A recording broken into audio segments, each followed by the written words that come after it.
For When Strangers Marry by Lisa Kleypas. Prologue. Natchez, 1805.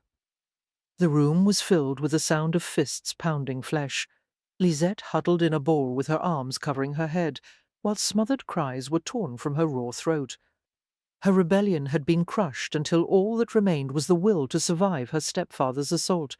Gaspard Midart was a short but powerfully built man, with a bullish strength that was often used to compensate for his lack of intelligence. For when he was satisfied that Lisette would offer no further resistance, he straightened with an angry grunt and wiped his bloody fists on his waistcoat. It took a full minute for Lisette to realize Gaspard was finished.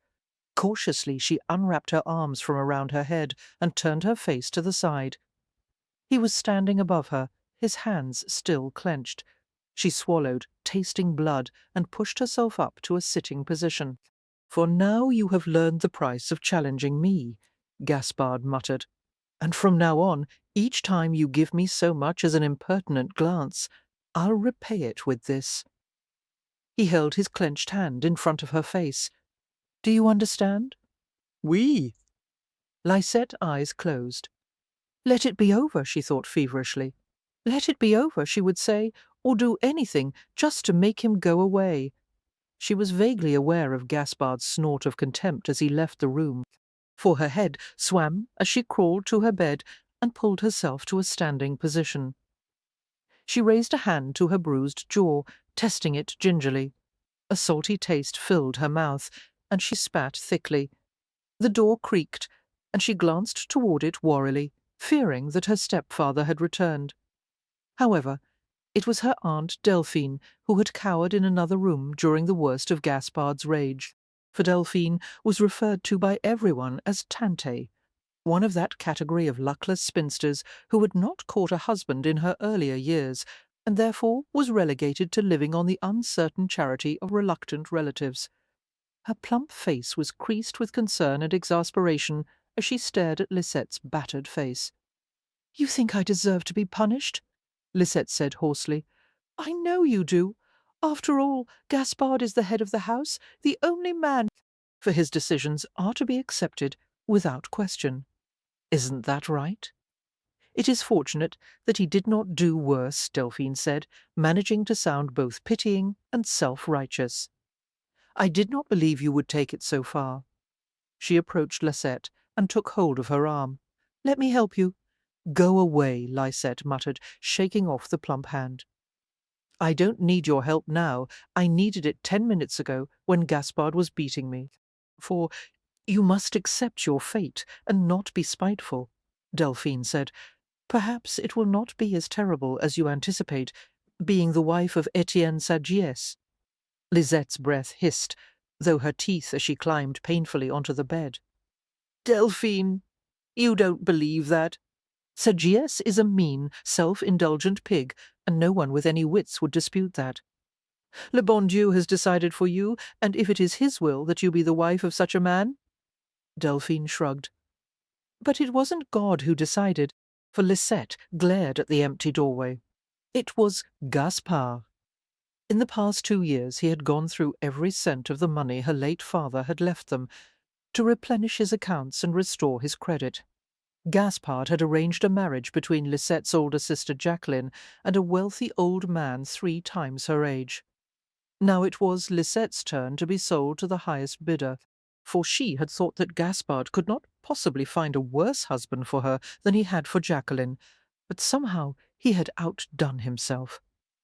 Lisette's husband-to-be was a planter from New Orleans named Etienne Sagiès.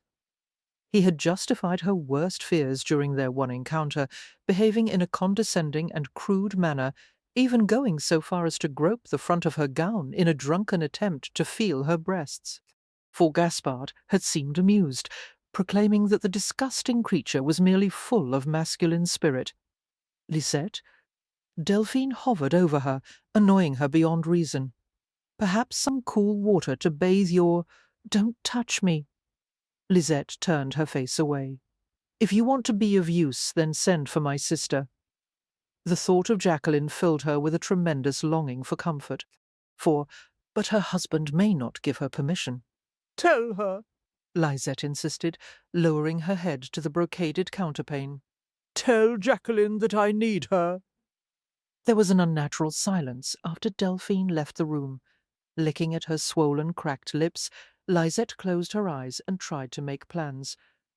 Gaspard's abuse had only intensified her determination to find her way out of the nightmare she was in. For despite the pain of her bruises, Lisette dozed until the afternoon sun had faded and the room was dark with evening shadows. When she awakened, she found her sister at her bedside. "Jacqueline," she whispered, her lips pulling into a crooked, aching smile. Once Jacqueline might have wept over Lisette's pain and held her close to comfort her. But the Jacqueline of the past had been replaced by a brittle, unnaturally self-contained woman. For Jacqueline had always been the prettier of the two sisters, her auburn hair smooth, whereas Lisette's was frizzy, her skin pale and perfect, as opposed to Lisette's flurry of amber freckles. However, Lisette had never been jealous of her older sister, as Jacqueline had always been maternal and loving to her. More so, in fact, than their own mother. Jeanne Jacqueline rested a slim, perfumed hand on the counterpane. For her hair was fashionably arranged and her face carefully powdered, but no artifice would hide the fact that she had aged greatly since her marriage. "Jacqueline?" Lisette's voice cracked. Her sister's face was taut, but composed. "Has it finally come to this? I've always feared you would push Gaspard too far. I've warned you not to defy him." Lisette unburdened herself eagerly. "He wants me to marry a planter from New Orleans, a man I despise." "Yes, Etienne Sagesse," came the flat reply, for I knew about it even before Sagesse arrived in Natchez. "You knew?" Lisette frowned in bewilderment. "Why didn't you warn me about what Gaspard was planning? From what I've heard, it's not a bad match. If that is what Gaspard wants, then do it. At least you'll be free of him. No, you don't understand what this man is like, Jacqueline." "I'm certain that Sagesse is no different from any other man," Jacqueline said tonelessly. "Marriage is not so very difficult, Lisette, not compared to this. For you'll have your own house to manage, and you won't have to wait on Maman hand and foot, and after you bear a child or two, your husband won't visit your bed as often." "And I'm supposed to be content with that for the rest of my life?" Lisette's throat tightened unbearably. Jacqueline sighed. "I'm sorry if you find me poor comfort, but I think you need the truth more than platitudes." She leaned over to touch Lisette's sore shoulder. Lisette winced in discomfort. Jacqueline's lips thinned. "For, from now on, I hope you'll be wise enough to hold your tongue around Gaspard. Can you try to give at least a pretence of obedience?" "Yes," Lisette said grudgingly. "I'm going to see Maman now. How has she been this week?" "Worse than usual," the doctor said. Lisette hesitated, her gaze fixed on the swath of patterned damask hanging over the headboard, like the other furnishings in the house. It was frayed and grimy with age. "For by now Maman couldn't get out of bed if she wanted to," she said dully. "The past years of playing invalid and never leaving her room have weakened her. If it weren't for Gaspard, she would be perfectly healthy. But every time he begins to shout, she takes another dose of tonic, closes the curtains, and sleeps for 2 days." "Why did she marry him?" Jacqueline shook her head thoughtfully. "A woman has to make the best of what she is offered. For by the time Papa died, Maman's youth was gone, and there were few suitors offering for her. I suppose Gaspard seemed the most promising match. She could have chosen to live alone. Even a bad husband is better than living alone." Jacqueline stood and straightened her skirts. "I'll go to Maman now. Is she aware of what happened between you and Gaspard?" Lisette smiled bitterly, thinking of the commotion they had raised. I don't see how she could have avoided it. For then she is upset, I'm certain. Well, perhaps, with both of us gone, there will be more peace around here. I hope so, for Maman's sake." As Jacqueline left, Lisette stared after her older sister and turned to her side. It even hurt to breathe. Somehow she muttered wryly, "I was expecting a bit more sympathy." Closing her eyes, she began to plan feverishly. She would not become Etienne Sagesse's bride, no matter what she had to do to avoid it. for Chapter 1, New Orleans. Philippe and Justin Vallerand wandered through the woods and down to the bayou, finding their way around mud holes, pines, and sycamore trees. The boys were tall for their age, lanky and thin, not yet having attained their father's heavily muscled build. Their features were stamped with the inborn arrogance of all the Vallerands. Heavy black hair fell over their foreheads in untidy waves, and their blue eyes were framed with long, dark lashes. For strangers were never able to tell them apart, but inwardly they were as different as it was possible for two boys to be. Philippe was gentle, compassionate, someone who followed rules even when he didn't fully understand the reasoning behind them. Justin, on the other hand, was ruthless, resentful of authority, and proud of it. "What are we going to do?" Philippe asked. "Should we take the pirogue and look for pirates downriver?" Justin gave a scornful laugh. "You can do as you like, for I plan to visit Madeleine today." Madeleine Scipion was the pretty black-haired daughter of a town merchant. Lately she had displayed more than a casual interest in Justin, although she was aware that Philippe was smitten with her. The girl seemed to delight in pitting one brother against the other. Philippe's sensitive face revealed his envy. "Are you in love with her?" Justin grinned and spat. "Love? Who cares about that? Did I tell you what Madeleine let me do to her the last time I saw her?" "For what?" Philippe demanded with rising jealousy. Their eyes locked. Suddenly Justin cuffed him on the side of the head and laughed, fleeing through the trees as Philippe gave chase. "I'll make you tell me." Philippe scooped up a glob of mud and threw it at Justin's back. "I'll make you—" They both stopped short as they saw a movement near the pirogue.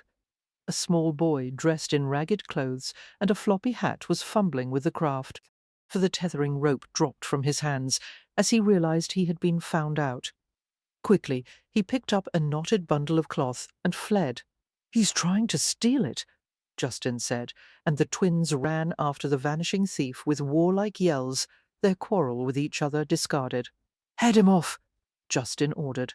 Philippe swerved to the left, disappearing behind a cluster of cypress trees that trailed their moss down to the soft, muddy brown water. For within minutes he succeeded in cutting the boy off, coming face to face with him just beyond the cypress grove. Seeing the boy's violent trembling, Philippe grinned triumphantly, drawing a forearm across his sweaty brow. "You'll be sorry you ever thought of touching our pirogue," he panted, advancing on his prey. Breathing heavily, the thief turned in the opposite direction and ran into Justin, who caught him with one arm and held him dangling sideways. For the boy dropped his bundle and gave a high-pitched scream, which caused the twins to laugh. "Philippe!" Justin cried, fending off the boy's feeble blows. "Look what I've caught, a little lutin with no respect for others' property. What should we do with him?" Philippe regarded the hapless thief with the censuring stare of a judge. "You!" he barked, swaggering before the wriggling imp. "What's your name? Let go of me. I've done nothing." "Only because we interrupted you," Justin said, for Philippe whistled as he saw the red welts and bleeding scratches that covered the boy's thin arms and neck. "You've been a feast for the mosquitoes, haven't you? How long have you been in the swamp?" The flailing child managed to kick Justin in the knee. "Ah, that hurt." Justin shook the black hair out of his eyes and glared at the boy. "Now I've lost my patience. Let me go, you mongrel." Annoyed, Justin raised his hand to box his captive's ears. "I'll teach you manners, boy." For Justin— "Wait," Philippe interrupted. It was impossible not to feel sympathy for the child caught so helplessly in his brother's grasp. "He's too small. Don't be a bully." "How soft you are," Justin mocked, but his arm lowered. "How do you suggest we make him talk? Dunk him in the bayou?" "Maybe we shouldn't," Philippe began, but his brother was already heading to the edge of the water, dragging the screaming child behind him. "Are you aware there are snakes in here?" For Justin said, swinging the boy up, preparing to throw him in. "Poisonous ones! No, please!" And alligators, too, all waiting to snap up a little bite like. His voice trailed off into silence as the boy's floppy hat dropped into the bayou and drifted gently away. A long frizzled red braid swung over the child's shoulder, her delicate features no longer concealed by the hat. Their thief was a girl their age, or perhaps a bit older, for she threw her slim arms around Justin's neck, clinging as if he held her over a pit of fire. "Don't throw me in, je vous en prie. I can't swim." Justin shifted her in his arms, staring down at the small, dirty face, so close to his. She looked like an ordinary girl, pretty but not remarkably so, although it was difficult to tell beneath the mud and mosquito bites. "Well," Justin said slowly, "it seems we were mistaken, Philippe." He shook the protesting girl to quiet her. "Hush. For I'm not going to throw you in. I think I can find a better use for you." "Justin, give her to me," Philippe said. Justin smiled darkly and turned away from his brother. "Go amuse yourself somewhere else. She's mine. She is just as much mine as yours. I'm the one who caught her," Justin said matter-of-factly. "With my help," Philippe cried in outrage. "Besides, you have Madeleine." "You take Madeleine. I want this one." Philippe scowled. "Let her choose." "For." They stared at each other in challenge, and suddenly Justin chuckled. "So be it," he said, his fierceness mellowing to lazy good humour. He jostled the girl in his arms. "Well, which one of us do you want?" Lisette shook her head, too weak and exhausted to understand what he was asking. She had travelled through the swamp for 2 terror-filled days, wet, filthy, and certain that at any moment she would be killed by an alligator or poisonous snake. For the steamy heat had been bad enough, but the proliferation of insects had nearly driven her mad. They had bitten and stung through her clothes until every inch of her skin itched and burned. Lisette had even begun to entertain the thought that she would not survive the hellish journey she had undertaken, and it hadn't mattered. Anything, even a nasty death in a Louisiana bayou, would be preferable to a lifetime of Etienne's sagesse. For come, don't take all day, the boy named Justin said impatiently. Lisette struggled against him, but his lanky arms were surprisingly strong. He tightened his grip until she subsided with a gasp of pain. "Mon Dieu, it's not necessary to hurt her," Philippe said. "I didn't hurt her," Justin replied indignantly. "I just squeezed her a little." He gave Lisette a warning glance. "And I will do it again if she doesn't make up her mind now." For numbly Lisette looked from the imperious dark face of the boy who held her to the lighter one of the boy nearby. They were identical twins, she realized. The one called Philippe seemed a little gentler, and there was a trace of compassion in his blue eyes that she sensed was absent in the other. It was possible that she could convince him to release her. "You?" she said desperately, looking at Philippe. "Him?" Justin scoffed, letting her feet drop to the ground, for he shoved her toward his brother with a contemptuous snort. "There, Philippe, do as you please. I didn't want her anyway." He scooped up the bundle on the ground and searched through it, discovering a handful of coins tied in a handkerchief, a rolled-up dress, and an amber comb. Unable to stop her momentum, Lisette staggered against the other boy. His steadying hands came to her narrow shoulders. "What is your name?" he asked. His voice was unexpectedly kind. For Lisette chewed the insides of her cheeks and shook her head, while her eyes stung with sudden tears. She despised herself for the moment of weakness, but she was exhausted and starving, and she was nearly at her wits' end. "Why were you taking the pirogue?" Philippe asked. "I'm sorry. I shouldn't have. Let me go. I won't bother you again." Philippe's gaze took a detailed tour from her head to her feet. Lisette withstood the inspection with resignation, for even at her best, she had never been called a great beauty. Now, after her sojourn through the swamp, she was muddy and strong-smelling. As the boy gazed at her, he seemed to come to a decision. "Come with me," he said, grasping her wrists. "If you are in trouble, we may be able to help you." Lisette was filled with instant alarm. She suspected the boy intended to bring her to his parents. Then it would only be a matter of hours before she was delivered to the sagesse household. For, "No, please," she begged, pulling at her imprisoned arms. "You have no choice." She shoved at him as hard as she could, jabbing with her elbows and knees. He defeated her with humiliating ease. "I'm not going to hurt you," Philippe said, swinging her over his shoulder and locking his arm behind her knees. She gave a scream of mingled rage and despair as she flailed helplessly against his back. Justin watched his brother with a sardonic frown. "Where are you taking her? To father? Father? For what are you doing that for? He'll only make you let her go." "It's the right thing to do," Philippe said, matter-of-factly. "Idiot!" Justin muttered underneath his breath, but he followed reluctantly as his brother carried their new acquisition from the bank of the bayou.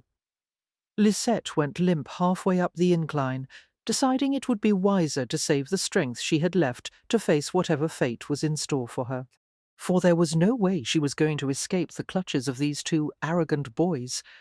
She closed her eyes, feeling sick. "Don't carry me upside down," she said thickly. "I will be ill if you do." Justin spoke up from behind them. "She does look rather green, Philippe." "Really?" Philippe stopped and let Lisette's feet slide to the ground. "Would you like to walk?" "Yes," Lisette said, stumbling a little. The brothers each took an arm, guiding her forward. For dazed, she looked from right to left, realizing the boys must belong to a family of great wealth. Like other plantation homes in the exclusive Bayou district, the house faced the Bayou St. John, a finger of water that extended from Lake Pontchartrain to the Mississippi River. The lazy afternoon sun glared on the main house's white and pale grey exterior.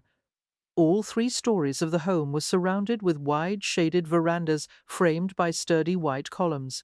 4 abundant groves of cypress, oak, and magnolia trees had been planted around the chapel, smokehouse, and what appeared to be slave quarters. Lisette's stomach churned unpleasantly as the boys propelled her up a flight of steps leading to the main door of the house. They passed through a dark, cool entrance hall lined with narrow mahogany benches. "Father?" Philippe called, and a startled, dark-skinned woman gestured to a room just beyond one of the twin parlours bordering the hallway. For smugly, the boys paraded their charge into the library, where their father sat at a massive mahogany desk. The room was splendidly furnished, the chairs upholstered with rich yellow silk that matched the yellow and lapis lazuli print on the walls. Heavy swags of scarlet wool moreen framed the windows. Lisette's attention moved from the room to the figure at the desk. He faced away from them as he worked, for he wore no waistcoat, and his white shirt clung damply to the outlines of his powerful muscular back. "What is it?" Came a deep voice that sent an unsettling thrill of awareness down her spine. "Father," Philippe said.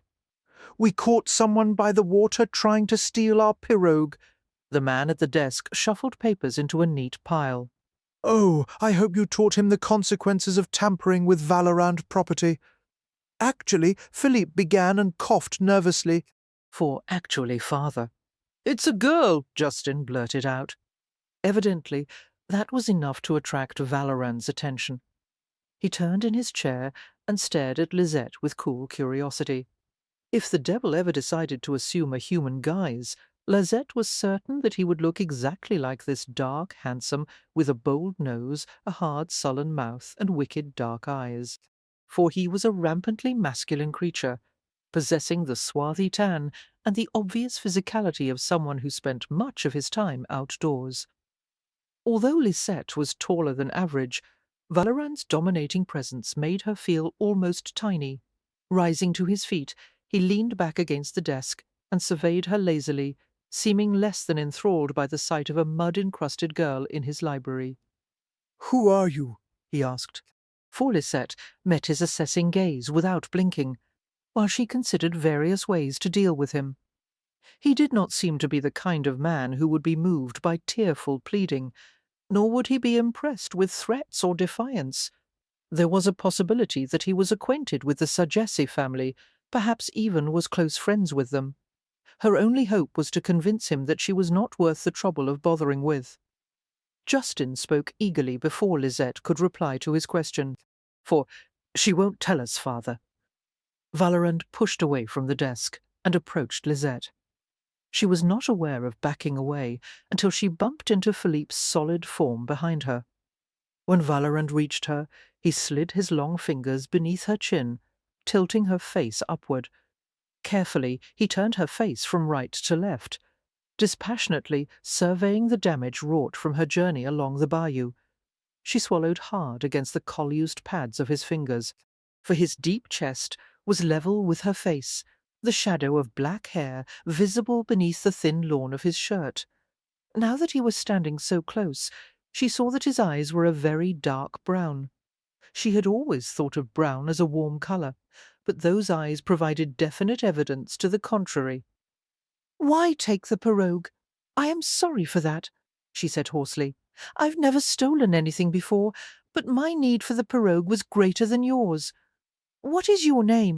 For, when she didn't reply, his fingers urged her chin up a fraction of an inch higher. "Who is your family?" "You are kind to be concerned, monsieur," she parried, perfectly aware that kindness was the last thing that motivated him. "However, I have no need of your help, and I do not wish to trouble you. If you would release me, I will go on my way, and— Are you lost?" "No," she replied shortly. "Then you're running from someone?"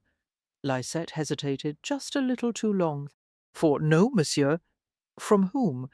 She pushed his fingers away from her chin, while a sense of hopeless defeat began to creep over her. "You don't need to know," she said curtly. "Let me go." He smiled as if the flicker of spirit had pleased him. "Are you from New Orleans, mademoiselle?" "No. I didn't think so. Have you heard of the Valorand family?" She had, actually.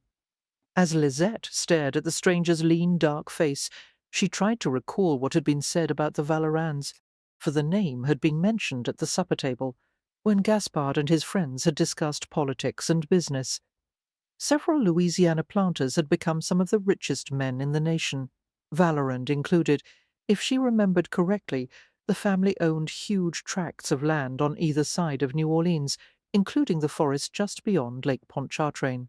For Gaspard's friends had said with some resentment that Maximilien Valorand, the head of the family, was a friend and adviser to the new governor of the Orleans territory. "I've heard of you," Lisette acknowledged flatly. "You were an important man in New Orleans, n'est-ce pas? No doubt you have many other things to concern yourself with.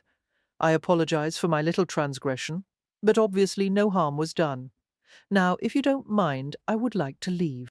For, holding her breath, she turned away, only to have his large hand close gently around her upper arm. "But I do mind," he said softly.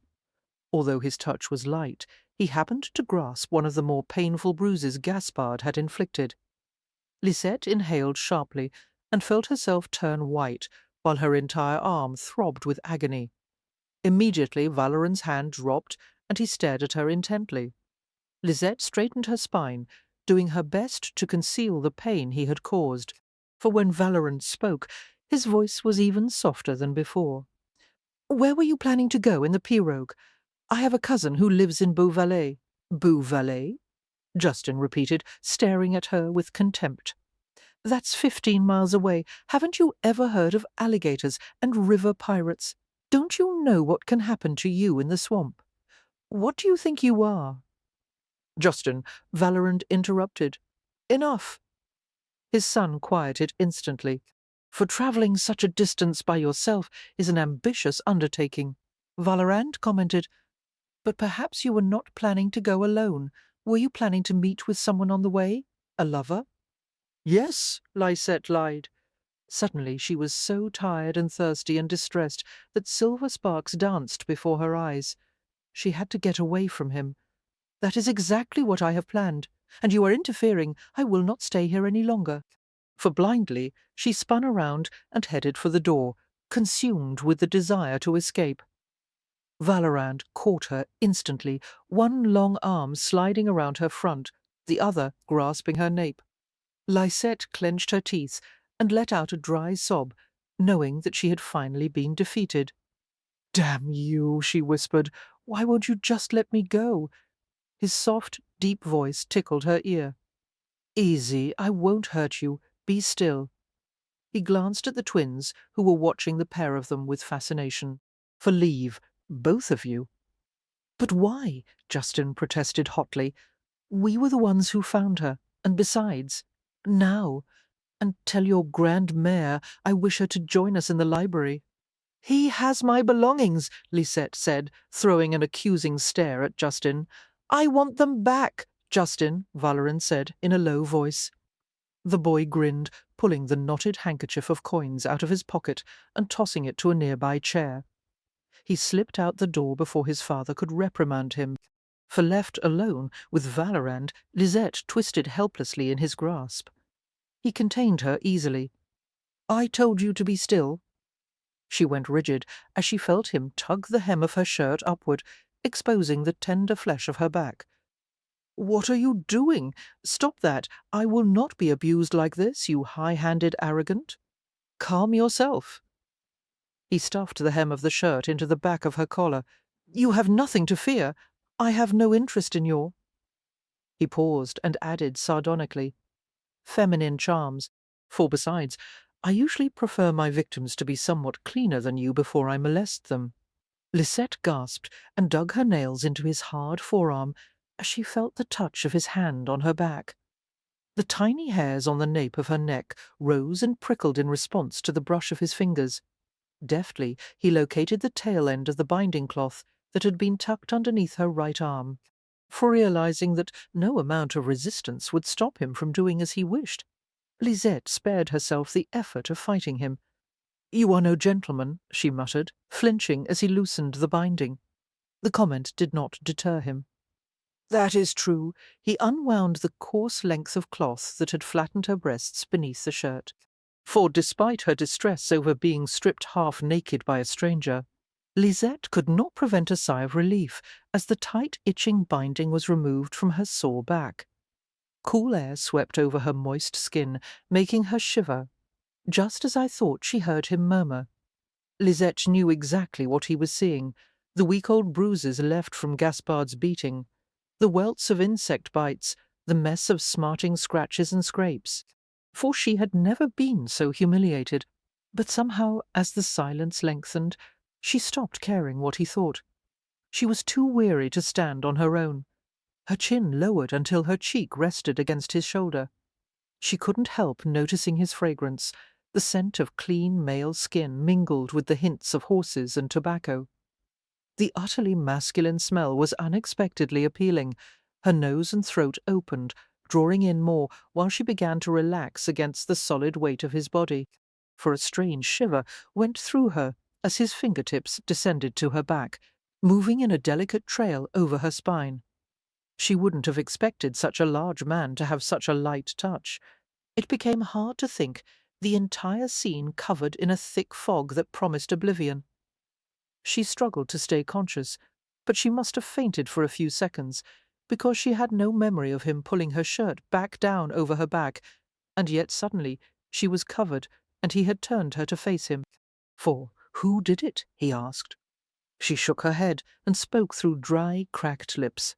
"It doesn't matter, mademoiselle. You are in no condition to defy me. Don't waste my time, or yours. Just tell me what I want to know, and then you can rest. Rest." The word made her entire being surge in longing. Clearly he was not going to let her go, and there was little point in resisting him. Later, she promised herself. Later she would consider what to do next and make a new plan. For in the meantime, she had to regain the strength she had lost. "My stepfather did it," she said. "His name?" Tilting her head back, she stared into his dark eyes. "First promise me that you won't send word to him." A brief laugh caught in his throat. "I'm not going to bargain with you, petite. Then you can go to hell." His teeth flashed in a grin. Clearly he was amused rather than annoyed by her defiance. "All right, I promise that I will not send word to him. Now tell me his name." "For Monsieur Gaspard Médard." "Why did he beat you?" "We have come from Natchez for my wedding. I despise my fiancé, and I have refused to honour the betrothal agreement my stepfather made. Valorant's brows raised slightly. Until a Creole girl was wedded, her father or stepfather was considered to be her master every bit as much as her husband would be. To defy a parent's wishes, especially in the area of marriage, was unthinkable. For most people would not censure a man for disciplining a rebellious daughter in such circumstances, he said. "And you?" Lisette asked dully, already knowing the answer. "I would never strike a woman," he said readily, surprising her, no matter what the provocation. "That—" her voice seemed to stick in her throat. "That is fortunate for your wife, monsieur." He reached out and pushed back a straggling lock of her hair with gentle fingers. "I am a widower, Petite." "Oh!" For Lisette blinked in surprise, wondering why the information caused a queer little pang in her midriff. "Where is your stepfather staying?" "At the home of Monsieur Sagesse." Her attention was caught by the sudden gleam that entered his eyes. He was silent for several moments, before speaking in a soft, almost velvety voice. Your betrothed is Etienne Sagesse? "Oui. And your name?" he prompted. "Lisette Cassant," she whispered in defeat. "For I suppose you are acquainted with the Sagesses, monsieur?" "Oh, yes. You are friends?" "No, there is bad blood between us." Lisette considered the information. If Valorant disliked the Sagesses, it would be somewhat easier to enlist his help. "Max, qu'est-ce qu'il y a?" An elderly silver-haired woman, beautifully dressed in lace-trimmed lavender muslin, entered the library. She frowned in consternation as she saw Lisette's bedraggled form. "This is Mademoiselle Lisette Cassin, maman, for a visitor from Natchez. Apparently, she has become separated from her family. The boys encountered her outside and brought her to me. Have a room prepared, as she will be staying with us tonight." He gave Lisette an inscrutable gaze. "My mother, Irénée Vallerand," he murmured. "Go with her, Petite."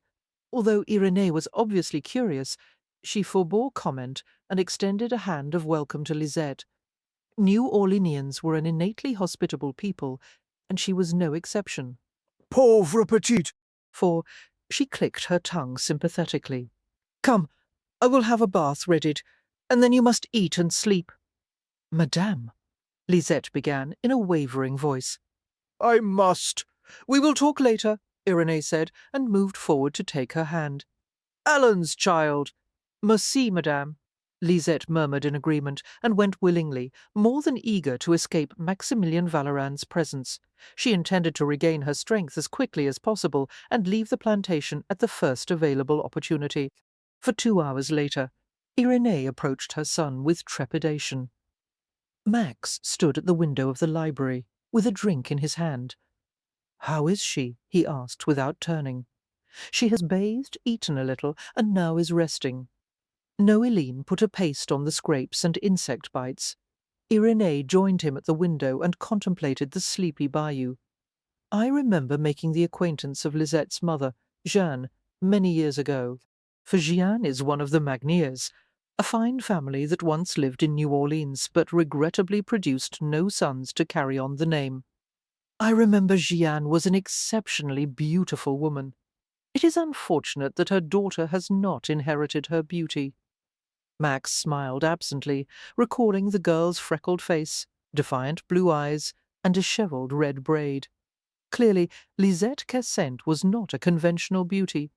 However, there was something about her that made him want her, for not casually, not superficially, but with a hunger that pervaded his entire being. She promised something unusual, an intensity of sensation, a fulfillment that might finally satisfy the longing that had tormented him for so long. Beneath the desire, Max had been aware of the insistent pull of curiosity. He wanted to know her, to uncover the facets of a girl more outspoken and determined and desperate than anyone he had ever met. He was going to have her, for God knew she would be wasted on Etienne Sagesse. "Do you know who she is betrothed to, maman?" he asked. Irénée's fine dark brows pinched together in a frown. "Oui? She has told me about the arrangement with Etienne Sagesse." "Yes, The man who brought dishonor on my wife and on my name, I think it fitting that I repay Sagesse by taking his fiancée. His mother stared at him as if he had become a stranger. What do you mean, taking? And then, he mused, a duel will be inevitable. For, no, I will not allow it. He cast her a mocking glance. How do you plan to stop me? You would ruin an innocent girl merely to strike at Etienne's sagesse. Lisette Cassant has done nothing to harm you. Would you have her on your conscience for the rest of your life? I have no conscience, he reminded her dryly. Irenee took a sharp breath. Max, you must not do this. You would rather see her married to a man like Sagesse? For, yes, if the only alternative is to see her ruined by you and cast into the streets. As he saw the horror in her eyes and knew that she believed the worst of him, Max was bedeviled by the urge to prove her right. She will not be cast into the streets, he said coldly. Of course I will provide for her afterward. A small price, considering the opportunity she has afforded me. Her stepfather will certainly challenge you. It would not be the first duel I have fought. For a laws, you intend to violate Lisette's innocence, establish her in a residence where she will be scorned by all decent society, and duel with an aging father trying to avenge the honour of his ruined daughter, stepfather, who beats her, I might add. That doesn't justify your behaviour. How can I have raised such a wicked man as you? Max's better nature, what little was left of it, stirred uncomfortably at her words. For however the prospect of finally having revenge on the man who had ruined his life was too much to resist. He could not stop himself from seizing the opportunity any more than he could stop his own heart from beating. I warn you, Maman, don't interfere. I've waited years for this chance, and your sympathy is wasted on the girl. I guarantee that she'll be well compensated when it's over. Chapter 2. The gown Lisette had carried with her was irreparably stained by her journey through the swamp. For the morning after her arrival, Irenee provided a pale blue gown that fit well, although the high-collared, intricately tucked style was rather matronly for a young woman of her age. Still, Lisette was grateful for the older woman's kindness and generosity. It was a relief to wear clean garments and to be rid of the filth and stench of the bayou. You look much better, ma chère, Irenee said kindly. For Lisette murmured her thanks, wondering how such a gentle woman had raised a son like Maximilien Vallerand. He must have been an aberration. Surely the rest of the family could not be like him. Madame Vallerand, she asked, do you have other children? Oui, I have 2 younger sons, Alexandre and Bernard, who will be returning soon from a journey to France. Irenee leaned nearer and added conspiratorially, I have a cousin there with 5 pretty daughters, all unmarried. For I encouraged them to go for an extended visit, hoping that Alexandre or Bernard would take an interest in one of the girls and return with a wife. She frowned. However, either the girls are not as attractive as their mother claimed, or my stubborn sons are determined never to marry. They should return in 2 months. Seeming to read Lisette's mind, Irenee added, I can assure you they are very different than their brother. But Maximilien was not always this way, for it is only in the last few years that he has become so embittered. He has suffered much tragedy in the past. Lisette repressed a disbelieving snort. Suffered? That splendidly healthy, self-assured male she had met the previous day did not appear to have suffered unduly. Now, after a good night's sleep, she was fully prepared to deal with him. Vallerand would not take advantage of her again, for one thing was certain. No matter what she had to do, she would not be returned to Gaspard Médart's guardianship, and then passed along to Etienne's sagesse. Her mother had often told her that it was a woman's lot to suffer and endure whatever le bon Dieu sent her way, and in the past Tante Delphine had said that even the worst of husbands was better than no husband at all. Well, that was fine for some girls, but not for her. For Lisette's heart thumped faster as they entered the parlour, a small but airy room decorated in pink, brown, and cream-flowered brocade. A rich Flemish finish covered the woodwork of white oak. Spotless floor-to-ceiling windows let in the hazy Louisiana sunlight. The moss-green chairs and small Baroque sofas were grouped together to invite intimate conversation. Seeing that the room was empty, Lisette began to relax. She heard Valoran's voice from the doorway behind her. "For Mademoiselle, we have some things to discuss," he began, and broke off abruptly, as Lisette turned to face him. He stared at her with an arrested expression.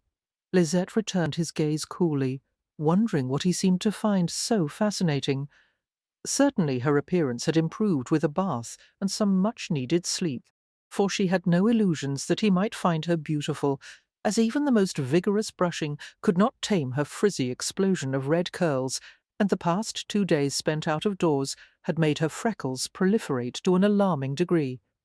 Her figure was slim but unspectacular, with small breasts and non-existent hips. Her features were pleasant, but her nose was too wide and her lips unfashionably full. For, as the silence lengthened, Lisette gave Vallerand an insolent inspection of her own, a comprehensive gaze that no lady should ever give a gentleman. Vallerand was even more striking and virile than she had remembered, tanned and muscular and tall, his hair black as pitch, his eyes dark and audacious.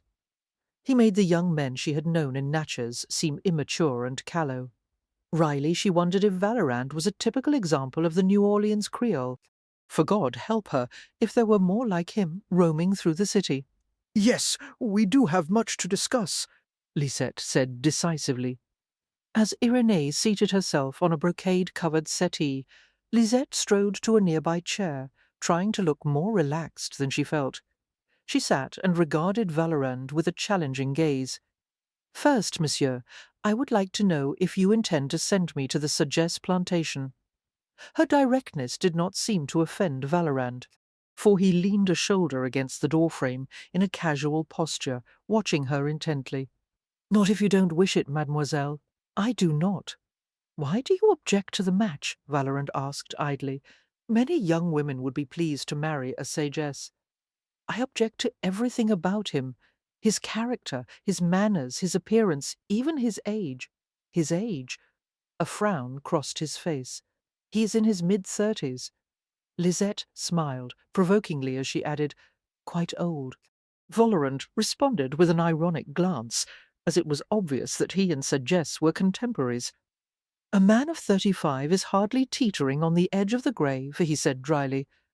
"I would suspect that he has a few good years left in him." "Lisette, if you marry Sagesse, you would certainly be well provided for," Irenee broke in. The comment earned a warning glance from her son. "That doesn't matter," Lisette said. "I would rather be poor than marry a man I despise. And I have made my objections clear to Monsieur Sagesse. What I don't understand is why he offered for me in the first place. My dowry is negligible, and although I come from a family of good blood, we are hardly aristocratic, and obviously I am no great beauty." She shrugged. "There are dozens of other women who would serve his purpose equally well." "What of this cousin in Beauvalet?" Max asked. "What did you hope to accomplish by reaching him?" "Her?" Lisette corrected.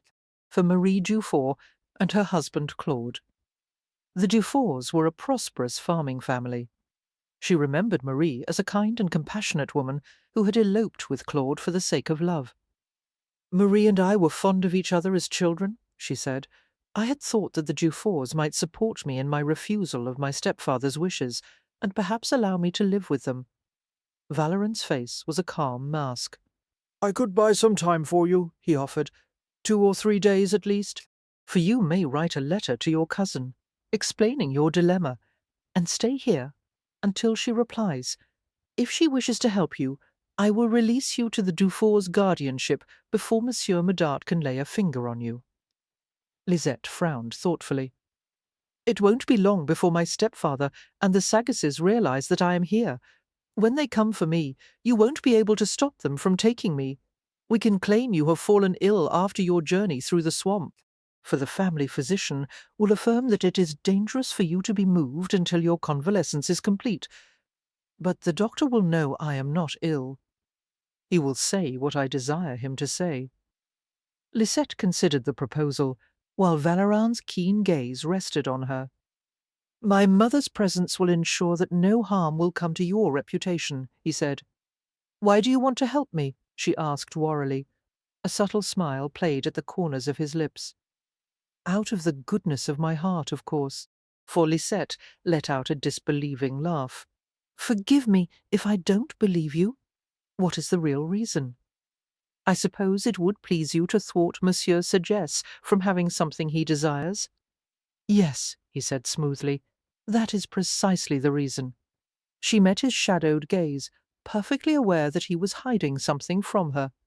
"What is the cause of the bad blood between you and Sagesse?" "Nothing that I would care to explain." For when Lisette opened her mouth to question him further, he continued brusquely, "Will you write the letter or not, Miss Cassant?" "Yes, I will," she said slowly, despite the suspicion that coiled inside her. She did not want to trust Vallerand, but she had no choice. "Thank you, monsieur." Satisfaction flickered in his dark eyes. "You are quite welcome." Max accompanied Lisette to the library and seated her at his own desk, setting out pen holders, parchment, and ink. For standing behind her chair, he stared at the top of her head, where her brilliant hair had been pinned in a braided coil, a garish colour, many would say, the tightly curled locks containing almost purple lights in the depths of red. He was fascinated by the volatile shade, by the profligate mass of curls that appeared too heavy for her slim neck to support. The mere notions he'd had yesterday had kindled into white-hot resolution the moment he had seen her this morning. For it had been years since he had wanted someone this badly.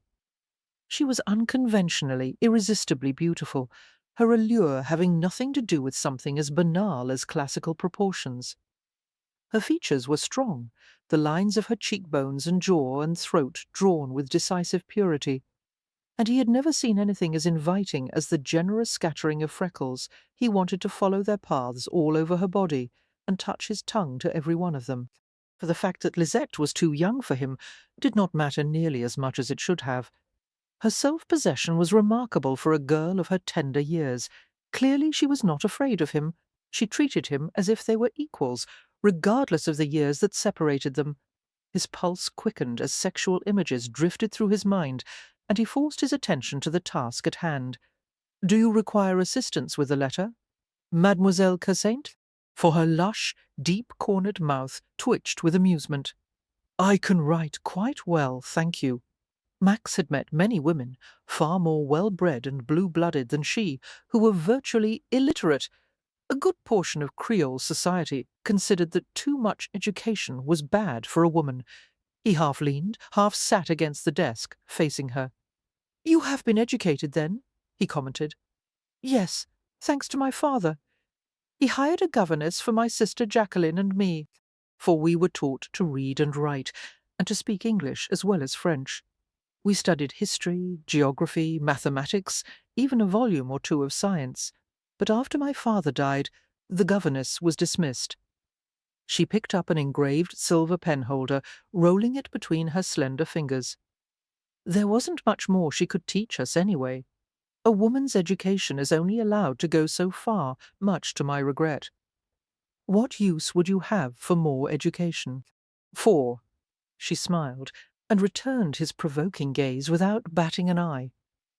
"Perhaps, monsieur, I have ambitions other than serving as a brood-mare to some pompous aristocrat who is afraid of having a wife who is smarter than he is." "You have a high estimation of your own intelligence, Mademoiselle Cassant. Does that bother you?" Her voice was silky soft. Max was completely fascinated by her, his mind thoroughly engaged, his blood stirring at the challenge she presented. For good Lord, how he wanted to bed her. "No, it doesn't." She smiled and smoothed the sheet of parchment before her.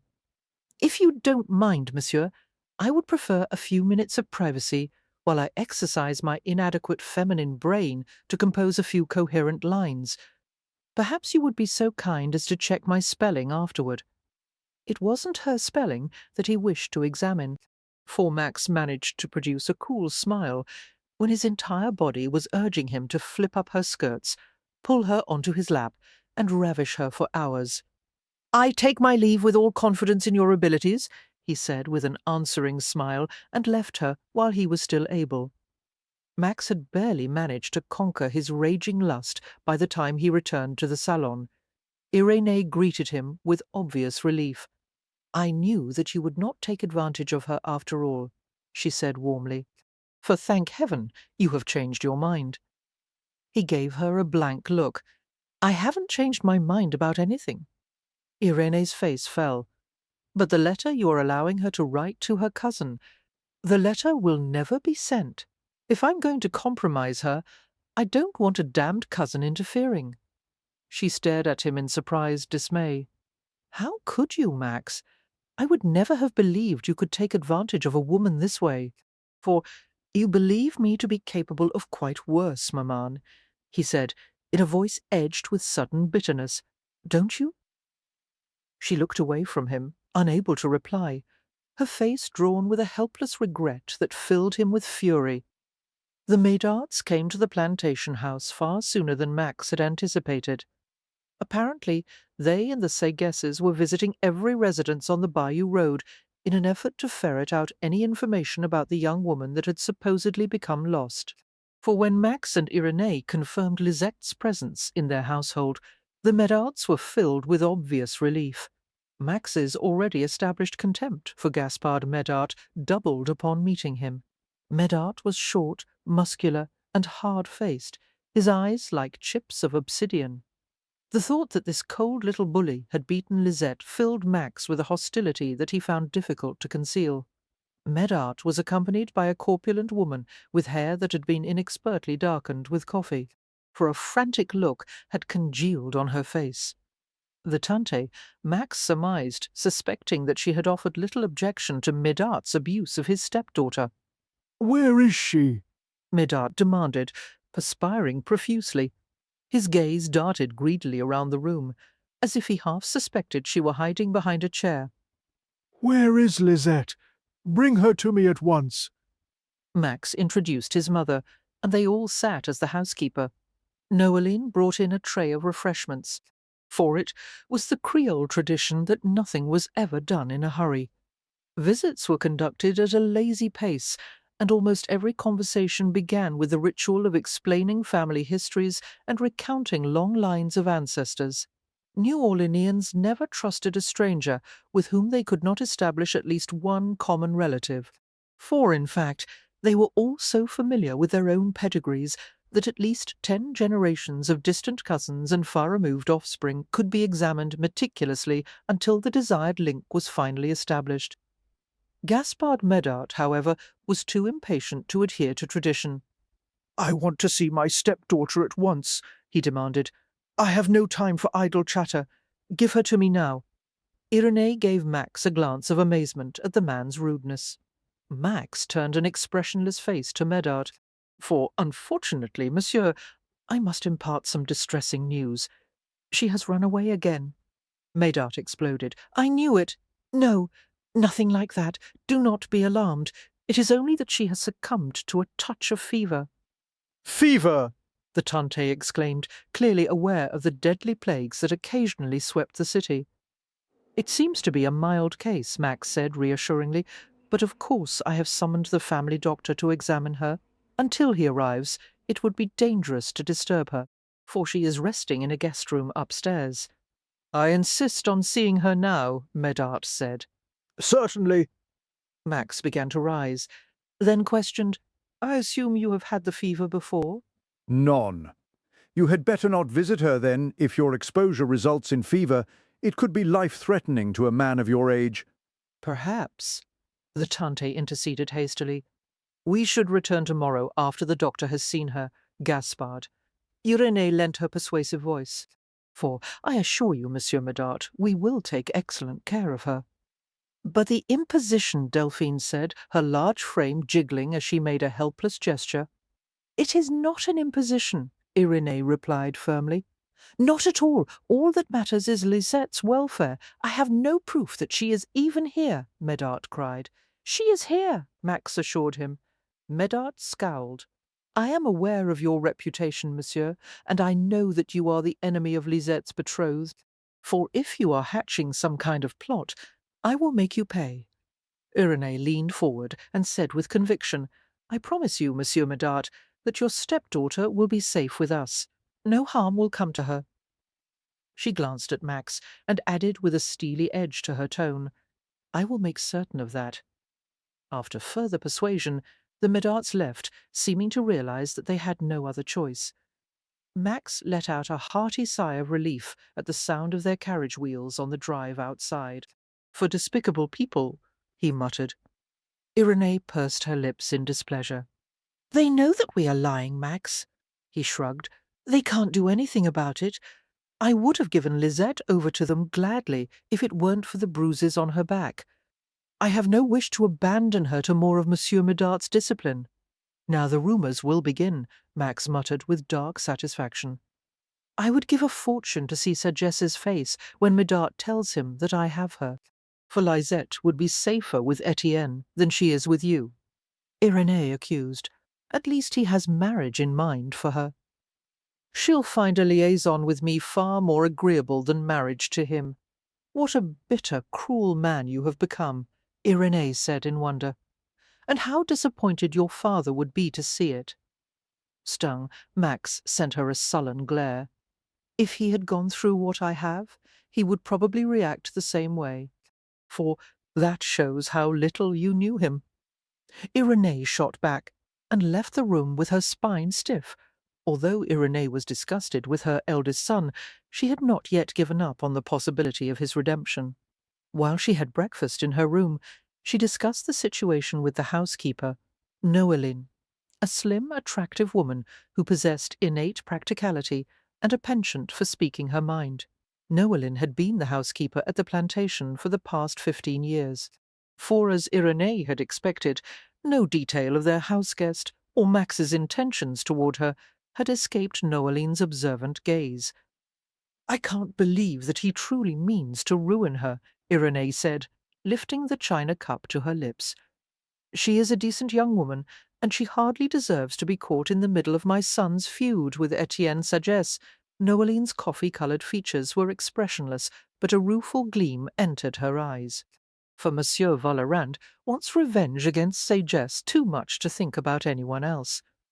I suppose so, Irenee said reluctantly. But Noeline, I can't believe that Max would be so wicked as to deliberately seduce an innocent girl. He's not wicked, Noeline replied, moving to the dressing-table and straightening the tiny flasks and brushes into neat rows. He's just a man, madame. And you can't keep a man from a pretty girl like that, any more than you could tie up a hound with a string of sausages. Do you think Lisette is pretty? Irenee frowned thoughtfully. I must admit, at first I didn't think so, but it seems that the longer I know her, the more attractive she becomes. She's got something Monsieur likes, Noeline observed dryly. He sizzles like a pan of cracklings every time she comes in the room. Noeline! Irenee chided, laughing into her teacup, for the housekeeper smiled as well. It's true, madame, she insisted, and when he looks at her, he's got more on his mind than revenge. He just doesn't want to admit it. When Lisette was assured that her stepfather had left the estate, she went to find Vallerand. He had just finished a cigar and a drink on the front porch, a wisp of smoke rising lazily from a crystal dish. His attention was focused on a magnificent thoroughbred that a stable-boy was bringing from the stables. For it appeared that Vallerand was going to ride to town. Hearing Lisette's light footstep on the porch, Vallerand turned toward her. His gaze was heavy-lidded, his mouth holding an almost surly curve that did something very odd to her insides. He made her want to shock him, catch him off guard. She wondered crazily what he might do if she simply walked over and kissed his hard, tempting mouth and tugged the crisp white cravat from his neck. No man had ever affected her this way before, for she wanted to feel the shaven scrape of his cheeks, and gently rub her lips over his, and feel his hot breath against her skin. He seemed to take himself a bit too seriously, as if he badly needed something, or someone, to tease and disarm him. If she were his wife, she would do something about that. The startling thought made her wonder how long he had been a widower and how his wife had died. Clearly it was a forbidden subject in the Valorant household, for even the talkative Irenee was disinclined to respond to Lisette's questions on the subject. Lisette offered Valorand a tentative smile. "I suppose my stepfather was very angry when you would not let him see me." "Very. Good." She came to stand near him, and his height forced her to tilt her head back. "Good Lord, the man was huge. Did he believe you when you told him that I was ill?" "No, he didn't, and he left anyway." She chewed on her lower lip and frowned, for I would have expected him to challenge you. "Your stepfather is trying to avoid a scandal," Valorand replied. "He won't challenge me, and as long as you are in my house, no one can forcibly remove you." "Not even the local authorities?" He shook his head. "I am closely acquainted with Governor Claiborne." She laughed briefly. "Clearly I am fortunate to have made friends with such an influential man." Pulling the letter to Marie from her sleeve, Lisette handed the wax-sealed square to him. "For my letter. Please have it delivered as soon as possible. It's important." "I am aware of the letter's importance, mademoiselle." Lisette regarded him quizzically, wondering why she seemed to make him uncomfortable. Perhaps he did not like her straightforward manner. She supposed he must be accustomed to the refined ladies of New Orleans, who most likely did not rampage through swamps and defy their families. "For Monsieur Valorand," she said gently, "I apologize for the inconvenience I have caused you. In return for your hospitality, I promise to be gone as soon as possible. If my cousin Marie will not take me, I will join the Ursuline convent. You will not have to endure me much longer." He smiled suddenly, seeming entertained by the notion. "A nun with red witch curls?" An odd, almost caressing note had entered his voice.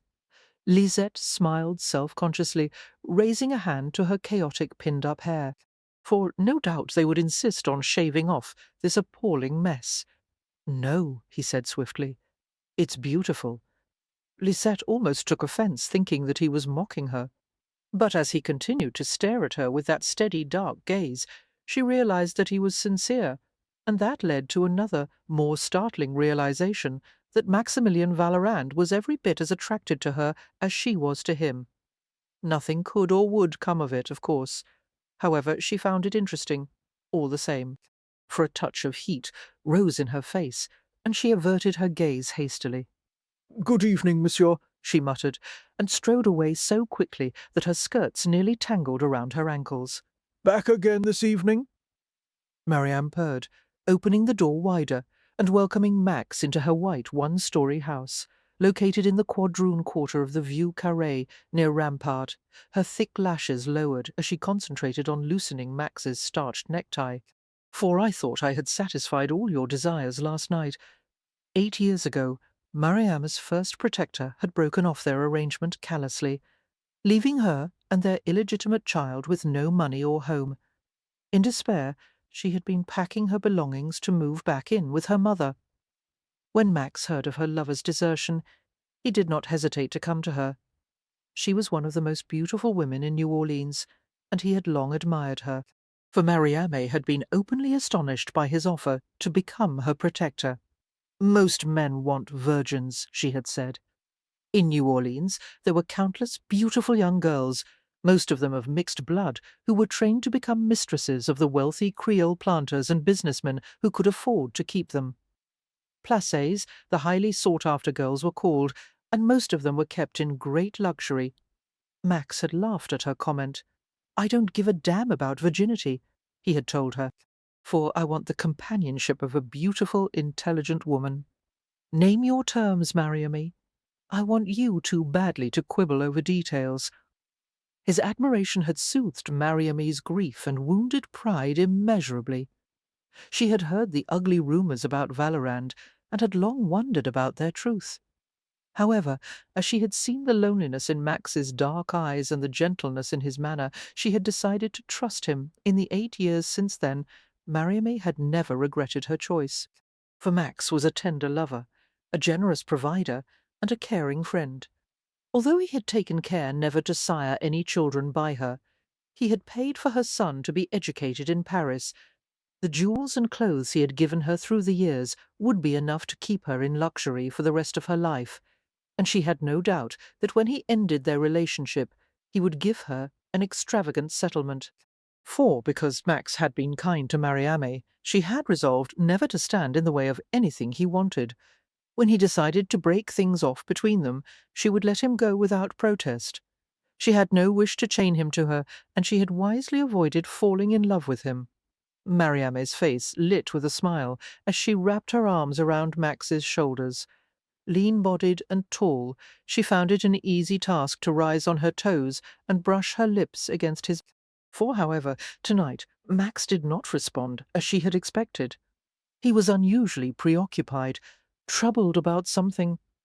"I didn't come here for that," Max said, disentangling himself from her grasp. Mariam went to pour him a drink. "Then what are you here for, Max?" "I don't know." He walked around the room restlessly.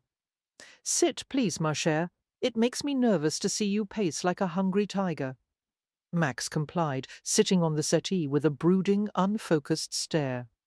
For Mariame settled comfortably on the sofa beside him, her long, sleek legs dangling carelessly over one of his thighs. She handed him a snifter of brandy. "Perhaps this will help to relax you." He took the glass and drank deeply, barely noticing the fine vintage. Mariame's fingers walked up his thigh on a path they had often frequented before. "Are you sure you do not want to?" "No," he muttered, brushing her hand away. Mariame shrugged. "D'accord." A sly, interested smile touched her lips. "For alors, you might tell me more about this woman staying at the house." Max gave her a sardonic glance, realizing that the rumours had spread even more quickly than he had expected. The twins encountered Mademoiselle Cassant as she was trying to flee from an undesired marriage. "Ah!" Mariam's sleek brows lifted expressively. "Not many women would dare to do such a thing. Who is her intended bien-aimé?" Etienne Sagesse, her playful fingers stilled on the edge of his shoulder. "For Sagesse, bon Dieu! How odd that the girl should come to you, of all people, for refuge. What are you going to do?" "I'm going to take advantage of the situation, naturally." Her smooth forehead creased with concern. "Be careful, Max. I know that you would stop at nothing to repay Sagesse for what he did all those years ago, but you would come to regret it if you resorted to abusing an innocent in your care." A fond smile touched her lips. "For you do have a conscience, Chair, though you try to pretend otherwise." A reluctant grin crossed Max's face. "I'm glad you think so." He leaned his head back and stared at the cypress-panelled ceiling above. "Mariam," he said, abruptly changing the subject, "you know that I would never end our relationship without providing for you." "I have never feared that you would leave me destitute," Mariam replied calmly. Was this, perhaps, the first sign that his interest in her was waning? "For some day," she continued, "I would like to run my own boarding-house. I would be quite successful at it." "Yes, you would. Should I begin to make plans for it?" "Some day, if that's what you want." He caressed her cheek lightly. "But not yet." Thursday was the Vallerans' usual at-home day, when Irene's friends and acquaintances came to visit and chat over a cup of strong chicory-laced coffee. Unfortunately, Irene had been forced to turn away visitors because of Lisette's presence. "For I am sorry to disrupt your usual habits," Lisette said. Irene shushed her cheerfully. "Non, non, we will have coffee together, just the two of us, right now. I find your company far more diverting than that of my friends, who bring the same gossip to chew over week after week. You must tell me all about your mother, and about your friends in Natchez, and about your beaux." "Actually, madame, I have led a very secluded life. My sister and I were not allowed to have beaux. For, in fact, we seldom associated with even our male cousins or relatives." Irene nodded in understanding. "By standards nowadays, that is an old-fashioned upbringing, but it was that way with me. I never read a newspaper until after I was married. I knew nothing of the outside world. It was frightening when the time came to leave the cocoon of my family and assume my place as Victor Valoran's wife. Irenee smiled, her eyes soft with amusement as she remembered the girl she had once been. For my Tante Marie and my mother accompanied me to my marriage bed and left me there alone to wait for my husband. Oh, how I begged them to take me back home! I did not want to be a wife at all, much less the wife of a Valorand. Victor was a big bear of a man, and very intimidating. I was terrified of what he would require of me. Intrigued, Lisette set down her cup. Evidently it turned out well, she remarked. Irenee chuckled. Yes, Victor proved to be a kind husband, for I soon fell deeply in love with him. The Valorant men are deceptive, you see. Outwardly, they are quite masterful and arrogant. However, when managed by the right woman, a Valorant will go to any lengths to please her. Picking up an engraved silver spoon, Irenee stirred more sugar into her cup. There, she said with satisfaction. I like my coffee black as the devil and sweet as sin. Madame, Lisette asked casually, sipping her own coffee. What was your son's wife like? For, in your opinion, did she manage him properly? The question made Irenee visibly tense. She hesitated a long time before replying. Corinne was the most beautiful and spoiled girl I have ever encountered, much too concerned about herself to be able to love anyone else. She did not manage Max well at all, and the pity is, it would have taken very little for her to make him happy. It was not a good marriage, then, no. Irenee said softly. I don't believe anyone would say it was. For to Lisette's disappointment, she would reveal nothing further about Valorant's mysterious late wife. The entire Valorant household was disrupted as Justin tried to sneak in the house past midnight, bloodied and battered from a brawl. Max cornered him immediately, dragging him into the kitchen and giving him a scalding lecture. Lisette could hear the clash from her room on the second floor. Overwhelmingly curious, she crept to the top of the stairs and strained to hear their argument. For you cannot treat me as if I were a child. I'm a man now. So you claim, came Valoran's biting reply. But a man does not bully others into fighting merely for his own entertainment. It's not for entertainment, Justin said hotly. Then why do you fight? To prove something. That you're quick with your fists. That won't take you far, Justin. Soon you'll reach the age when fistfights turn to swordplay, and then you'll have a man's blood on your hands. Then I'll be like you, won't I? For, startled by the words, Lisette sat on the shadowy top step and listened intently. No matter how bad I am, I couldn't possibly be worse than you, the boy accused. I know all about you, Papa, and I know about your plans for Sir Jess and Mademoiselle Cassette. A long, nerve-wracking pause followed. Finally, Valorant growled, I have reasons that you know nothing about, don't I? Justin taunted. It seems you've heard the rumours. I have heard the truth. For no one knows the truth, Valorand said flatly. The boy spat out a hoarse word and ran from the room. Lisette leapt from the stairs and fled back to her bed, scurrying to avoid being caught eavesdropping. When she was safely beneath the covers, she stared blindly into the shadows, wondering if she had heard the boy correctly. What was the word he had hurled at his father? It had sounded like murderer. But that couldn't be right, she thought, deeply troubled, and her fists curled tightly against the covers. Chapter 3. Max was gone all the next day, attending to business in town. In response to Lisette's questions, Irenee replied that he was meeting with Governor Claiborne. How did Monsieur Valorand become acquainted with the governor? Lisette asked, fascinated. Irenee shrugged. I am not entirely certain, as Max rarely discusses his political activities with me. However, I do know that when Claiborne first took office, he asked my son to help him negotiate with the Creoles and shape his positions to make them acceptable. Like most Americans, the governor does not always understand our way of doing things, and because Max is owed many favors by Creoles and Americans, he is often able to persuade them all to agree to Claiborne's policies. Max also helps to calm unrest in the city when Claiborne has made a misstep, for she clicked her tongue as she added disapprovingly, "These Americans, such a troublesome people." Like most Creoles, Irenee considered Americans to be barbarians, with few exceptions. Rough and unrefined, Americans were preoccupied with money, fond of drinking to excess, and impatient with the Creole's leisurely way of doing things. Only Americans would be tasteless enough to replace the Creole's quadrille and cotillion with the reel and jig, for only the hypocritical Americans would criticize the Creole habit of relaxing on Sunday instead of sitting in stiff-backed pews from morning till night.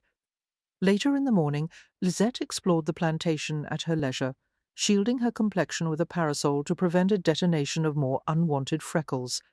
However, her usual energy was sapped by the heat, and she soon became aware of a nagging pain in her temples. For retreating to the house, she turned her attention to the light needlework Irenee had provided. Soon the blazing summer heat seemed to invade even the most shadowy parts of the house. Perspiration glued her garments to her skin, and Lisette pulled at her clothes irritably. When Irenee retired to take a midday nap, declaring herself fatigued from the heat, Lisette did the same. She trudged into her own room, stripped down to her undergarments, and stretched out on the cool white sheets. For a housemaid, unrolled the bear, a gossamer net that kept mosquitoes away from the bed. Staring up at the 8-foot-high canopy of the bed, Lisette waited for sleep to overtake her. Although it had been 3 days since her journey along the bayou, she had still not fully recovered from it. She was exhausted, and she ached down to her very bones. Quietly, Justin slipped into the library, his gaze darting from one end of the room to the other. The library was stuffy in the afternoon heat, for books lined up in endless rows seemed to look down from their shelves like sentinels. The bulk of Max's staunch mahogany desk, with all its mysterious drawers and cubbyholes, stood between the draped windows. The sight of it sent a shiver down Justin's spine. How often he had seen his father sitting at that desk, his head bent over documents and books. The drawers were filed with keys, receipts, papers, and strongboxes, and Justin hoped the object he was looking for. For swiftly he moved to the desk and searched it, his fingers peeling through the contents of each drawer. Justin used the hairpin purloined from Irenee's room to unlock a small document box. It opened with a protesting click, and he threw a wary glance over his shoulder before looking inside more receipts. And a letter, an unopened letter. Justin's eyes glittered with triumph. Carefully he tucked it inside his shirt, closed the box, and put it back where he found it. For this, he muttered to himself, "Will square my account with you, mon père." Lisette slept well past the supper hour, and Irenee saw to it that she was not interrupted. When she awoke, the room was dark and the coolness of evening had settled. Sluggishly, Lisette dressed in a light yellow gown and went downstairs. "Ah, you have finally awakened," came Irenee's buoyant voice. "I thought it better to let you sleep as long as you wished. You must be hungry now, For the older woman took Lisette's arm and squeezed it affectionately. "The twins and I have already eaten. Max arrived just a moment ago and is having supper. You may join him in the salle à manger." The thought of food made Lisette nauseous. "Non, merci," she managed. "I am not hungry, but you must have something." Irenee propelled her toward the dining room, "For we have delicious gumbo and pompano stuffed with crab and hot rice cakes." "Oh, I can't," Lisette said, her throat clenching at the thought of the rich food. "You must try. You are too thin, my dear."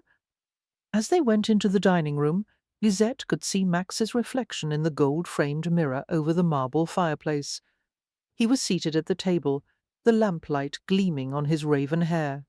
"Good evening, mademoiselle." For, with the innate courtesy of a Creole gentleman, he stood and assisted her into a chair. "Maman tells me that you have slept for a long time." He gave her an assessing glance. "Are you feeling well?" "Yes, quite well. Just not particularly hungry." Irenee clucked her tongue. "See that she eats something, Maximilien. I will be in the next room with my embroidery." Lisette smiled after the older woman as she left. Your mother is very strong-willed, monsieur, for there is no disputing that, he agreed wryly. A housemaid came to set a supper plate before Lisette. Staring at the steaming fish arranged on fried rice cakes, she felt bile rise in her throat. She reached for a glass of water and took a small sip, hoping it would calm her unruly stomach. "I've heard that you met with your friend Mr. Claiborne today," she remarked. "Yes." Max's white teeth bit into a piece of golden-crusted bread. "What did you discuss?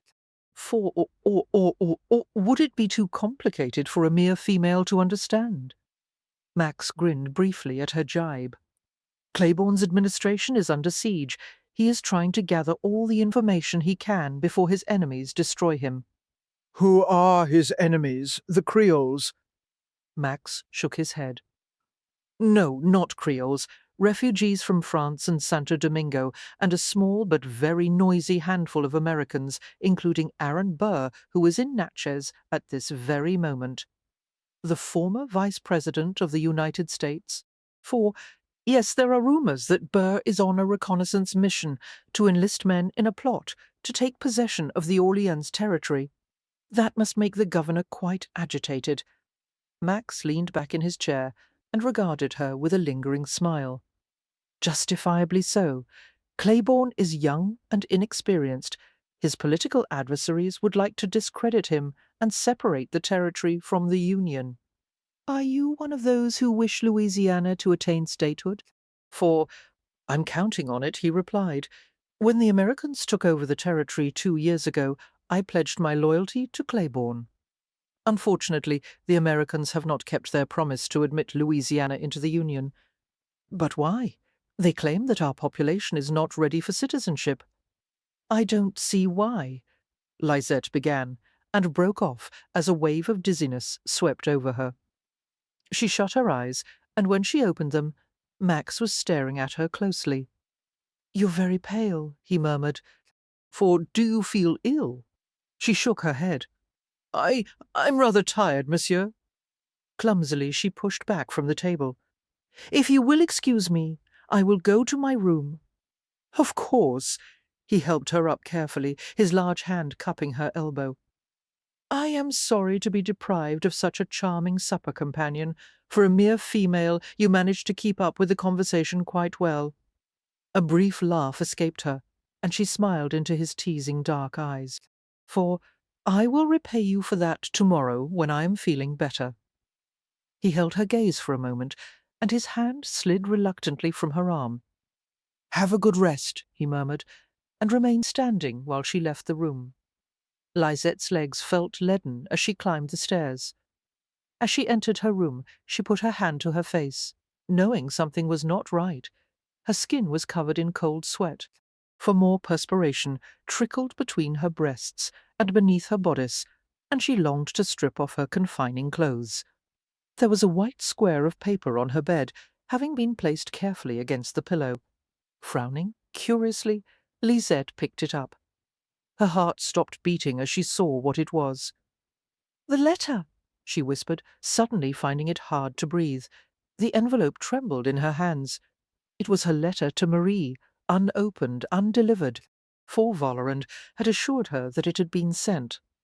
Why had he lied, and what was his purpose in keeping it? Oh, God, she had known she couldn't trust him. She decided to confront him at once. Her head throbbed with sudden vicious pain, and her back ached from the top of her spine to her hips. White with outrage, she gripped the balustrade in her slippery hand and began the long descent. Halfway down the steps, she saw Valorant walking out of the dining room. "For monsieur," she said, her tongue feeling thick in her mouth. "You have something to explain to me." He came to the bottom of the stairs. "Explain what, mademoiselle?" She held up the letter. "Why did you lie to me? My letter to Marie. You kept it. You never intended to send it." She shook her head impatiently to dispel the ringing in her ears. "I don't understand." She tried to back away as he began to ascend the stairs. She couldn't think above the annoying jangling in her head. "For stay away from me." Valorant's face was inhumanly calm. "How did you get it?" "That doesn't matter. Tell me why, now, damn you, tell me. The letter dropped from her nerveless hand, fluttering to the steps. I'm leaving. I would rather be with Sir Jess than endure another minute with you. You're staying, he said flatly. I have plans for you. Damn you, Lisette whispered, her eyes prickling with humiliating tears. What do you want from me? For she raised her hands to her head in an effort to stop the pounding inside. If only it would stop. If only she could calm herself enough to think. Suddenly Valorant's face changed. Lisette, he reached out to steady her swaying form, his hands closing around her waist. Wildly she pushed at him. Don't touch me. His hard arms slid around her back. Let me help you upstairs. No, even as she fought to be free, she felt herself slump against him. For her head fell weakly against his shoulder, while her arms hung uselessly at her sides. Max? Questioned Irenee, who had come out of the salon when she heard the commotion. Noeline was close behind. Is something wrong, mon Dieu? What has happened? Valorand didn't spare her a glance. Send for the doctor, he said tersely, and picked Lisette up, hooking his arms underneath her knees and back. He carried her as if she weighed nothing, ignoring her whimpers of protest. For I can walk, she sobbed, prying at his hands.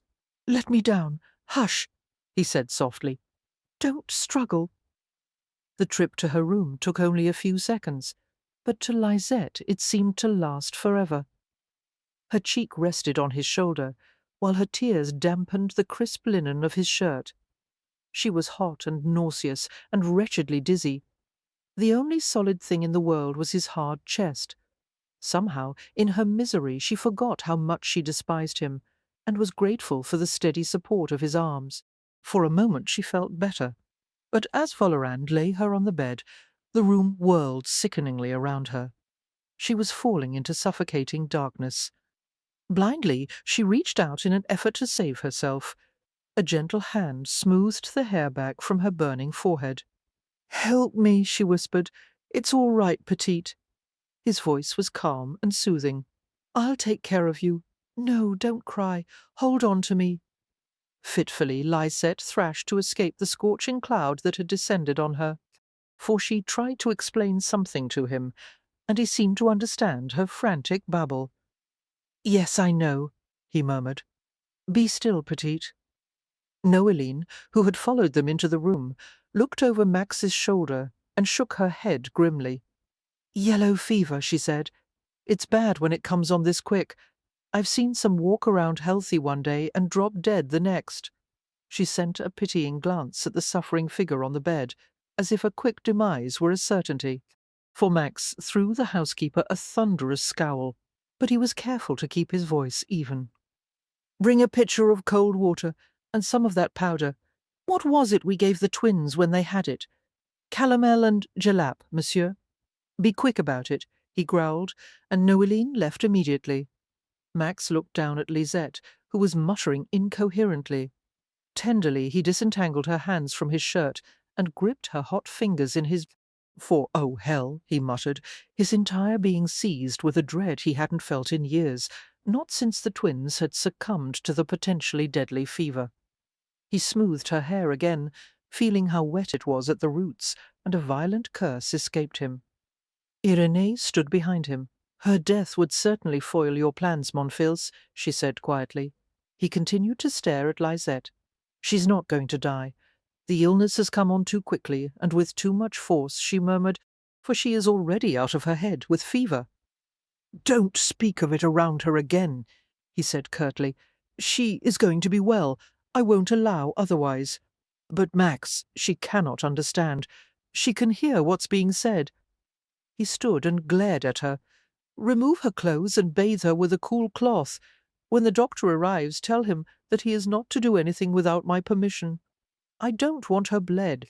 For Irenee nodded, remembering how they had nearly lost Justin during his bout with the fever, when he had been bled too copiously. Irenee and Noeline took turns sitting with Lisette the first 48 hours. Irenee had forgotten the work and patience it required to nurse a yellow fever patient. Her back ached from hours of leaning over the bed and sponging Lisette with cold water. For the violent bouts of vomiting, the delirious raving and nightmares, the pungent smell of the vinegar baths they gave her, all of it was repellent and exhausting. Max frequently asked about the girl's condition, but propriety barred him from entering the room. Although nothing was discussed or admitted, Max suspected Justin's involvement with the letter, knowing his son's penchant for stirring up trouble. The boy slunk around the house, avoiding his father and brother, for at such times, when the adults were otherwise occupied, the twins usually took the opportunity to run wild, dodge their lessons with the tutor, and sneak off to see friends or cause mischief in the city. Now, however, they were unusually quiet. A fog of gloom seemed to have descended on the house. The silence interrupted only by Lisette's incoherent cries during the worst periods of delirium. For this time, when Lisette's family returned to the Vollerand house, they departed with no doubt that she was indeed extremely ill. Delphine was allowed to visit the sick room, but the girl did not recognize her. Gaspard was subdued as they left, for it was clear that Lisette's chances of survival were slight. Succumbing to a fit of melancholy, Justin grumbled about the nuisance it was to have an ailing house-guest. "For I wish it would end one way or the other," he said dully as he and Philip sat on the stairs. "I can't stand everyone having to walk on tiptoe, and the noises she makes, and the whole house stinking of vinegar." "It won't last much longer," Philip commented. "I heard Grandmère say she will not live another day." They froze as they heard a weak cry from upstairs. Suddenly their father emerged from the library, brushing by them without a word. He went up the stairs 2 at a time, for the twins glanced at each other in surprise. "Do you think he cares for her?" Philippe asked. Justin's young face hardened in contempt.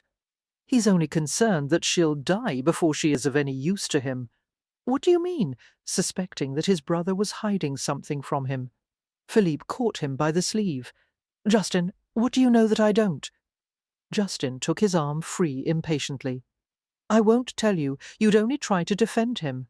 For Irénée tried in vain to quiet the girl who twisted and turned in the throes of violent delirium. "Pauvre petite!" Irénée exclaimed under her breath. Nothing would bring tranquillity. The girl would neither drink nor rest, and no medicine would stay down long enough to do any good. Wearily, Irénée slumped in the chair by the bed, watching Lisette's restless twitching. Don't let him! Oh, please, please!" The thin voice rose and fell monotonously. For slowly Irénée began to reach for the sponge and basin, hoping to cool the fever with more water. She fell back in surprise as her son appeared in the darkened room. "Max?" she exclaimed. "What are you doing? It's not proper for you to be here. She's not dressed. I don't give a damn." He swatted aside the filmy folds of the bear and sat on the edge of the bed. His dark head bent over the girl's writhing form. "Max, this is indecent," Irénée protested. "You must leave." For, ignoring her, Max pulled away the knotted mass of sheets from Lisette's sweating body. Her damp chemise was transparent as it clung to her skin, doing nothing to conceal her nakedness. Max's face was taut and harshly drawn as he pushed back Lisette's matted hair and lifted her into his arms. All the force of his will was focused on the shivering figure folded against his chest. "Shh!" he whispered against Lisette's temple, cupping her head in his hand. "Rest against me? Yes. Hush, petite. You're exhausting yourself." The girl clung to him and muttered incoherently. Shifting her higher against him, Max reached for the wet sponge. He drew it over her face and chest, squeezing until the cool water ran in rivulets over her skin and soaked his own clothes. "Lisette, be still. Let me take care of you. Sleep. You're safe, ma chère." After a while, the stroking and the quiet words soothed the girl, and she went limp against him. He took the cup from the bedside and pressed it to her lips, for she choked and tried to resist. But he coaxed and urged and insisted until she swallowed some of the medicine. Gently, Max eased her back to the mattress and covered her with the sheet. He glanced at his mother's astonished face. Tell Noeline to bring fresh linens, he said. She can help me change the bed. Irenee finally found her voice. Thank you for your help, Max. I will see to her now. Max picked up a comb from the night table and began to work on the mass of snarls in Lisette's hair. For you are exhausted, maman. Go get some rest. I'll take care of her. Irenee did not know how to reply to such an outrageous statement. What? What a ridiculous suggestion! Completely out of the bounds of propriety. Besides, men don't know anything about nursing. It is a woman's concern. There are duties required. A woman's body is hardly a mystery to me. As for nursing the fever, I took care of the twins when they had it. Remember? That silenced Irenee for a few seconds. For indeed, I had forgotten, she admitted. You were very good with the twins when they were ill, but they were your sons, and this an innocent girl. Do you think I'm going to ravish her? Max asked, with a twisted smile. Even I am not that degenerate, maman. Mon fils, she asked suspiciously. Why do you wish to take this upon yourself? Why shouldn't I? I have a vested interest in her welfare. Now go and rest. I'm capable of looking after her for a few hours. She stood up reluctantly. For I will tell Noeline to take your place. However, Max did not allow Noeline or anyone else to replace him. From that moment on, he spent every minute by Lisette's bed. His shirt sleeves rolled above his elbows as he laboured to break the girl's raging fever. He was inexhaustible and astonishingly patient. Irenee had never heard of even a husband doing as much for a wife. It was all too shocking. She was dismayed, but unable to think of a way to intercede. She had no control over Max, for perhaps if his brothers had been home, they would have volunteered to coerce him from the sick room, but day after day went by without their arrival, and Max remained in the girl's bedchamber, as if it were his right. A wolf prowled through Lisette's dreams, stalking until she ran and stumbled to the ground. He loomed closer, his teeth gleaming as he crouched over her prone body, and suddenly he was ripping her to pieces. She screamed as she felt herself being savaged and torn apart, for suddenly the wolf was gone, banished by the sound of a low voice. I'm here. It's all right. Shh. I'm here. I'm here. She was surrounded by sweltering heat that scorched her skin and blistered her lungs. Crying out in agony, she fought to escape it.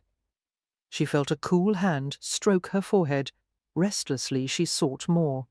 Please, she gasped and groaned with relief as the life-giving caress returned, coolness moving over her body, easing the unbearable fire, for the wolf eyes were watching again, glowing devilishly in the darkness. She whirled away in panic and came up against a man's hard chest and taut arms. Please help me. You've been promised to me.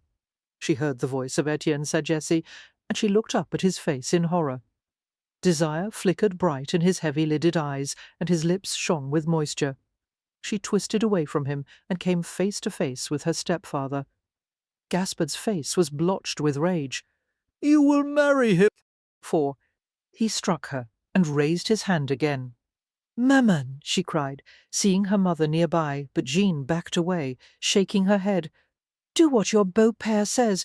You must obey him. I can't.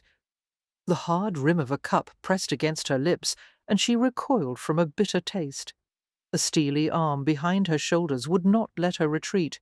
No, she choked, her head falling back against an unyielding shoulder. Don't fight me, petite. Drink it all. Good girl, just a little more. For she opened her mouth with a gasp, obeying the gentle prompting. She saw the dark shape of a man moving through a thick mist. He would help her. He must. Frantically she chased after him, ran and ran until her way was blocked by a tall iron gate. She grasped the bars and shook them violently.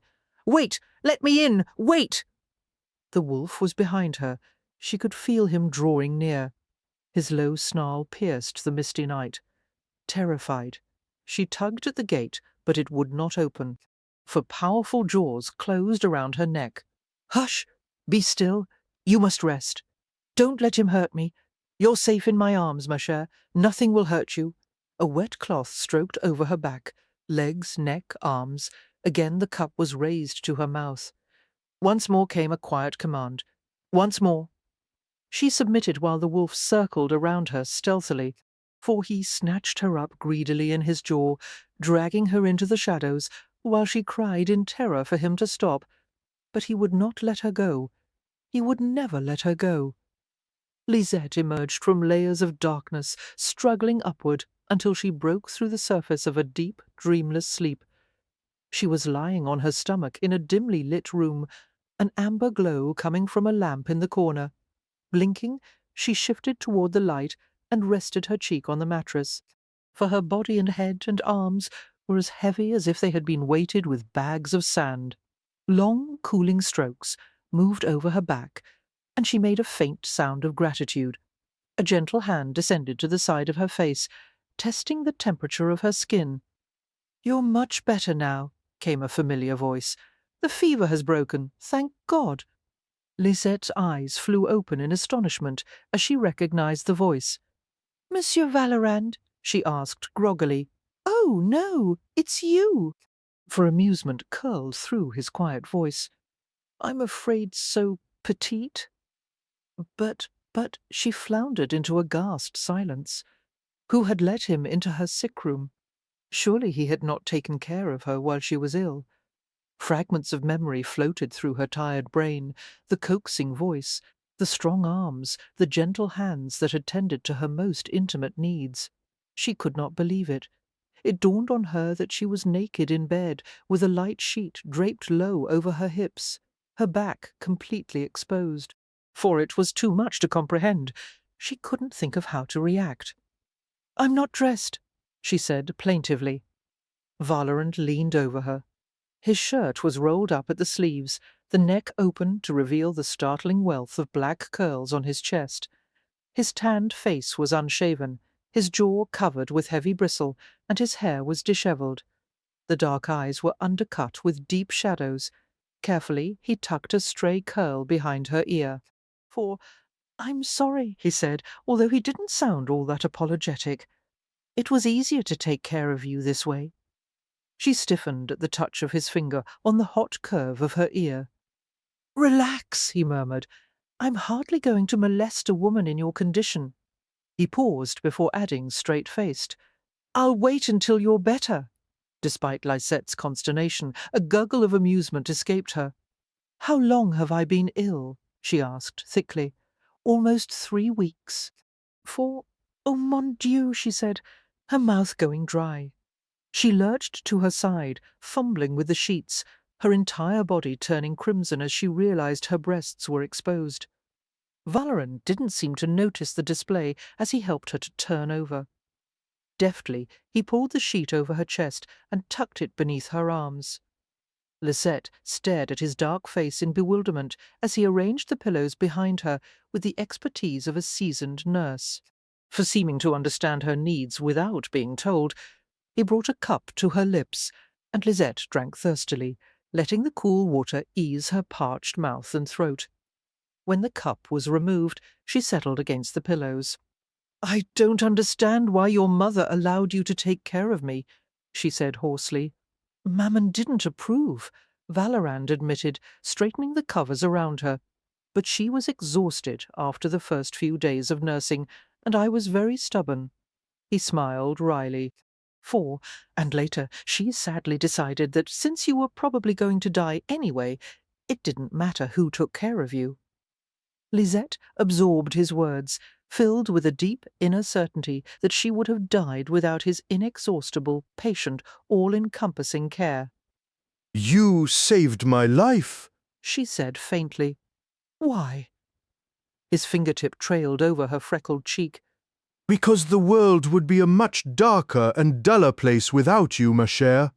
For Lisette watched passively as he straightened the articles on the bedside table. Remembering the day she had fallen ill, when she had found the unsent letter to Marie, she recalled that she had good reason to be angry with him. However, that issue could wait until later. No matter what else Vallerand had done, he had seen her through a terrible illness, and for that she owed him her gratitude. "If I send for some broth, will you try some?" he asked. The thought made Lisette grimace. I can't. For I'm sorry, but no. Just a little. Clearly he was going to pressure her until she relented. She frowned and sighed. A very little. After Valorant called for Noeline and requested the cup of broth, he returned to the bedside. Lisette toyed listlessly with the edge of the sheet and glanced at him, her gaze travelling from his fur-covered chest to his bristled face. "You're the hairiest nurse I've ever seen," she said. He grinned, his teeth white in his swarthy face. "For you can't afford to be particular," he informed her. "Until you're better, petite, you're going to have to tolerate me." When Lisette had recovered enough to desire a change of scene, Max carried her to the downstairs parlour. The stronger she became, the more troubled Lisette was about their developing intimacy. In the past 3 days, she had tried to put some distance between them, for she no longer allowed him to help bathe her or comb and braid her hair, and only Noeline and Irenee were permitted to help her dress. However, as Max lifted her in his arms and carried her downstairs, the treacherous feelings of closeness remained. It did not help that he was being so gentle and attentive. She could almost let herself forget that he had betrayed her and was certainly planning to manipulate her further, for reminding herself that she could not let herself be stupid enough to trust him again. Lisette gave him a suspicious frown. "What is it?" he asked, shifting her slight weight in his arms. "Are you uncomfortable?" "No," she replied, keeping her arms linked around his neck. "I'm merely wondering what your game is, monsieur." He gave her a blank look. "Game?" Lisette rolled her eyes at the show of innocence.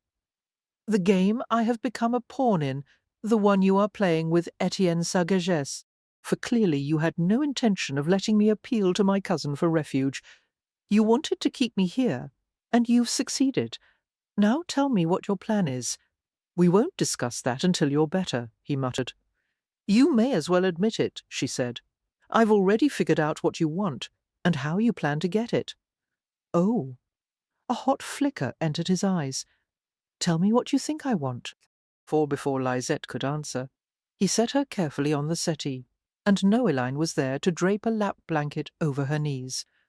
Valorant began to release her, and Lisette felt a painful tug on her scalp. A few strands of her hair had caught in one of his coat buttons. Realizing what had happened, he and Lisette reached for the button at the same time. Their fingers caught together, and Lisette recoiled in confusion, for the warm puff of his breath against her cheek unloosed a blaze of sensations that stunned her. With a dreamlike slowness, she let her hands fall, while her heart hammered in her breast. Carefully, Valorant freed the tiny snarl of hair, dismantling the silken bond that had held them together.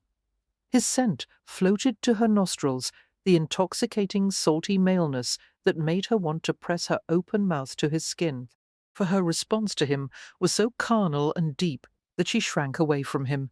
Shocked at herself, Valorant continued to lean over her, one arm braced on the back of the rosewood settee, the other hand resting close to her hip. "Don't be afraid of me," he said, mistaking the alarm in her gaze. "Afraid of you," she whispered dazedly. "You're the last man in the world I would be afraid of." The words seemed to jolt him. His breath quickened, and he stared at her as if he didn't dare believe her. Irenee entered the room, her voice penetrating the spell-binding silence. "Lisette, how do you feel this morning?" Max's peculiar expression vanished. "She's fine," he said curtly, striding to the door. "I'll be in the library." As he left, Irenee looked after him and shook her head. "He has behaved so oddly of late."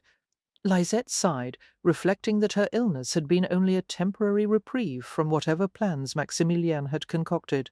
"For Madame," she said slowly, "certainly you must know that Monsieur Valorand never sent the letter to my cousin Marie." Irenee frowned. "Lisette, we should wait until you are stronger to discuss. He planned to dishonour me, didn't he?" Lisette laced her fingers together over her midriff. "Well, I have been here long enough to ensure that my reputation is in shreds, regardless of your presence. For my guess is that no one would believe I could stay under Maximilien Valorand's roof for this long. with my honour intact. Will suggest demand a duel now. That is how any Creole would respond, n'est-ce pas? Obviously, it has all turned out the way your son wanted." Irene was silent for a long time. Lisette, She finally said, "It is still not too late for you to be returned to Sagesse. If that is what you wish, I will see that it is done." Lisette shook her head. good Lord, no. "For I would become a streetwalker before I went back to him." The older woman was clearly startled by the frank statement. She was spared from replying by Noelin's arrival in the doorway. "Madame," the housekeeper said, rolling her eyes heavenward, "it is Monsieur Medard. He wants to take Mademoiselle Lisette away with him." Chapter 4. Lisette damned her own physical weakness as her stepfather, and Tante Delphine entered the room. For the impulse to leap from the settee and run was uncontrollable, but she knew she wouldn't make it 5 yards before collapsing. Lisette, Gaspard said calmly, a smile on his lips. The expression in his eyes, however, was one of undiluted hatred. Her marriage to Etienne Sagesse was the only thing that stood between him and financial ruin, and she had almost succeeded in sabotaging his plans. "You are fortunate, you foolish girl. Sagesse still wants you, regardless of all that has happened, for the marriage will take place as planned. Now that you are better, you will come with me." "The marriage will never take place," Lisette said. "I would have thought that would be clear to you by now." "Lisette?" Tante Delphine exclaimed, hurrying forward in a display of maternal affection. "There, there, enfant, we have come to take care of you. Certainly you do not wish to be a burden to these strangers any longer. I would have expected you to be more considerate than that." For she caressed the side of Lisette's face with her plump hand and tucked the lap blanket more tightly around her. Lisette realized guiltily that Delphine had a point. She had indeed been a burden to the Valorans. Moreover, she had no wish to be the unwitting instrument of Valoran's destruction. If a duel did result from this, there was a possibility that Sagesse would manage to wound or even kill him. Somehow that thought was too awful to contemplate. For Lisette, Irénée said sympathetically, astonishing them all, "Perhaps you should go with them. It might be the wisest course of action." "Yes, it would," Gaspard added, his swarthy face losing its thunderous cast. "Your sensible attitude pleases me, Madame Valorand. We must consider Lisette's welfare." Irénée replied cautiously, "Clearly Madame Valorand recognizes the impropriety of your presence under this roof." Gaspard interrupted, reaching for Lisette. Allons, Lisette. "For there is a carriage waiting outside, the finest carriage you have ever seen. The Sagesses have anticipated everything you might require." He picked her up easily, his beefy arms crushing her struggles. Lisette was unable to move or breathe in his crushing hold. "You're going to pay for the trouble you've caused me," he said, close to her ear, a mist of hot spittle spraying her skin. Swamped in despair, she shoved at him. "Max!" she cried, wondering frantically why he wasn't there, for hadn't anyone told him that her aunt and stepfather had arrived? "Max!" The world seemed to tilt crazily, and she heard a strange low growl that most certainly had not come from Gaspard. An unseen force wrenched her upward, away from her stepfather's brutal grasp, and momentum brought her hard against Valorand's unyielding chest.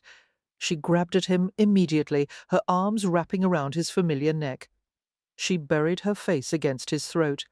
"He's going to take me to Sagesse," she gasped. "For don't let him, don't." "You're not going anywhere," Valorand interrupted brusquely.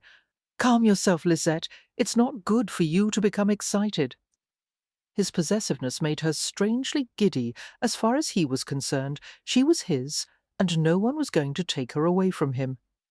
Gently, Valorand set her on a chair and straightened. His steady gaze fastened on Gaspard. "Don't touch her again," he murmured, although his voice was soft.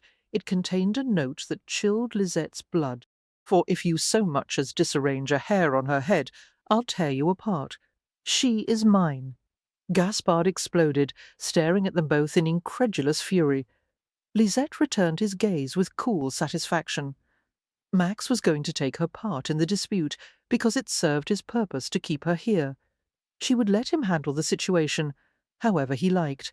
She didn't give a damn about her ruined reputation or about the fact that Max was using her, for the only thing that mattered was that she wouldn't have to marry Etienne Sagesse. Gaspard spoke to her directly, his face apoplectic. Sagesse has said that if you are not returned by this afternoon, he will not have you. He will consider you defiled. Do you understand, you stupid fool?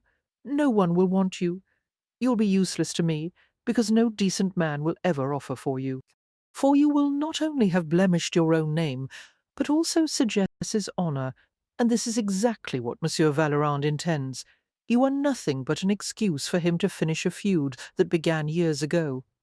Once it is done, you will have no hope of anything close to the life you might have led as the wife of a Sagesse. Save yourself, Lisette. Come with me now and end this madness. Lisette was suddenly exhausted. Her lips curved with a bitter smile as she spoke to Max. For Monsieur Vallerand, everything he says is true. N'est-ce pas? He remained facing away from her. Yes, he said bluntly. She received the admission without surprise. What had you planned to do with me when your game is over? Repay you for the opportunity you afforded me, he replied, with no visible trace of shame. Provide for you in whatever manner you wish. You will find that my gratitude for the chance to duel with Sagesse will prove boundless. For his arrogance was so vast that she could not prevent a wry smile. What has he done to earn such enmity, monsieur? Vallerand did not reply. Thoughtfully, Lisette considered her options. I am weary of being exploited, she said to no one in particular. Her gaze settled on her stepfather. Beaupère, I'm afraid that you will have to return to Sagesse without me, now that I have no more value on the marriage market. Perhaps you will find some other way to make money. For as for you, Monsieur Vallerand, you are welcome to your duel with Monsieur Sagesse. Congratulations, you have what you want. But what will you do, Lisette? Irénée asked, her face drawn with concern. As soon as I am able, I would like to be taken to the Ursuline convent. Although I have no intention of becoming a nun, I am certain that they will offer me shelter until I decide what to do. I suspect I might be able to find work as governess or perhaps teach somewhere. For she extended a hand to Noeline, who had watched the entire episode from the doorway. Please help me upstairs, she asked with quiet dignity. Lisette's hair was still damp after a thorough washing during her bath. Carefully Noeline separated the tangles and began to comb the matted locks, while Irénée sat nearby and looked out the window. The afternoon sunlight shone on the oak trees lining the drive, filtering to the damp ground beneath. Irénée watched as Max rode away from the house on his black thoroughbred. When she was assured that there was no chance of his return, Irénée turned to Lisette and spoke softly. You have a right to know, Lisette, what happened between Max and Etienne Sagesse. It will help you to understand my son better, and perhaps even to forgive him a little. He is not nearly as wicked and selfish as he seems. When Max was younger, he exceeded all the hopes his father and I had for him. For he was a wild boy, to be sure, often given to mischief, but also warm and kind and full of charm. Nearly every woman in New Orleans, young or old, matron or maiden, was in love with him. His downfall, nature element, was a woman. Corinne Carrand was the daughter of a highly respectable family in New Orleans. Max was your age when he married her, so young, in fact, that he was not able to see the real woman beneath the beautiful facade. For the first year of their marriage, Corinne gave Max the twins, and he was overcome with joy.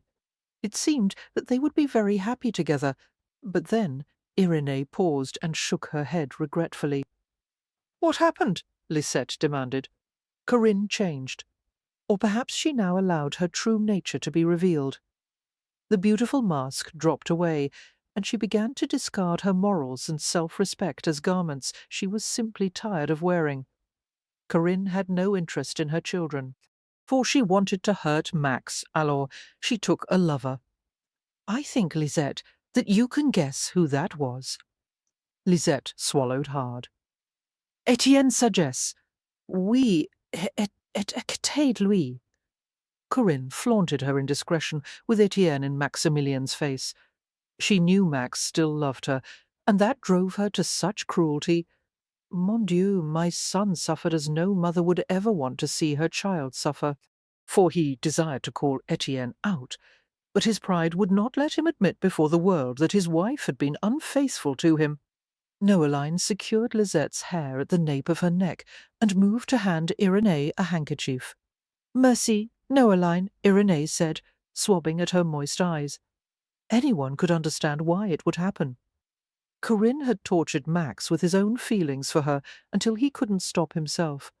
It was justified, wasn't it, Noeline? Oui, madame. What happened? For Lisette asked, although she already knew.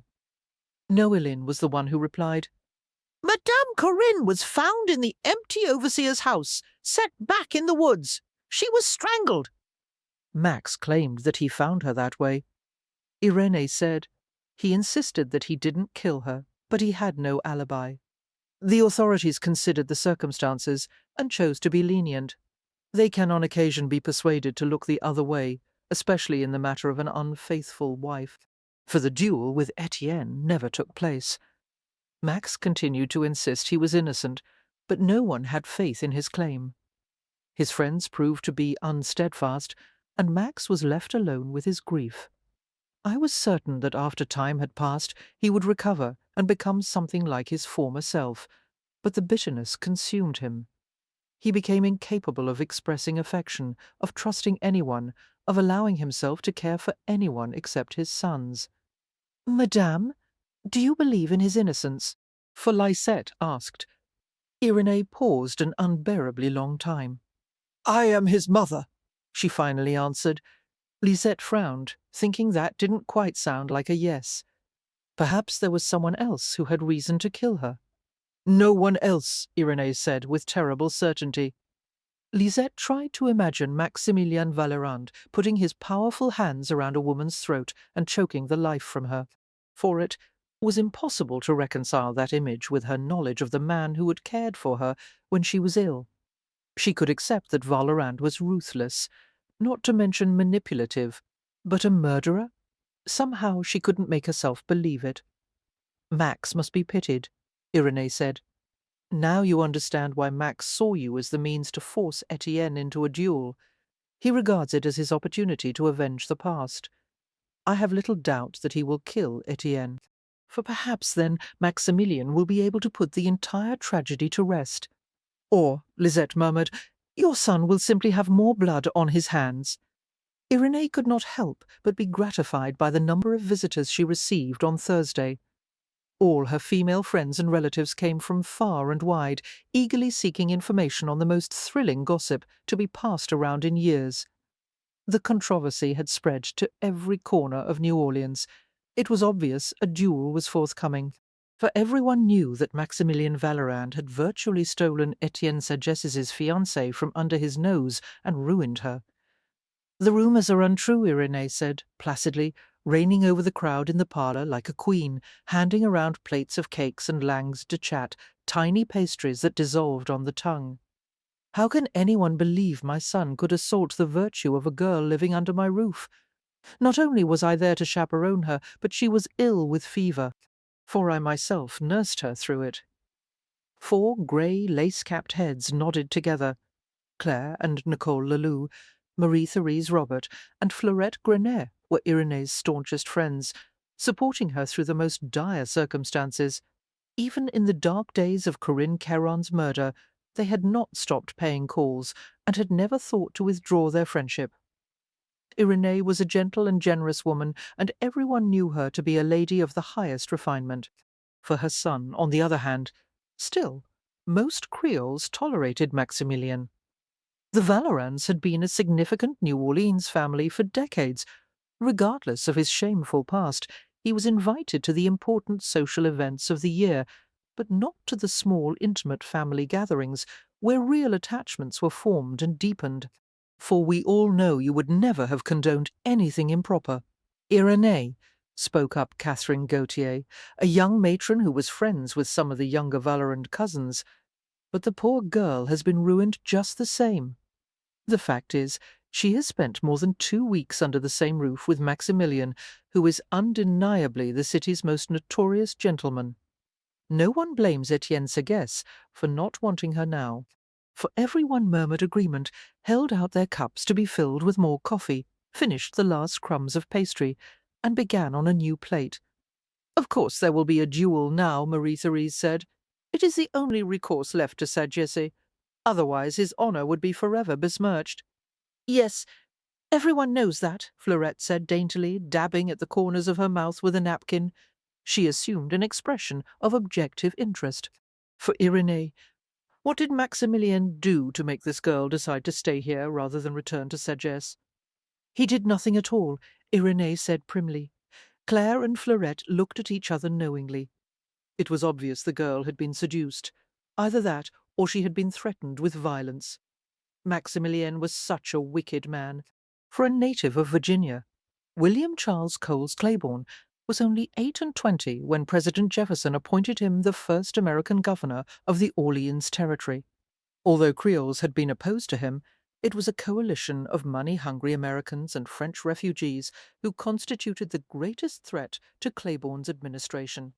For among those whom Claiborne wisely considered a danger were Edward Livingston, a New Yorker who had come to New Orleans to make his fortune, and General Wilkinson, the ranking officer of the army and newly appointed governor of the Upper Louisiana Territory.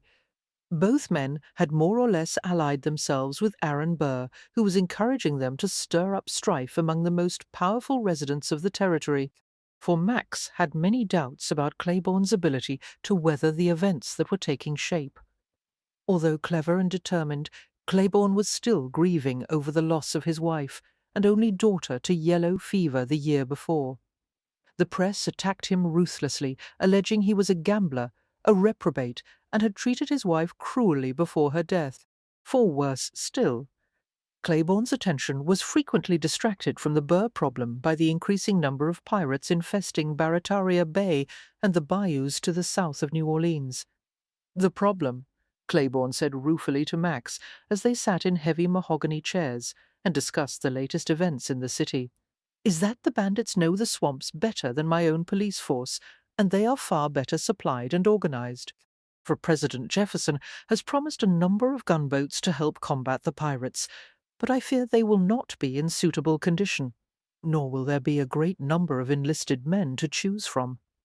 Max smiled wryly. "I should point out that most Creoles will not be in favor of strong measures to oppose privateering. The local merchants will cause quite an uproar if you remove their access to duty-free merchandise. The fortunes of many respectable families have been founded on smuggling, for here it is not always considered a dishonourable vocation." "Oh, and which respectable families are you referring to?" The question, asked in a tone of suspicion, might have caused many to recoil in unease. Max only laughed. "I would be surprised if my own father had not contributed to the pirates' cause," he admitted. Claiborne looked at him sharply, startled by the bold revelation. "And with whom do your sympathies rest in this matter, Valorand? For, if you're asking whether or not I have a hand in smuggling, the answer is—" Max paused, drew on his thin black cigar, and blew out an even stream of smoke. "Not at the moment." Claiborne was torn between annoyance and amusement at the man's insolence. The latter won out, and he chuckled. "Sometimes I wonder, Valorand, if I should count you as friend or foe. Were I your enemy, sir, you would have no cause to wonder. Let us talk of your enemies for a moment. For what is this my aides tell me of the rivalry between you and Etienne Segès over some woman, and some ridiculous talk of a duel? Merely a rumour, I hope? All true." Surprise appeared on the governor's face. "You would not be so impetuous as to duel over a woman, a man of your maturity." Max's brow arched. "I am 35, monsieur, hardly in the doddering years of infirmity." "Not by any means," but Claiborne shook his head in dismay. "For, although I haven't known you long, Valorand, I consider you to be a sensible man, not a wild-blooded youth who would sacrifice all in the heat of a jealous rage, duelling over a woman. I would have thought you above such behaviour." Max's lips twitched in amusement. I am a Creole. God willing, I will never be above such behaviour. For I have no hopes of understanding the Creoles, Claiborne said with a slight scowl, thinking of his brother-in-law who had recently been killed in a duel while defending the memory of his sister. With your women, and duelling, and hot tempers, you will discover, Governor, that duelling is an inevitable aspect of life in New Orleans. You might some day find it necessary to defend your own honour in such a way. Never. For, like all Americans in New Orleans, Claiborne did not understand the Creole's penchant for duelling over what seemed to be trifling matters. Rapiers were the preferred weapon, and the art of fencing was taught by a flourishing group of academies. The garden behind the cathedral had absorbed the lifeblood of many gallants who had sacrificed their lives merely to avenge an imagined slight. Sometimes a single misspoken word or the tiniest breach of etiquette was enough to result in a challenge. For, my God, man, Claiborne continued, how can you involve yourself in something like this, when you may still be of use to me? You know it is imperative that I avoid antagonizing the population of this city, and if the Creoles' hatred of me worsens— The Creoles do not hate you, Max interrupted matter-of-factly. They don't? Claiborne began to look mollified. They are largely indifferent to you. It is your own countrymen who hate you. Damn it, I know that. The governor gave him a dark look. For much help you'll be to me if Segis wins the duel. Max half smiled. That is unlikely. However, if I prove unsuccessful against Segis, my absence will not make as much of a difference as you seem to believe. The hell it won't. Colonel Burr is in Natchez at this moment, plotting to stir Louisiana to revolt and wreak havoc on God knows what other portions of the continent. He'll be here in a matter of weeks, looking for supporters. For by that time you'll most likely be buried at the foot of a tree, instead of doing what you can to verify the reports I'm receiving. And if Burr succeeds, your property will be confiscated, your family's wealth plundered, and your desire to see Louisiana attain statehood will never be realized. A gleam of malice appeared in Max's brown eyes.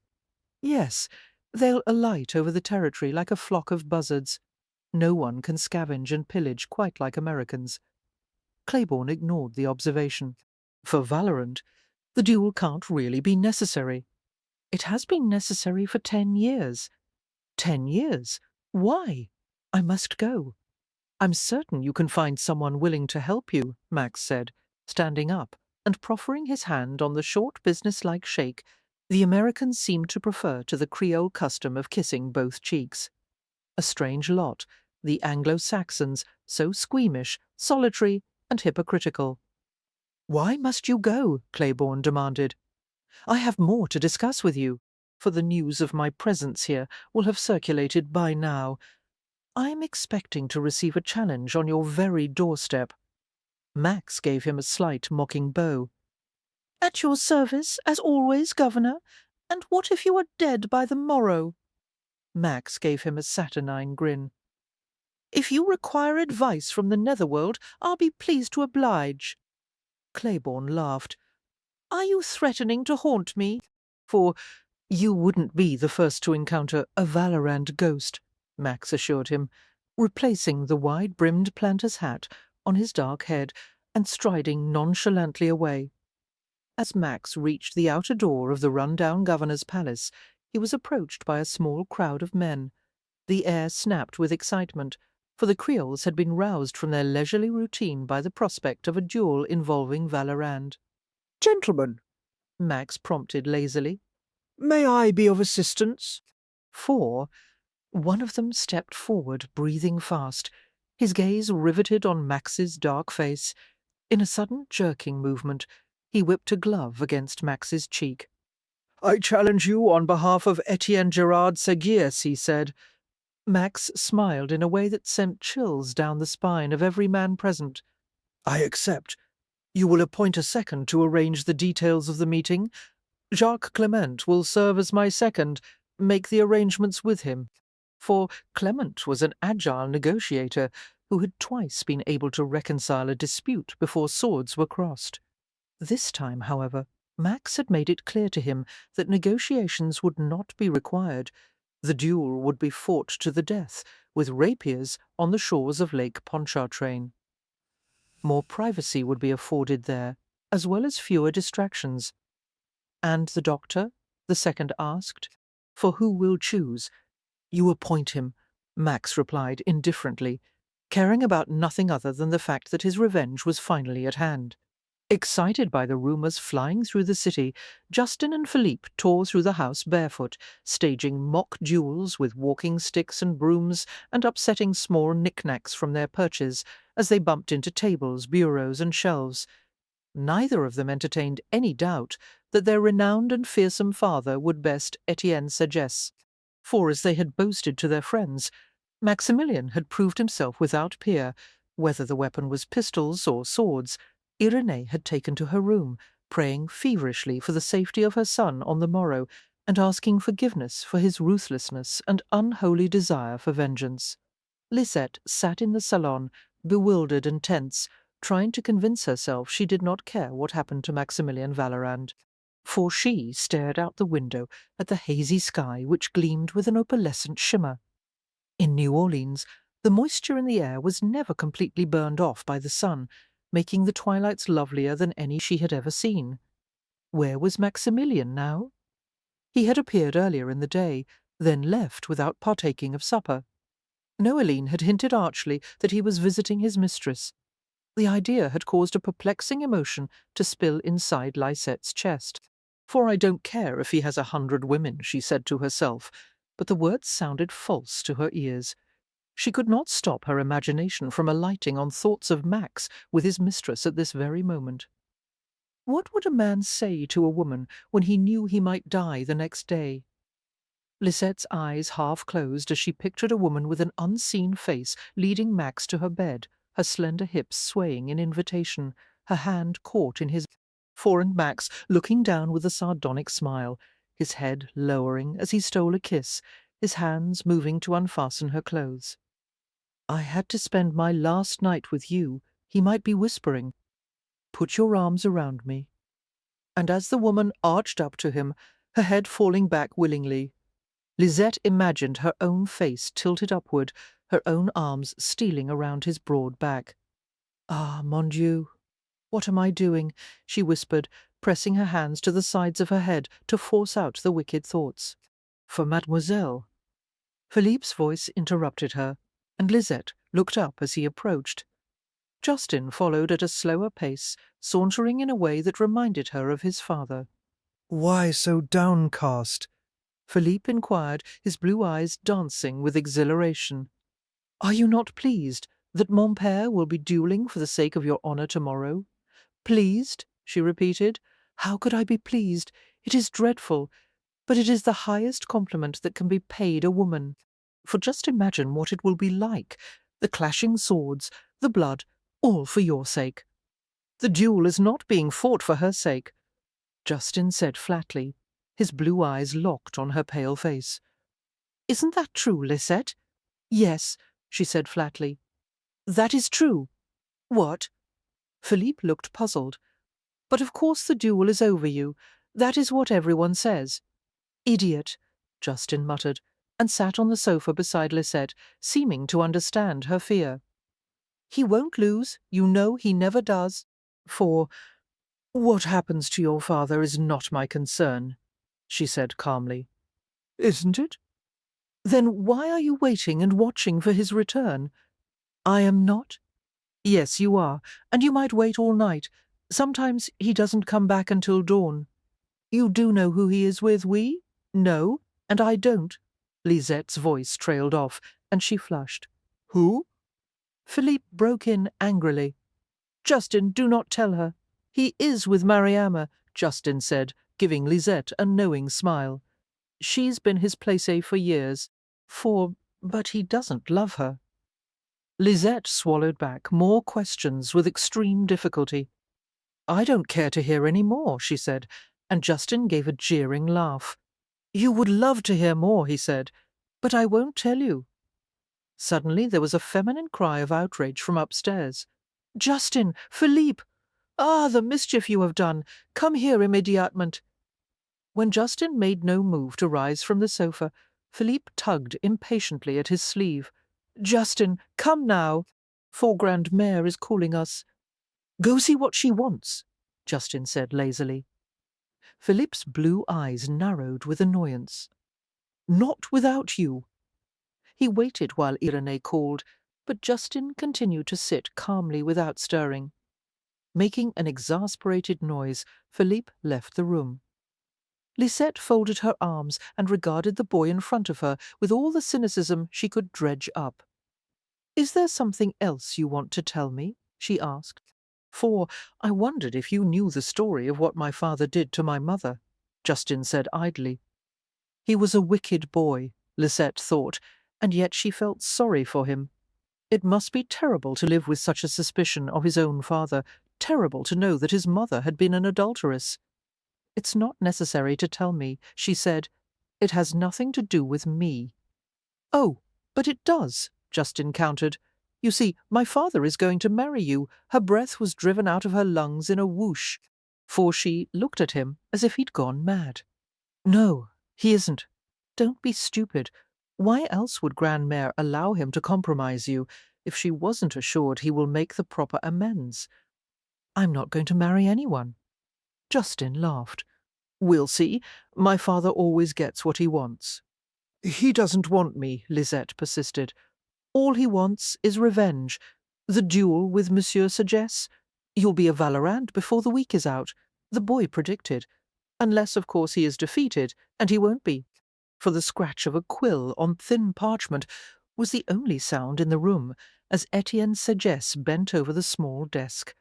Word after scrawling word filled the ivory sheet, while the face above it turned ruddy with effort. Carefully he blotted the letter, folded and sealed it, then held it in his hands with exceeding lightness, as if it were a delicate weapon. For just an instant a long-forgotten softness appeared in his turquoise eyes, while old memories danced before him. Etienne, for his older sister, Renée Sagesse-Dubois, entered the room. She was a striking woman of unusual height, admired for her self-contained ways, respected for being a dutiful wife, and the mother of 3 healthy children. For years she had worried over Etienne every bit as earnestly as their own mother had, and although she turned a blind eye to his misdeeds, she could not help but be aware of his true character. What are you doing? She inquired. He gestured with a letter in response. "For in case events do not turn out as I wish tomorrow," he said, "I want this to be given to Maximilien Vallerand." "But why?" Renée asked with a frown. "What does it say?" "That is only for Max to know." Renée came to stand by his chair, resting her long hand on the back of it. "Why must you duel over that creature?" she asked, her voice for once impassioned. "Many reasons, not the least of which is the fact that Lisette Cassaint is the only woman I ever wanted to marry." "But why?" "For she is not even pretty. She is the most desirable woman I've ever known. No, I'm not jesting. She is vibrant and clever and unique. I will enjoy killing Vallerand for taking her. Will you be able to live with yourself if he dies?" An odd smile shaped Etienne's lips. "That remains to be seen. I can be certain, however, that Max will not be able to live with himself if he emerges the victor." He set the letter down on the desk. "If that happens, do not forget this note, for I will be watching from the grave while he reads it." Renée's blue eyes crackled with anger. "I have never understood your attitude toward that cruel, embittered man. Maximilien Vallerand is not worthy of a single moment of your time, and yet you insist on risking your life to indulge his need for vengeance." Etienne appeared to have only half heard her. "Remember how he was?" he said absently. "Remember how everyone loved him? Even you?" For a blush edged up to her hairline, but Renée was too straightforward to deny it. Like so many other women, she had been in love with Maximilien back in the days when he had possessed a boyish gallantry that had set her heart beating all too fast. "Yes, of course I remember," she answered, "but that was not the same man, Etienne. The Maximilien Vallerand whom you go to duel with is beyond redemption." Lake Pontchartrain was a shallow body of water, perhaps 16 feet at its deepest, for nonetheless, the seemingly tame lake could turn dangerous, Sometimes a strong wind would flail the surface until the waves grew violent enough to overturn vessels and take the lives of many men. This morning, however, the water was a glassy grey mirror poised against the pale dawn sky. Only the hint of a breeze skimmed the lake and touched the shore. The duel between Max and Etienne would take place away from the beach, on the edge of a pine forest where the ground was firm and even for while the seconds and the group of onlookers stood by. Max and Etienne drew aside for a private meeting. The men were similar in height and reach, both experienced and well trained in the art of swordsmanship. None of the witnesses present would dare to choose which opponent they would rather face, though several had noted that an excess of fine living would soon begin to take a toll on Sir Jess's agility, if it hadn't already, for he indulged too often in the rich wines and cuisines the Creoles loved, and led a dissipated life that would not long allow him his current preeminence as a duellist. Etienne Sagesse confronted Max with a faint smile on his coarsely handsome face. "Valorand," he murmured, "you could have found some other excuse years ago. Why did you use my little fiancé to provoke the duel?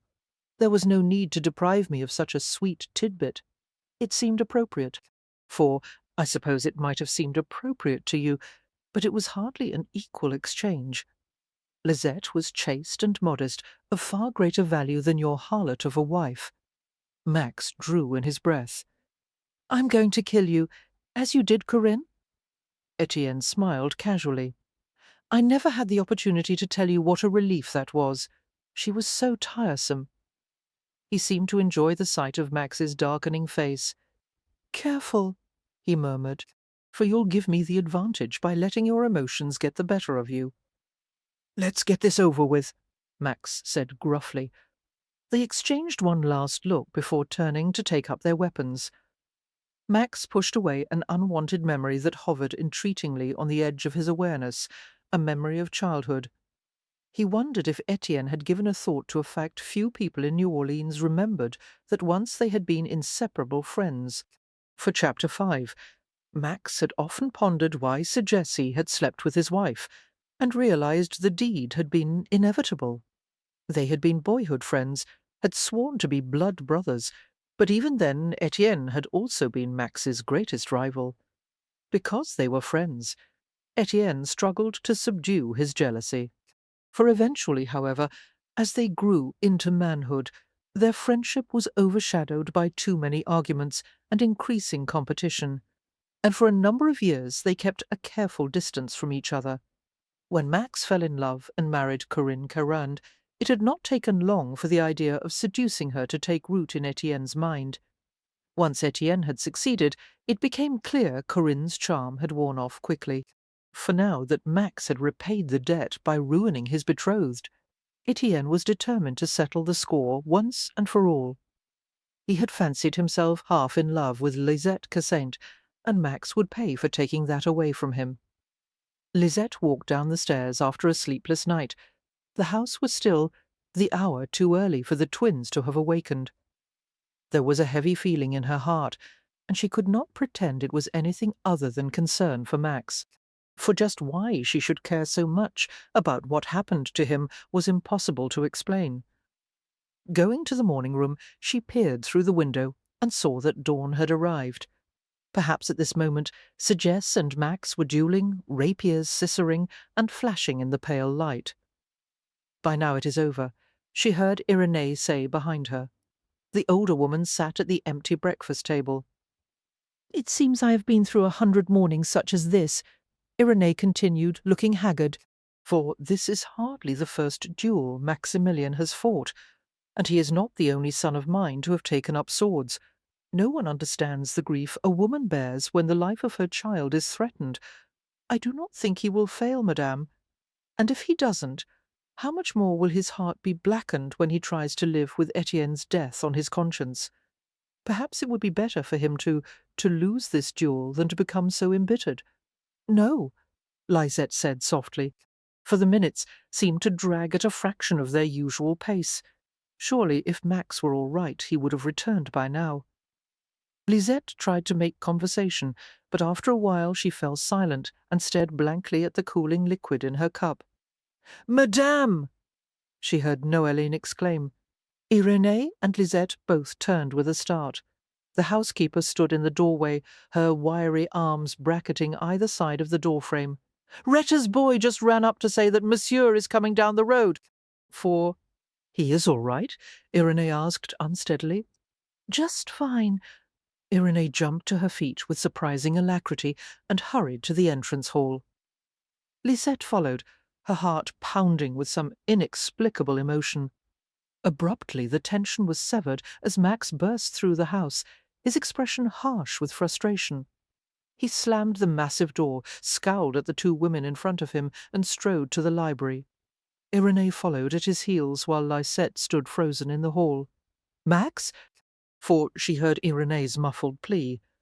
"Maximilien? What happened?" There was no reply. "You won the duel?" Irénée pressed. "Etienne Sagesse is dead." "No, Sagesse isn't dead, but I don't understand."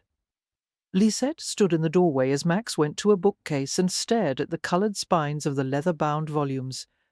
"Soon after the duel began, I had Sagesse at my mercy," he said. "His reflexes have gone soft. He couldn't best anyone but the rankest novice."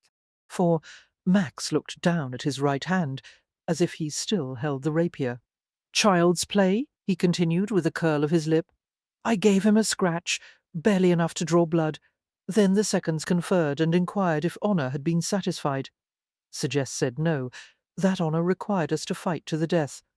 I was about to agree, but then—" Max groaned and swivelled around, clutching his head in his hands.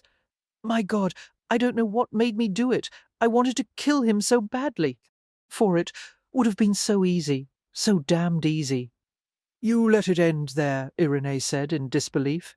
"You did not kill him." Max nodded, his face twisting in baffled self-hatred. I am pleased," Irénée told him fervently. "You did the right thing, Max." He made a sound of disgust. "I need a drink." As his gaze moved to the silver tray of decanters, he caught sight of Lisette as she stood in the doorway. They stared at each other in the highly charged silence. Lisette was at a loss for words. Clearly nothing could be said to soothe him. He was filled with masculine hostility that had been allowed no outlet. Clearly he was furious that he hadn't been able to make himself kill his hated enemy. No doubt he considered that a sign of weakness. Lisette, on the other hand, recognized the turn of events as evidence that she had been right. Vallerand was not a killer, no matter what the rest of New Orleans chose to believe. "Well," she murmured, "what next, monsieur? For will you be sensible and let the matter rest now?" "Probably not. You'll do your best to find another excuse to duel with Sagesse, and perhaps next time you'll find it in yourself to kill him, though I doubt it. In any event, I won't be here to see it, thank God." She gave Irénée an expectant glance. "If you wouldn't mind, madame, I would like to go to the Ursuline convent now, for I doubt it will be half so interesting as a stay with the Vallerands, but I dare say I wouldn't mind a few days of peace and quiet." Vallerand pinned her with a surly stare that made her nerves jangle with warning. "You're not going anywhere. You have an alternate plan in mind?" she asked crisply. "You're ruined," he pointed out. "No one in the entire territory would have you now. Everyone believes you to be soiled goods. Yes, thanks to you, marriage is no longer a choice for me. But the sisters will have me. So if you will excuse me, I'm going upstairs to pack my few things, and then I expect a carriage to— You're going to marry me." Although Lisette had half expected it, the primitive proposal, or more accurately, the announcement, caused her heart to stop. In the midst of her alarm, a part of her was able to step back and point out that if she was clever enough, she might be able to get something she had only now realized that she wanted. "Indeed? For how did you come up with such an absurd idea?" "I have need of a wife. Only because of what you did to the first one," she retorted, and turned on her heel. By the time Max was able to form a reply, she was halfway up the stairs, her legs propelling her to the safety of her room. Max glanced at his mother with a sardonic smile. Irénée shrugged apologetically. I do not think she is receptive to the idea, Irenee commented. Max laughed at the understatement, his fury seeming to abate, for he walked over to her and pressed a kiss to her furrowed forehead. Maman, you must not go around telling my prospective brides that I murdered my first wife. It does little to enhance my appeal. Do you think you will be able to persuade her to marry you, Max? Begin making plans for a wedding a week from now. Only a week, but how could I possibly prepare? No, no, it cannot be done. A small wedding, I know you, Maman. You could arrange it in a quarter hour if you wished. 4. But this haste is entirely necessary. I'm afraid my fiancé's reputation could not withstand a lengthier engagement. If we could wait just a bit longer, Alexandra and Bernard will be here. Your brothers would want to attend your wedding, Max. I assure you, he said sardonically, my wedding will lose none of its poignancy for their absence. Now, if you will excuse me, I'll go upstairs to have a private talk with Lisette. He paused meaningfully. Make certain that we are not disturbed, for the impropriety of his intent was not lost on Irenee. Max, you will not spend too long with her alone, will you? I might have to. After the confidences you shared with Lisette, it might take strong measures to convince her to marry me. What kind of measures? A devilish smile crossed his lips. Don't ask questions, Maman, when you know you don't want to hear the answers. Lisette leaned against the bed and watched the door intently, for the handle was tried, and the lock prevented it from turning. Lisette, open the damned door. I have not given you permission to use my first name, she said, and foul language hardly makes your marriage proposal more inviting. The door rattled more vigorously, the hinges creaking in protest. Mademoiselle Kersant, I have no desire to break down the door, since in all likelihood I will have to be the one to repair it. For open it, or, turning the key in the lock, Lisette sent the door swinging open. Come in. She returned to her position against the bed and folded her arms before her. I can hardly wait to hear why I should accept your proposal. Valorand entered the room and closed the door, his hooded gaze flickering to the bed behind her. Lisette could almost feel the force of his desire. She was actually enjoying this confrontation with the huge, aroused male before her, knowing how badly he wanted her. For so, he thought he would simply inform her that they would be married, and she would fall gratefully into his arms. Oh no, if she were to accept him, and that was still very much an if. Max would have to convince her that he was worth the risk she would have to take. Mademoiselle, you may use my first name now. Lisette. He let out a taut sigh. I didn't kill my wife, he said baldly, for there was no trace of humility in his tone, no sign of vulnerability on his face, but the mist of sweat on his forehead betrayed his agitation, and Lisette's heart softened ever so slightly. Corinne was dead when I found her. I don't know who did it. I thought Sagesse was guilty at first, but he has many witnesses to confirm that he wasn't with her that night. All the evidence points to me. No one believes that I'm innocent, not even my own mother. For I can't expect you to believe it either. But I swear. Of course I believe you, Lisette said calmly. Max looked away swiftly, but not before she saw the astonishment on his face. Although his body was rigid, she detected the faint tremor that shook him. Suddenly understanding the burden he had carried for so long and the toll it had taken on him, Lisette thought compassionately of how alone he had been for so many years. For it is obvious that you are no murderer, she continued, giving him time to recover himself. This morning you couldn't even make yourself kill Etienne Sagisse in a justifiable duel for all your posturing and snarling. I believe that you are basically harmless, but that is hardly enough to recommend you as a husband. Harmless? He repeated, his head jerking up, his face turned dark with a scowl. And untrustworthy, she added, for since the day we met, you have betrayed, manipulated, and lied to me. The circumstances were unusual. Is that an apology? It doesn't sound like one. I apologize, he said through his teeth, approaching her. Very well. Lisette gave his dishevelled form a boldly appraising glance from head to toe. Since I am optimistic by nature, I will assume that such behaviour isn't usual for you. Now, please explain why I should want to marry you. For Max contemplated her for a long time, obviously coming to the realization that bullying would not work with her. His eyes narrowed as he decided to negotiate. I'm a wealthy man by anyone's standards as my wife. You could have anything that you desired. How like a man to think that his wealth was his primary attraction. Lisette showed no reaction to the statement. What else? She asked. He moved closer with the stealth of a hungry predator. I would take care of you, for you already know that. The reminder of how he had cared for her during the fever softened Lisette, but she was careful not to let him see it. What about our age difference? Age difference. His masculine pride was obviously stung. She suppressed a smile. There are at least 15 years between us. That's not uncommon, he pointed out. That was true. For many Creole men, especially ones from wealthy families, sowed their oats for years before they finally married in their 30s or even 40s. Many others lost their first and even second wives to childbirth or disease, and they married again to girls straight from the schoolroom. Still, Lisette persisted.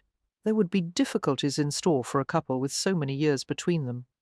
Au contraire, I can guarantee that I would be far more accommodating than a husband your own age. For if you marry me, I would allow you a great deal of freedom. That was his strongest point yet, but Lisette kept her face expressionless. Is there anything else I should take into consideration? He reached for her, fast as a striking panther. There's this, he muttered, pulling her into his arms. She inhaled sharply, too stunned to move. His mouth was scorching, his lips searching and pressing with gentle insistence. For Lisette pushed at him just a little, and he gripped her wrists and pulled them around his neck. Her slim body was flattened against his from chest to knees, anchored by his large hand at the small of her back. The intimate taste of him, sweet and dark and male, made her feel drunk. Excitement and pleasure flooded her, and she leaned helplessly against his hard body. For he tasted her upper lip, and then touched the centre of the lower one with his tongue, a moist silken stroke that set her nerves on fire. "Open your mouth," he whispered, his hand cupping behind her head. "Open for me, Lisette. Yes, yes." She was astonished to feel his tongue sliding past her teeth, exploring the inside of her mouth. A moan shivered in her throat. For kissing, him was even sweeter and richer than she had imagined, and she could no longer deny to herself that she had imagined it many times. Her sensual awareness of him had begun the moment they had met, and had finally expanded into something elemental, uncontrollable. Max claimed her with gently exploring kisses, while his hand urged her hips more tightly against his. He made a cradle of her loins, nudging the hard, unmistakable shape of his erection into the most vulnerable part of her, for she gasped at the rising heat that made her want to tear at her own clothes, and his, until they were both naked. Realizing that she was about to lose all self-control, not to mention her sanity, Lisette tore her mouth from his and drew in huge lungfuls of air. His lips wandered along her throat, licking and nibbling at sensitive places. He murmured in French and English, entreaties that aroused her, promises that astonished her.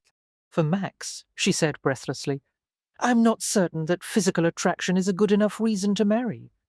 By God, it is for me, he growled, and fastened his mouth over hers again. The taste of him was addictive. She couldn't stop herself from responding avidly to the deep, languid strokes of his tongue. His free hand coasted over her body, moving up to the curve of her breast. For the heat of his hand sank through the soft cotton, and his thumb moved in ever-diminishing circles until it reached the exquisitely hard centre. He took the delicate point of her nipple between his fingers, and pleasure shot deep into the pit of her belly. Gripping his hard, muscled back with her hands, she pulled herself against him. A groan reverberated in Max's chest, and he swung her up suddenly, carrying her to the bed. For in the few strides it took him to reach it, Lisette realized what was happening. Although her body demanded that she surrender to him right then and there, her mind recalled the reasons why it was still far too soon. As soon as he laid her on the bed, Lisette rolled away and sat up. She held out a restraining hand as Max began to crawl over her.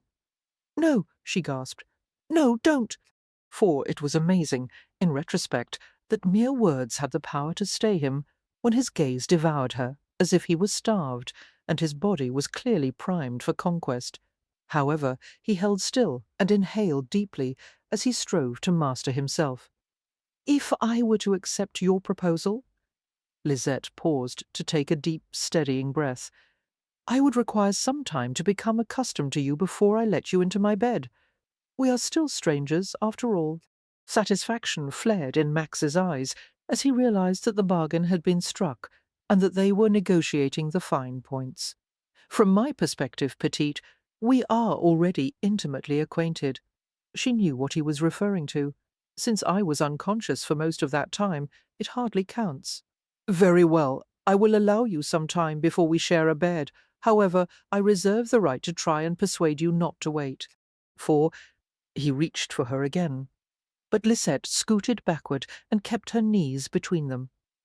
"I should also make it clear that I am not a naturally obedient sort of woman." A sudden smile lurked at the corners of his mouth. "I knew that from the moment I met you. In return, let me make it clear that I am a man of limited patience. Don't test it too often, d'accord?" D'accord, she agreed. Glancing down at her knees, she spoke in as diffident a tone as she could manage. "For what if I should eventually bear a child? Would that displease you?"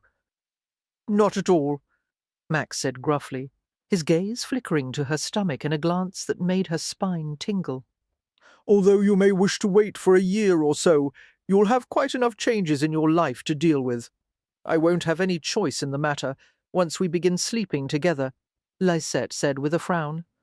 "God decides such things." For some reason he looked amused. "For, at last, something you don't know," he mocked gently. "There are ways to prevent pregnancy. How? It's irrelevant at the moment, isn't it? When you invite me to your bed, I'll enlighten you." He looked so disreputable and handsome, with his dark hair falling over his forehead and a smile playing on his lips, that Lisette felt a pang of pleasure deep inside. She could hardly believe that this magnificent man was going to be hers, for no other woman would ever hold him in her arms or take him to her bed. Lisette intended to enchant him so thoroughly that the thought of straying from her would never occur to him. Of course she knew that he had absolutely no intention of falling in love with her.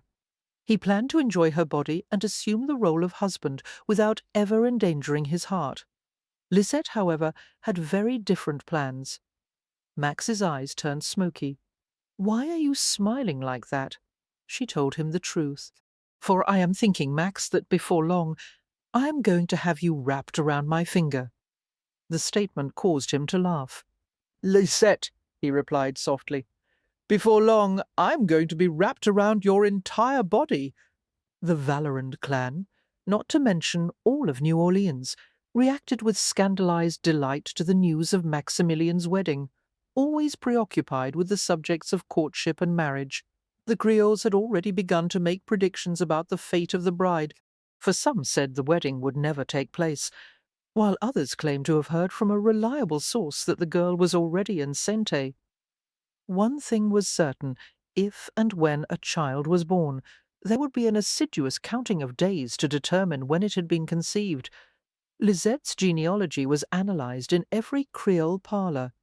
Little fault could be found with her bloodlines, but that did little to quell the rumours flying around New Orleans. For, after all, not one member of the bride's family would attend the wedding. Parents held Lisette's situation up to their daughters as an example of the hazards that would most certainly befall a disobedient girl. Owing to the events leading up to the proposal, there would not be a large wedding at St. Louis Cathedral, but rather a small affair, with only a brief religious ceremony. Still afterward there would be a large banquet at the Valorand plantation, for everyone in New Orleans begged for invitations, unseemly rumours notwithstanding. It was expected that the music, food, and wine at the wedding banquet would make the occasion one to be remembered for years to come. In the old days, Valorant hospitality had been known as the finest in the territory. At Irene's desperate petition, a celebrated old French baker temporarily came out of retirement to bake the many-tiered wedding cake, for the wedding would fall on a Monday, not a bad choice, although Tuesday was currently the most fashionable. It was considered vulgar to marry on Saturday or Friday, usually the day on which public executions were held. As tradition demanded, Lisette was kept in strict seclusion beforehand, while everyone speculated as to what she looked like. Expectations ran high, as most decided that she must be an extraordinary beauty. For Vremont, what other kind of woman would tempt Maximilien Valorand to marriage after all these years? Chapter 6. Irene walked through the double parlours with a satisfied smile, making certain that the guests would find no flaw in her house, no fingerprints on the glass, no wilted flowers. As Creole tradition dictated, the wedding ceremony would take place in the afternoon.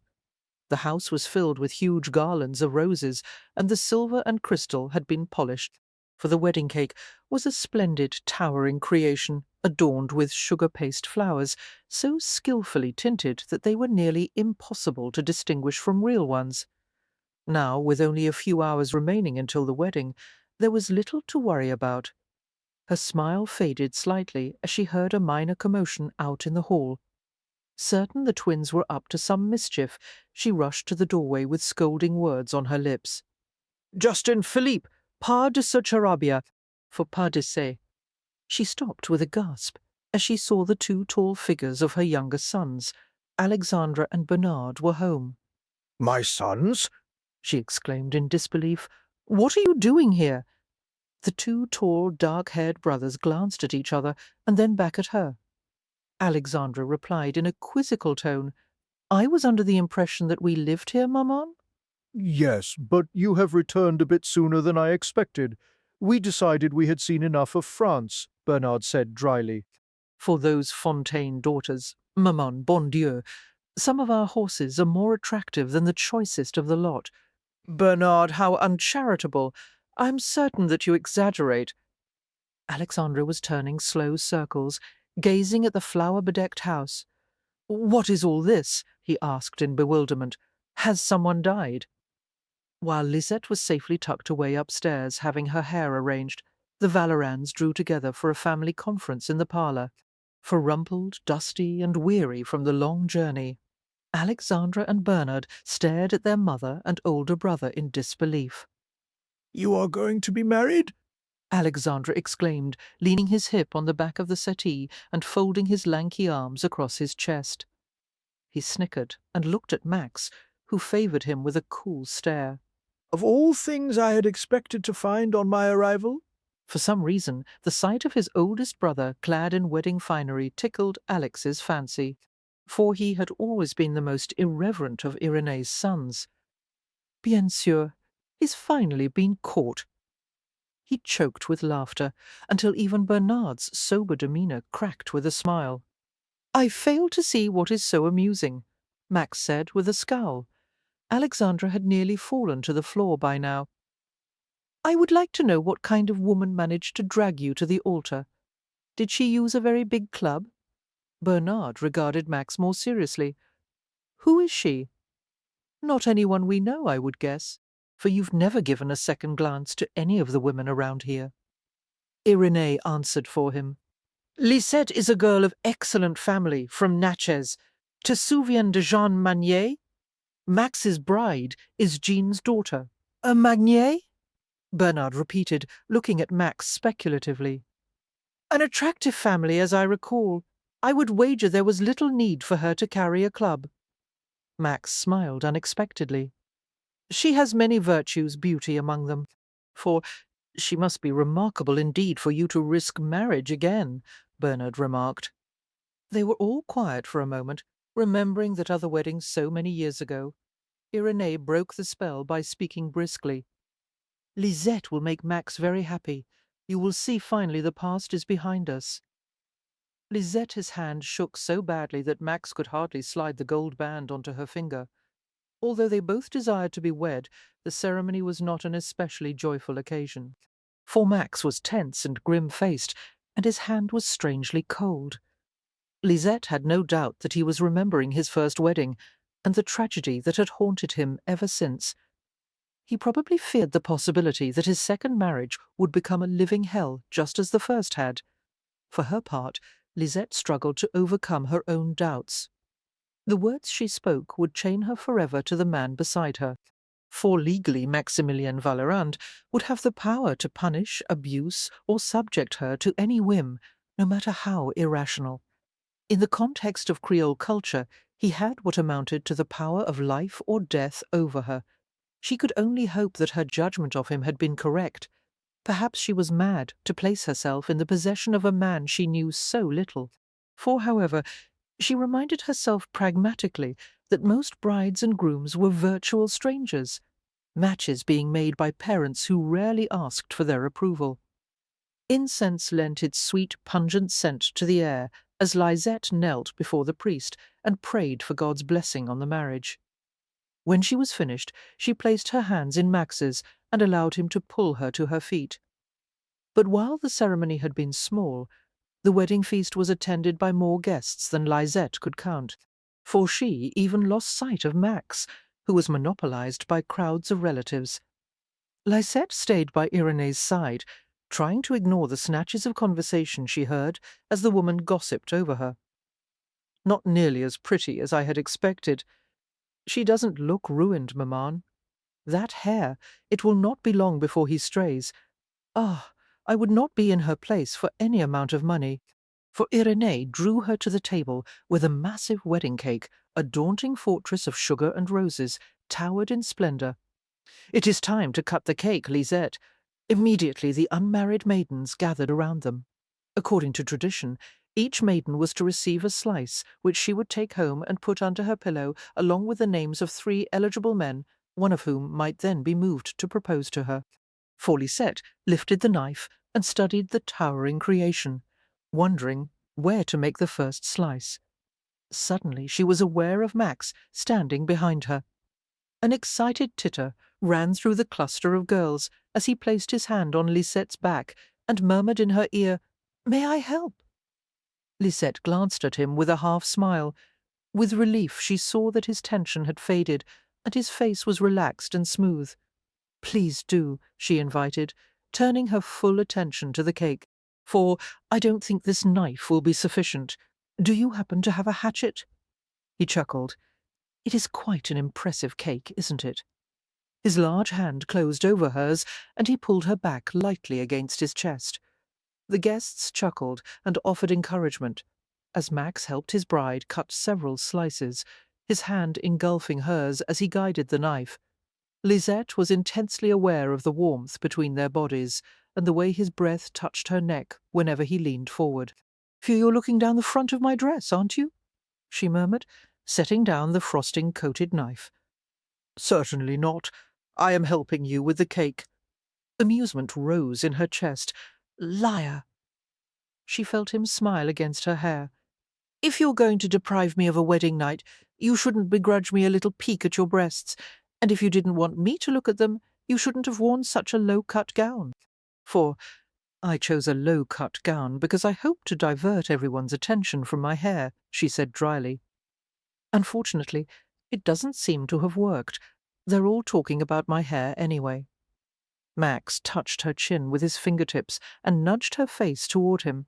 While everyone watched, he fingered one of the tiny springing curls that had erupted from the pinned-up mass of her rebellious red hair. For the humidity had made it more frizzy than usual, until it appeared as if a fiery halo surrounded her coiffure. "Your hair is one of the things I find most beautiful about you." Leaning closer, he let his mouth drift to the tender edge of her ear. "But even so," he whispered, "I still prefer looking at your breasts." She laughed and pushed at him. Catching her hand, Max kissed the tip of her thumb where a patch of frosting had collected, for she suppressed a gasp as she felt his tongue remove the dab of sweetness. "You are wicked," she said, knowing that her blush contrasted violently with her hair. Let me visit you tonight. I'll show you how wicked I can be. No, she said with a provocative smile. I'm going to hold you to our agreement. I need more time. I'm sorry to hear that. He flashed her a brief grin and released her hand. For eventually the dancing began, signalling the time when the bride was to be led to the bedchamber to wait for the ordeal yet to come. Traditionally, the bride's mother helped her to change into her nightgown and then explained what would happen when the bridegroom arrived to claim his conjugal rights. Irere appeared and gave Lisette a motherly smile. I will take you upstairs now, Lisette. Since your own mother is not here, I will be honoured to accompany you to your room. For Max reached Lisette at the same time that Irene did. His fingers wrapped around Lisette's as he spoke to his mother. There is no need for you to leave the guests, Maman. Irene frowned at her son. But I must take Lisette upstairs and help her change, Max. You know very well that you must wait down here. It is the tradition. I intend to break with tradition tonight, he said. Lisette glanced at him with a perplexed frown, but remained silent.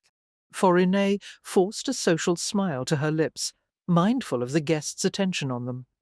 Mon fils, what will all these people think if you disappear with Lisette like that? They'll think whatever they wish. They always do. Maximilien, Irene persisted, I will put this to you as plainly as possible. Lisette has not yet been prepared for what is to happen tonight. I have not explained anything to her. Max smiled faintly. If Lisette has questions, I will be happy to provide the answers. For, let us go, Maman. Maximilien, this is indecent. Ignoring his mother's protest, Max began to lead Lisette from the drawing-room. As Irene had warned, tongues wagged and eyes bulged.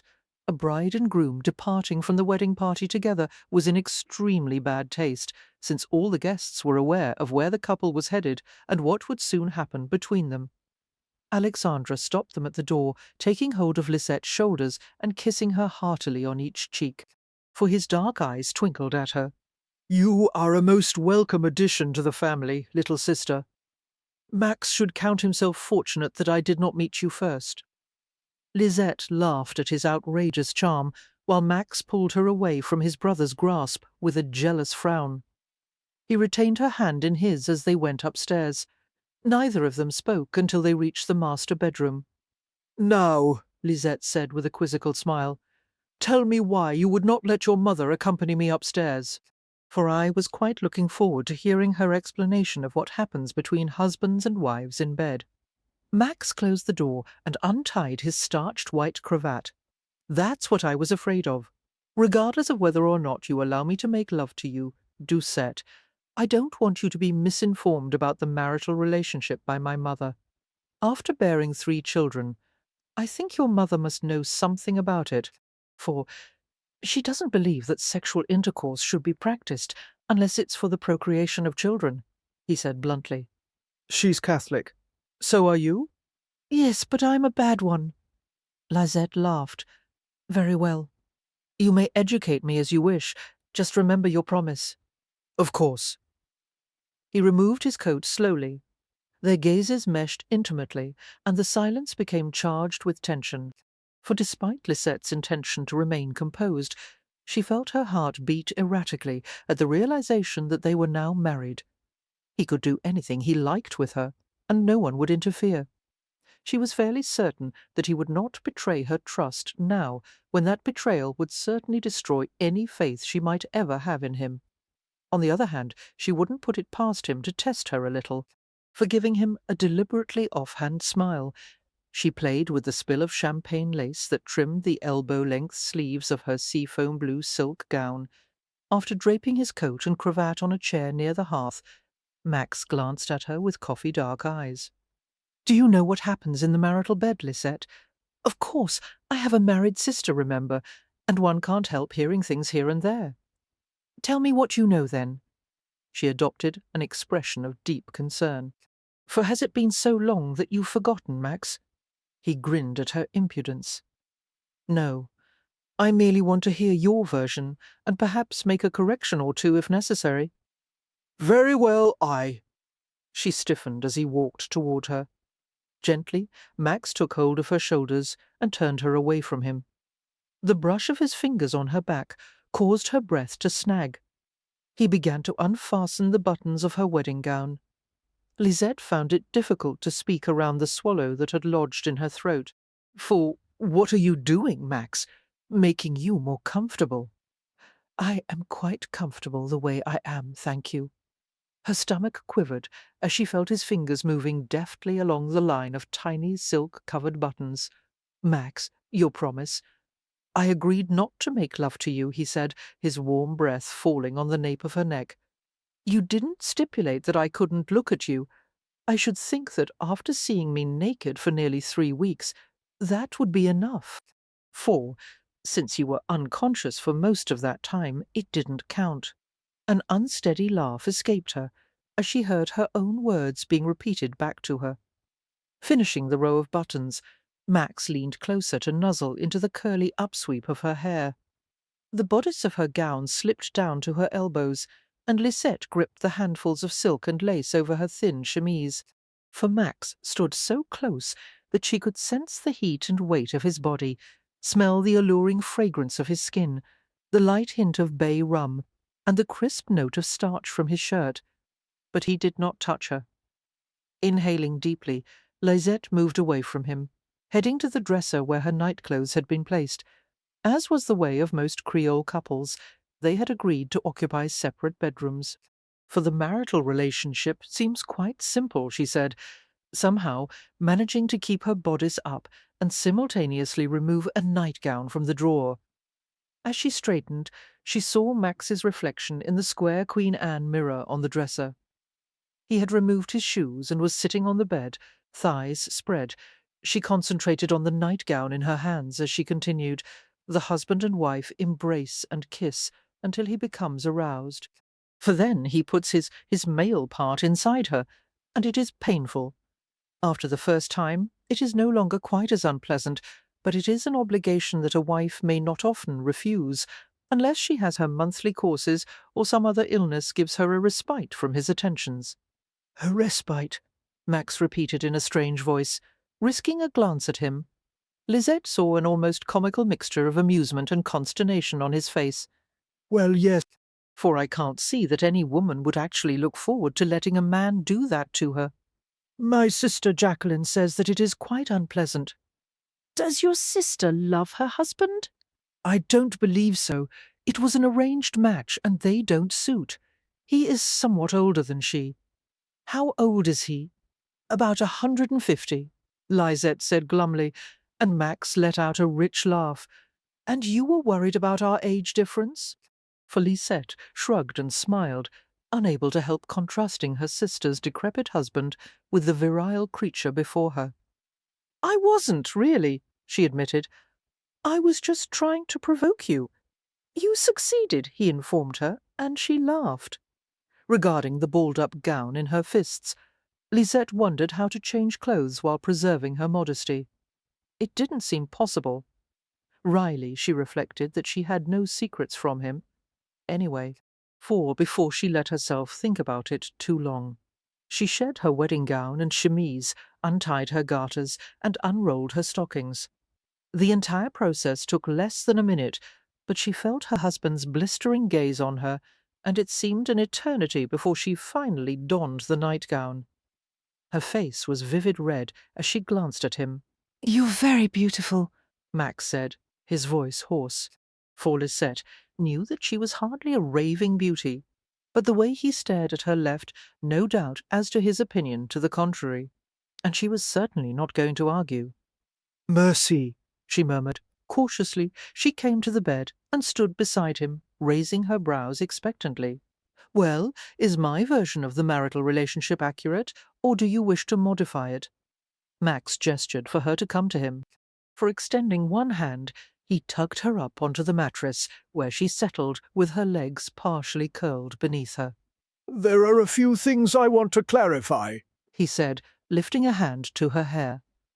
His fingers smoothed over the ruddy curls and found the pins that anchored her coiffure. With great care, he took down her hair and sifted through the wild mass. She could not suppress the quiver of pure bliss that went down the back of her neck, for the tiny aches where the pins had pulled her hair dissolved in a tingle of comfort.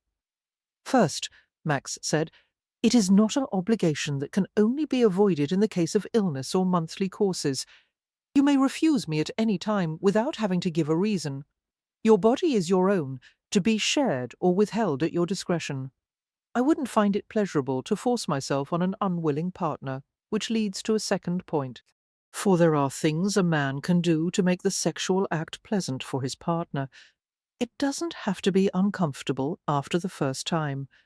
Lisette was very still, lulled by his stroking hands in her hair. Mac's heat blazed over her face, and she felt suffocated by embarrassment. When we were kissing the other day, I felt you, that is, I felt your, and I don't think— Yes? He prompted huskily at her mortified silence. For there is no possible way that you could make it comfortable, she blurted out. To her everlasting gratitude, he did not laugh, but replied in a serious manner. Lisette! He nuzzled the top of her head and worked his way down to her ear. She felt his lips brush the tender lobe. I think your body will learn to accommodate me, he whispered. Trust me about that, D'accord. All right. To her surprise, he left the bed.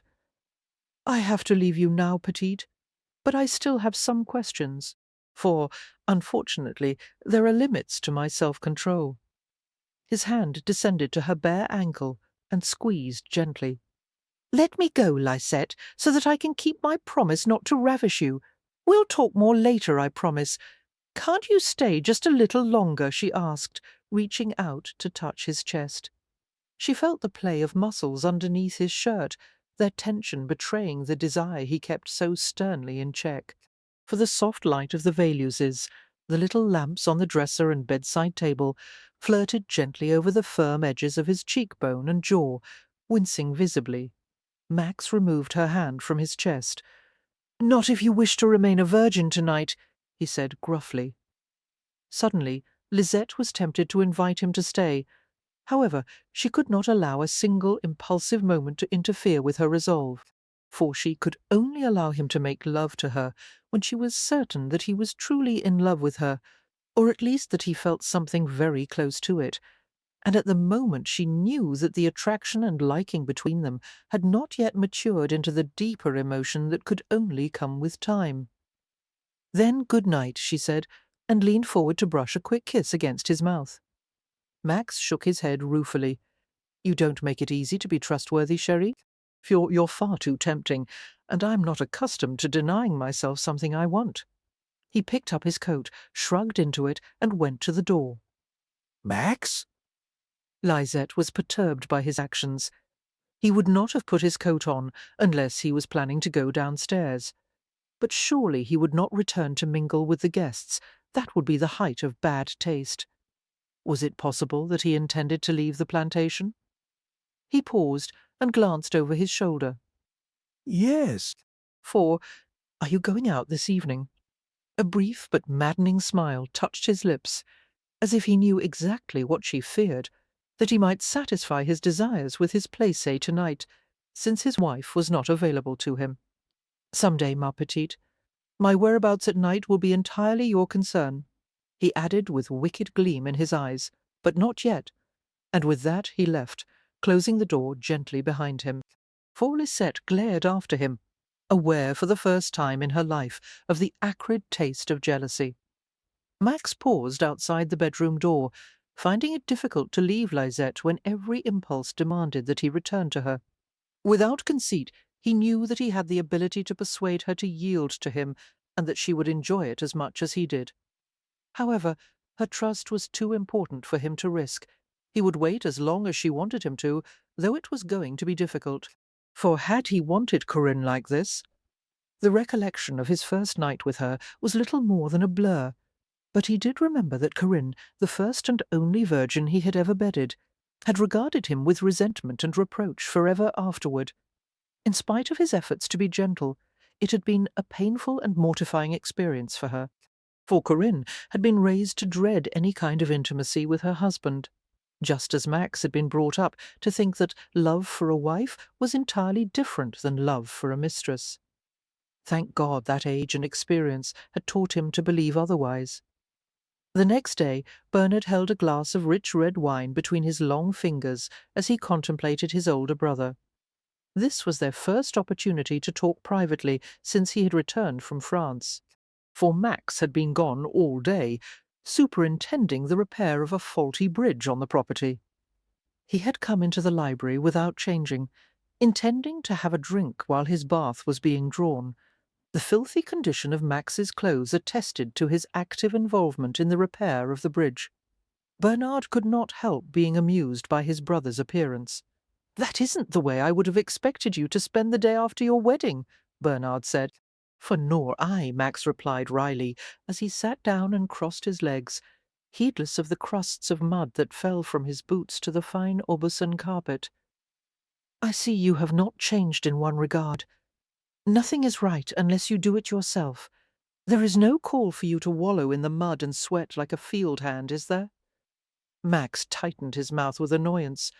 Neither Bernard nor Alexandra wanted any of the responsibility of running the plantation, for the only times they entered the library were to reach for the liquor decanters on the sideboard, or to extend their palms for their monthly allowances. However, both of them, Bernard in particular, criticized him freely when they did not agree with his decisions concerning the plantation. The irony was, Max didn't even enjoy farming, and had inherited little of his father's fierce love of the land. His interests were directed far more in the areas of business and politics. Furthermore, his increasing political activities had changed his perspective on more than a few issues.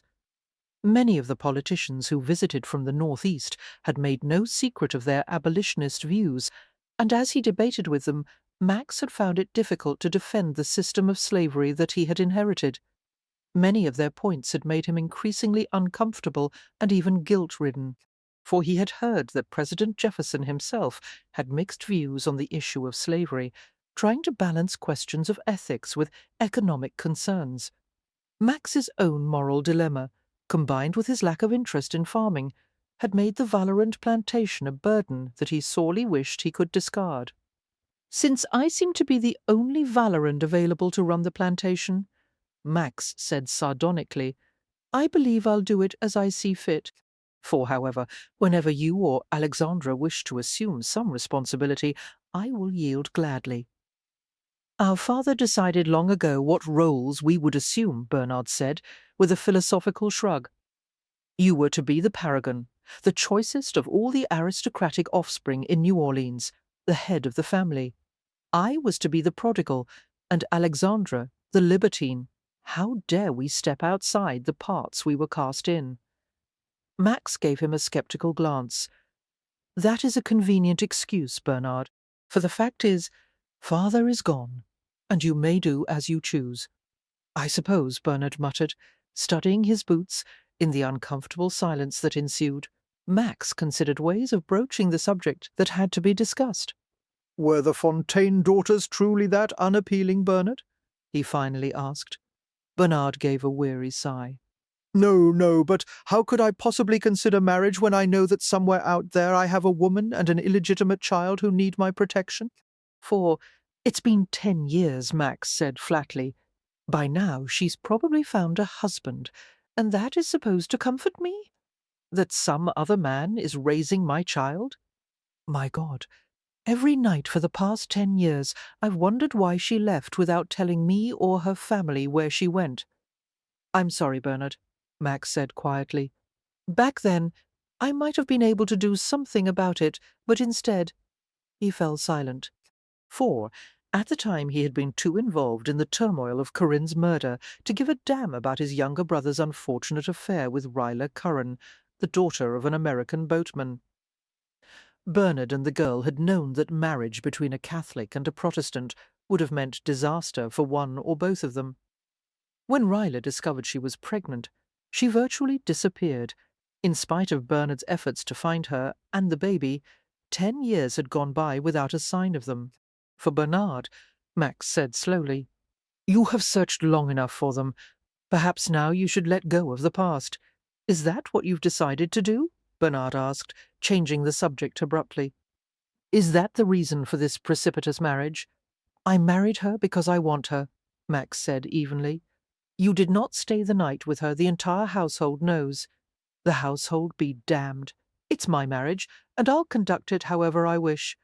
I know you will, Bernard said lightly. But I think you're a fool for ignoring tradition. Remember, you should spend at least a week alone with your new bride. He smiled suggestively. It is your duty as her husband to break her in properly, Max scowled. Perhaps some day I'll ask for your opinion. In the meanwhile— Yes, I know. Bernard's dark eyes flickered with humour. By the way, have you decided to give Maria May up?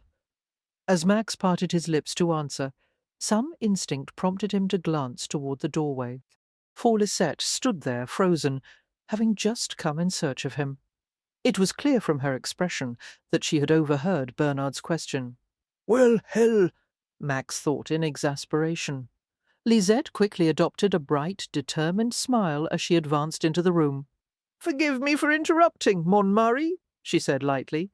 Dressed in a light peach gown that moulded her breasts together and draped gently over her slender figure. She looked fresh and vibrant, for he wanted to seize her immediately, in spite of his sweat-soaked muddy clothes, and capture her mouth with a lusty kiss. Your bath has been filled, she told him. I assume you will want to wash before supper. Max was at her side at once, feeling his mood lighten in her presence. She had a remarkable effect on him, reminding him of the time in his life when he had been young and idealistic, and had every expectation of happiness. Most certainly, we will talk later, Bernard. For his brother murmured an indistinguishable reply as they left. You are very dirty, Lisette said. What have you been doing today, Max? Max ignored the question, wondering if anyone else in the family had speculated on his possible whereabouts the previous evening. Did my mother happen to make mention of my departure last night? Oh, yes, she replied with an ironic edge to her tone, for she counselled me to forgive you for neglecting me on our wedding night, and sought to reassure me that in time you will improve. He took her elbow as they walked. Would you like to know where I went last night? Not particularly, Lisette said, and he grinned at the obvious lie. However, she added, if you wish to tell me, go right ahead. I went to see my former placé. Max's amusement persisted as Lisette jerked her elbow away from his grasp. Shall I tell you what occurred between us?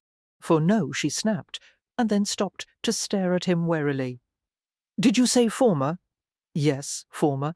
And nothing happened, other than that we agreed to end our arrangement for good. Nothing? She asked suspiciously. Not even a goodbye kiss? Oh. Aware of an unexpected wash of relief, Lisette fought to conceal her pleasure. She let him take her arm again, and they walked into his bedroom, where a steaming bath awaited. For a cake of expensive hard-milled soap and a pile of folded toweling had been placed on an overturned bucket beside the tub. Max made an appreciative sound at the sight and stripped off his shirt. Lisette stopped suddenly, unable to keep from glancing at his body. Max was muscular and sun-bronzed, a healthy male who was fully in his prime. Heavy black hair covered his chest and narrowed into a silkier pelt over the muscled tautness of his abdomen, for his bare arms were corded and heavily developed from work on the plantation, not to mention years of fencing. Lisette stopped breathing as she watched him stride to the bed and sit on the edge of it. Max stared at her with coffee-dark eyes. A smile tipped one corner of his mouth as he noticed her interest. He pulled off his muddy boots with a grunt of exertion, dropped the offending articles to the floor, and brushed the dried clay from his hands. For with each movement, muscles flexed beneath his gleaming tanned skin. Lisette noticed a few marks on his torso, including a star-shaped scar on his shoulder. "Where did those scars come from?" she asked. "Dueling wounds, my honour. Negligible as it may seem, has taken many contests of skill to defend." The musky, alluring smell of his skin drifted to Lisette's nostrils. It made her want to draw closer and press her face into the salty heat of his neck, for she approached him slowly, her gaze returning to the scars. I suppose some of the young Creoles in town seek to prove their manhood by fighting you, she said, like wolves challenging the leader of the pack. Have you ever wounded someone fatally? Max shook his head. Usually honor is satisfied when first blood is drawn. I've always tried to avoid dueling, except for the one with Sagesse. I only fight when they make it impossible not to. For I understand, Lysette said gently, reaching out to touch the scar on his shoulder. She hadn't been aware of moving closer to his half-naked body, but she was right next to him, her breath stirring the hair on his chest. How many times had Max faced the point of a sword? How close to death had he come? The thought bothered her profoundly. Disconcerted, Lysette turned away from him. You must be tired after so much exertion today. No doubt you are looking forward to your bath, for I will leave you too. Lisette broke off as she heard a rustling sound behind her. He had removed his trousers. She realized he was completely naked. She was immobilized with indecision, wanting to stay, wanting to go. She heard the sound of his body plunging into the water. Why don't you help me bathe, petite? Lisette turned then, helplessly taking in the resplendent sight of gleaming male skin, the hard curves of his shoulders rising above the wooden rim of the tub. Do you need help? For her lungs felt hot and dilated, as if she had inhaled some of the abundant steam around him. You said that you wanted to become accustomed to me. I'm giving you an opportunity to do that. How kind of you.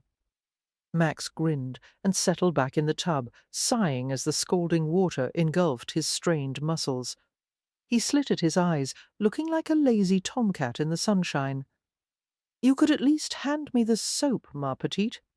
A smile touched his lips as he added provokingly, Be brave, will you?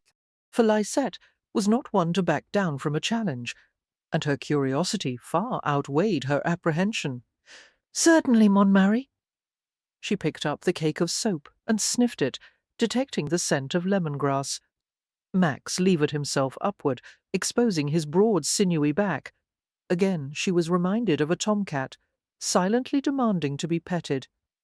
Lysette's stomach tightened pleasurably. Why not? I'll scrub your back, mon mari, but you will have to do the rest yourself. 4. She pushed her sleeves above her elbows as she approached the tub. The water was clear beneath the ascending steam, affording her a view of the rampant erection beneath the water. Although she tried not to react to the startling sight, a flush spread upward to her hairline. Max arched a brow, as if expecting a virginal scream of hysterical surprise.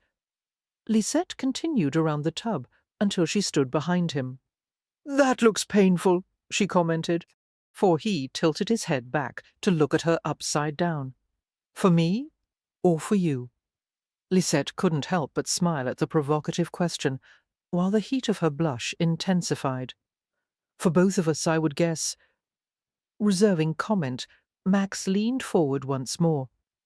Lisette immersed her hands in the water and rubbed the soap between them until the tart scent of lemongrass filled the air.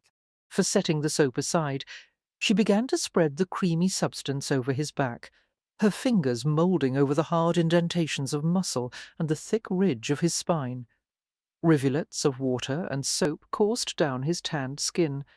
It seemed unspeakably intimate to wash his hair, but she did that as well, her soapy fingers working through the dark, wet locks and scrubbing the scalp underneath. Max enjoyed her ministrations unabashedly. For Lisette rose to her feet to tip the bucket of fresh water over his head, rinsing the suds away. Carefully, she set the bucket down, while Max raked the wet locks back from his forehead. His water-spiked lashes lifted as he gazed at her. Why don't you join me in here? The suggestion surprised and aroused Lisette. A sweet ache blossomed in her chest, spreading to the tips of her breasts until they tightened into sensitive points. For when she managed to speak, her throat felt thick and tingling, as if she had been drinking warm honey. There's not enough room for two, she said. There is, if we sit close enough. When Lisette remained still, Max leaned over to her. His mouth found a vulnerable spot on her throat, and he licked and nibbled gently. She drew in a quick breath, her throat moving against the masculine scrape of his jaw, for the world seemed to topple slowly, as if she were inside some vast crystal bowl that rolled languidly on its side. As Lysette reached out in a bid for balance, one of her hands came to rest on the furry surface of his chest. Her fingers sank into a mat of hot waterlogged curls. Her thumb rested on the silken edge of his nipple. She couldn't stop herself from stroking until it contracted into a hard point. Max made a low sound and slid one hand around the back of her head, for she let him pull her mouth to his, and he kissed her with lazy hunger. Pleasure swirled over her, her skin alive to the slightest touch. She opened her mouth dreamily, letting him explore her with slow strokes of his tongue.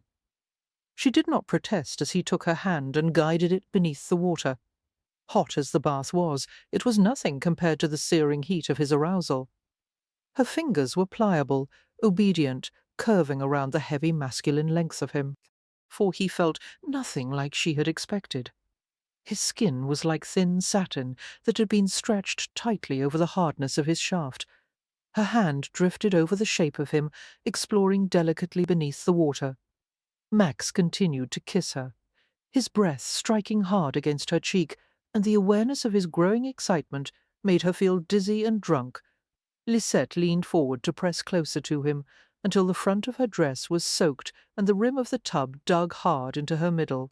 For it was only that burgeoning pain that recalled her to her senses. She winced and pulled back, panting heavily. Max's face was at once relaxed and intent, his lashes half lowered over eyes that burned with dark heat. Lysette blinked and rubbed her wet hands over her face. Max reached out and brushed his thumb over a water droplet that was working its way lazily down her cleavage. Kiss me again. He murmured, for Lysette laughed shakily and struggled to her feet, while the soaked front of her gown made her shiver. I think you've had quite enough of me for today, monsieur. He stood in the tub, water cascading down his aroused body in shimmering streams. If I'd had enough of you, ma petite, I wouldn't look like this. Lysette whirled away with a gasp. She felt him make a swipe at her, and she eluded him nimbly. A burst of agitated giggles escaped her. "Don't you dare, Max! Don't touch me!" For he climbed from the tub and stalked after her, while she flew to the door. Her hand closed around the painted porcelain knob, as it occurred to her that she could not run through the house in this waterlogged condition. Neither could she retreat to her room to change, as the housemaids were probably still occupied with sweeping the carpet and changing the linens. "Now, Max," she said, in a reasonable tone, still facing away from him, "enough of this. For I'll fetch you a towel," and his long wet arms closed around her, and she felt the water from his chest soak through the back of her gown.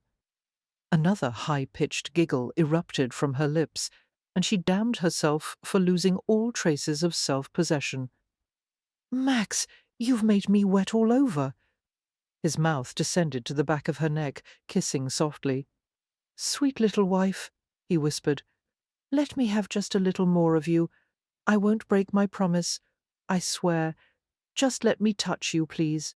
For she felt him tug at the back of her gown, and the laces gave way, releasing her confined flesh in an impetuous spill.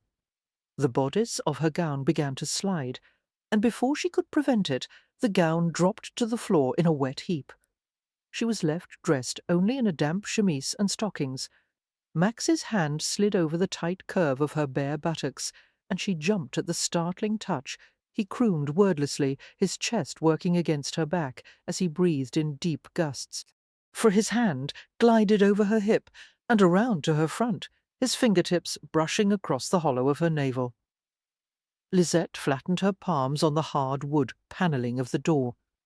"Max," she managed to say shakily, "you shouldn't. I'll stop the moment you tell me to." His palm passed lightly over the springy thatch of hair between her thighs. His teeth caught the nape of her neck lightly, and then he soothed the nip with gentle strokes of his tongue. "Don't be afraid. I only want to please you. For you. How sweet you are." Her traitorous throat closed on a protest, while his nearness caused her body to ache in deep, intimate places. She continued to face away from him, gasping, while he eased the chemise up to her waist. He let the scorching length of his erection press high on her buttocks, the head of the shaft seeming to brand her like heated iron. Reality slid free of Lisette's tenuous grasp, and she let herself push back against his steaming male body. For his fingers wandered through the fiery curls, softly exploring the tender feminine mound. Her lips parted, but she couldn't make herself tell him to stop. It felt too good. He sifted through the springy triangle, until Lisette moaned and spread her legs in an involuntary plea. His mouth touched her ear and wandered to her damp cheek. Gently his clever fingers parted her swollen lips and entered the tender cleft. Petite, I've dreamed of touching you here like this. Yes, let me, ma belle. For he found the tiny peak of flesh that had begun to throb with sensation, and his wet fingertips nudged, circled, coaxed, until Lisette began to whimper and roll her forehead against the door. Her heart raced out of control, the blood pumping wildly through her veins. Max, She said raggedly. oh, Max. His middle finger slipped inside her, gliding easily through the tight opening. She stiffened at the tender invasion, while a hot glow spread through her loins. Shall I stop now? He whispered. For his finger withdrew, causing her to shudder hungrily. Tell me, Lisette, tell me what you want, and I'll do it. She turned to face him, her arms winding around his neck, her nipples pressing into the thick fleece on his chest. All principles had burned to cinders in the white-hot conflagration of desire. Max, make love to me. Now, please, please, please. I won't take your virginity yet. His hand coasted down her back in a stroke that was meant to soothe, but caused her to writhe wildly. For not until I'm certain that you truly want it. I do want it, she moaned. I do. His hand slid back between her legs, his fingers returning unerringly to the place where she needed them most. I'll give you ease. I just wanted to make certain that you were willing. If she were any more willing, she would burst into flames. Her head fell back against his supportive arm, while her hips squirmed in constricted circles, responding to his every caress. For the sensations flared rapidly, too fast, too hot, and she cried out as her body was suddenly overtaken with rich spasms, her nerves sparking with heat, pleasure inundating every part of her until she was weak and shivering. She sagged against him, burying her face in his shoulder. "Max, take me to bed now. No," he muttered, stealing a hard kiss from her damp lips. "I don't want to take advantage of you, Petite. I would never think that. Please, Max, not when you might blame me for it later." For Lisette was amazed that he was going to refuse her, when it was obvious that he wanted to make love to her. Did he care that much about her feelings? Her heart pounded at the thought, and she offered him her mouth again. When their lips parted, she said breathlessly, "If you're implying that I'm not in full possession of my senses, you're not?" "Yes, I am. A good Creole wife never argues with her husband," he informed her. For a reluctant laugh bubbled in Lisette's throat, and she played with the hair on his chest. "Max," she rubbed her cheek against his smooth shoulder. "Do you think the bath-water is still hot?" "Probably." He lifted her chin and smiled down at her. "Is it my turn to bathe you now?" he asked, and lifted her in his arms before she could reply. Chapter 7. Although Lisette had lived in an almost exclusively female household for much of her life, she now found herself surrounded by men. For it did not take long for her to discover that her male in-laws were quite different from her stepfather. The Valorans were no less volatile than Gaspard, but even in a temper they were soft-spoken. Unlike Gaspard and his ineffectual rantings, they knew how to wound with a few expertly chosen words, and at times the brothers were merciless with each other. When a woman was present, however, all arguments were restrained, and the conversation was steered into gentler channels. For Lisette was beginning to believe the statement Noeline made one day, that the Volorand men were born with the knowledge of how to charm women. Since childhood, Lisette had been accustomed to Gaspard's poorly veiled dislike, which was why she found herself so easily disarmed by the Valoran's attentiveness. For Alexandra often made a great show of taking her aside to ask her advice on matters of the heart, claiming with a roguish wink that any woman who had managed to catch his brother was certainly a great authority. Bernard regaled her with tales of his travels abroad. Philippe shared his favourite books with her, and Justin accompanied her on rides around the plantation. They were a literate family, devouring books and newspapers and boxes of periodicals imported from Europe. For Lisette quickly came to enjoy the family gatherings in the parlour every evening, when they would read aloud, or play word games, or debate political issues while the twins staged inventive battles with battalions of painted lead soldiers. Ironically, Lisette saw all the other Valorans far more than she did her own husband. Max was constantly busy, either occupied with plantation business, his political activities, or his shipping operations. For he was in the midst of negotiations to purchase another ship to add to his fleet of 6, and he was adding another route to the West Indies and appointing a manager to open an office there. In addition, he was supervising the construction of more warehouses on the riverfront. These activities occupied him for most of every day, until he returned at supper time. In the evenings, Max relaxed with the family in the parlour, or shared a bottle of wine with Lisette in the privacy of their room.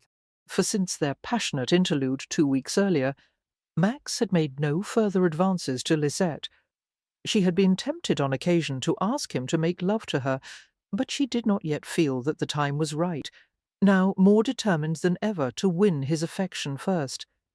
In the meantime, she enjoyed the hours that they talked and argued and flirted. The more she came to know her new husband, the more she was coming to care for him. For Max was a strong man who bore his responsibilities without complaint, motivated by duty and a sense of protectiveness toward his family. However, he also possessed a ruthlessness, a dominating strength that fascinated her. Clearly, if she were a meek and docile wife, she wouldn't have lasted 5 minutes with him.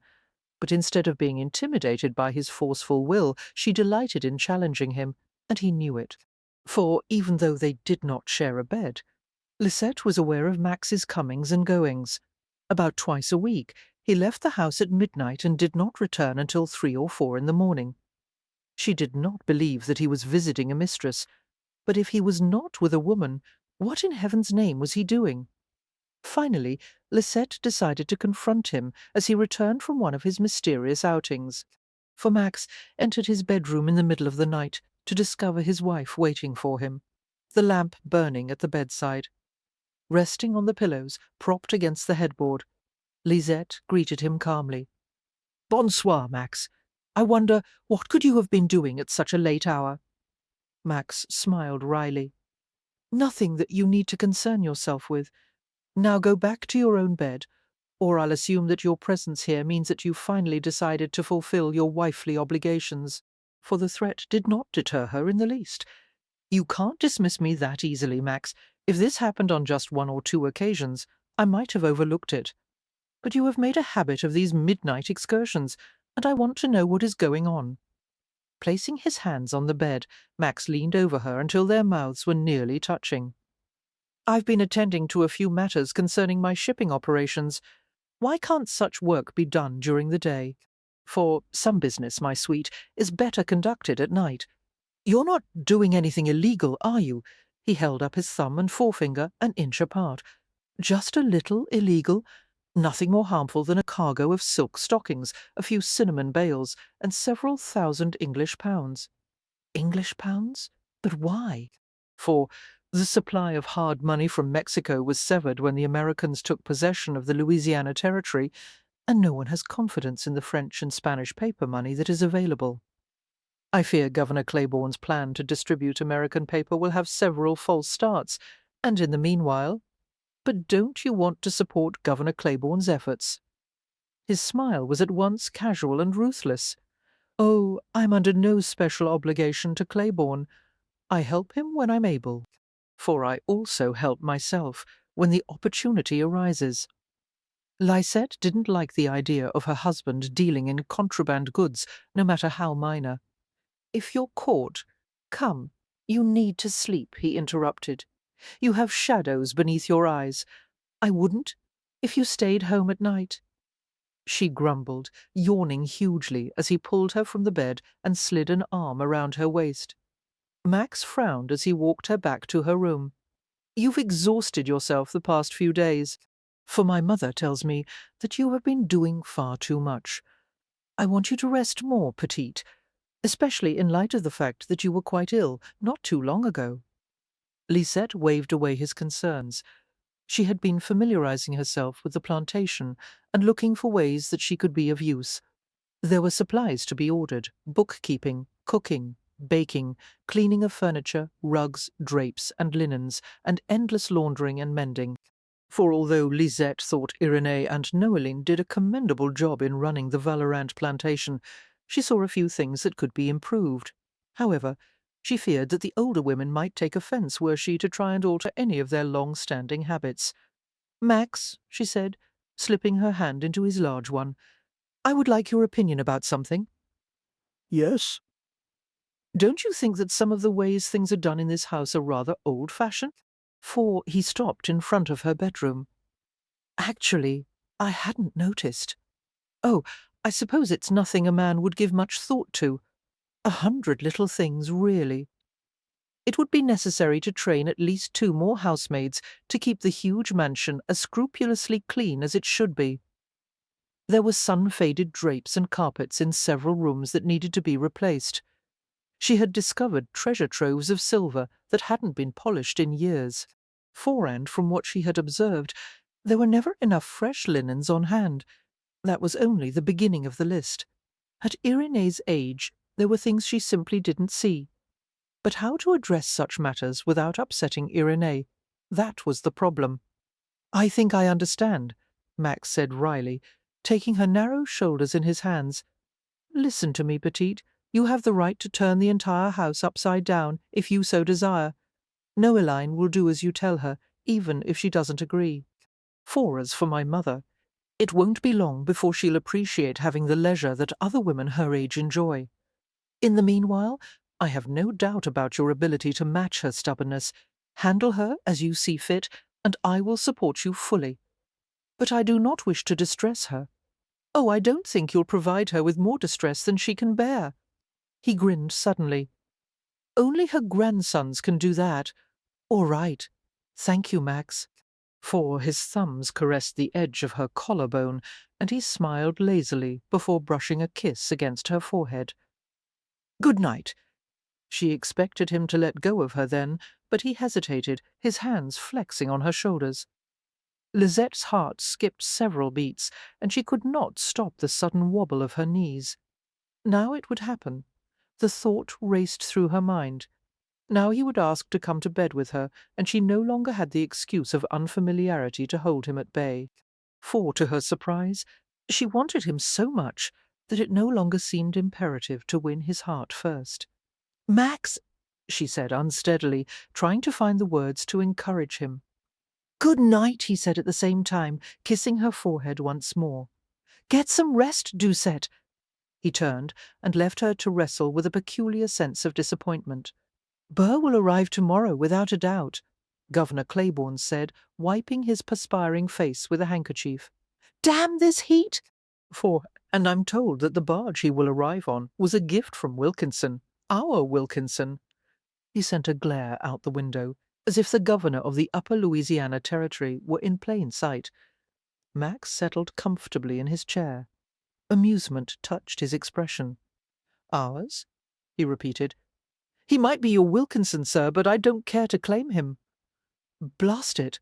How can you smile? Are you in the least bit concerned about what might happen? The two of them, Burr and Wilkinson, make a powerful pair. For I'm concerned, yes. But if Burr's plans are, as we suspect, to seize the Louisiana Territory and Texas, and Mexico," Claiborne reminded him testily. "And Mexico," Max continued, "he'll need considerable funds from many sources, funds he won't be able to get with or without Wilkinson's influence. The Creoles have a saying, sir, il va croquer d'une dent, which means he'll munch with only one tooth. Claiborne refused to smile at the quip, for there's a possibility that Burr will procure all the money he needs from Britain. He's become damned cosy with the ambassador from Great Britain. The British won't finance him. They might, Claiborne insisted. At the moment the United States and Britain are hardly on friendly terms. However, Britain's current war with France means they can't afford to back a losing cause, and Burr's tongue is too loose for his plans to prove successful. Well, Claiborne was silent for a moment. For that's true enough. His enterprise depends on utter secrecy, and I have been surprised by the rumours of things he has said publicly.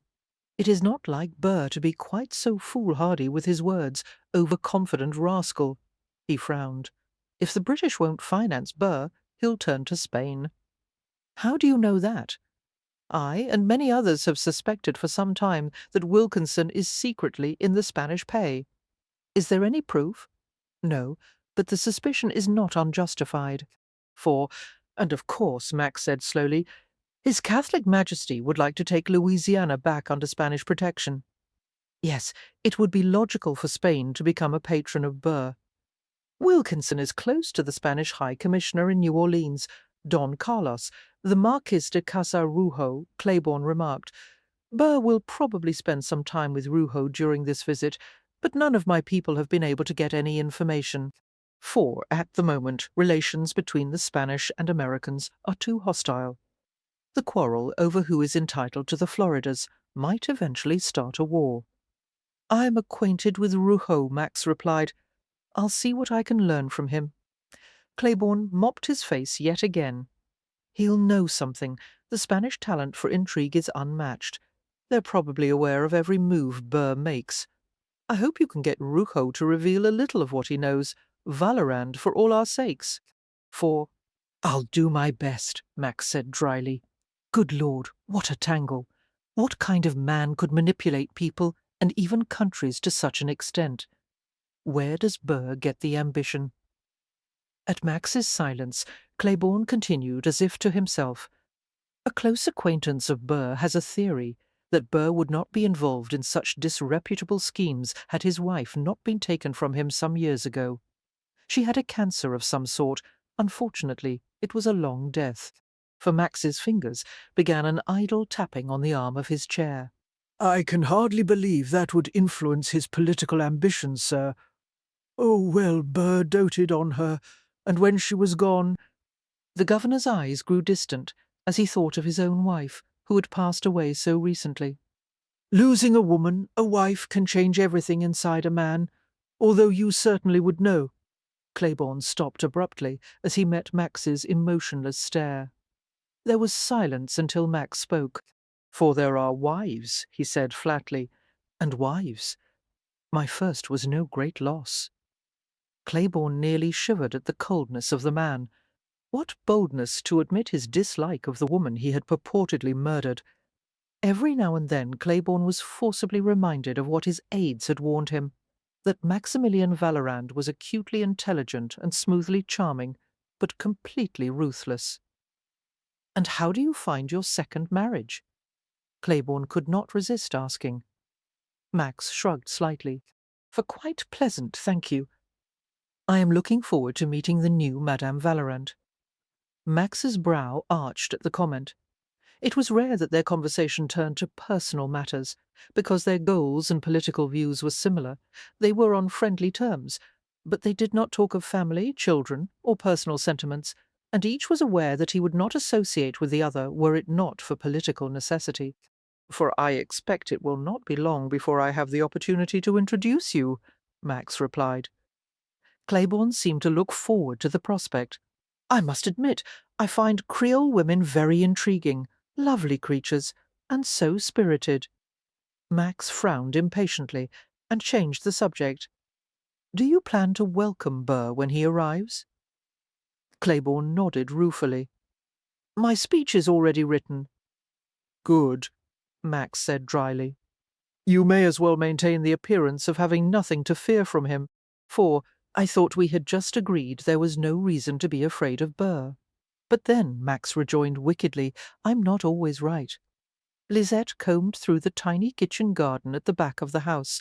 picking herbs to be dried and used for seasoning. She sighed in frustration as she regarded the shadow her sunbonnet cast on the ground. It was the tradition that a bride could not go calling or be seen in public for 5 weeks after the wedding, for she was forced to stay at home while everyone else was gone. And although she longed to defy tradition, and doubtless Max would encourage her to do as she pleased, she did not care to alienate half of New Orleans so quickly. She had never been so bored. Bernard and Alexandra had been absent last night and all this morning, in pursuit of amusements that would keep them occupied until much later in the day. As usual, Max was not there, and the twins were busy inside the house with their lessons. Forine had left early in the morning with the cook to go to market. It was Irene's special pleasure to be known as une plaquemine, a green persimmon, or tight with her money. All the merchants had considerable respect for her ability to bargain for the cheapest prices. After talking with everyone of note in the marketplace, Irene would return home with all the latest gossip and repeat several bits of conversation. In the meantime, there was little for Lisette to do but wait, for her ears caught the sound of muffled whispers and stealthy footsteps approaching from the side of the house. Setting down her shallow basket, she watched as 2 dark heads came into view. It was Justin and Philippe, furtively carrying some bulky object in a dripping sack.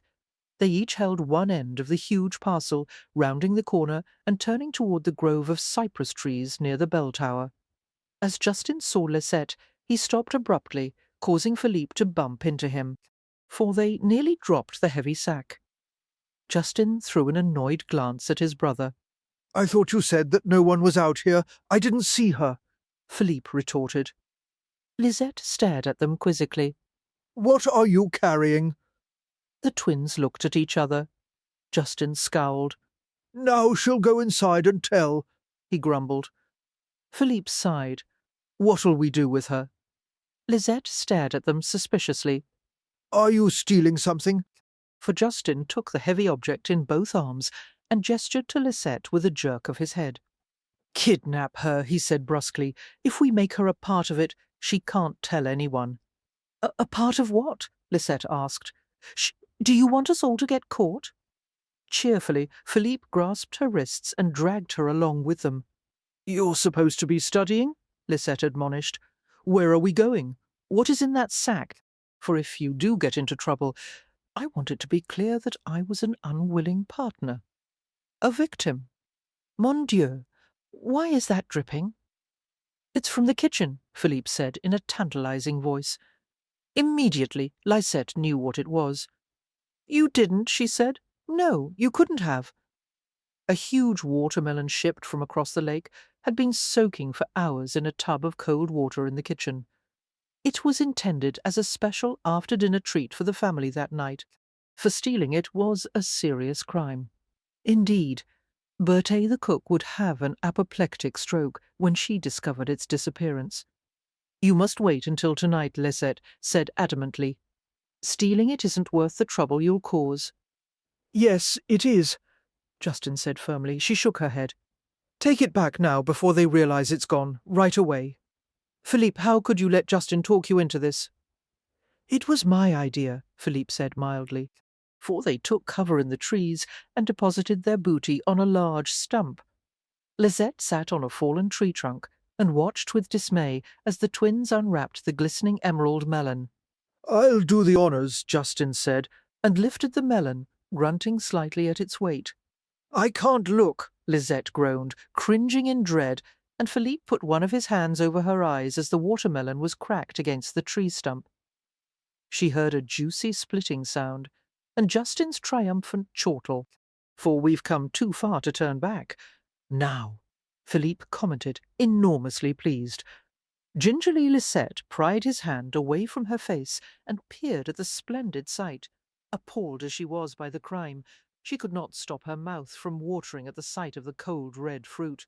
You should feel guilty, she said sternly, for depriving the rest of the family, for they should have known what would happen to an unguarded watermelon. Justin retorted, pulling an ancient but carefully sharpened knife from the kerchief knotted around his thigh and hacking away at the red and green bounty. Besides, they've deprived us of lots of things. This little watermelon only begins to settle the score. It's not a little watermelon, Lisette said. It's a big one, huge, as a matter of fact. Justin thrust a dripping wedge toward her. Try some, for are you attempting to buy my silence? Lisette asked with a severe expression. It's not a bribe, Philippe cajoled. Just a gift. It's a bribe, Justin corrected. And she'll take it, won't you, Lisette? She was torn between principle and desire. I don't think I could enjoy a stolen watermelon. It tastes much better when it's stolen, Justin assured her. Try it. Reluctantly, Lisette arranged her apron over her lap and took the offering, for as she bit into it, the sugary juice ran down her chin, and she blotted it with a corner of the apron. The watermelon was sweet and crisp, heavenly on a hot day. She had never tasted anything so delicious. "You're right," she said ruefully. "It is better when it's stolen." For the next few minutes there was no conversation as they concentrated on the melon, for it was only when Lisette was comfortably full and the ground around her feet was littered with crescents of rind that she glanced upward and happened to see a tall form approaching. "Justin, Philippe," she said slowly, "your father is coming this way." "Run?" Justin said, already on his feet. "What for?" Philippe countered, watching Maximilien. "He's already seen us," deciding to save herself. Lisette jumped to her feet and assumed a stern expression. "For now, you two," she said loudly. "I hope that I've made you see the error of your ways, because if this happens again—" Max's arm slid around her front, and his low laugh tickled her ear. That was a very good try, Petite, but your sticky cheeks give you away. She grinned up at him, and he brushed his mouth over hers, savouring the watermelon's sweet taste of her lips. "Traitor!" Justin accused as he glanced at Lisette, but he was laughing with the abandon of a young boy, for Max's warm gaze travelled over the three of them. "It seems we have a conspiracy." Philippe gazed at his father entreatingly. "You won't tell Berthe, will you, father?" "Of course not, but I fear you'll give yourselves away by the amount of food you leave untouched on your plates tonight." "It's still afternoon," Justin said. "We'll be hungry again by supper." "I have no doubt that my two growing boys will," Max replied, and looked at Lisette speculatively. "I wonder about my small wife, however," for Lisette gave him a sunny smile. "You will have to help me think of something. It is your duty to defend me, n'est-ce pas?" "Indeed it is." Max sat with her on the fallen tree trunk, gesturing for Justin to give him a portion of the melon. "How did you find us?" Lisette removed her apron and passed it to the boys to wipe their hands and faces with. "According to Noeline, you were in the herb garden. When I went to look for you, I found your basket and a set of tracks." For Max took an appreciative bite of watermelon. Lisette saw that one of his shirt sleeves was threatening to fall down his forearm. She reached out to roll it more snugly. And now you're a co-conspirator, she told him. He exchanged a smile with her. I'm merely trying to help you dispose of the evidence. Nestled against her husband's side, Lisette enjoyed the next few minutes of lazy conversation, while the boys regaled them with tales of their latest adventures in the bayou, for she was touched by the twins' obvious admiration of their father and their desire for his approval. What moved her even more, however, was Max's patience with them, the warm attentiveness of his manner. He was a good father, strong but undeniably loving. Lisette tried to imagine what it might be like to have a child with Max, for her heart ached a little as she reflected that her children, just like Justin and Philippe, would have to deal with the nasty rumours and dark suspicions that people had about Max's past. However, she would teach her children to ignore the things people might say about their father and to love him as he deserved to be loved. As she was coming to love him, stunned by the thought, Lisette remained very still. For yes, she thought, dumbfounded by the recognition that it was true, she was indeed falling in love with him, A tendril of fear curled through her as she reflected that she must keep such feelings private for a while. It was possible that Max would not want her love, that he would not be ready to accept it for a long time. There were too many shadows from the past, for Max could barely bring himself to discuss his first marriage with her, and he grew sullen and irritable whenever she pressed him for information. Lost in her thoughts, Lisette did not listen to the conversation until she heard Max saying to the boys, "I assume that all lessons have been learned thoroughly, or the two of you would not have time for stealing watermelons." Neither of the twins met his gaze. "There was only a little left to study," Philippe said. Max laughed. "For then, I suggest you finish it before supper, but first find some way to dispose of this mess." "What about Bertie?" Justin asked. "She will try to kill us when she finds out." Max sent his son a reassuring smile. "I'll handle Bertie," he promised. "Thank you, father," the twins said, watching as Max pulled Lisette to her feet. As they walked toward the house, Lisette remained silent, her sugar-sticky fingers clasped in Max's. He sent her a quizzical smile. "Why have you become so quiet?" "For I was just thinking about what a wonderful father you are.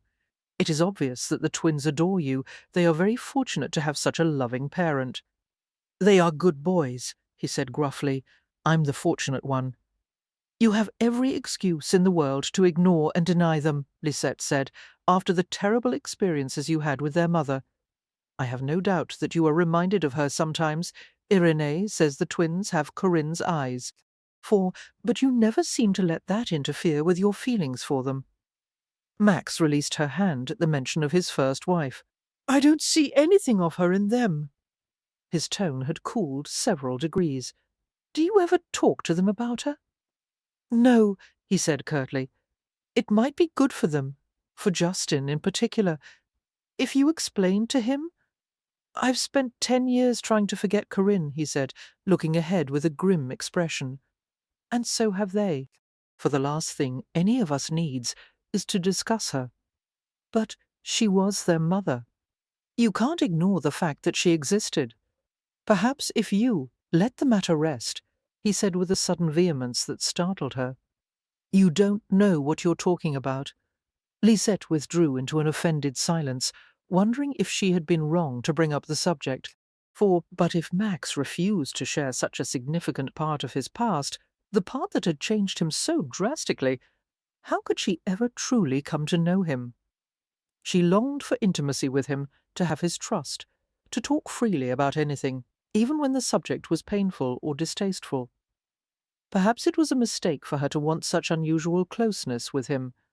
Most women would be happy merely to have an agreeable relationship with their husbands. For her own expression turned grim as she pondered how to be satisfied with what Max was willing to give and not ask for more than that. Eventually she brought herself to speak once more. "I'm sorry," she said with difficulty. "I did not mean to provoke you." He gave a single nod, but did not reply. Max thought he had mastered his emotions by the time he reached the library, but the tightness in his chest refused to go away. He closed the door and downed a brandy, welcoming its fiery smoothness. For years he had been able to keep himself protected, shutting the past behind doors he had thought would never have to be opened. Feelings, needs, vulnerabilities, all seething behind the barriers he had constructed. And if just one of those doors were unlocked, the rest would follow rapidly, and he would be decimated. He would not let that happen. But even now he could feel the splintering within himself, impossible to hold back. Love had cost him everything before, for, in a way, it had been as fatal to him as it had to Corinne. His old self had died 10 years ago. Permanently, he had hoped. But it seemed that after all this time there was still something left of his heart, and it ached every moment Lisette was near. Max left the plantation before supper without telling anyone where he was going. Confronted by the sight of the empty place where her husband should have been, Lisette was too angry and upset to eat, for she pushed her food around her plate while the family talked with forced animation. Living in the same house, they could not help but know that some kind of argument had taken place between Max and his wife.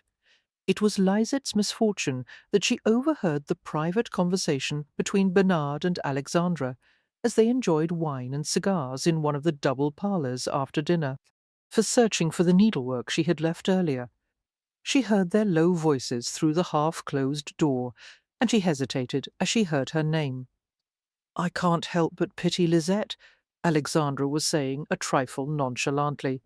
"The problem is she's too young for Max, and she can't do a damn thing about that." Bernard's voice was quieter and more thoughtful.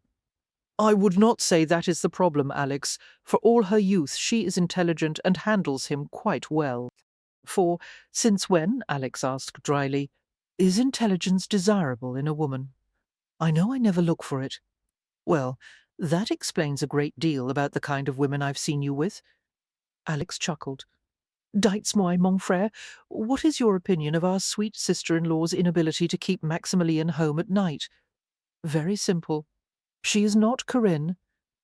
Alexandra sounded startled. "Are you implying that Max still loves Corinne? She was a harlot." "Yes," Bernard said calmly, but she was beautiful and charming and irresistible. No man could stop himself from wanting her or falling in love with her, and no woman could ever equal her. In Max's eyes, that is. Apparently not in yours either," Alexandra said slowly. "I never knew she had such an effect on you. She did on every man she encountered. Little brother, you were just too young to notice." "Perhaps," came Alexandra's doubtful reply. But as to this one, do you think there's a chance Max will ever come to love her?" "Not a chance in hell." Lisette edged away, the colour running high in her cheeks. Hurt feelings battled with anger. Unconsciously, she reached a hand up to her hair, the unruly hair that had caused her such misery in her youth. Corinne must have had the smooth, dark hair that Creoles prized so greatly. Corinne must have flirted to perfection with the men who admired her, and hypnotized them with her beauty, for she felt a presence behind her. Whirling, she began to speak, but stuttered into silence when she saw nothing but empty space in the softly lit hall. A ghost, she thought whimsically, and sighed, wondering if some phantom had an eternal claim on Max that Lisette could never hope to break. Max returned at midnight, ushering in a sheet of rain and a dull crack of thunder from outside as he entered the house, for the heavy rain had started early in the evening, breaking the oppressive heat and spreading its cooling touch over the steaming Louisiana marsh and swamps. The downpour had turned the streets and roads into deep, sticky mud, almost impossible for horses' hooves to slog through, more difficult yet for carriage wheels. Max strode through the quiet house, his mouth hardening as he thought of his wife sleeping peacefully upstairs. For him, the nights brought no rest, only torment, restless tossing and turning. He made his way to the curving staircase with the overcautious movements of a man who had raised his cup far too many times that evening.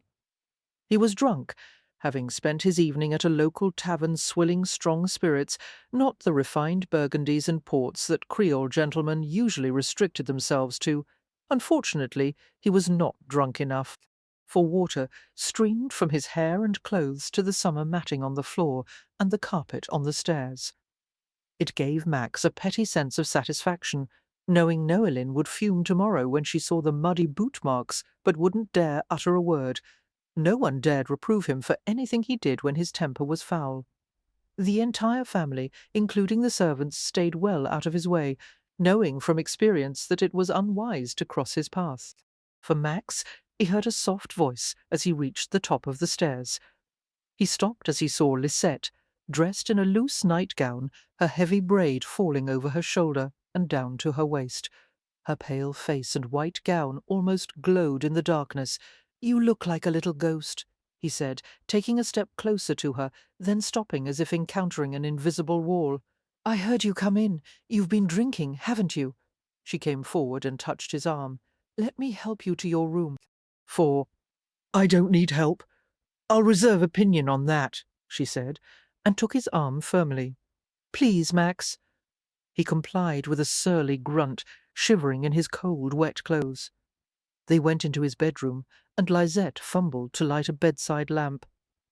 Don't bother, Max muttered. I'll be asleep soon. Just need to get out of these clothes. He sat on a chair and removed his muddy boots while Lisette brought some folded towels. For reaching for his cravat to untie it, Max discovered the damn thing was already loose, hanging limply on either side of his neck. He threw it to the floor and fought his way out of his clammy coat and waistcoat.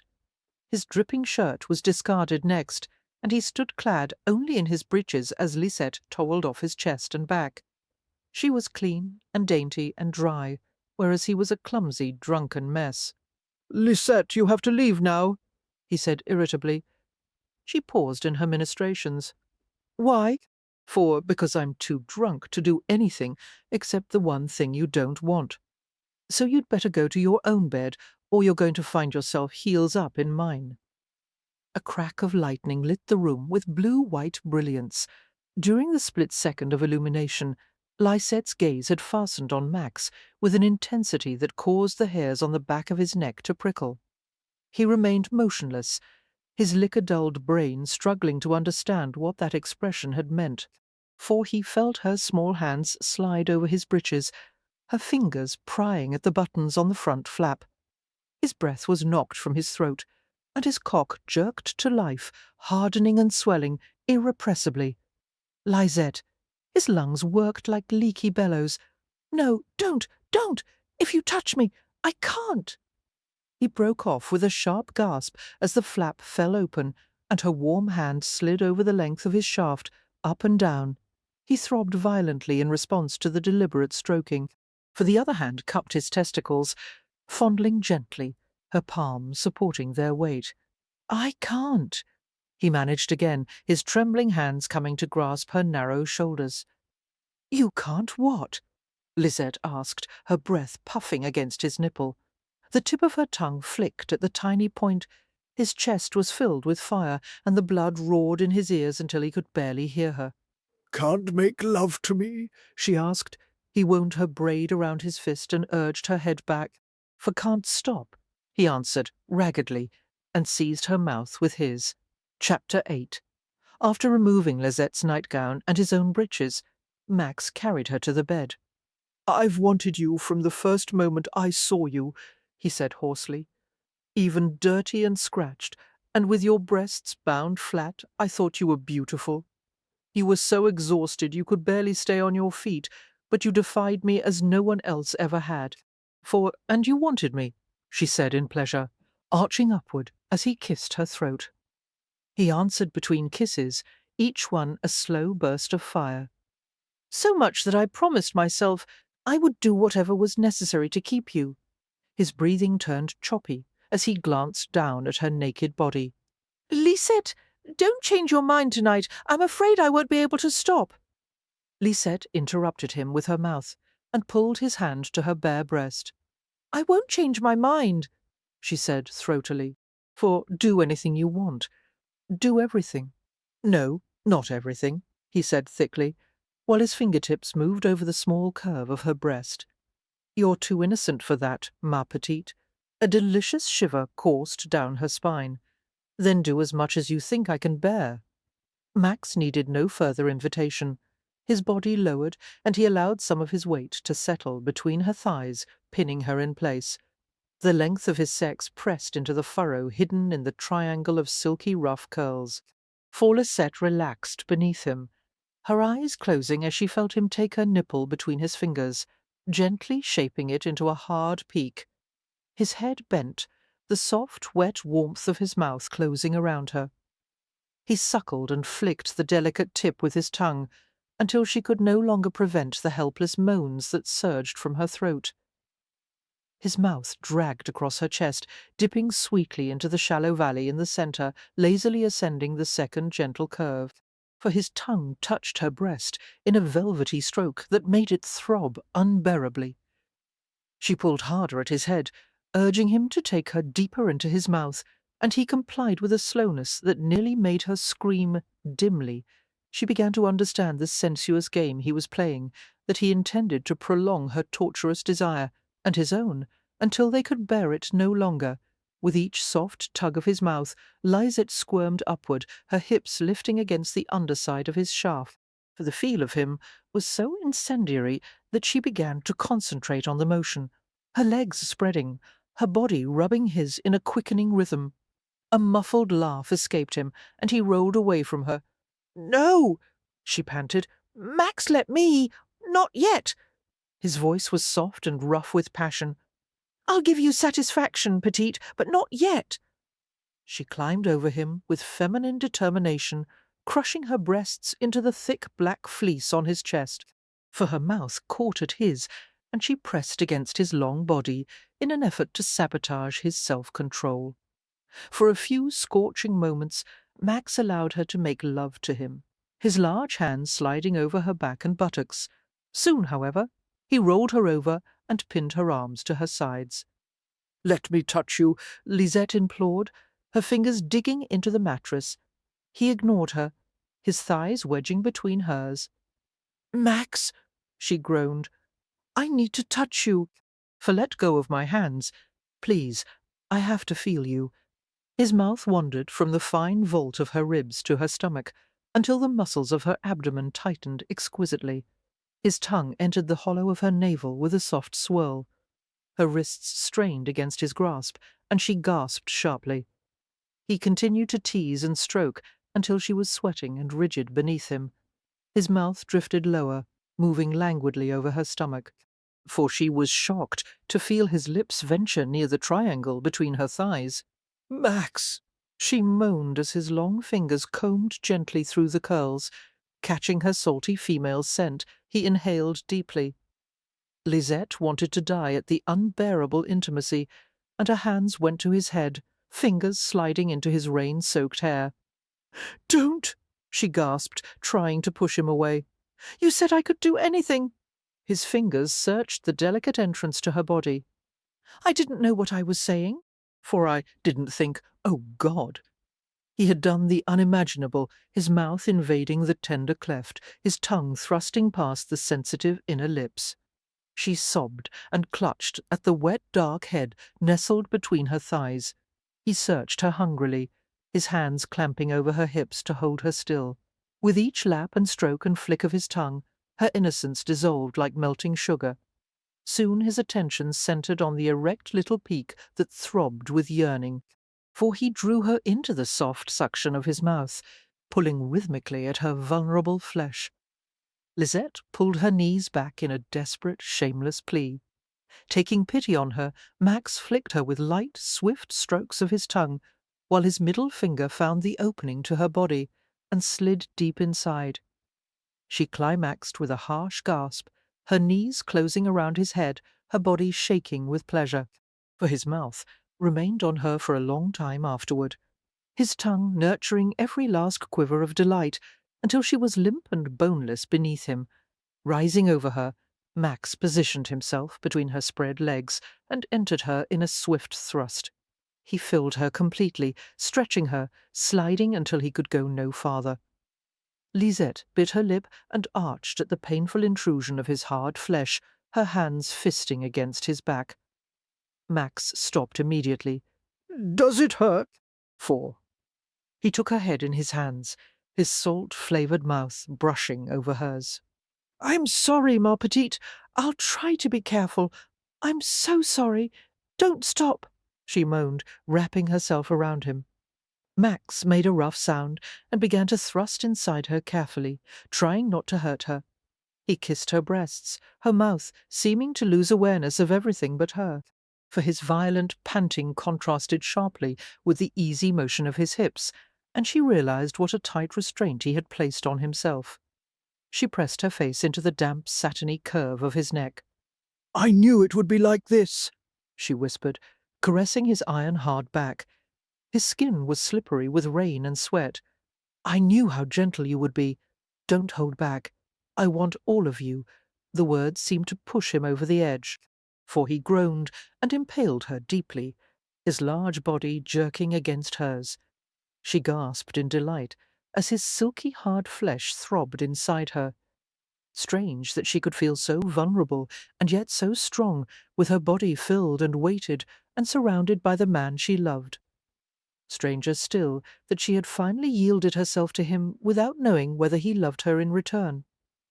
She wanted to give him as much of herself as she could, with no conditions or expectations, for Max rolled to his side and gathered her against his chest. Purring, Lisette insinuated one of her thighs between his, loving the heat and texture of his body. The smell of the storm came in through the partially opened window, mingling headily with the musky spice of damp skin and sex. Max's hand drifted over her breast. His voice was deep and languid. "It will be better the next time, I promise. I hope not." For Lisette stroked the side of his waist, her fingers wandering to the line where sun-darkened skin faded into the paler territory of his hip. "I'm not certain that I could survive anything better than that." A laugh stirred in his chest, and his lips pressed against her hair. "What a passionate little wife you are," he whispered. "More passionate than your Placé?" Max went still at the question. "There is no comparison between you and Mariame, ma chère, for I have never desired anyone, nor found such pleasure with anyone as I have with you." "You do care for Mariame, though, oui?" "Of course. She has been a kind and generous friend. I owe a great deal to her." "In what way?" Lisette asked, feeling a stab of jealousy. "After Corinne's death, I thought I would never want a woman again. Every woman in New Orleans was afraid of me, and I—" He paused, the words catching in his throat, for surprised that Max had ventured to speak about his mysterious past with her. Lisette waited patiently for him to continue. "In a way, I was afraid of myself," Max finally said. "Everything was different. I was accustomed to being liked and admired, and suddenly everyone treated me with scorn or coldness or fear. I was celibate for almost 2 years. Then I heard that Mariame had been abandoned by the man who had been keeping her.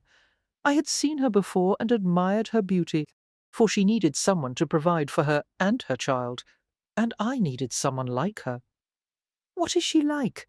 Lisette asked. "Comfortable," he said after a moment. "She has a pleasant nature. I've rarely ever seen her in a temper, and she has never been demanding or impatient." "Unlike me," Lisette said ruefully. He rose above her, his broad shoulders blocking the lightning flashes from the storm. "Do you know what I would change about you, petite?" he asked softly. "What?" For she asked, half afraid to hear the answer. "Nothing at all." His head descended to hers, and for a long time he kept her too busy to speak. Chapter 9. Max awakened to the sensation of invisible fiends pounding on his head with mallets. He squinted his eyes open and jerked in painful surprise as a ray of sunshine slanted across his throbbing eyeballs. Cursing in French and English, he rolled to his stomach and rooted beneath his pillow in violent denial of morning. "Mon Marie," for he heard Lisette's amused but sympathetic voice. Her gentle hand brushed over his naked back. Tell me how I can help. What is your usual cure for, what do the Americans call it, pickling yourself? Will you take some coffee, water? "Willow bark tea?" Max's stomach roiled at the notion of swallowing anything. "Dieu, non, just let me." He broke off as the touch of her hand recalled memories of the night before, for many of the details were lost in a liquor-soaked fog. But he did remember seeing her when he had arrived home. She had helped him to remove his clothes, and some time after that he had, throwing the pillow aside, Max sat bolt upright, ignoring the agony that stabbed through his head. "Lisette," he croaked. She sat beside him on the bed, dressed in a white robe with ruffles down the front, her hair hanging in a braid and tied with a strip of lace. For Max would have thought she looked angelic, except that no angel had kiss-swollen lips and whisker burns all over her throat. "Relax, ma chère," she told him with a smile. "There is no need to look so alarmed last night," he said unsteadily, his insides turning cold and leaden. "I was with you. I don't remember all of it, but I know that we—" Yes, we did. The information shamed and appalled Max, for no gentleman would ever take his wife, When he was intoxicated, much less a virginal wife who would have required gentleness and self-restraint and skill. He had taken her innocence while he was drunk. The realization was overwhelming. He must have hurt her, dear God. She would never let him near her again, and he wouldn't blame her. Lisette. He began to reach for her, then snatched his hands back. "Did I force myself on you?" he asked hoarsely. Her eyes widened with surprise. "No, for, of course, you didn't. Did I hurt you? Was I rough?"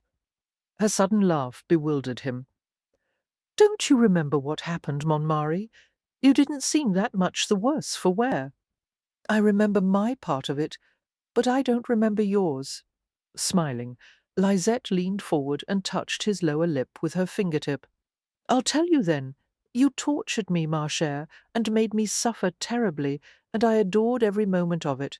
I didn't take care of you afterward," Max said in dull horror, "for I didn't bring you water, or a cloth, or—" A thought occurred to him, and he flipped back the sheets, discovering a small streak of blood on the snowy linen. She had bled, and he had done nothing for her.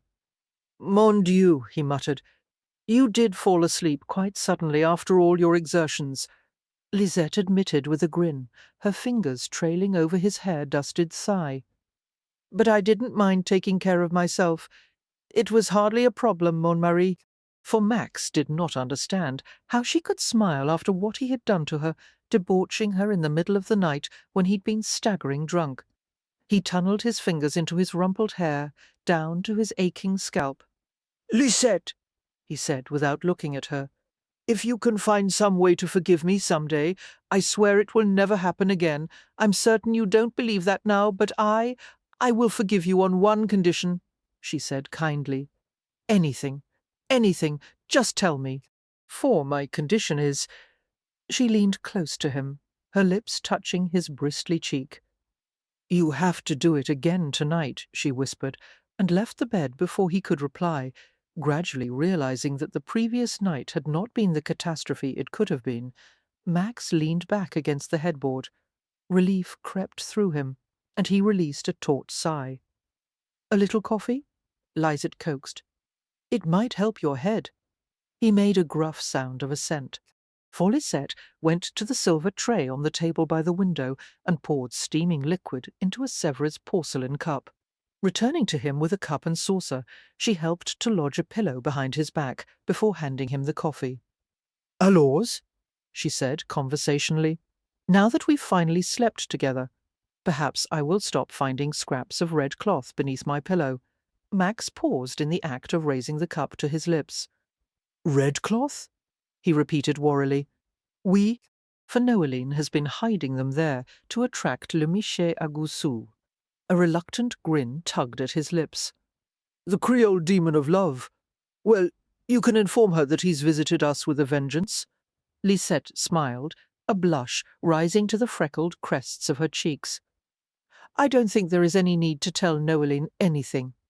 The entire household seems to be aware of what happened. One of the disadvantages of living with such a big family.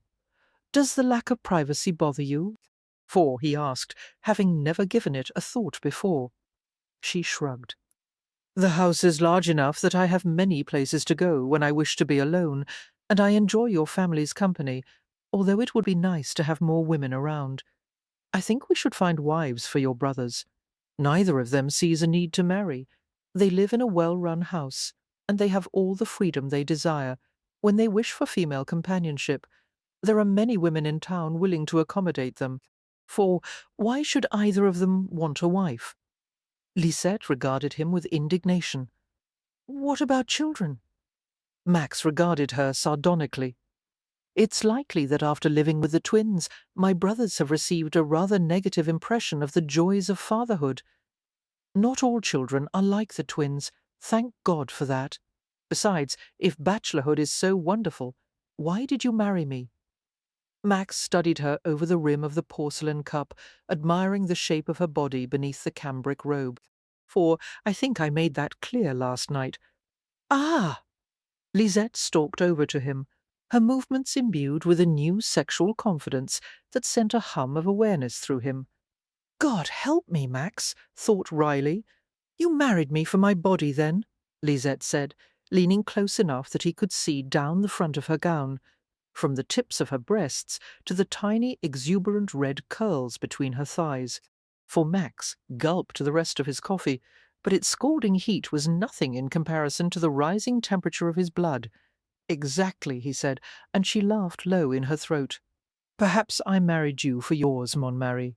I have no complaint about that, he said, pulling her toward him for a kiss.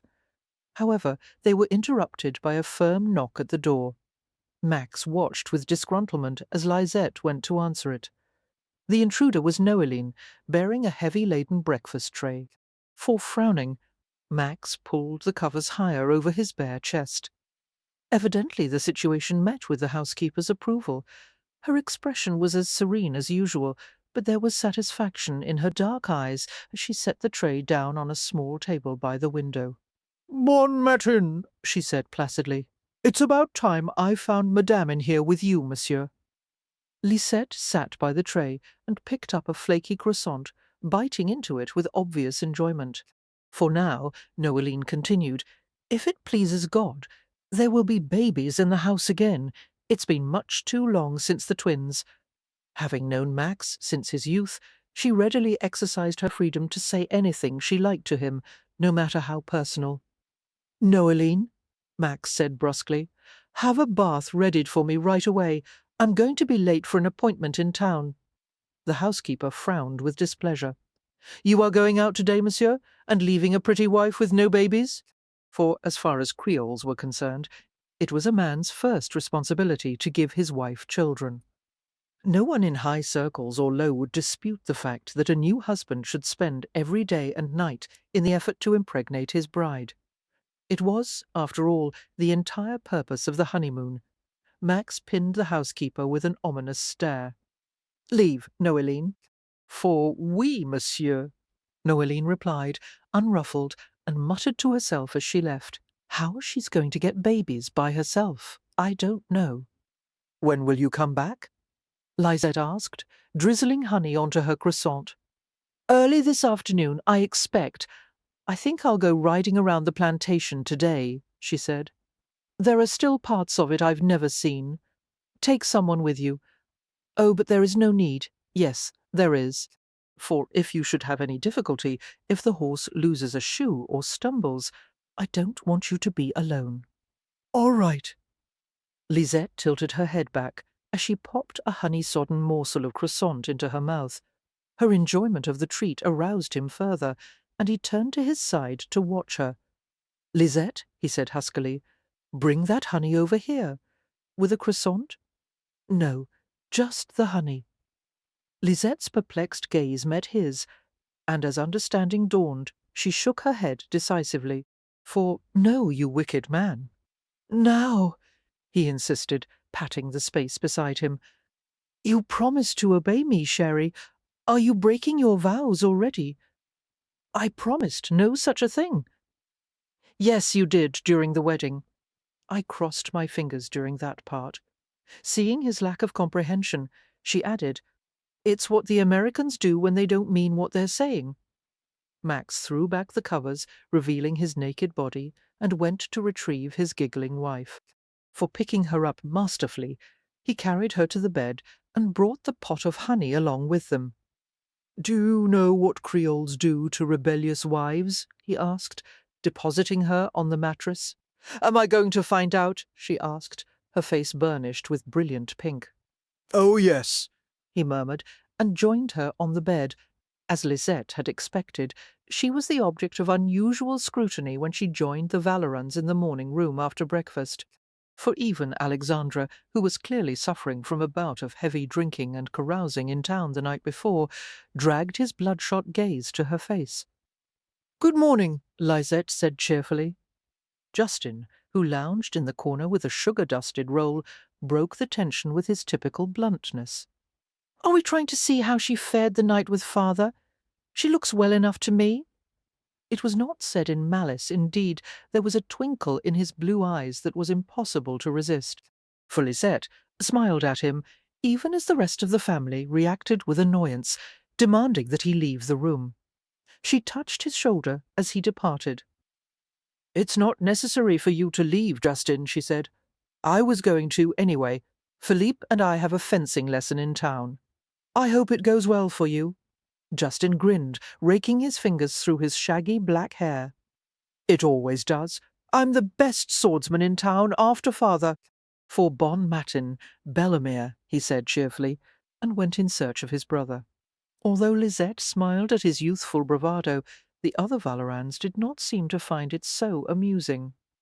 That boy, Irénée, did not finish the complaint, but her irritation was clear. "Max should have taken a switch to him a long time ago," Alexandra said grimly, taking a tiny sip of coffee and holding his head as if it were about to fall off. Now the results of Max's spoiling are becoming all too obvious, for Justin is trying to make himself noticed, Lisette replied, seating herself beside Irénée. "Philippe earns attention through his good behaviour. Naturally, the only course left to Justin is to be bad. If we treat him with patience and understanding, I have no doubt that he will improve." She turned to her mother-in-law, determined to change the subject. "I thought I might ride around the plantation today." "Have Elias accompany you?" Irénée replied. "He is a good boy, quiet and well-mannered. For—" "Where are you going?" Bernard asked. She shrugged. "Perhaps toward the east, beyond the cypress grove?" "There is nothing there to see," Bernard replied with a frown, "except for the ruins of the old overseer's house." The group fell oddly silent at the mention of the place. Lisette glanced at Irénée, who had suddenly devoted her attention to stirring more sugar into her coffee. For pondering the reasons for such a strange reaction, Lisette realized that the overseer's house must be where Corinne had been murdered. "I should have thought it would have been torn down," Lisette said. "It should have been," Irénée agreed.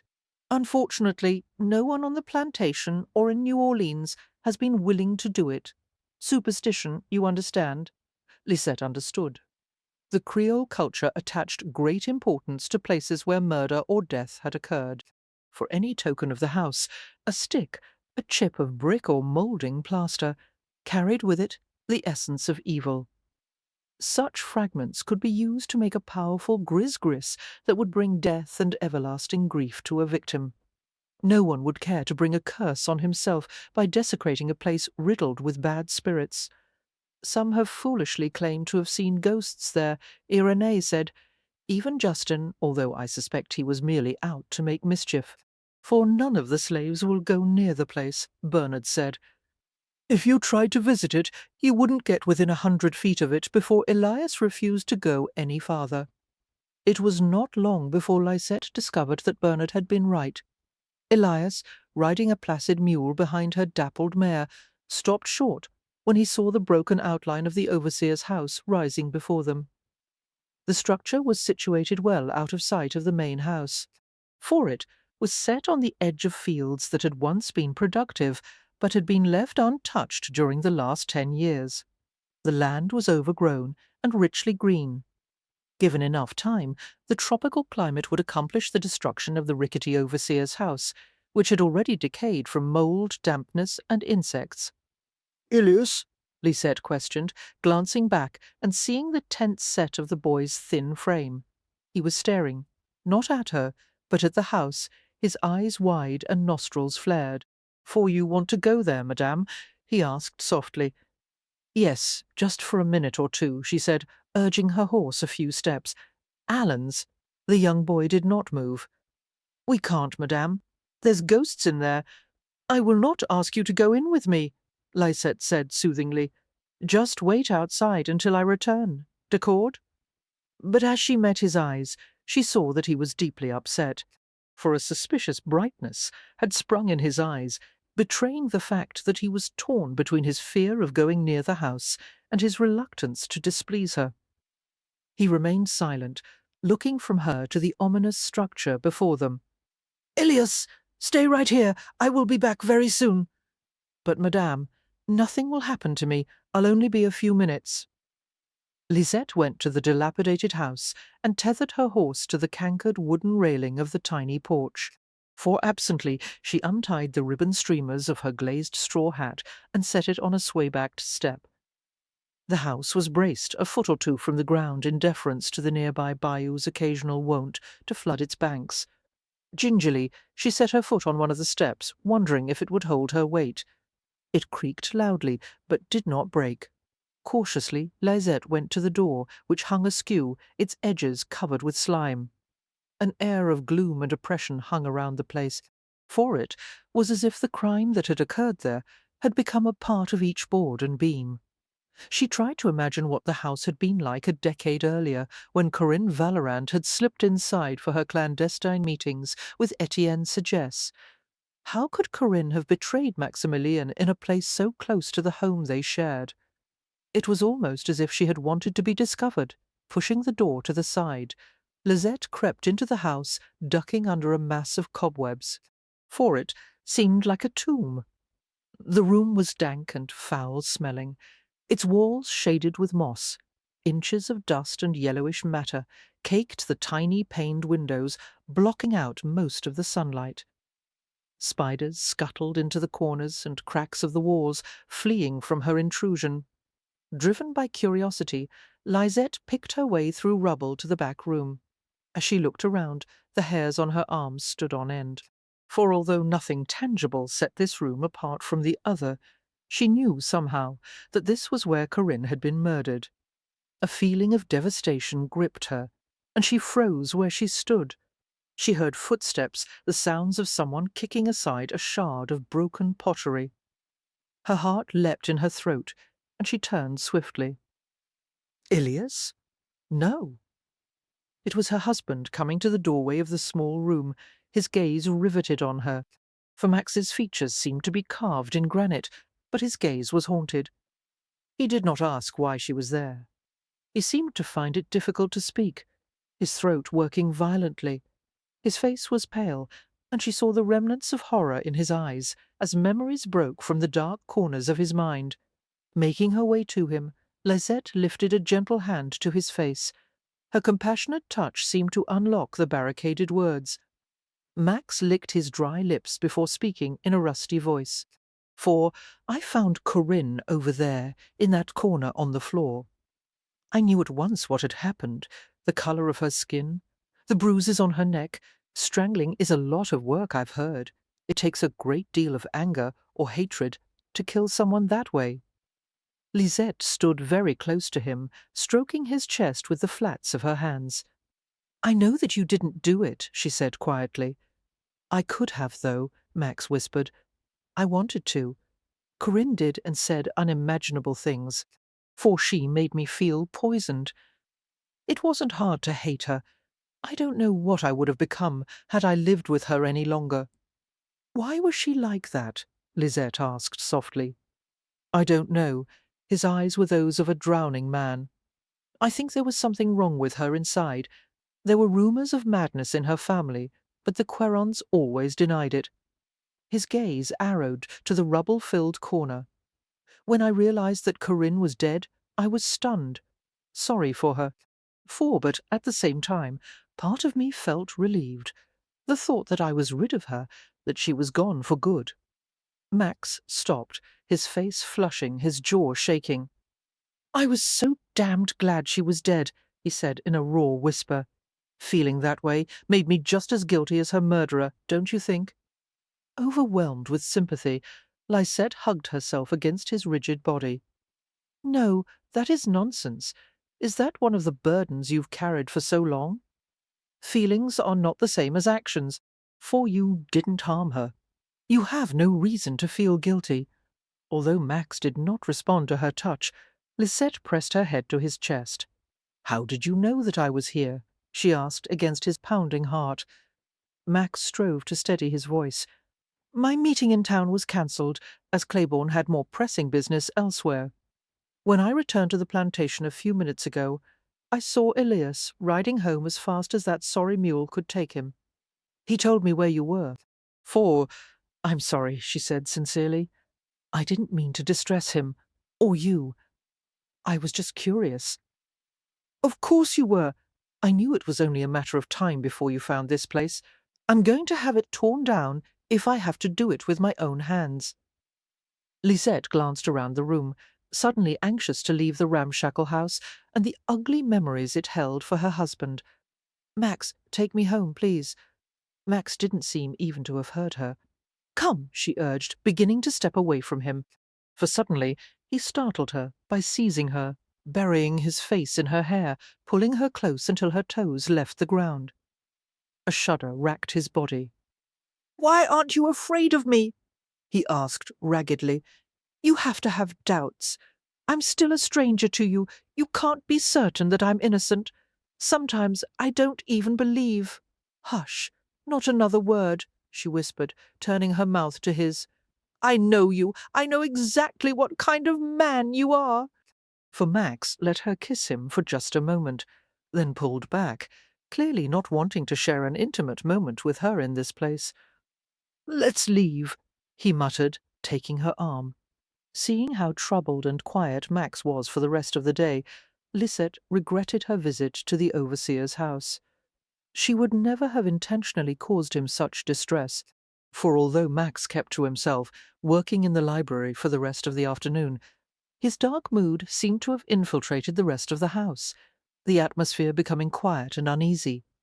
However, no one mentioned a word to Lisette until Bernard cornered her after dinner. They happened to pass in the hallway as Bernard headed to the small guest house where he resided. Glancing from left to right to make certain they would not be overheard, Bernard spoke to her in a cutting voice. "For I'll say this once, Lisette, not only for your sake, but for Max's. Rid yourself of this curiosity you have about Corinne. It is dangerous, do you understand? Leave the past alone, or it will come back to ruin you." She was too astonished to reply, after staring at her with dark eyes that for the first time held an expression of dislike. Bernard strode away. Chapter 10. "Another letter to your mother?" Max inquired, coming to the tiny satinwood table where Lisette sat. "For I can't find the right words." Lisette grumbled, indicating several crumpled sheets of parchment. Max smiled as he noted that her personal writing table and matching clawfoot chair had been mysteriously moved from her bedchamber to his. It was yet another sign of the feminine invasion that seemed to be taking place. Riley, he supposed he should be grateful for the considerable size of his room, for despite their agreement to keep separate bedrooms, Lisette had moved more and more of her possessions into his territory. Every day he discovered new articles strewn over his dresser and bedside table. There were bottles of scent and boxes of powder, fans and gloves and flowered hair ornaments, pins and combs, stockings, garters and laces. For when Max retired in the evenings, he found Lisette in his bed, contrary to the Creole custom that a wife should remain in her own bed and allow the husband the choice of visiting her. He didn't dare say a word to her about it, however. Not only did he want to avoid hurting her feelings, but in a strange way he liked the situation. After years of isolation and loneliness, he found himself enjoying the companionship that Lisette offered him, and the attention she lavished on him. For he would have expected the sudden lack of privacy to be difficult, but it did not annoy him. And there were distinct benefits to having Lisette so close at hand. He had an unlimited view of her bathing, tending her hair, dressing and undressing. He enjoyed watching the rituals of a wife's toilette, the sight of Lisette trying on earrings, braiding her hair, unrolling her stockings, applying perfume behind her ears. For returning his attention to the matter at hand, Max braced his arms on either side of her and leaned over the table, reading the unfinished letter. "Neither Maman nor Jacqueline answered the first letters that I wrote," Lisette told him. "Perhaps Gaspard won't let Maman write to me. Perhaps he won't even allow her to receive anything from me. But I did expect some sort of a reply from Jacqueline." Max brushed his lips over the top of her head. "Give them time, for it has been merely a month since the wedding. And you did marry one of the more notable scoundrels of New Orleans." "You're too modest, mon mari. As a scoundrel, you have no peer." He grinned and tilted her chair back in revenge, causing her to gasp with surprised laughter. She clutched at his arms. "Max, relax, sweet. I wouldn't let you fall. Max, behave yourself. Slowly, the chair was raised to its original position, and she jumped to her feet with a wary smile. For holding her gaze, Max advanced to the desk and crumpled her letter in one hand. Lisette's mouth fell open. "Why did you do that?" "Because I didn't like it," he said without remorse. "I won't have you begging and pleading for their favour." She glared at him wrathfully. "I'll write whatever I wish to my mother." Max scowled back at her, and then looked away, taking a deep breath. "I'm sorry," he finally said. "I didn't mean to be arrogant, but I don't want anyone to hurt your feelings, for especially your own family." Lisette's anger faded. "Max," she said in a softer tone, "you can't protect me from everything. I can try, though." She laughed and shook her head. "I suppose this is what I deserve for marrying a Creole. Do you plan to begin another letter this very moment?" he asked. "Probably not. Pourquoi? Because I would enjoy it if you would accompany me to town. For an important visitor arrived this morning, and I expect to hear some interesting speech-making at the Place d'Armes." "Oh, I would enjoy leaving the plantation," Lisette exclaimed. "I haven't set foot off it even once since I first came here. But it will be another week before I can properly be seen in public, and I don't wish to start all of New Orleans gossiping." "We'll stay in the carriage," Max interrupted, amused by her excitement. "For we would have to in any case. It will be too crowded for us to move about freely. Cannon, fire, parades, music, all to celebrate the arrival of one Aaron Burr." Who is he? Oh, yes, that man you and Governor Claiborne don't like. Flying to the dresser, Lisette rummaged through his top drawer for her gloves. The Place d'Armes, the town square built to face the river, was filled with a noisy crowd that had gathered from miles around to see and hear the notorious Colonel Burr. For this morning, June 25th of U, he had arrived in New Orleans after a long western tour through Ohio, Kentucky, Tennessee, and Natchez, paying visits to powerful allies and making speeches to approving crowds. Burr had been received everywhere with hospitality and acclaim, for he stated that he had the interests of the West at heart, and that he only wanted to help the territory grow and flourish. Few people suspected the more sinister purpose behind his journey, for it was remarkable that in the upheaval of the festivities the distinctive black and gold Valorant carriage drew almost as much attention as the sight of Aaron Burr himself. The rumour that Maximilien Valorand's new wife was there spread quickly, and soon there were swarms of people surrounding the vehicle, both American and Creole, craning their necks to see inside. Even Max had not expected the attention Lisette's presence would attract, for Lisette stayed away from the windows of the carriage, concealing herself from view, but she could still hear the excited voices outside, referring to her as La Mariée du Diable, the Devil's Bride. She looked at Max in amazement. "Why do they call me that? I warned you what to expect," he said.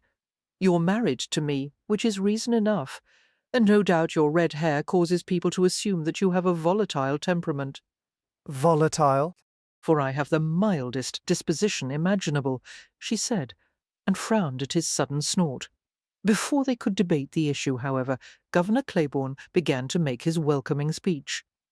Lisette leaned forward in the carriage seat, wishing she could be outside. There was a world of alien sights, sounds, and smells just beyond the walls of the carriage. Abrasive calls of vendors selling fruit and bread, the barking of dogs, the cries of Chanticleer roosters and dunghill fowls. For occasionally she caught a whiff of strong French perfume as fine ladies passed by, and the smells of salt, fish, and refuse carried on the breeze from the riverfront. Boatmen strolled by, chattering in languages she had never heard before, and as always, whenever Creoles and Americans were in the same vicinity, there were scuffles, arguments, and swift challenges to duel. Above the melee, Governor Claiborne struggled to be heard, for as the speech progressed, Lisette accepted a glass of wine from her husband and rested her foot on his lap as he removed her shoes and massaged her soles. His hands were strong and thorough, making her squirm in pleasure as he worked the soreness out of her feet. Lulled by the wine and the gentle manipulation of her feet, Lisette let her mind wander as the governor detailed many of Burr's past achievements. He's rather long-winded, She remarked, and Max chuckled. For that's the kindest description of a lawyer I've ever heard, he replied. It sounds as though Governor Claiborne admires Colonel Burr very much, Lisette said. He despises Burr, Max replied with a grin. Then why? Politicians, sweet, often find themselves required to pay homage to their enemies. I don't understand, Lisette said, and stopped as she heard a dull roar that began on the edge of the crowd and grew until it became a great wave of sound. Her eyes widened. What is it? For Burr must have stepped into view, Max said. Thank God. Claiborne will have to end his speech now. He moved to the door and opened it. I'm going to stand outside to listen. Max, may I? You'd better stay in here. He threw her an apologetic glance. Sorry. Lisette folded her arms resentfully as he left the carriage. Well, she muttered to herself, what good is leaving the planation when I have to stay in here the whole time? For the tumult outside increased, and she sidled to the window, sticking her head outside in an effort to see past the mass of people, carriages, and horses. She heard a new voice in the distance, a strong and forceful one that cut through the hubbub, greeting the crowd first in French, then Spanish and English. The congregation erupted in hearty applause, shouts, and whistles. The cheering lasted through the speech's prelude, but gradually Lisette could hear Aaron Burr's voice again, for Lisette strained farther out of the window. Women scolded their husbands for staring at the flame-haired girl. Youths abandoned their quarrelling and watched her closely. Old women gossiped, while old men wished aloud that they were but a decade or two younger. Standing a few feet away, Max became aware of the growing disturbance and followed the gazes of those next to him. He sighed ruefully as he saw his wife leaning halfway out of the carriage in an effort to get a better view of Aaron Burr. For sensing her husband's gaze, Lisette glanced over at him guiltily and disappeared like a turtle retreating into its shell. Smothering a laugh, Max went to the carriage, opened the door, and reached inside. Come here, he said, hooking an arm around her waist and swinging her to the ground. Just don't complain when everyone stares at you. Mon Dieu, Max continued beneath his breath as he heard Burr's inflammatory words. He's treading on the edge of treason. For he can't think that Jefferson will turn a deaf ear to such statements. Lisette stood on her toes. I can't see anything, she said. What does he look like? You'll meet him later, Max promised. We'll be attending a ball held in his honor next week. We are? She frowned at him. When were you going to tell me? I just did. They listened until the crowd showed signs of becoming unmanageable. Her tempers always ran hot under the Louisiana sun, and inhibitions were weakened from the drinking and feasting that had already begun. And the sight of Lisette was attracting too much attention. People were staring and pointing openly. Eager young men were gathering in groups, and boys were overheard daring each other to run up and touch a lock of her fiery hair. It's time to leave, Max, said Riley, drawing his wife to the carriage. Or in another few minutes, I'll be forced into a score of duels over you. Partly for his own reasons, partly as a favour to Claiborne, Max arranged a private meeting with the Spanish minister in New Orleans, Don Carlos, the Marquis de Casa Rujo. Since Aaron Burr's arrival in town yesterday, there had been many comings and goings between the Spanish officials residing in New Orleans. For Max hoped he could persuade Rujo to reveal some pertinent bit of information about Burr's co-conspirator, General Wilkinson. Rujo was an experienced diplomat. His sharp brown eyes, set deeply in his lean, olive-skinned face, gave nothing away. Despite the half-hour of verbal fencing that had taken place, Rujo had not said anything that exposed Governor Wilkinson as a Spanish agent, nor revealed what he knew of Burr's treasonous conspiracy. For, however, there was no doubt in Max's mind that Rujo knew a great deal. To me, it is an interesting puzzle how Claiborne managed to enlist your support, Valorand, Rujo remarked in a congenial way as the two men talked over drinks and thin black cigars. The conversation was coming to a conclusion as both realized that neither was going to learn anything from the other. I have never believed you to be a fool, the Spaniard continued. For why, then, do you ally yourself with a man whose control over the territory is about to be stripped from him? You have much to lose. Stripped away by whom? Max countered, exhaling a channel of smoke to the side. My question first, por favor. Max's smile did not reach his eyes.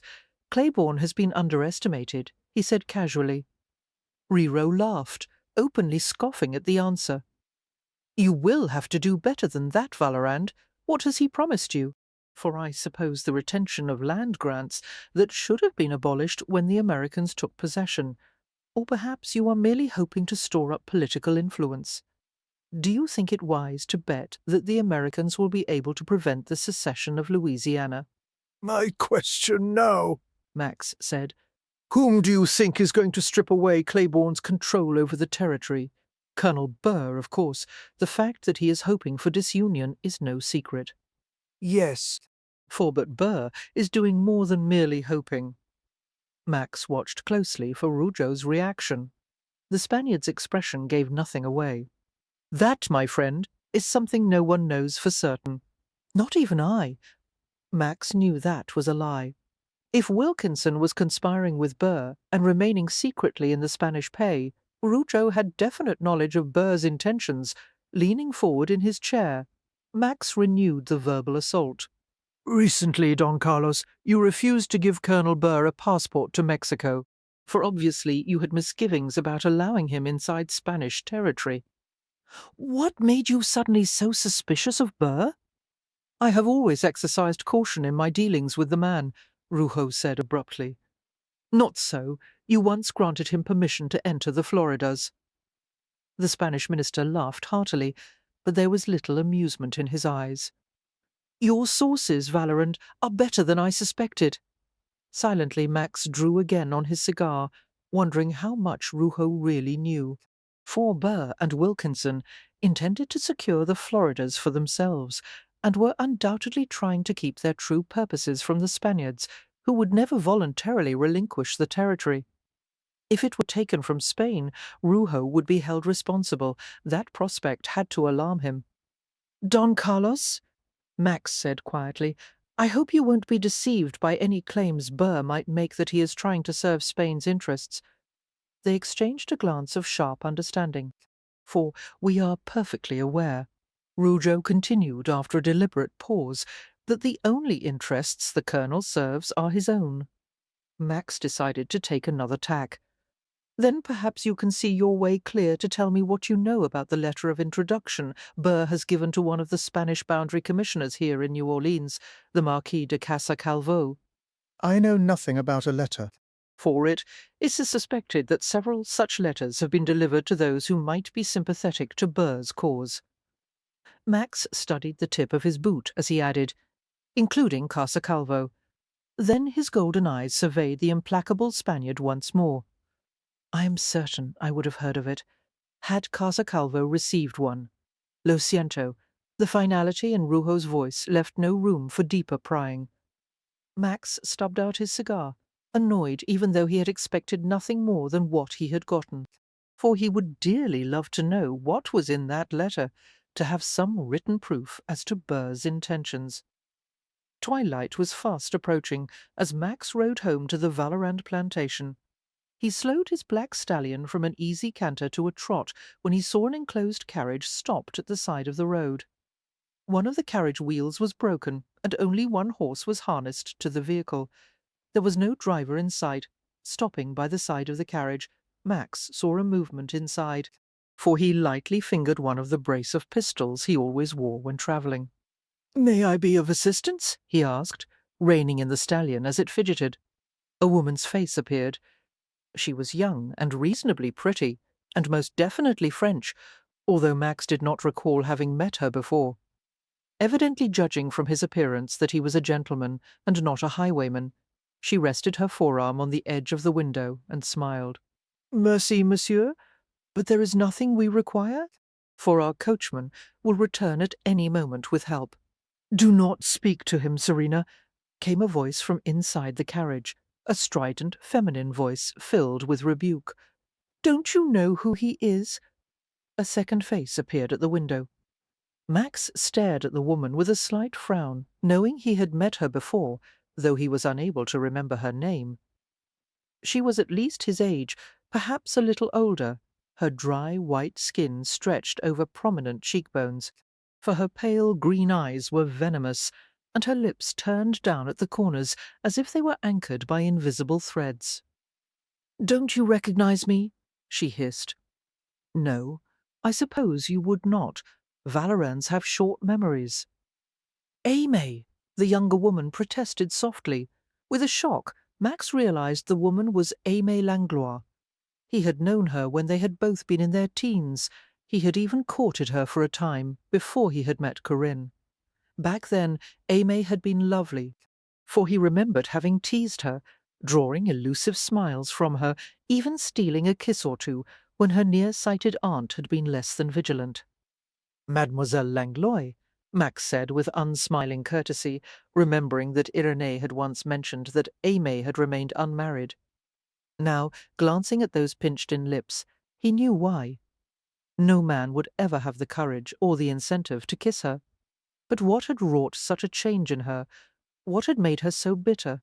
For still staring at him coldly, Aimée spoke to the young woman beside her. "This is Maximilien Valorand, Serena, the man who murdered his wife. You've heard the stories, haven't you?" Embarrassed, the girl clutched at Aimée's forearm to quiet her. "I apologize for my sister-in-law, monsieur. It has been such an exhausting day, and don't you dare offer excuses for me." Aimée snapped and glared back at Max. "Leave us this moment." For Max would have liked nothing better, but they were alone and unprotected, and no gentleman would leave them in such a situation. "Permit me to wait nearby until your coachman returns," he said. "Night is falling, and it is dangerous too." "You present the only danger to us," Aimée interrupted. "Therefore I would appreciate your immediate departure." Max gave her a curt nod. "Good evening, ladies," he murmured, and urged the stallion away from the carriage. For Max went a bit farther along the road and watched the vehicle until another carriage arrived for the two women. Disturbed by the encounter, he tried to force thoughts of the past from his mind, but they kept returning. He remembered the innocent days of his boyhood, the happiness he had taken for granted, the stern but comforting presence of his father, his reckless adventures with his friends, his careless assurance that he could have any girl he wanted. For Aimée's reticence had been an engrossing challenge until he had been introduced to Corinne, and then he had forgotten everyone but her. Corinne had dazzled him, aroused him, made him crazy with the need to possess her. However, soon after their marriage, the mercurial moods that Max had found so charming became much worse, and he had been at a loss to know how to deal with her. One day Corinne was vivacious, the next sullen and quiet, for she might explode in fury because Max did not pay her enough attention, or she might scream at him to stop hovering about her. Max had naively assumed that Corinne's behaviour would improve in time. Unfortunately, it deteriorated even further, until she would throw violent tantrums for no reason. When she became pregnant, she began to treat Max with active hatred. Giving birth to the twins had nearly killed her, and she had held him responsible for it. For bewildered and hurt, he had begged her to forgive him for whatever it was he had done. Each time he approached her, she had thrown his love back in his face, until the weight of her contempt crushed him utterly. It was the last time Max had ever asked a woman for anything, until Lisette. The thought of Lisette calmed him and eased the pain of remembering. He needed her, needed to drown himself in the pleasure of her body. For as great as the physical satisfaction Lisette offered was, however, it was nothing compared to the healing power of her faith in him. She was the only person in the world who did not believe the worst of him. If anything ever happened to make Lisette doubt him, Max knew that he would not be able to bear it. He hated depending on her so greatly, but he seemed to have no choice about it. As soon as Max reached the house and walked in the front door, Alexandra attempted to corner him. "For Max, I have been waiting for you." "There is a matter I would like to take up with." It's been a long day, Max said brusquely, shedding his coat. But we'll talk tomorrow. But I have run into a few extra expenses this month. Gambling debts? Max strode to the curving staircase, while Alex followed at his heels.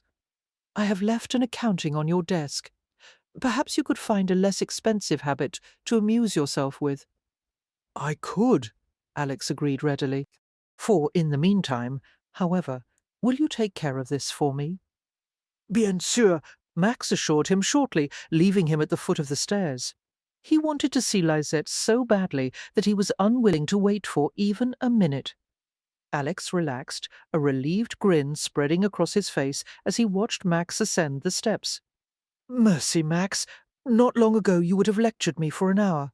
I would now, if I thought it would make an impression. For I rather think that something or someone has done much to sweeten your temper, mon frère.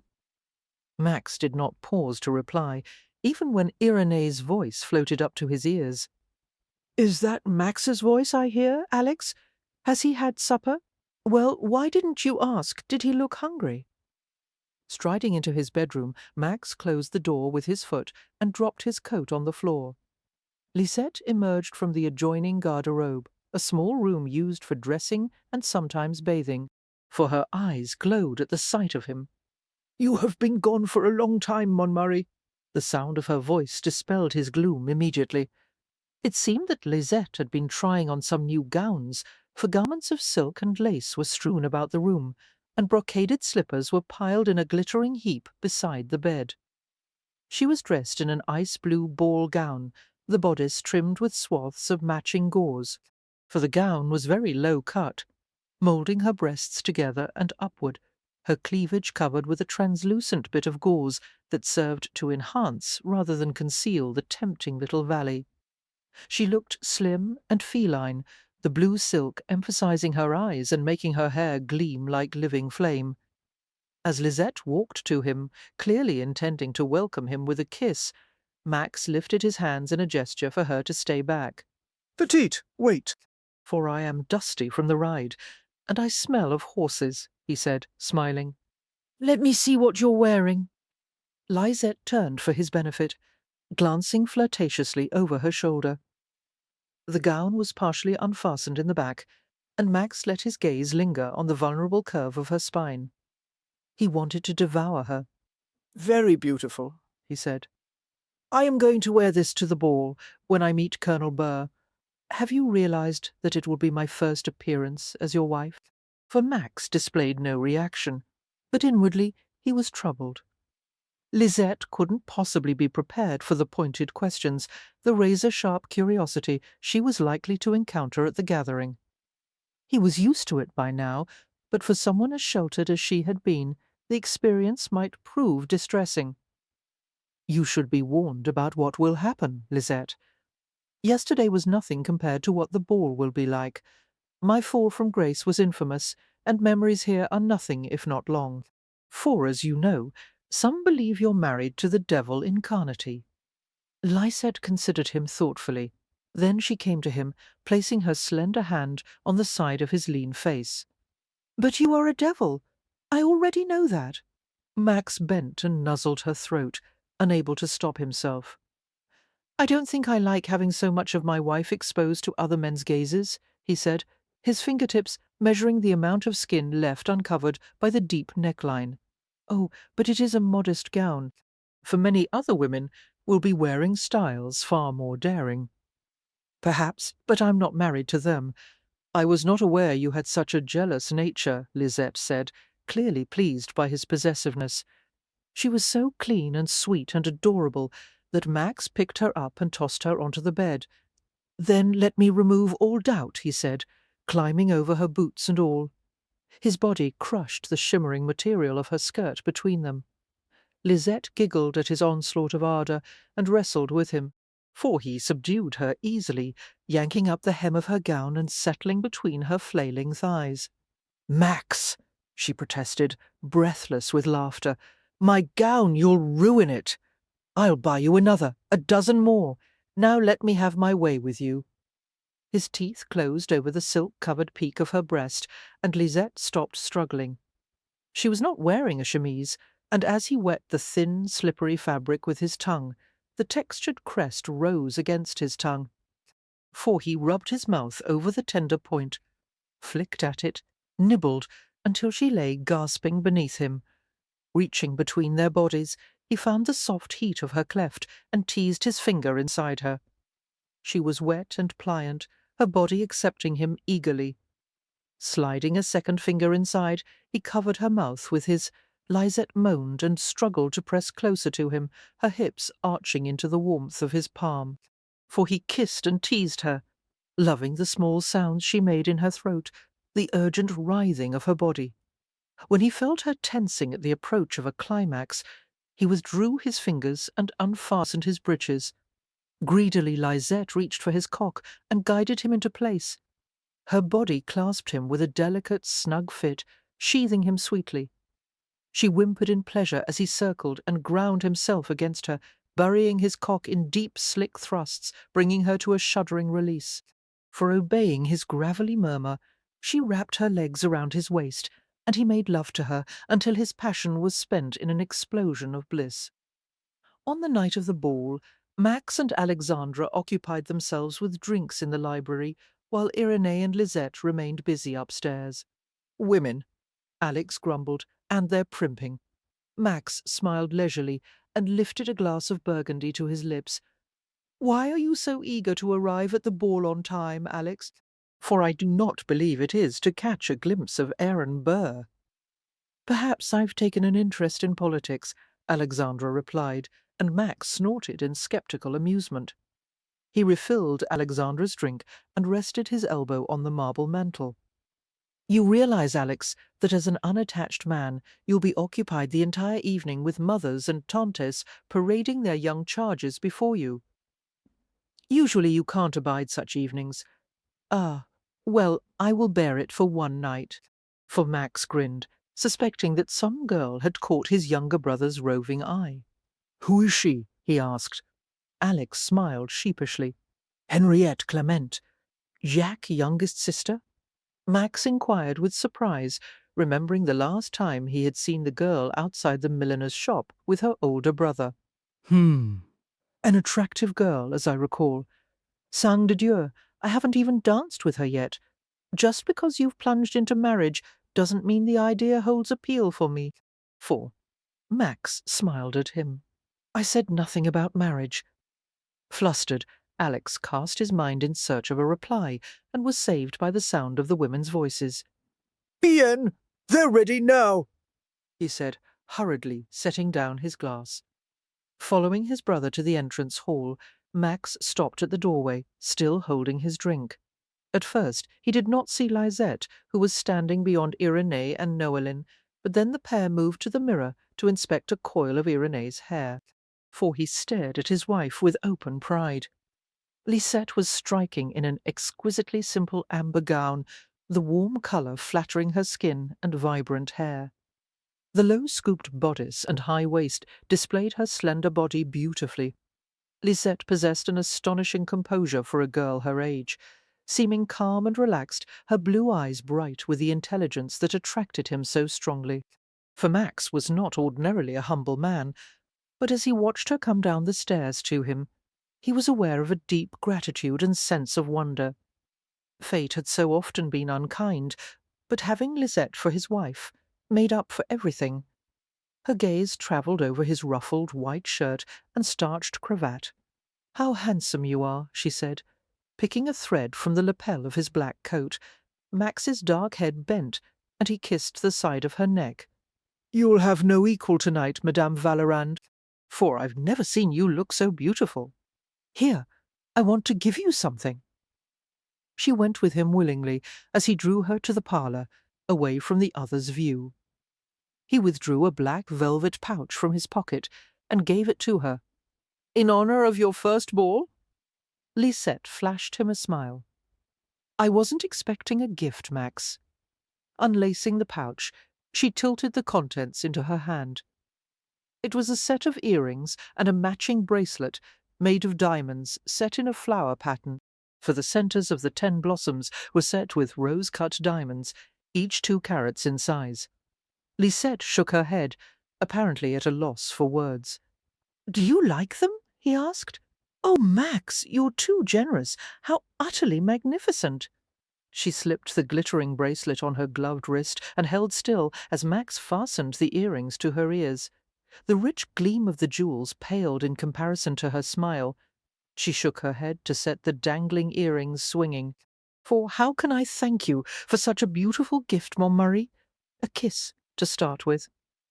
He smiled as Lisette twined her arms around his neck and pressed her lips against his ardently. Later, he murmured. I'll tell you what you can do to earn the matching necklace. She blushed and laughed and walked back with him to the entrance hall. Ah, let me see, Irenee exclaimed, immediately catching sight of the finery. For she took Lisette's wrist and turned it from one side to the other, appraising the bracelet with the analytical expertise of a jeweller. "Quite exquisite, mon fils," she said to Max. "The stones are of excellent quality." Alex cleared his throat noisily, alerting them to the fact that it was time to leave. "We don't wish to be late, do we?" Lisette took Max's arm and murmured sotto voce, "Isn't Bernard coming?" Max shook his head, suddenly grim. Bernard doesn't usually care for these events. And he wants to avoid me this evening, as we had an argument earlier. About what? I'll explain later. The ball was being hosted at Seraphinet, one of the plantations lining the river road. Lisette thought the main house was magnificent, with wide galleries and rows of dormer windows built out from the sloping green tile roof.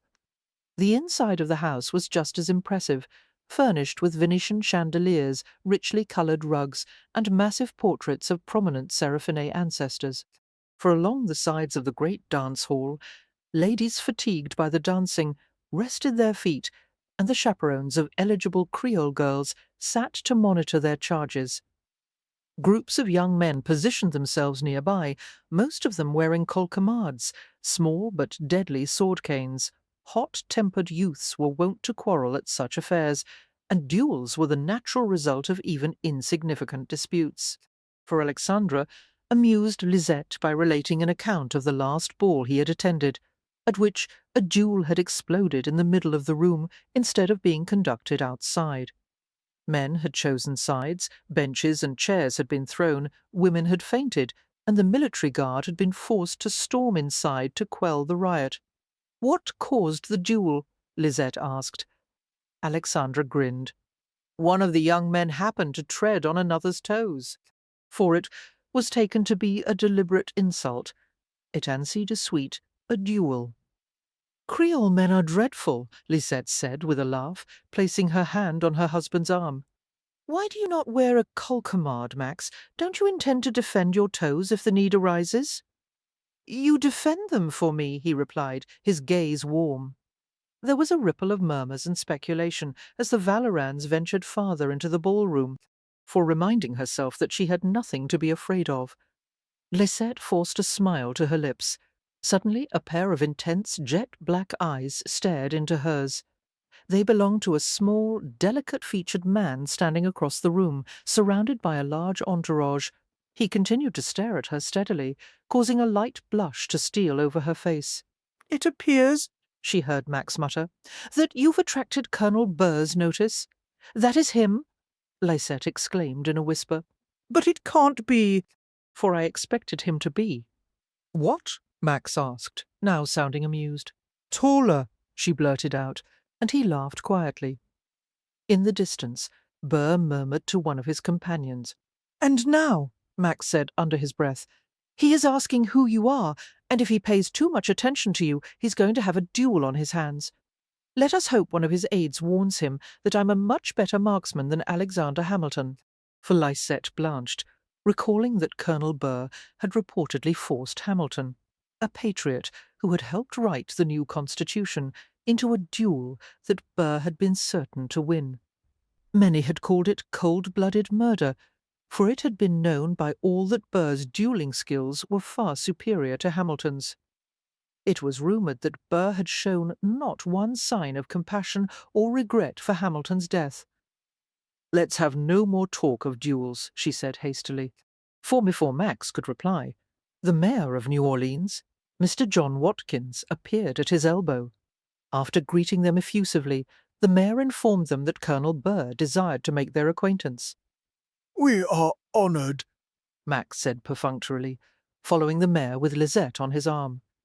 Colonel Burr was dressed with the exquisite care of a dandy. Lisette liked the fact that although he had lost much of his hair at the front and crown, he did not wear a wig. For Max had told her that Burr was at least 48, but the colonel appeared much younger. His face was deeply tanned, and his smile was quick and self-assured, and those jet-black eyes were even more remarkable up close, filled with snapping energy and vitality. Although a man of Burr's size was physically dwarfed by Max's superior height, the former vice-president had a magnetic presence that held its own. He made a great show of kissing Irene's and Lisette's hands, then looked up at Max. "For Monsieur Vallerand," Burr said in English, "at last we meet." He regarded Lisette with twinkling eyes as he continued, "My congratulations on your marriage, sir. Now, having seen your lovely bride, I consider you the most fortunate of men." Before Max could reply, Lisette answered Burr in his own language. "Your facility with words, monsieur, is quite impressive, but of course that is no surprise." Burr looked at Lisette with warming interest, for as most Creole women spoke nothing but French, he had not expected her to understand what he had said. "May I offer my compliments on your English, madame? You speak it quite well." Lisette gave him a nod of thanks. "That is my good fortune, Colonel, as I was able to listen to your speech at the Place d'Armes last week without requiring translation." "Did you enjoy it, madame?" "Oh, yes," she replied without hesitation. "You are a gifted speaker, and the speech was quite rousing, for I was even tempted to clap at the parts that I didn't agree with." Burr laughed so heartily that half the room strained to pay keen attention to them. "I must know, madame, what parts you did not agree with." Lisette responded with a provocative smile. "My opinions are insignificant, Colonel Burr. My husband's views are the ones you should take note of." "And so I shall," Burr said with a chuckle, his gaze focused on Max's expressionless face. "For your wife is not only lovely and accomplished, but also clever. You are a fortunate man, Monsieur Vallerand." Although Max did not respond to the comment, Lisette sensed his jealous bristling. He changed the subject abruptly. "How do you find the climate in New Orleans, Colonel?" The question caused Burr to smile. "I believe you are referring to the political climate, are you not?" "I find it very pleasant, Monsieur Vallerand, for we had quite an agreeable journey down here, as we encountered many unexpected friends." "So I've heard. Is it true that you own a shipping business, monsieur? That is rare for a man of your background, I believe. Don't Creoles, as a rule, consider anything mercantile to be beneath them?" "As a rule, yes, but I seldom follow the rules." "Neither do I," Burr said agreeably, and gave Max a speculative stare. "For I have been meeting many gentlemen in the community, monsieur, most of whom belong to the Mexican Association. Do you happen to subscribe to it?"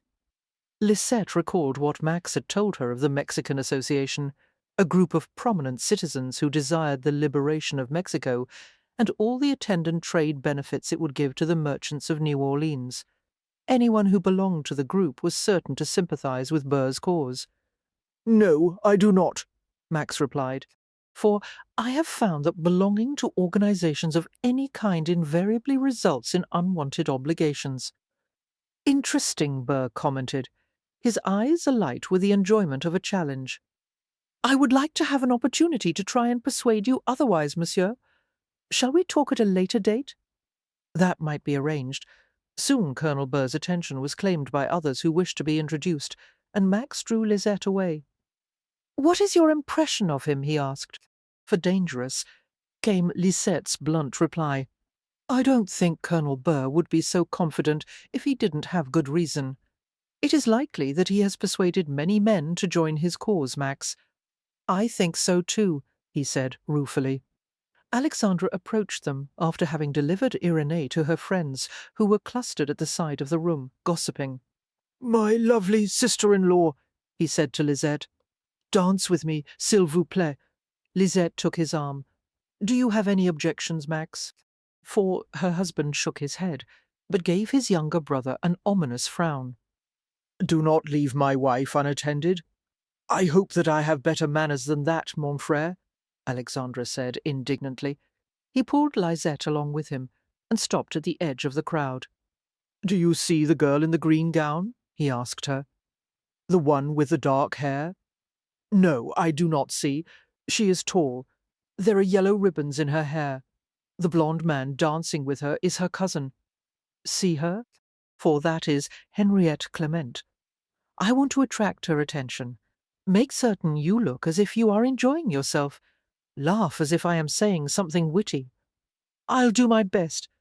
Lisette smiled and placed her hand in his. Do you intend to court her, Alexandra? Alex looked over her shoulder and scowled. I want to, he admitted, very much, but her family doesn't approve of me.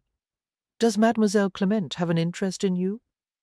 I'm not certain, for if only I could spend some time with her, but every time I'm within 10 yards of Henrietta, the entire Clement family descends on me like a pack of bloodhounds. If you are to talk to Mademoiselle Clement, you will have to enlist the help of her tante. Her tante is a dragon, Alexandra said morosely. Well, you'll have to put some work into charming her. If you make the tante like you and plead your case well enough, she may be persuaded to help you meet with Mademoiselle Clement. Forelors, go find the tante and be nice to her. Now? Alexandra asked blankly. But you are not to be left alone. Max will turn me inside out if I don't stay with you. Irenee is right over there, not 20 feet away. I will go to her. What about our dance? We will dance later, Lisette promised with a laugh. At the moment, this is more important. All right, Alexandra muttered, squaring his shoulders. I suppose I have nothing to lose. N'est-ce pas? For smiling, Lisette headed toward Irenee and the gaggle of grey-haired women around her. She could not help but be aware of the indiscreet stares that followed her. One group of young bucks stopped their conversation altogether, watching her every move. Lisette became absurdly self-conscious, and by the time she reached her destination, she felt a blush climbing up her cheeks. Irenee welcomed her warmly. Belle-Mère. Lisette said, Are you enjoying yourself? Of course I am. For Irenee replied matter-of-factly, and from all accounts, you are a great success, my dear. Why, Dear Clement, the old gentleman over there, was overheard to say that in his opinion you are a great beauty. Lisette laughed. Someone should clean his spectacles. He would not have said it if it were not true. Irenee nudged a stout, flower-bedecked matron nearby. Tell her it is so, Yvonne. Tell her. Yvonne, an older cousin on Irenee's side of the family, gave Lisette a plump-cheeked smile. For you are a very attractive girl, Lisette. I remember it was the same with your mother when she was young. How lovely and full of life she was, and how they all stared when she entered a room. Lisette reflected wistfully that no one would consider her mother a beauty now, after the ravages of her marriage to Gaspard. Seeing the trace of sadness in her expression, Yvonne sought to change the subject. What splendid diamonds, Lisette! Irenee told me they were a gift from Maximilien. For Lisette smiled, glancing down at the glittering bracelet. My husband is quite generous. The older woman leaned forward and spoke in a confidential tone. I'm certain he is, my dear. But mark my words, your husband will be even more generous once you bear him children. You must conceive as soon as possible. Amused by the Creole preoccupation with producing babies, Lisette tried to appear suitably impressed. Oui, madame. For, as the wife of a Valorant, Yvonne continued with increasing enthusiasm, you will have to set the standard for all the young Creole matrons. We have need of such good examples, with all these brazen American women moving to New Orleans. She clucked her tongue in displeasure. Shameless creatures, no modesty or delicacy. Why, they think nothing of walking anywhere unescorted and interrupting their husbands freely. Bah! For it is the responsibility of young Creole women to cling fast to the old values. But until you produce children, you will have no real authority. Yes, that is very true, Irenee agreed meaningfully. Lisette nodded gravely, while inside she wanted to laugh, fearing that she was far more like the brazen American women than the proper Creole ones. I will pray to be blessed with children soon, madame. Bien sûr, Yvonne replied, satisfied that her admonition had been heeded, for they continued to chat until a flutter of excitement ran through the group of ladies, and Lisette half turned to find the dark figure of her husband beside her. Max greeted the women politely and extended his gloved hand to Lisette. "I am stealing you for a dance," he informed her. Lisette went with him gladly, lured by the buoyant melody of a quadrille. "I haven't danced in a long time," Max told her. "I am somewhat out of practice, petite. Don't you like to dance, Max?" "Yes, I do. But it hasn't always been easy for me to find partners. My wicked reputation, remember." "You have a partner now," Lisette said as they took their places in the quadrille. "A most willing one." After they danced several sets, they stopped as the musicians took a brief respite from playing. Max drew Lisette to the side of the drawing-room, next to a row of French doors that opened to the outside gallery. As a servant passed bearing a tray of champagne. Max took 2 glasses of the sparkling vintage and gave one to Lisette. She accepted it without hesitation and drank thirstily, heedless of the disapproving stares from nearby matrons. It was not proper for a young woman to drink in public, even a married one. Max, however, seemed amused, as if he were being entertained by the antics of a playful kitten. I feel a bit dizzy," Lisette said breathlessly when she finished the champagne.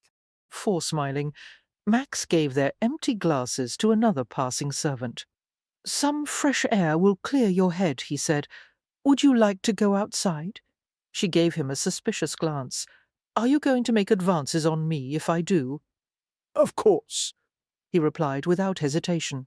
In that case, yes. Adeptly, Max slipped her past the French doors. Lisette laughed under her breath as he pulled her into the rustling garden, past tall yew hedges and rosemary-covered walls, for she felt wicked and giddy, as if she were having a clandestine meeting with a lover. Max lifted her off her feet and whirled her around, making her giggle. Throwing her arms around his neck, she leaned against him, while a sobering thought occurred to her. "Max, what if we had met this evening for the very first time, and I were Etienne Sagesse's wife?" Lisette tightened her arms a little. "I could so easily have been his bride instead of yours. For if I hadn't run away, or if Justin and Philippe hadn't found me, or if you had decided to give me back to the Sagesses, I would never have given you back, and if you had married Sagesse, I would have taken you away from him, no matter how I had to do it." From any other man, it would have sounded like an empty boast. From Max, however, it was entirely believable. Lisette gazed at him in wonder, his face shadowed and his head silhouetted against the hazy starlit sky. "For mon mari," she said softly, "sometimes you almost frighten me." Max stroked her throat and let his fingers drift to the perspiration-dampened valley of her cleavage. Why? Lisette's eyes half closed as his fingers slipped inside her bodice to touch her nipple. "You are so ruthless when it comes to getting what you want. It makes me wonder if anything could ever stop you." You could. Max played gently with the soft peak of her breast until it budded against his fingers. You know that. For his mouth descended to her neck, and she sighed in pleasure. "Then if I ever asked you to do something against your will, you would?" "Of course." Her breathing hastened as she felt the warm slide of his lips over her throat. Slipping her hand behind his neck, she nuzzled into his thick hair. "Max, I must tell you how much I—" She broke off, startled as a shadow disentangled itself from the tall yew shrubs. For her first thought was that it was some kind of animal, but quickly the shadow assumed the shape of a man strolling toward them. Max turned and automatically jerked Lisette behind him as he faced the approaching figure. Lisette felt an unpleasant shock, rather like the all-over stinging sensation of barely saving oneself from a fall when she heard the voice of Etienne Sagesse. "Ah, Lisette," he drawled, coming closer, for it was obvious that he was drunk, his words slurred, his face puffy and florid. "You seem to be enjoying yourself, ma chère, but I pity you. Some day you'll realize how much wiser you would have been to stay with me, and I'm afraid that poor Corinne would most definitely agree." Chapter 11. Lisette had known it was inevitable that she would someday come vis-à-vis Etienne Sagesse. However, no amount of expectation could have prepared her for it, for she remembered in a flash the loathing she had felt for him, the fear and desperation that had driven her to take the foolish risk of travelling through the bayou alone. She did not doubt for one moment that her opinion of him had been well-founded. If she had married Sagesse, he would have insulted her, condescended to her, debased her in 100 ways. Blindly searching for Max's hand, Lisette felt his fingers close reassuringly over hers. "What do you want?" Max asked Sagesse curtly. "For why?" "To congratulate you. Since I was not invited to the wedding, I didn't have the opportunity before now." Sagesse's smile was reptilian as he regarded Lisette's flushed face. "You seem to be content as a Valorant, Lisette? But as I recall, so did Corinne at first. If you want another duel," Max growled, "you will have it, and this time I'll finish it." "Is that a challenge?" "No," Lisette said quickly. "Max? Not a challenge, but a warning," Max said, ignoring Lisette's outburst, for his hand tightened to silence her, and she flinched as her fingers were squeezed together. "You think you've won," Etienne said to Max. "You have everything you want, don't you? But it is only a matter of time before you lose it all, and it will be my pleasure to watch your downfall." He nearly tripped over his own feet as he wandered away, weaving drunkenly across the lawn. Lisette and Max watched in silence until he disappeared, "For I hope that his family takes him home before he makes a public scene," Lisette said. "He seems to want to ruin himself. It is strange, but as much as I hate him, just now I actually pitied him." Max regarded her with a sardonic expression. "Didn't you?" she asked. "No, I think you did." Lisette pressed against his shirt front, breathing in his familiar scent. "We won't let Sagesse spoil our evening, Max. Take me back inside. I want to dance again." For, unfortunately, despite Lisette's determined efforts to enjoy herself, Sagesse's presence cast a pall over the evening. He remained in the corner of the drawing-room, staring at her, while the other Sagesses endeavoured to keep him quiet. The guests at the ball kept glancing between the Sagesses and the Valorans, until finally Lisette gave in and ruefully asked Max to take her home. Max said little on the way back to the Valorand plantation, for Lisette made desultory conversation with Irénée and Alexandra, exchanging observations and bits of gossip. "How was your evening?" she asked Alexandra. "Did you approach Henriette Clement's tante?" "Oh, yes," Alex said gloomily. "I hovered around her for at least a quarter-hour, feeling like a complete fool. She seems to believe that no innocent young woman would be safe in the company of a Valorand, even with 10 chaperones present. For I can't imagine why," Lisette said dryly, and glanced at Max with a smile. "Qu'est-ce que c'est?" she asked softly, while Irénée and Alexandra became involved in a discussion of the Clements, still thinking about Etienne Sagesse. Max shook his head, staring at the scenery outside as the carriage sluggishly travelled the muddy road. "No, it has nothing to do with him, but I have a bad feeling. I'm not certain why, but I will be glad when we reach home." For, unfortunately, Max's premonition was proven right. As soon as they entered the house, Noeline greeted them, her usually imperturbable face set with worry. Philippe sat on one of the narrow benches in the entranceway, looking haggard. "Monsieur, Justin has been gone all day," Noeline told them tersely. "He did not come home to eat tonight." Max turned to Philippe. "Where is he?" Philippe stood to face him with a troubled expression.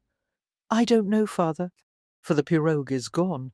Justin has taken it somewhere. When did you last see him?" "This morning.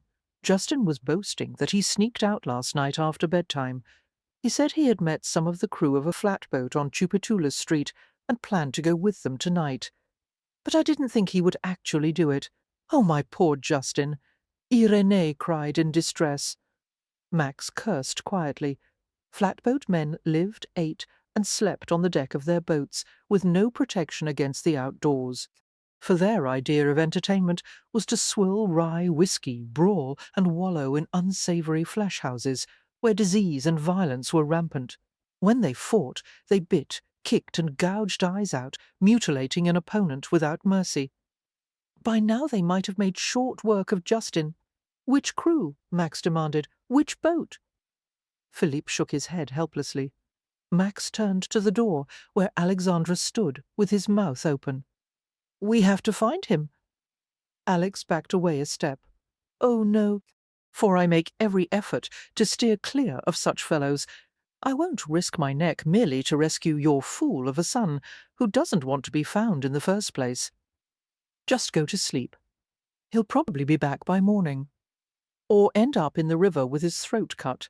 Max brushed past his brother and headed outside. "You won't find him," Alexandra warned.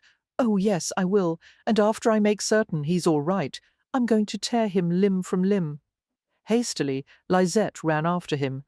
"Max, be careful." "For—" He acknowledged her with a brief gesture of his hand, not bothering to look back. She bit her lip, wanting to call after him again, knowing how terrified he was for his son.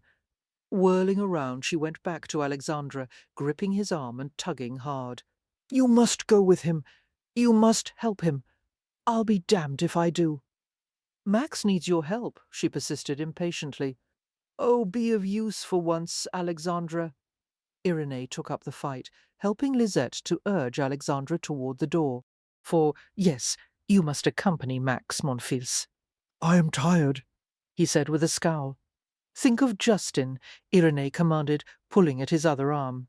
"He may be in trouble this very moment. He may be suffering. If there is any justice, he is," Alex muttered, shaking off their hands as he hurried after his older brother. They closed the door immediately, half afraid he would try to come back in. "That Justin," Irene said sorrowfully, "will no doubt be the death of me." She glanced at Philippe. "For why can't he be more like you?" Suddenly Philippe exploded. "Why does everyone have to ask that? I am not the good one. Justin is not the bad one." Irene sighed, her face creased with exhaustion. "I am too exhausted to discuss this now. Noeline, help me upstairs." All were silent as the two women left and headed to the curving staircase. Philippe buried his face in his hands, digging his knuckles into his eyes. Filled with sympathy, Lisette sat beside him. "For Justin is different from me," Philippe said in a muffled voice. "Things are too slow and dull for him here. He has always wanted to run away. Most of the time he feels as if he's living in a cage." "Is it because of what happened to your mother?" Lisette asked. "Because people think that Max killed her?" "Yes, partly," Philippe admitted with a heavy sigh. "It's not easy being a Valorant.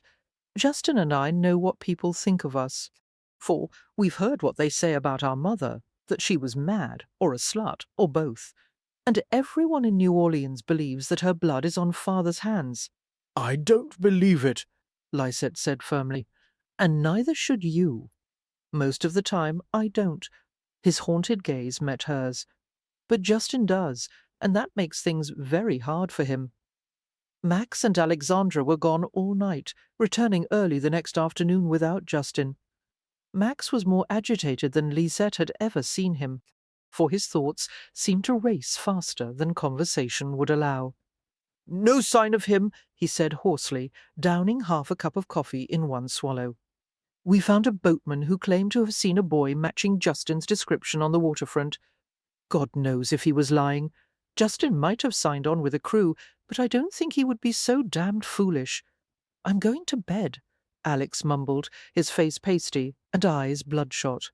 For Lisette came to stand behind her husband, her hands drifting soothingly over his taut shoulders. Max, you need to rest also. He motioned for Noeline to pour more coffee.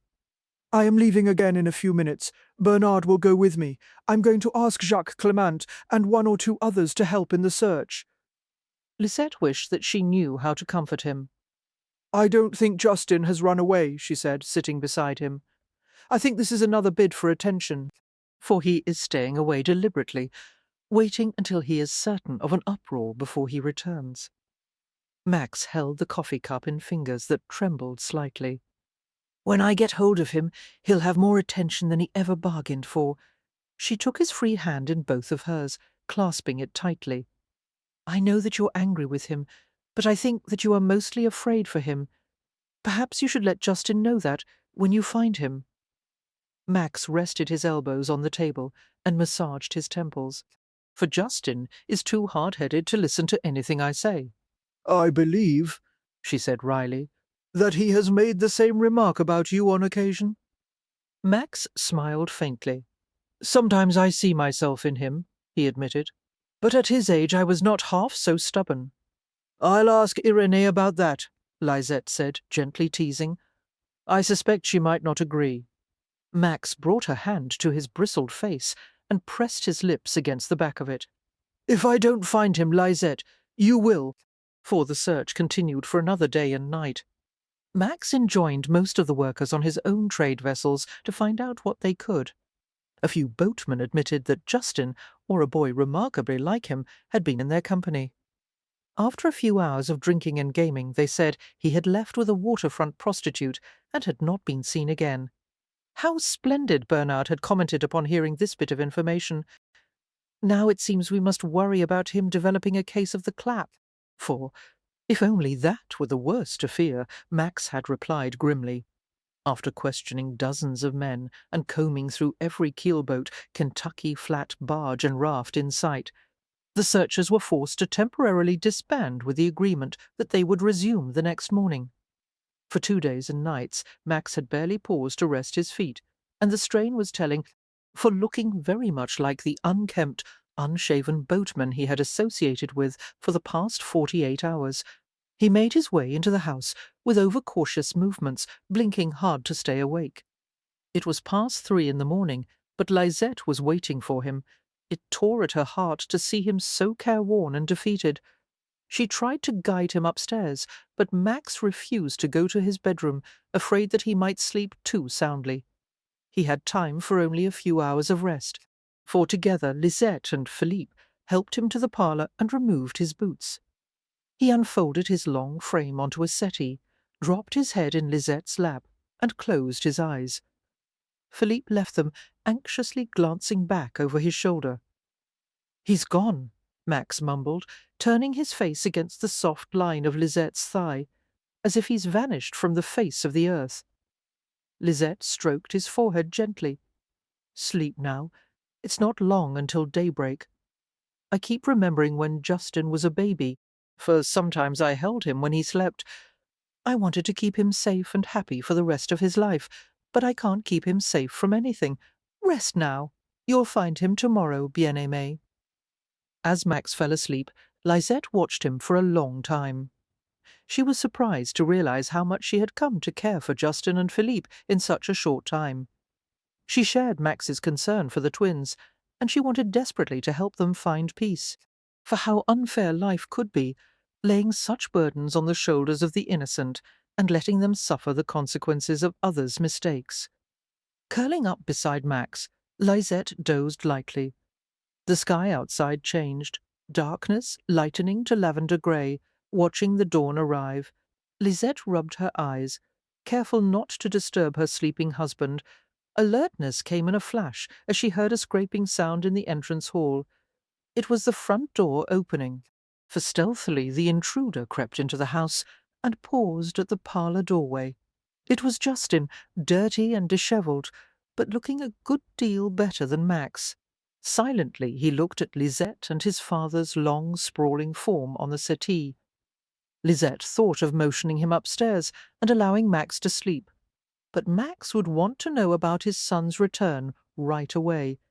He would be furious if he did not have the opportunity to confront Justin the moment he entered the house. For come in, Lisette said quietly. At the sound of her voice, Max stirred, and she bent over his dark head. Wake up, she whispered. It is over now, bien-aimé. He is home. Blindly, Max twisted and sat up, shaking his head to clear away the mist of sleep. Justin, where have you been? With friends. Are you all right? Lisette asked. You have not been hurt? Of course I am all right. Why wouldn't I be? For Lisette winced, knowing that even a touch of humility or repentance on the boy's part would have kept Max from going off the edge. As it was, Max turned white with frustration.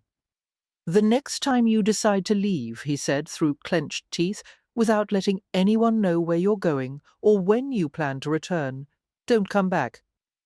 I don't have to live under your roof, Justin exploded. I don't have to depend on you for anything. You want me to go? For then I will, and I'll never look back.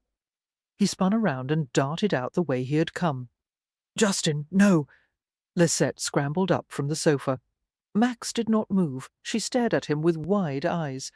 Aren't you going to go after him? Clearly he was too furious to think clearly. Let him leave. Lisette scowled at him. Between the two of you, I don't know who is more stubborn. She hurried after Justin, while Max swore violently.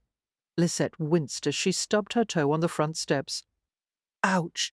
For painstakingly, she hopped to the ground. Justin, stop this very second. Stop. Surprisingly, he did. He stood with his back facing her, his hands clenched at his sides. Lisette hobbled part way along the drive. Max has been desperate to find you, she said. He's had people out looking for you. He hasn't eaten. He hasn't slept, aside from 3 or 4 hours on the settee last night. If you're trying to make me say I'm sorry, I won't. For I am trying to make you understand how worried he has been. He was terrified that something had happened to you. Justin snorted sardonically. He didn't look so terrified to me. You're not fair to him. He's not fair to me. He has to have everyone and everything under his control. Lisette closed her eyes and breathed a quick prayer for patience. Justin, she said, keeping her voice even, please turn around. I cannot talk to your back. For the boy swiveled to face her, his blue eyes radiant with anger. But Lisette did not retreat. You don't realize how much he loves you. He's not capable of loving anyone, Justin said roughly. Not even you. Even though Lisette knew that Justin didn't mean it, the words shocked her. That's not true, and you're a fool for believing in someone who murdered his wife. The boy stared at the ground, his entire body trembling. Justin, she said softly, for you know in your heart that your father never could have done it. I don't know that. Justin inhaled deeply, his gaze still fixed on the ground. He could have. Anyone could be driven to murder. No, Justin. Cautiously she approached him. Come inside with me. She took hold of his wrist. Justin wrenched his arm away. He doesn't want me to. I suppose that is why he has exhausted himself searching for you. She refrained from touching him again. For Justin, did you stay away because you knew it would upset him? No, it was. I had to get away. From what? From everything. I can't do what they want.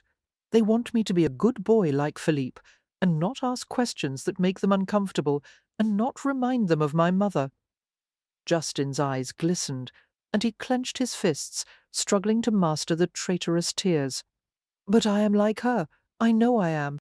For Lisette had to repress the urge to put her arms around him and comfort him as she would an unhappy child.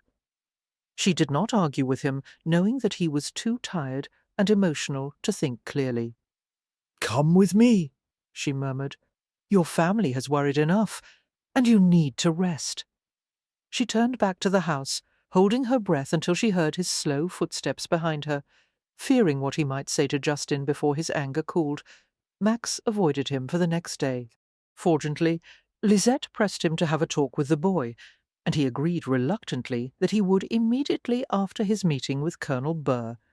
It was nearly midnight when Max welcomed Burr into his library, knowing that Burr was expecting to win yet another wealthy patron to his side. Daniel Clark, a New Orleans merchant with a large fleet of commercial ships and warehouses, had reportedly given Burr at least $25,000 in cash, and several others had matched that sum. For Max did not intend to contribute a penny, but he was interested to hear what the ambitious colonel had to say. Burr had charmed almost everyone in New Orleans, even the Ursuline nuns. He had been received everywhere with elaborate hospitality. The Catholic authorities and the Mexican Association, which had long agitated for the conquest of Mexico, had granted him their support. For it was generally thought that Burr was planning an attack on the Spaniards, and that he had gained the secret support of Jefferson's government. However, Max had heard enough confidential information from varying sources to know better. Burr was certainly not in league with Jefferson. He was forming a conspiracy for his own gain. With deliberate bluntness, he asked Burr why he desired this private, highly confidential meeting, when Burr had nearly every man of importance in his pocket. For after all, Max pointed out, one more or less won't make a difference to your plans, whatever they may be. You are known as a most enterprising man, Monsieur Vallerand. I would value your political support, and frankly, you are so wealthy that I could not afford to overlook you. Max smiled, actually liking the man's bluntness. Perhaps you haven't taken my rather blemished reputation into account, Colonel. That could be a great liability to any politician who chooses to associate with me. For Burr shrugged negligently. I've heard the rumours about you, but I do not believe they would interfere with my plans. Which are? The two words seemed to charge the air with tension. For a moment there was silence. I think, Burr finally said, that you already have an idea about that. Not really, Max lied smoothly. Refusing a drink, Burr sat in a deep leather chair and pursued a seemingly idle line of conversation. For looking handsome and mysterious, sitting outside the direct pool of light cast by a lamp, he lazily plied Max with questions about New Orleans, his family, his politics. Max understood Burr's dilemma perfectly. Burr had to risk revealing enough information to gain Max's support, but not give away enough to endanger his plans. For the former vice president explained that he intended to use New Orleans as a base from which to conquer Mexico and wrest the Floridas away from the Spanish, if, of course, war happened to break out between the United States and Spain. After Burr had finished talking, Max smiled with maddening indifference. And this will be done for whose benefit? As Max had expected, Burr refrained from confessing that he planned to be the sole ruler over his new empire. For let us say that the entire Louisiana territory will profit, and your fortunes will improve as well, n'est-ce pas? So will yours, Burr replied. If I can count you among our group. Max let the moment draw out to its fullest before replying. I find it impossible to pledge support to a cause with such nebulous outlines, unless you can provide more details.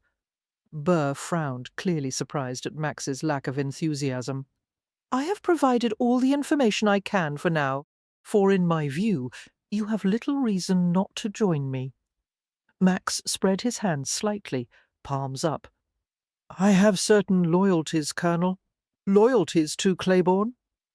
To the United States as well. I'm afraid, Vallerand, that I don't understand your allegiance to a country that has refused to grant your people citizenship. You should consider the interests of the territory, and those of your family, more carefully. It is clear that your loyalties are misplaced. That may be proven in time. However, for now I will keep to the course I've already chosen. I have enjoyed our talk, Colonel, but I think it is time for you to leave, Burr replied with barely controlled fury. There will come a day when you will regret aligning yourself with my opponent's Vallerand. After Burr left, Max released a slow sigh. He reflected that it was possible Burr would accomplish all he planned, and New Orleans would someday be part of a new empire separate from the United States. For if Max had chosen unwisely, he could lose a large portion of his wealth and property. Burr was known to be a vindictive opponent. He's not very convincing, in my opinion. He doesn't give a damn about the territory or his so-called friends. He wants power for himself. Hearing Lysette's voice, Max turned with a questioning look. She stood a few feet away, wearing a lacy white pelisse that was buttoned from the neck to the floor. "You listened?" he said wryly. She didn't bother to deny it, for voices carry very easily from this room, even with the door closed. If you desire privacy, you should try the other parlour. Max laughed shortly. "I'll remember that." Lisette frowned. Is it possible that the Colonel will succeed? Could he actually create his own empire and make New Orleans part of it? "I may be underestimating him," Max admitted.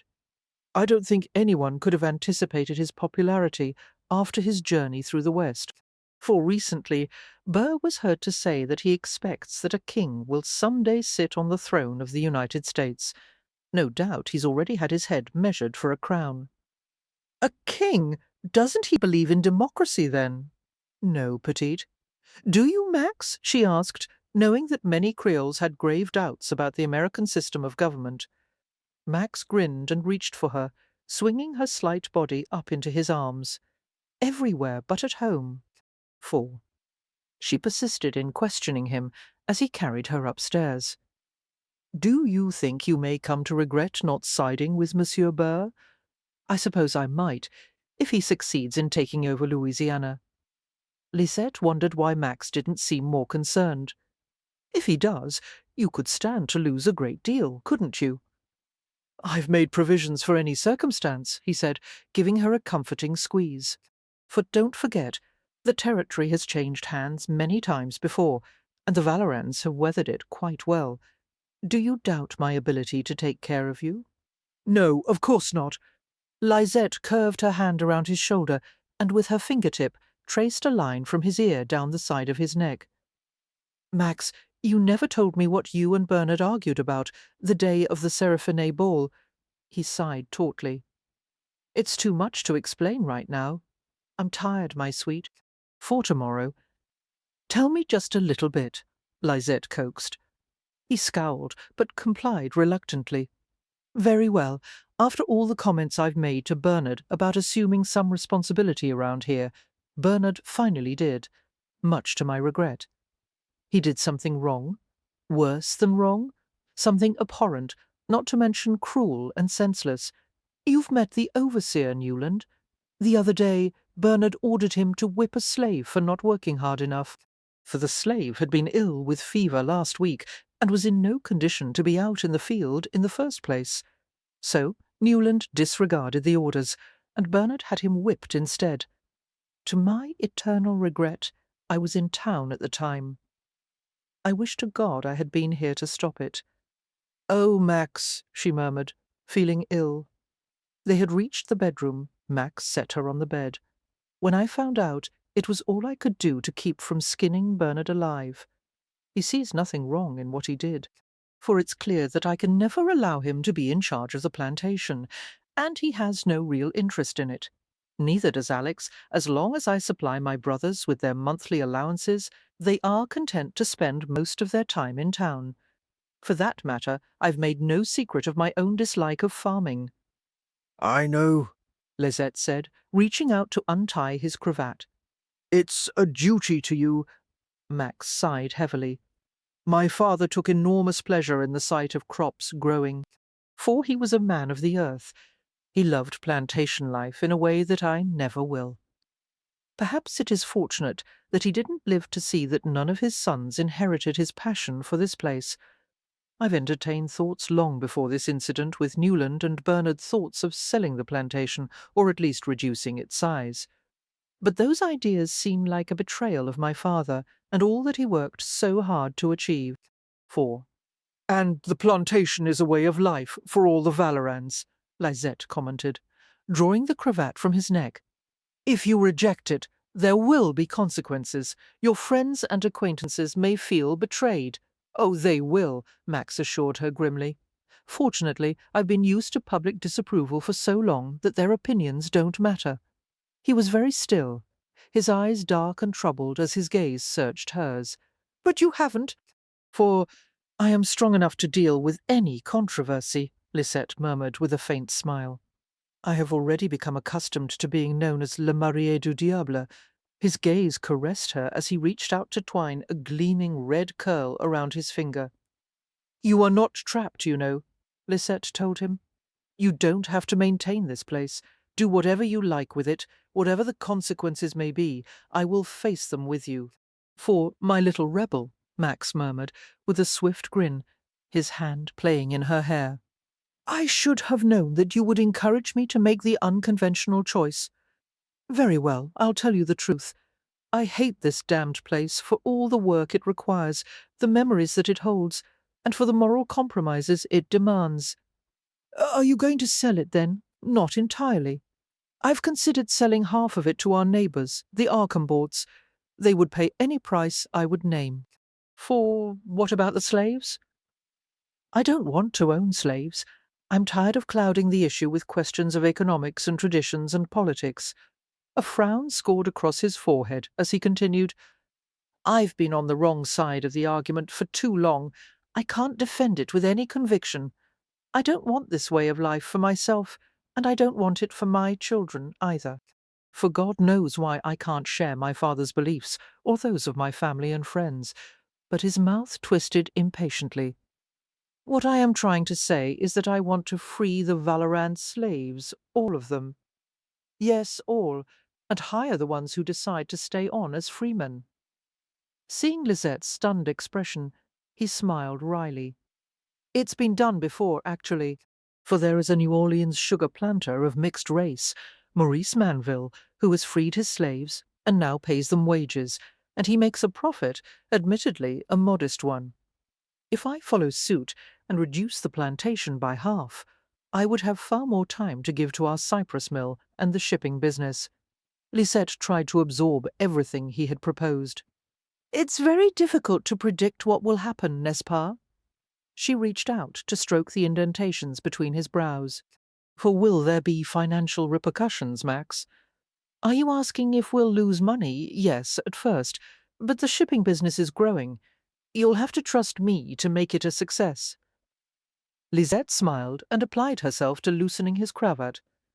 That will be no problem, ma chère. But about your children's inheritance, and Justin and Philippe's, there are far more important things you can leave them than a parcel of land, and they will still be Valorans, with or without a great plantation. For removing the starched linen from his neck, Lisette pressed her face into his warm throat. How good you smell! She kissed the pulse that beat in the triangular hollow. Do what you feel is right, Max. Drawing back slightly, Max cradled her cheeks in his hand. His gaze was dark and tender. This is one of the advantages of having a young wife, he said with a sudden grin. You obviously don't know enough to dissuade me. There are other advantages of having a young wife, for busily she tugged the hem of his shirt from his breeches. Show me, he said softly, and she did. It did not seem too much to ask that the Valorant family be granted some peace for a while, but apparently that was not possible. The trouble was started unintentionally by Philippe, who was on his way to a fencing lesson. As Philippe dismounted his horse and walked to the establishment of the fencing master Navarre, he was only half aware of the sound of voices nearby, for, as usual, his blue eyes were fixed on the ground, his thoughts far removed from the practical day-to-day routine of living. As Justin so often mockingly pointed out, Philippe was a dreamer, not a realist. Suddenly Philippe was jolted out of his imaginings when a hard shoulder slammed into his, knocking him off balance. Staggering back a few steps, he looked up in bewilderment. He faced a group of 3 boys who had just finished their fencing session with Navarre, for excited by their exertions, filled with vigour. They were clearly spoiling for a fight. The bump had been no accident. The leader of the group, Louis Picot, had clashed with Justin before. It was well known that they hated each other. Philippe, however, had no quarrel with anyone, and he preferred to keep it that way. He apologized instantly, something his brother would never have done. Pardonnez-moi, I was not looking. It would be a Valorand, of course, Louis sneered. for he was a large, husky boy with a shock of white blonde hair. They think they own every street in town. Philip felt his heart sink. I am late, he muttered, taking a few steps away, but the three blocked his path.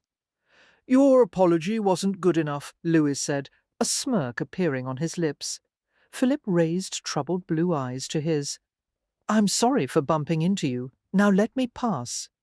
Louis pointed to the ground, smiling nastily. Get on your knees and say it. For Philippe flushed, wanting to turn and run, but knowing that if he did, Louis would torment him forever. Looking from one face to another, Philippe saw nothing but hatred, the kind of hatred he and Justin had come to expect after years of being known as the sons of Maximilien Vallerand. I won't, he said, staring steadily at Louis.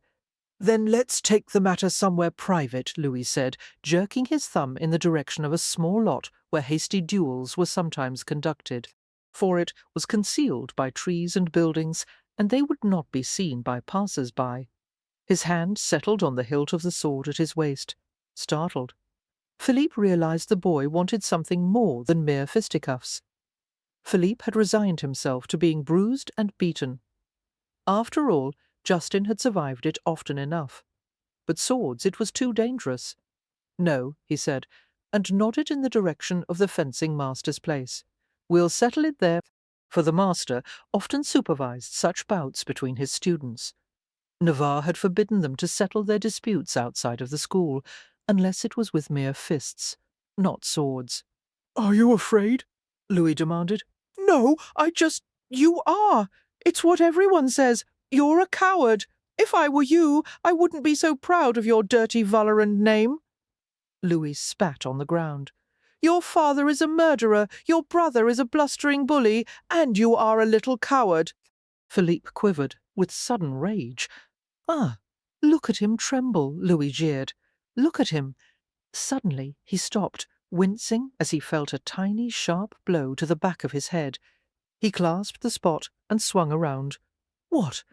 Another thud, this time on his chest. Louis stared in disbelief at the sight of Justin, who was lounging behind them and calmly aiming pebbles at him. Justin intently examined a small stone pinched between his thumb and forefinger. What is it I heard him say, Philippe? For Philippe gulped with relief and apprehension. Nothing. Justin, we're late for? I thought I heard him call you a coward. Justin dropped the stone to the ground and selected another from the handful he held. We know that isn't true, and I also thought I heard him say I was a bully. I don't agree with that either. Don't forget, Louis sneered, I also said your father was a murderer. Abruptly, the handful of pebbles was released to scatter at Louis's feet. For Justin smiled, his blue eyes so dark they were almost black. Philippe, give me your sword. No, Philippe said, striding rapidly to his brother. Justin, not with swords. They understood each other's thoughts clearly. It should be me, Philippe told him. He doesn't want to fight you, Justin said. He went after you in order to get me. Not with swords, Philippe repeated. Louis called to them tauntingly. Are you going to let your brother make a coward of you too, Justin? For Justin drew in his breath angrily. His eyes met Philippe's, and he vowed, I'll carve him to pieces before he has time to blink. He has practiced today, and you haven't, Philippe said, abandoning moral arguments in favour of practical ones. He'll be far more limber than you, Justin, Louis interrupted them impatiently. Let's get on with it, Justin. Philippe, Justin growled, give the damn thing to me. Not unless you promise to stop at first blood. I can't. Promise. For they glared at each other, and then Justin nodded. Damn you, all right. He reached for the sword. Turning pale, Philippe gave it to him. The small group made its way to the lot by tacit consent. They were furtive and quiet, knowing the duel would be forbidden if anyone else learned of it. Boys their age did not usually settle their differences in such a manner. It would not be appropriate for another 2 years or so. Keeping to the rules they had learned at Navarre's, seconds were appointed. For Louis removed his coat slowly, glancing over his shoulder at the twins. Philippe was standing with his fists clenched, his tense posture revealing his anxiety. Justin was waiting with unnatural patience. Louis almost began to regret challenging the Valorans. Philippe's gaze had been mild and frightened, but Justin's hard blue eyes promised far more to contend with. Justin's swordsmanship was also quite good, Louis reflected, almost equal to his own. For he had watched Justin practice at Navarre's, and as the fencing master said, Justin would be superb but for a lack of discipline. Walking forward until they were separated by only a few feet, Louis assumed the proper stance. The group was quiet as they saluted each other and began the match with a click of steel against steel. They tried a few elementary combinations, each searching out what he needed to know in order to best his opponent. Double feint, lunge, parry, followed by a quick riposte. For both moved with fine coordination and equal skill. One of Louis's companions couldn't help murmuring to the other that he wished Navarre could see this. It was an impressive exchange. Then the contest began in earnest, and the balance tipped. Louis sweated profusely as he tried to maintain his concentration. Justin fought with a cold technical aggression that he had never displayed at school. Philippe was the only one who understood the reckless edge that made his brother so proficient. For Justin did not care what happened to himself, and the more time went by, the less anything mattered to him. He was not afraid of pain or solitude, perhaps not even of dying, and that frightened Philippe. Louis jerked back in surprise as he felt the point of Justin's sword touch his shoulder. In disbelief, he looked down at the dot of blood on his shirt. Exclamations broke from the boys, and Philippe rushed over to Louis's second. "For honor is satisfied," Philippe said breathlessly, wiping at the sweat dotted on his forehead. Louis felt sick with humiliation. He saw Justin through a haze of fury, sickened at the thought that such a minor mistake, one tiny opening of his guard, had led to defeat. His friends would snicker. Even more enraging was Justin's surprising quietness. Louis would have expected a Valorant to gloat. For instead, Justin wore a serious expression as he watched the seconds confer. And for some reason, that seemed more contemptuous to Louis than open ridicule. "It's over," Philippe said, making no effort to suppress the gladness in his voice. He smiled slightly as he saw the relief in Justin's eyes. "It's not over." Louis snarled, but they paid him no attention. Justin started toward Philippe, intending to give back the sword, then stopped as he saw the flash of horror on his brother's face. No! "For" was all Philippe had time to cry before Justin turned swiftly and saw Louis lunging at him. Startled, Justin felt a flare of heat in his side, looked down, and saw the thin blade of steel withdraw. There was a glow of pain. Awkwardly he fell to his knees, staring dumbly at the blossoming stain on his shirt. He pressed his hand to the crimson smear and collapsed to the ground as his head swam. Breathing hard, he caught the salty, rich scent of his own blood, and he clutched harder at his waist. "For, oh, Justin!" Philippe gasped, falling beside him. "Oh, Justin!" Louis was slow to realize what he had done. His friends were staring at him with amazement and disgust. "I didn't mean," Louis began, and his voice trailed off into a shamed silence. He had done something too dishonorable, too unmanly for words. Backing away, he turned and fled. Justin stirred at the sound of Philippe's anxious entreaties, and his dazed blue eyes opened. For he turned his face away from the cool grass and looked up at his brother, managing to find his old tone of annoyance. "It's only a scratch." Philippe gave a choking laugh. "You're bleeding, Justin?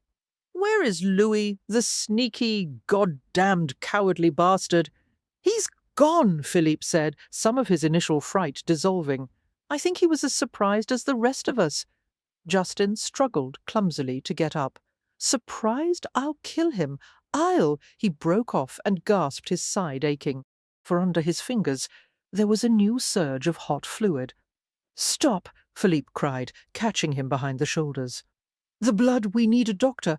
I'll leave you for just a minute and—" "No, I'm going home where father will probably finish me off." "But get me home," Justin whispered with an intensity that silenced his brother. Philippe tried to stanch the flow of blood with the pressure of his hand, causing a new round of curses from Justin, for he did not notice the two other boys standing above them until one of them handed down his wadded-up vest. "Thank you," Philippe said breathlessly, taking the garment and pushing it inside Justin's shirt over the wound. "Louis shouldn't have done it," the donator of the vest commented. "I'll never act as his second again. There shouldn't have been a duel in the first place," Philippe said angrily. There was no sound from Justin, who had closed his eyes, for his bloody hands were palms up on the ground. The boy regarded Justin's long, sprawled-out form admiringly. "He's got courage, and the brains of an ox," Philippe muttered. "He'll win a lot of duels before he's through." "He'll die before he's 20, Philippe said under his breath. Justin's eyes flickered open. They were dark and luminous violet, devoid of their usual snapping energy. Painstakingly he reached up to grasp Philippe's collar, smearing it with blood. "Let's go," for Philippe did not bother to ask how Justin had gotten to town. One of Louis's friends brought Philippe's horse, and the three of them pushed and shoved Justin into the saddle. Philippe swung up behind him, checking to make certain Justin was holding the pad over his wound. "I've got it," Justin said hoarsely, drooping low over the horse's neck.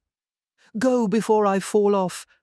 The ride home was torturous, Philippe suffering every bit as much as Justin. He was terrified that Justin would die. "For why did you want to fight, Louis?"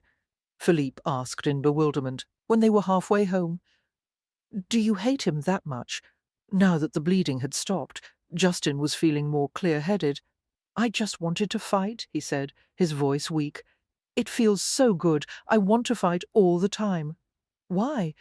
"It satisfies something inside me. I don't know what it is. Something inside that wants you to destroy yourself," Philippe said.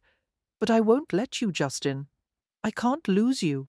For Justin knew that Philippe said more to him, but suddenly the words became indistinguishable sounds, and he felt his eyes begin to roll back in his head. He drifted in and out of a strange dream. They were at the house, and hands were reaching up to him, and he was falling into a deep purple sea, being carried away on the crest of a wave. His head ached, his side hurt, he felt like a little boy again. Fortunately, he was lowered to his bed, his head dropping to the pillow, and he rested for what seemed to be hours, until he was awakened by a terrible sense of aloneness. "Mon père," he whispered, moving his hand restlessly until it was enfolded in a large, strong one. The vital force of that grip seemed to bring him back to his senses. He saw his father's tense face and the tenderness in his eyes.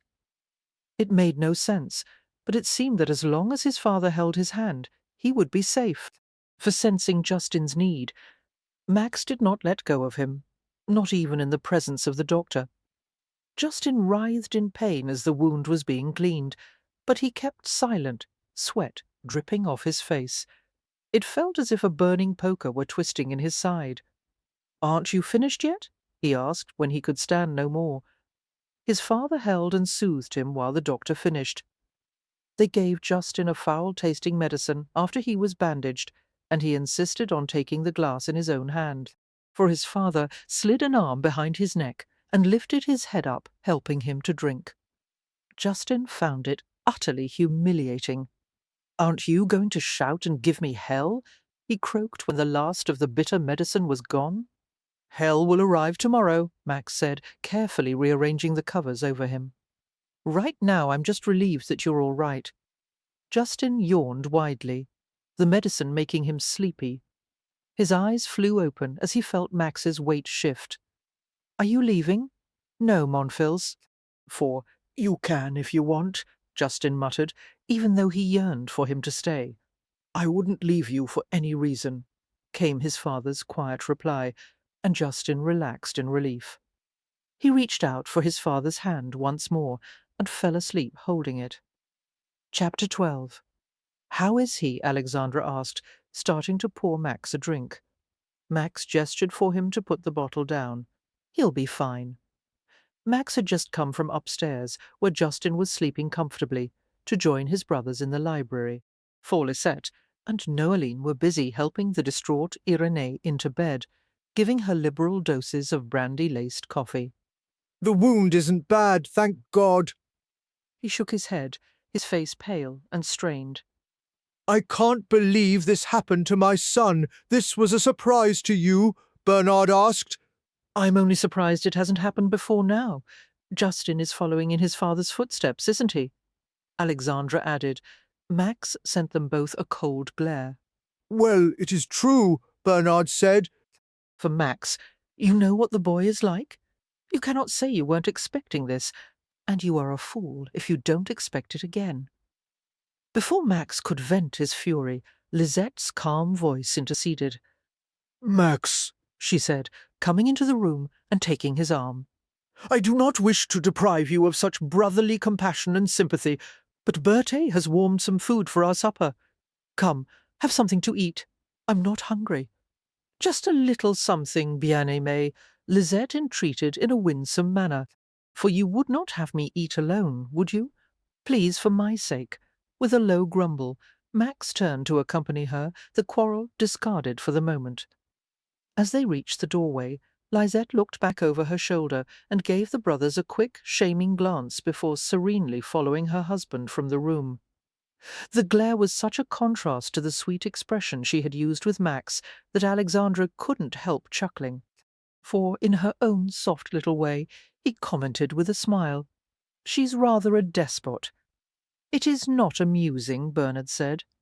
"Why not?" "Lisette is obviously good for Max." "I wouldn't say so." Bernard took a long drink, staring at the empty doorway. Alexandra tilted his head thoughtfully. "You don't like her, do you? I never realized that before now." Bernard's voice was flat and cold. "No, I don't. I don't like the effect she has on Max, or the trouble she stirs up in the family. For things were better before she came." When Justin awakened the morning after his duel, he found his room invaded by his brother, father, and stepmother. Lisette fussed over him like a mother hen, arranging his breakfast tray and tying a napkin around his neck as if he were 5 instead of 15. He was grateful for her presence, for their unspoken understanding that Lisette would use her influence with his father on his behalf. For Justin wasn't certain when or how Lisette had become his ally, but as he stared into her steady blue eyes, he felt a rush of adoration. His father, of course, started the morning by demanding a full explanation of the previous day's events. Tell me your part of it, Philippe, Max said from the side of the bed where he sat in a mahogany chair with a curved back.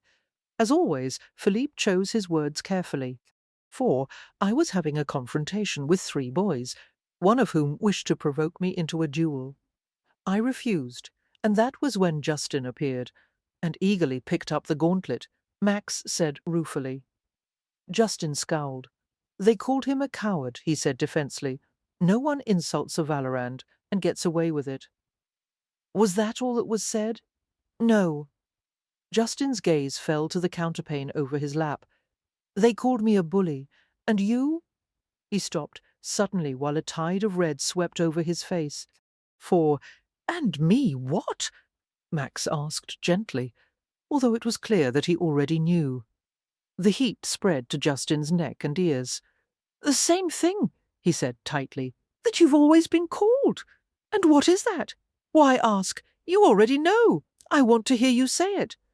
Justin dragged his hands through his hair several times, feeling as agitated as a caged animal. "Say it, mon fils," Max prompted quietly. "Please, Lisette and Philippe might not have even been in the room." For the tension gathered until none of the 4 of them dared to move or breathe. Suddenly tears shimmered in Justin's blue eyes, and he gritted his teeth in humiliation and anger. They called you a murderer. It's what they've always said, everyone, and you ask why I fight? I've never known what it is to have a friend. Neither has Philippe. He turned his head to glare at his brother. "Tell him." Max moved to the bed and sat beside him. "Listen to me, Justin, for I understand everything. No, by God, don't interrupt me. You'll never be able to change what they say. You'll never be able to stop them. The rumours will go on, and you can't crush them. You can't silence them. You can even kill a man, Justin, dozens of them, But the past will not change, and you'll still be my son. Curse that fact if you wish, but you can't change it. You'll die trying, and that would break me as nothing else could, Justin.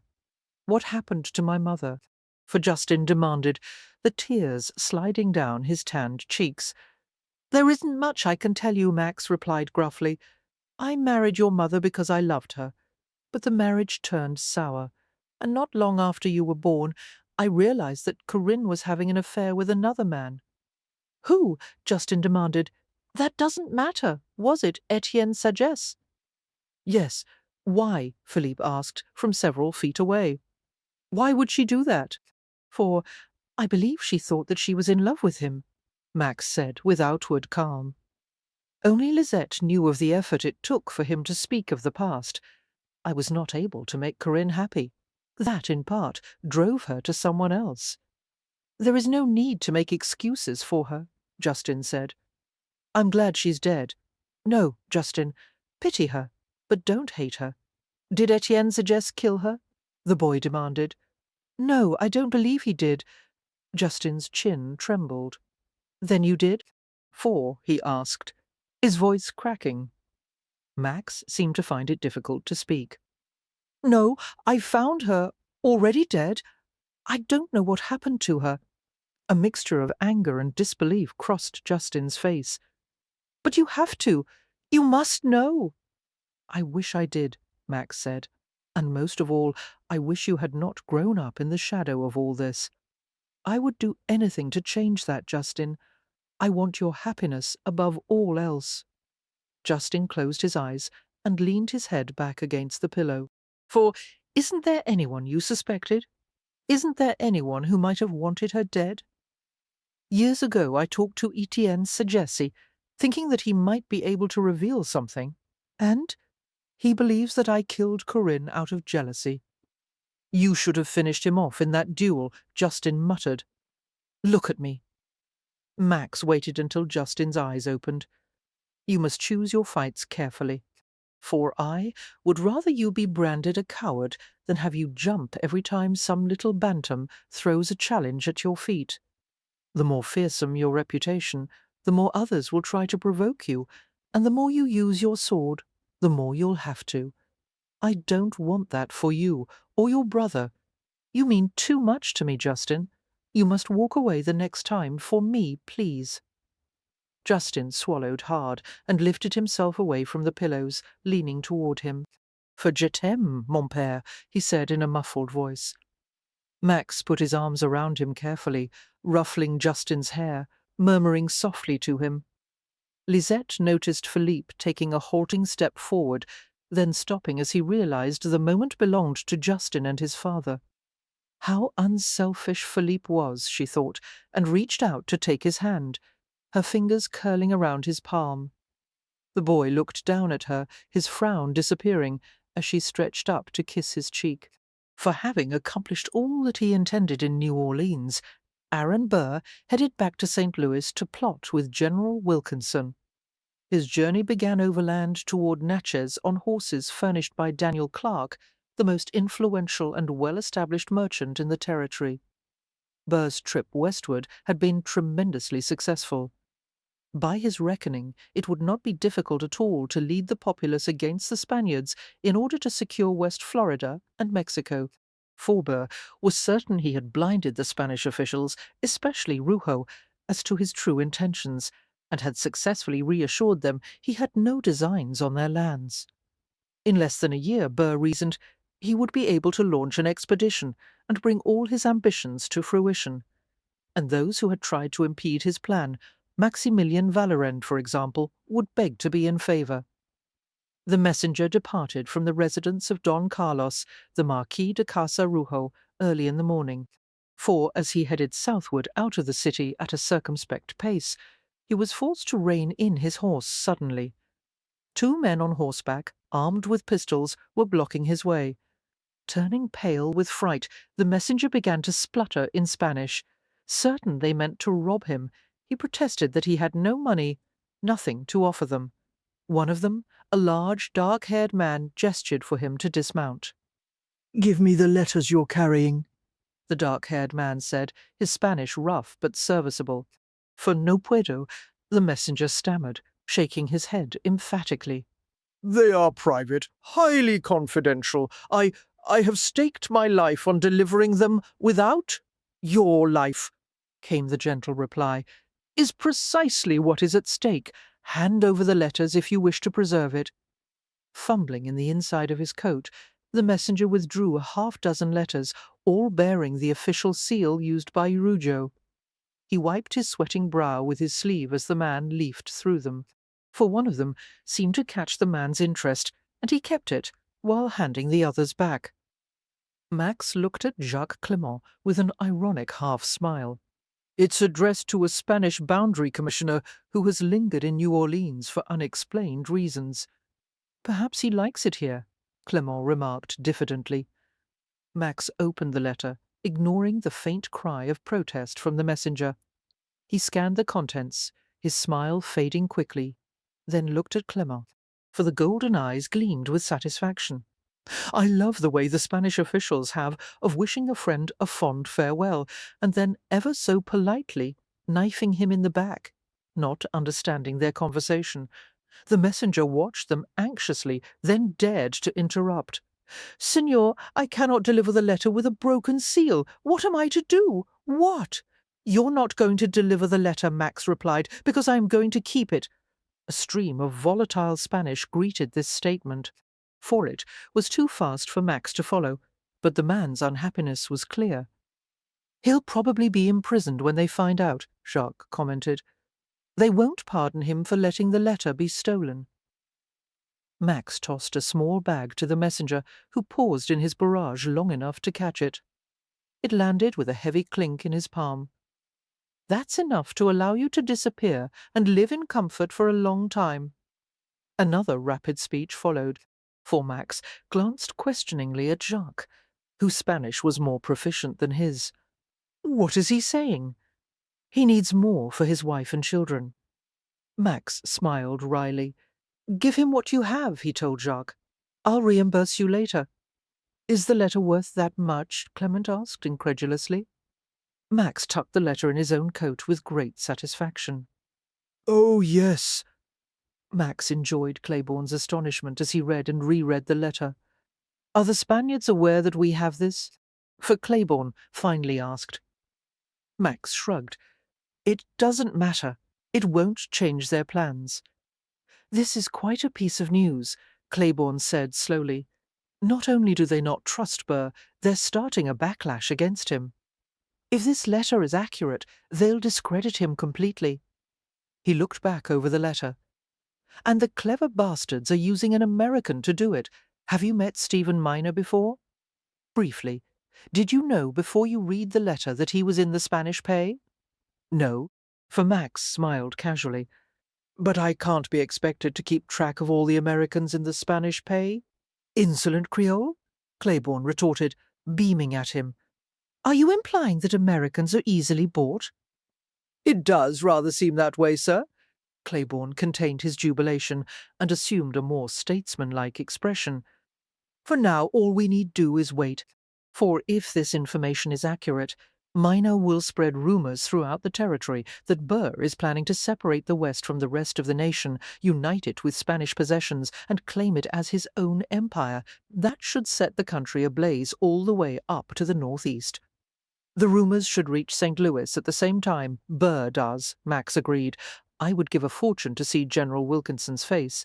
It shouldn't take long for him to disassociate himself from Burr completely."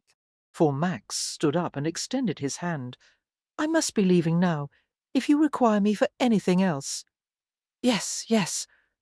Claiborne stood up and shook his hand, gripping it more warmly than usual. "Vallerand, you have proved your loyalty this day?" Max arched a brow. "Was it in question? I did wonder what you may have omitted when you described your meeting with Burr," Claiborne admitted. "He is a persuasive man. You might have shared part of his glory by siding with him." "I have no desire for glory, for I only want to keep what is mine," Max said seriously. Good day, Your Excellency. In an unexpected move, Max appointed Justin to supervise the destruction of the old overseer's house.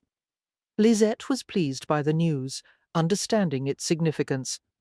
The past was losing its terrible hold over Max and his sons.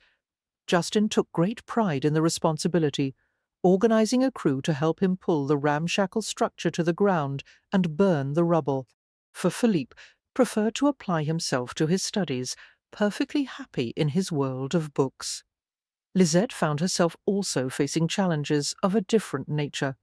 Although she and Irénée were undeniably fond of each other, there were the inevitable points of contention between a daughter and mother-in-law. Irénée was firmly attached to the old Creole ways, while Lisette embraced the changing attitudes of their small society. For Renée had never been so horrified as she was the first time Lisette invited some of the young American matrons of New Orleans to visit the plantation. "They are nice, well-bred women," Lisette had told her gently. "They are American women. What will my friends think when they hear of this? Americans are part of New Orleans now, just as much as Creoles. We share many of the same concerns." Irénée stared at her, scandalized. "For next you will be saying it is acceptable for Creoles and Americans to intermarry." "Oh, never that," Lisette said dryly. Irénée's eyes narrowed in suspicion. "Does Maximilien know about this?" Lisette smiled, knowing the older woman was planning to go to Max behind her back. "He approves of it wholeheartedly, maman." Irénée sighed in disgust, silently vowing to speak to her son about the matter that very night. But Max paid no attention to Irénée's complaints, saying that he did not see what harm would befall them if Lisette had friendships with a few American women. Irénée was also troubled by the way Max was indulging Lisette's every whim, encouraging her outspokenness, talking to her about worldly subjects' wives. Worse, Max seemed to expect the entire family to pay attention to Lisette's opinions. For not long ago, no one would have believed that any woman would be able to manage the infamous head of the Volerand family with such adroitness. The fact that a young, inexperienced, and fairly average-looking girl could manage such a feat was no less than astonishing.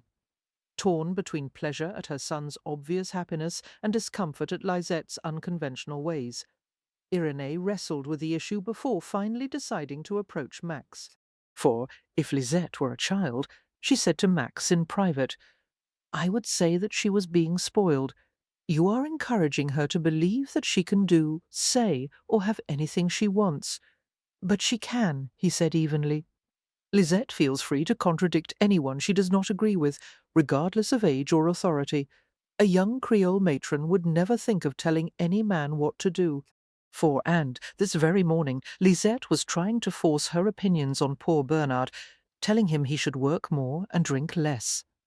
That provoked a laugh from Max. "In that case, I'm afraid she was repeating my opinion, and you know that you agree with her. That is beside the point." "What is the point, maman?"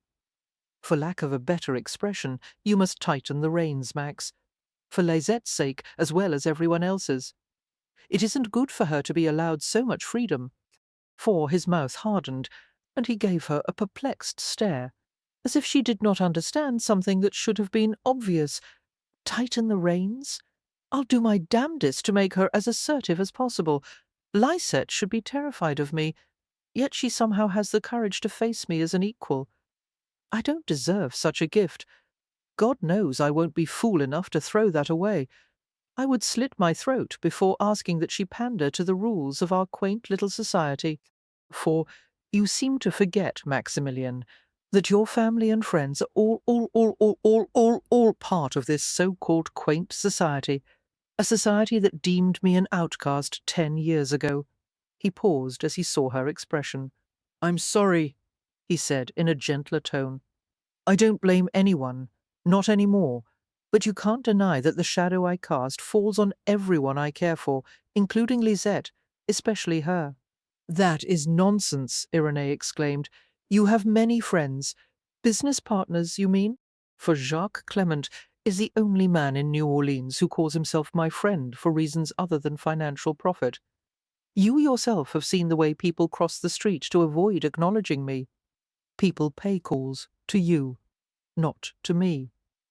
You are invited to social gatherings. Yes, by out-of-pocket relatives with an eye on our money, or by those who feel they owe it to the memory of my father. When I attend such gatherings, I'm surrounded by stiff conversation and frozen smiles. Few you know that if I were anyone but a Valorant, I would have been forced to leave New Orleans long ago. The gossip lingers like some slow-acting poison, and now Lisette will have to suffer for a past she had nothing to do with. Max fell silent for a moment, knowing that his mother did not fully understand the dread that knifed through his heart whenever he pondered this subject. The hatred and suspicions of others, formerly directed only at him, might be turned against his wife, for it agonized him to know that there were possible slights in store for Lisette because she had taken his name.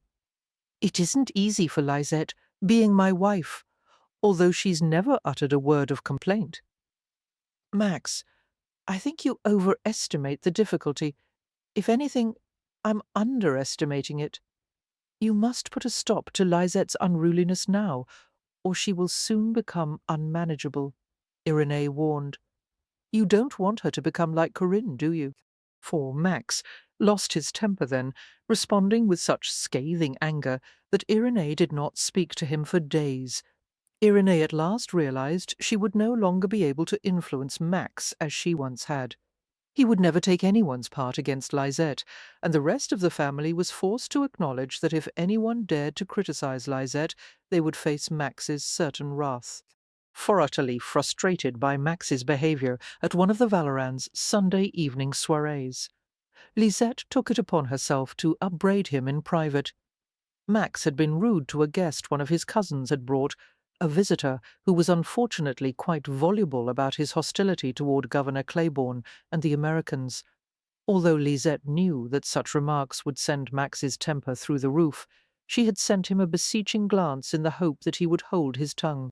For ignoring her silent plea, Max had responded so sharply that the evening had become uncomfortable for everyone. Usually at Creole soirees, there was music, conversation, and a little dancing, followed by refreshments at 11 o'clock, with the gathering dispersing around midnight. This one ended at 10, before refreshments were even brought out. Determined, Lisette approached her husband in the library, where he had gone with Bernard for a drink after the guests departed. For, before she could say a word, Max turned and faced her without surprise. "I'm in a bad humour," he warned. "So am I," she replied shortly. Realizing that a storm was brewing, Bernard set his drink down. "I'm exhausted," he said uncomfortably. "Good night." Neither of them noticed his departure. There was no need to be so unpleasant to Monsieur Grégoire just because of a few remarks he made about the governor, Lisette said in annoyance. "I've heard you yourself say much worse about Claiborne, for when I criticize Claiborne, at least I know what I'm talking about. Grégoire is an idiot." "Your opinion isn't the only correct one, Max, and a man is not an idiot just because he happens to disagree with you. In this case he was," Max said obstinately. Annoyed as she was, Lisette felt her mouth quiver with sudden amusement, and she clamped her lips together. She took another tack, for part of being a good host is being gracious enough to overlook the ignorance of a guest so that everyone else can enjoy themselves. "Whose rule is that?" he asked, arching one brow. "Mine?" Max gave her his most authoritative scowl. "I'm master of the household, and I can do or say whatever I wish." Unimpressed by the display, Lisette rested her hands on her hips. "That was a good try," she said dryly. "But you'll have to win the argument some other way." For Max rose from his chair, looking even larger and more towering than usual in his formal wear. His muscular legs outlined by snug pearl-grey pantaloons, his broad shoulders sharply defined in his black coat. "Are you challenging my authority?" Lisette became aware of a change in the atmosphere, the challenge between them turning sexual in some indefinable way. Her heartbeat was suddenly spurred to a reckless pace, and she felt a ripple of pure lust as their gazes locked together. "For what if I am?" she asked, her voice even softer than his. Recognizing the predatory gleam of enjoyment in his eyes, she took a strategic route to the round mahogany table in the centre of the library, keeping it between them. Max followed her without haste, Then, as a Creole husband and head of the household, I would have to demonstrate who makes the rules and who follows them. Lisette smiled provokingly as they circled the table. For Mon Marie, you are actually quite adorable in your own arrogant and domineering way. Adorable, he mused, moving in slow pursuit of her. I don't believe anyone has called me that before. That is because no one else knows how to manage you. She heard the quick catch of laughter in his throat. But you do, of course. Now there was no mistaking the heat of desire in his gaze, or the growing arousal of his body. For ma femme, you need to learn a lesson, he murmured, in such a deliciously threatening manner that Lisette felt the tips of her breasts hardening in response. His gaze dropped to the silk panels of her bodice, and he noted the distinct peaks beneath the shimmering fabric.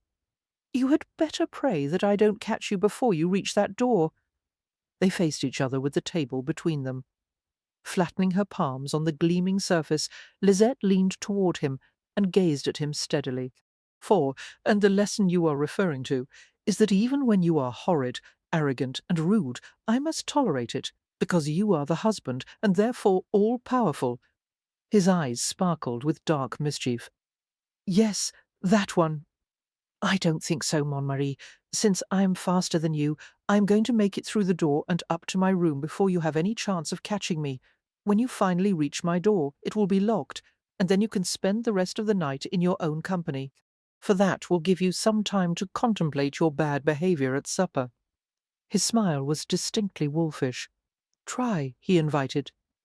Lisette was gone in an instant, heading for the door in quick silver strides. However, there were two things she hadn't counted on.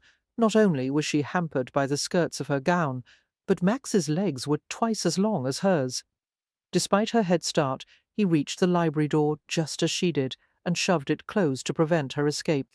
Gasping with laughter, Lisette let him turn her around and haul her against his body. It wasn't fair, she said breathlessly. I'm wearing skirts. You won't be for long. Max panted, crushing his mouth over hers. Lisette clutched the back of his head and urged him to kiss her harder, her lips opening eagerly. For his weight pressed her against the door, and she moaned at the exciting imprint of his body, the hard chest and stomach, the stiff masculine ridge that was discernible even through the layers of her gown. Kissing her ravenously, Max fumbled at the door and turned the key in the lock. He gripped Lisette's buttocks to pull her higher and tighter against his hips. She wanted to devour him, bite, lick, kiss him, pull him completely inside herself. For he was hers, every obstinate, exciting, masculine inch of him. His mouth broke free of hers, and he pulled her toward the table like some predator dragging its vanquished prey. Lisette emerged from the hot, swirling fog of desire long enough to gasp, "Not here. Someone will interrupt." Max lifted her and sat her on the table, pulling up huge handfuls of her skirts. "The door's locked." "They'll still know," she protested, pushing at his busy hands. For too inflamed to care. Max found the ribbons of her garters and followed the line of her bare thighs. The rasp of his collused fingers on her tender skin made her quiver with pleasure, and her thighs parted despite her will to deny him. "Max, upstairs!" she whimpered, as he reached the tuft of cinnamon hair and parted the damp curls. "I can't wait," he muttered, circling the slick nub that swelled at his light touch. For his fingertip rubbed gently over the rosy peak, and Lisette writhed in sudden desperation. She plunged her hands inside his evening coat, clawing frantically over his shirt, wild to touch his warm male skin. Max's mouth caught hers in another rough kiss, while he used his foot to hook a nearby chair and drag it closer. Pulling Lisette to the edge of the table, he sat and buried his mouth in the delicate folds of her cleft, his tongue searching hungrily for her intimate flavour. For she bit her lip to restrain an involuntary cry, her body jerking upward into the devastating heat of his mouth. Helplessly she ran her fingers through the thick black locks of his hair, gasping as his tongue slid inside her. "Max, are you in there? Why is the door locked?" Alexandra's muffled voice came through the door, and the handle clicked and rattled. Freezing, Lisette shot a horrified glance toward the sound, for when it became clear that Max did not intend to respond, she tugged his head upward. Although Max's breathing was no less rapid than her own, he answered his brother in a voice that sounded remarkably normal. Go away, Alex. I want a drink. Max slid 2 fingers into the intimate channel of Lysette's body, and she flushed deeply. Get your liquor from the kitchen, He told his brother tersely. But my special brandy is in there, Alexandra complained. For if you just let me in for a moment, I'll get it and leave. Alex, my wife and I are having a dispute. She's about to start throwing things. Max's long fingers twisted gently, causing Lisette to gasp in pleasure. Trust me, you don't want to be in the line of fire. Lowering his head, he drew his tongue over the rosy peak of her sex in strokes that corresponded to the thrusts of his fingers. Lisette covered her mouth with her hand to hold in her moans, for his rhythm quickened, his mouth tender and demanding, his fingers reaching unbelievably deep inside her. She barely heard Alex's final words. Lisette, if you're arguing with my brother concerning his remarks to Grégoire at supper, I am completely on your side. Thank you, she managed to say, her stomach tightening. Bonsoir, he said glumly, and left. Max added a 3rd finger to the ones already inside her and began to suckle her aching flesh with quick, smooth tugs. For Lisette sobbed as a climax rolled through her, blinding and dark and fiery sweet, pulsing through her in relentless waves as she shivered in the aftermath. Max pressed her flat on the table, keeping her legs spread on either side of his hips. His face was gleaming with perspiration, his eyes smouldering. He pushed inside her slowly, gently courting her swollen flesh until she had engulfed every inch of him. For he gripped her bare hips and manipulated her in a rhythm that dragged her back and forth across the table, her silk gown sliding easily over the polished wood. Lisette wouldn't have thought it possible, but the pleasure rose again, building with each plunge of his hard shaft. She convulsed in a second climax, and he followed her with a muted groan, his big body shuddering over hers. For Lisette gradually came to her senses, finding herself pinned between the hard table and the weight of her husband's head on her chest. His breath came in swift rushes that teased her nipple, completely drained of strength. Her body replete with luxurious sensation, she lifted her hand to stroke his hair. Who won the argument? She asked languidly. She felt Max smile against her breast. Oh, yes, the argument. He nuzzled her flushed skin and traced his tongue from one golden freckle to another. For shall we call this one an even match? Purring her approval, she wrapped her arms around his neck. Max was occasionally a difficult man to live with, but Lisette never doubted her ability to match him. He had become everything to her: friend, lover, protector, a source of excitement, a comforting sanctuary. There were times when Lisette felt the only safe place in the world was in his arms, and there were other times when Max would dispel any illusion of safety, for he could be devilishly patient, taking hours to coax her into a state of sensual madness, or he could be reckless and wild, setting every nerve on fire and consuming her in the blaze. To Lisette's delight, Max showed no hesitation in taking her everywhere with him, even when he was conducting business.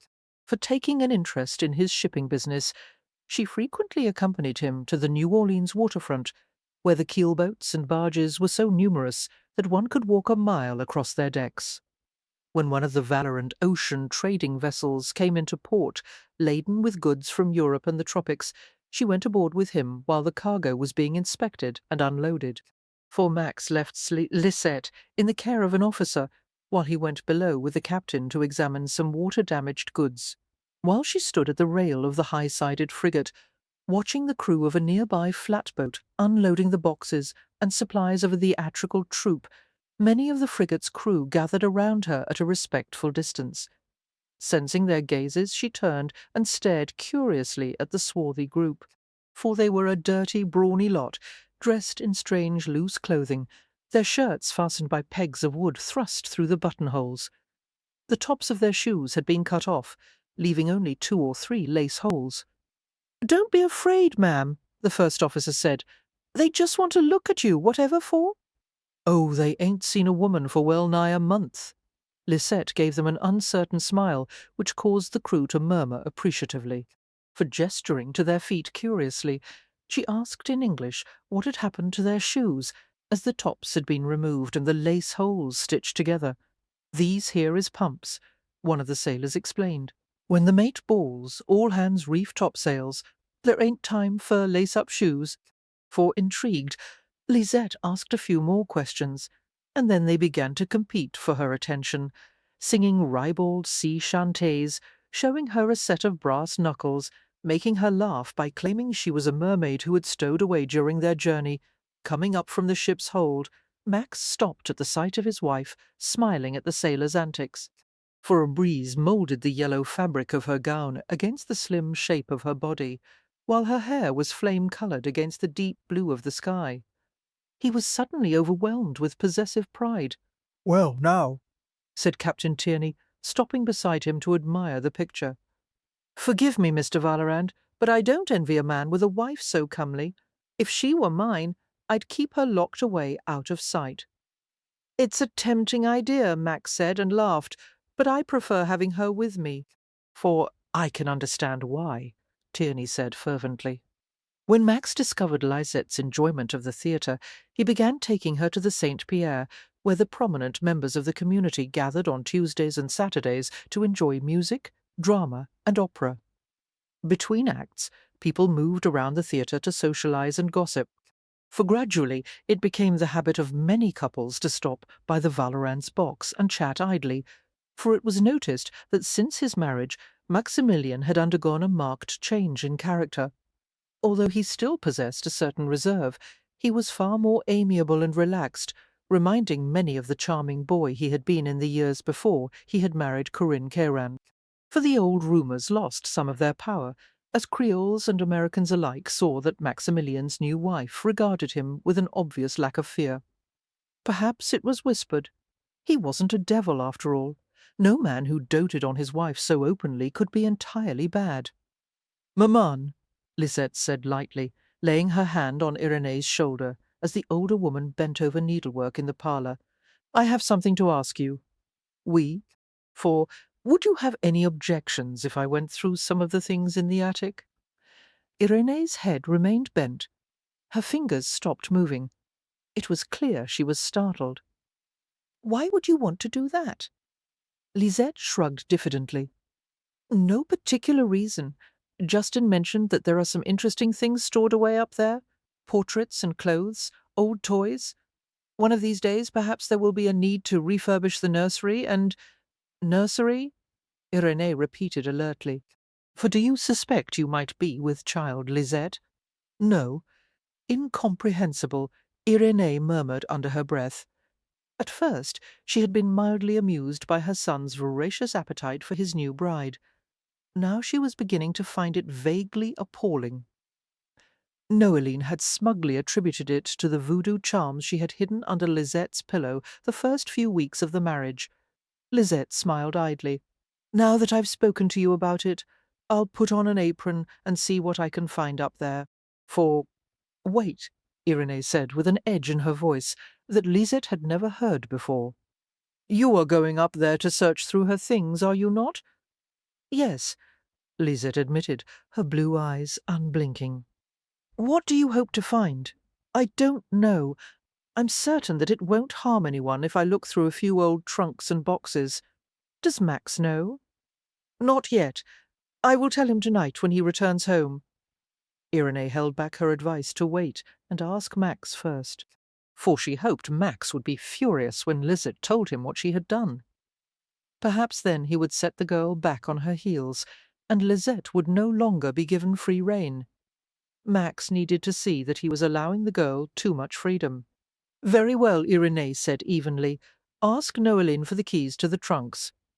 Lisette and Justin had climbed up into the attic and cleared a place among piles of oddities.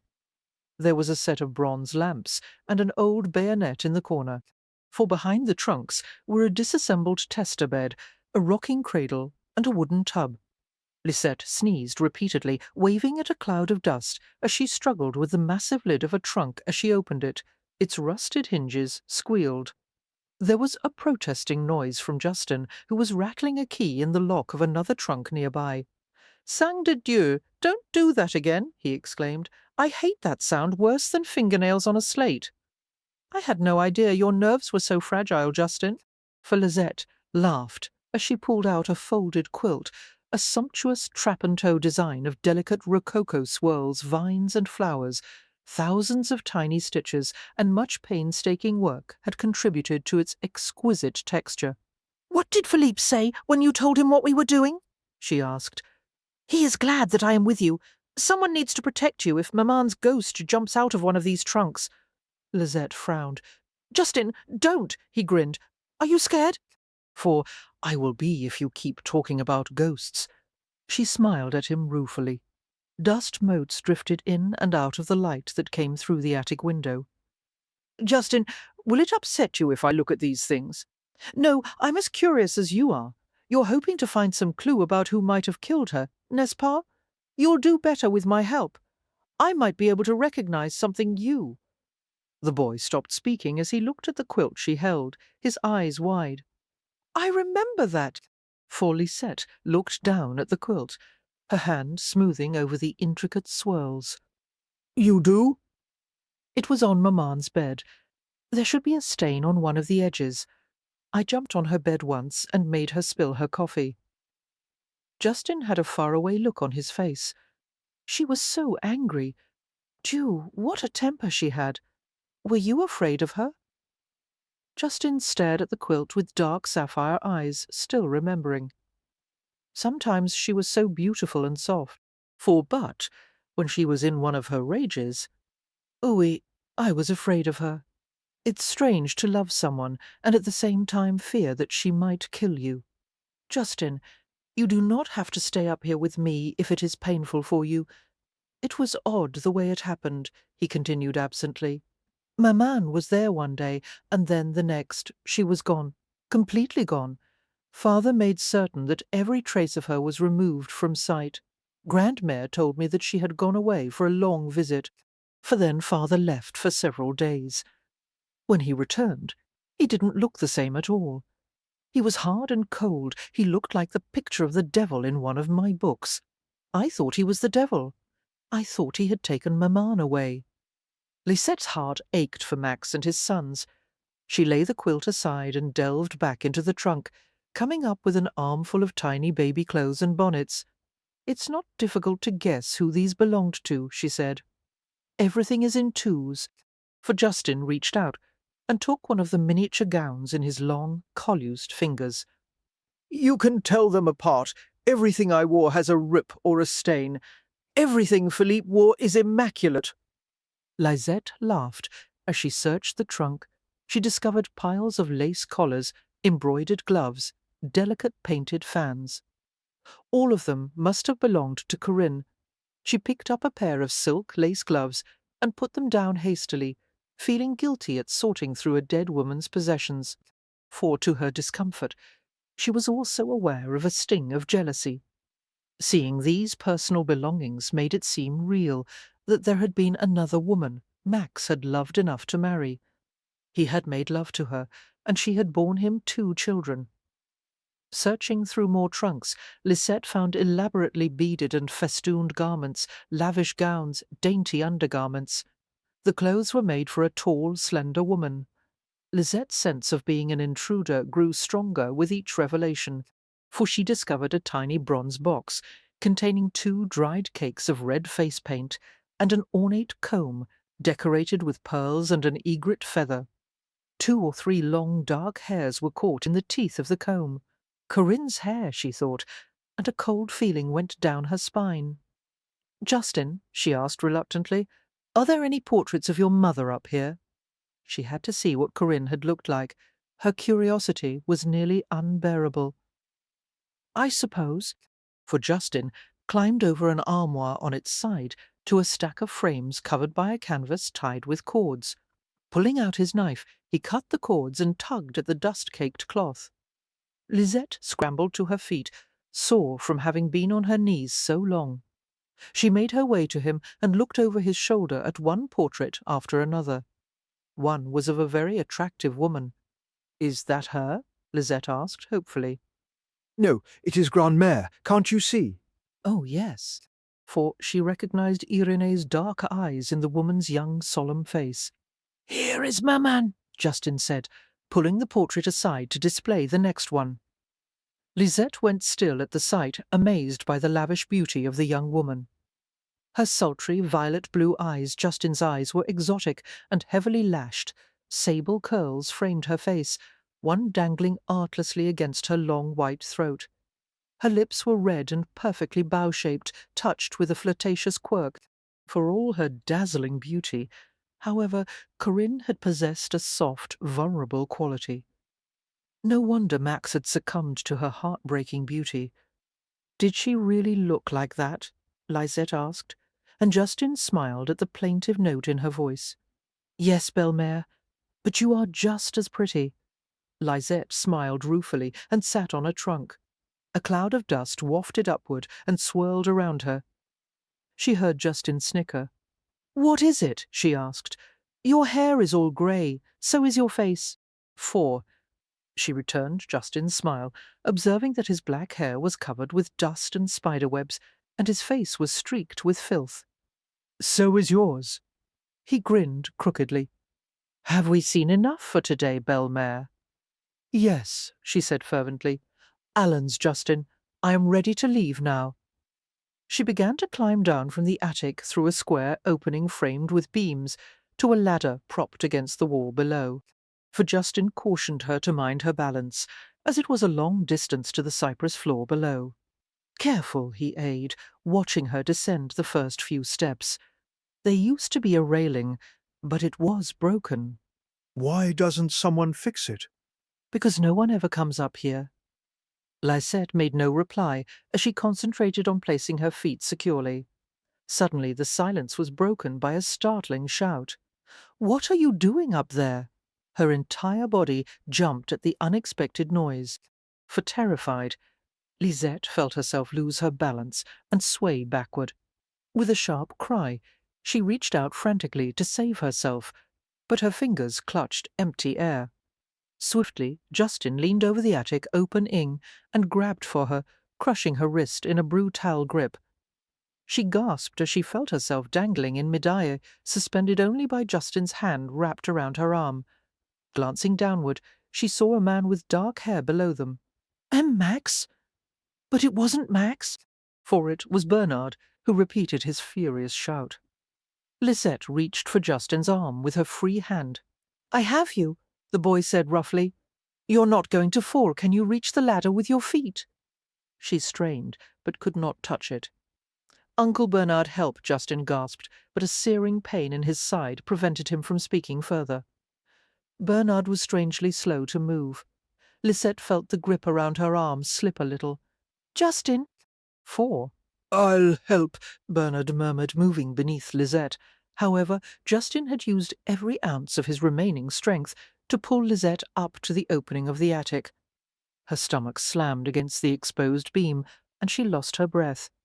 Justin kept pulling until she was halfway across his lap.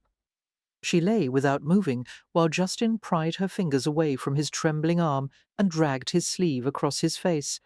He blinked rapidly and shook his head, as if he couldn't quite focus properly. For Bernard appeared at the top of the steps. His face was dark with rage. "You could have waited for me to assist you." Justin moistened his lips and spoke with an effort, his young face grey with pain. "You wanted her to fall, Bernard. What kind of insane accusation is that? I was coming to help." "You took your damned time about it," Justin said hoarsely. "Explain what you two were doing up there," Bernard demanded, ignoring him. Justin bent over Lisette and urged her to sit upright. For dazed, she held her stomach and breathed deeply. "Justin," she said, realizing what he had done, "are you hurt? Your wound? Is it bleeding?" He shook his head impatiently. "You were searching through Corinne's belongings, weren't you?" Bernard shouted. "You have no right to do such a thing. I forbid it." Justin began to retort hotly, but Lisette silenced him with a touch on his shoulder. She stared coldly at Bernard. "You forbid?" she repeated. "For I was not aware, Bernard, that you were in a position to forbid me anything." "Or me," Justin added, unable to keep quiet. "It's not decent," Bernard said savagely, "pouring through her possessions just to satisfy your petty jealousies, prying and staring. By God, I hope she curses you from the grave."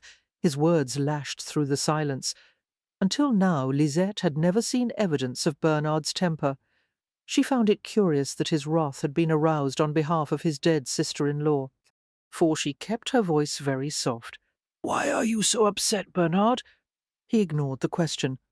"I'm going to tell Max about what you've done as soon as he arrives home. By the time I'm through, he'll beat you, as he should have a long time ago." "We'll see," Lisette said. "No, please leave so Justin and I may descend without further mishap." Bernard's face purpled, and he went down the steps. For unfortunately, Justin's temper was still smouldering, and he leaned over the edge of the stairwell to call after Bernard. "Who appointed you guardian over her belongings, uncle? She was my mother. What was she to you?" Bernard swung around as if he had been struck, looking up at Justin with a flash of pure hatred, uncomprehending. Justin stared at his uncle, his blue eyes bewildered. For had Lisette wanted, she could have been the first to rush to Max when he arrived, to tell him her side of the story before Bernard or Irenee spoke to him. She chose not to. Opening the bedchamber door, she looked down as Max came into the entrance hall. Immediately Bernard and Irenee besieged him, one angry, the other merely concerned, while Max stared at them both in dumbfounded silence. It was impossible for Lisette to hear what they said, but the tone of their complaints was clear. For sighing, Lisette closed the door. She went to the large chair by the hearth and rubbed her temples to soothe a throbbing ache. Several minutes passed, but she did not move until she heard Max come into the room. "Bonsoir," she murmured with a weary smile, knowing that he was undoubtedly furious with her. But she was too tired to argue or win him over, or try any of her usual tactics to divert him. "Tell me right away, Montmartre, how much trouble am I in?" 4. Chapter 13. Max's gaze swept over her, and his stern face softened as he crossed the room. Lisette gave a sigh of relief as he gathered her in his arms. The tightness in her chest eased. The familiar scent of him was soothing and pleasant, and the strength of his body elicited a shiver of comfort from the very marrow of her bones. His lips brushed over hers, and he sat down in the chair, pulling her onto his lap. "Madame, would you care to tell me what happened today?" For Lisette snuggled against his chest. "I did not expect one little visit to the attic to stir up such trouble. Besides, you've told me before that I may do whatever I please in this house." "Of course you may." "Justin was with me." "Yes, I heard. All we did was open a few boxes and trunks." His warm hand moved over her back in an idle pattern. "Did you find what you were looking for?" "I wasn't looking for anything. I was just looking." And Bernard behaved very strangely, Max. For lifting her head from his shoulder, she gazed at him earnestly. From the way he behaved, one would think that Corinne had been his wife. He was absolutely furious. "I understand. Bernard can be high-handed at times. This was more than high-handed. Let me explain my brother to you, Petite," Max said gently. "You've always known him to keep his emotions to himself, but occasionally they do surface, and when that happens they do so with an explosion. For today, Bernard had a rare burst of temper. Tomorrow he'll be his usual glum self. C'est ça. He's always been like that. But when he spoke about Corinne, her death, and the circumstances surrounding it affected us all. I'm certain Bernard has done his share of wondering what happened to Corinne and whether he could have done something to prevent it. Perhaps that is why he is so protective of her possessions now." Lisette pondered his explanation, for in that light the episode seemed far more reasonable than it had this afternoon. But there was a question in her mind that refused to go away, and she had to ask it, even at the risk of making him angry. Max, are you certain that Bernard's feelings for Corinne were not something more than brotherly affection?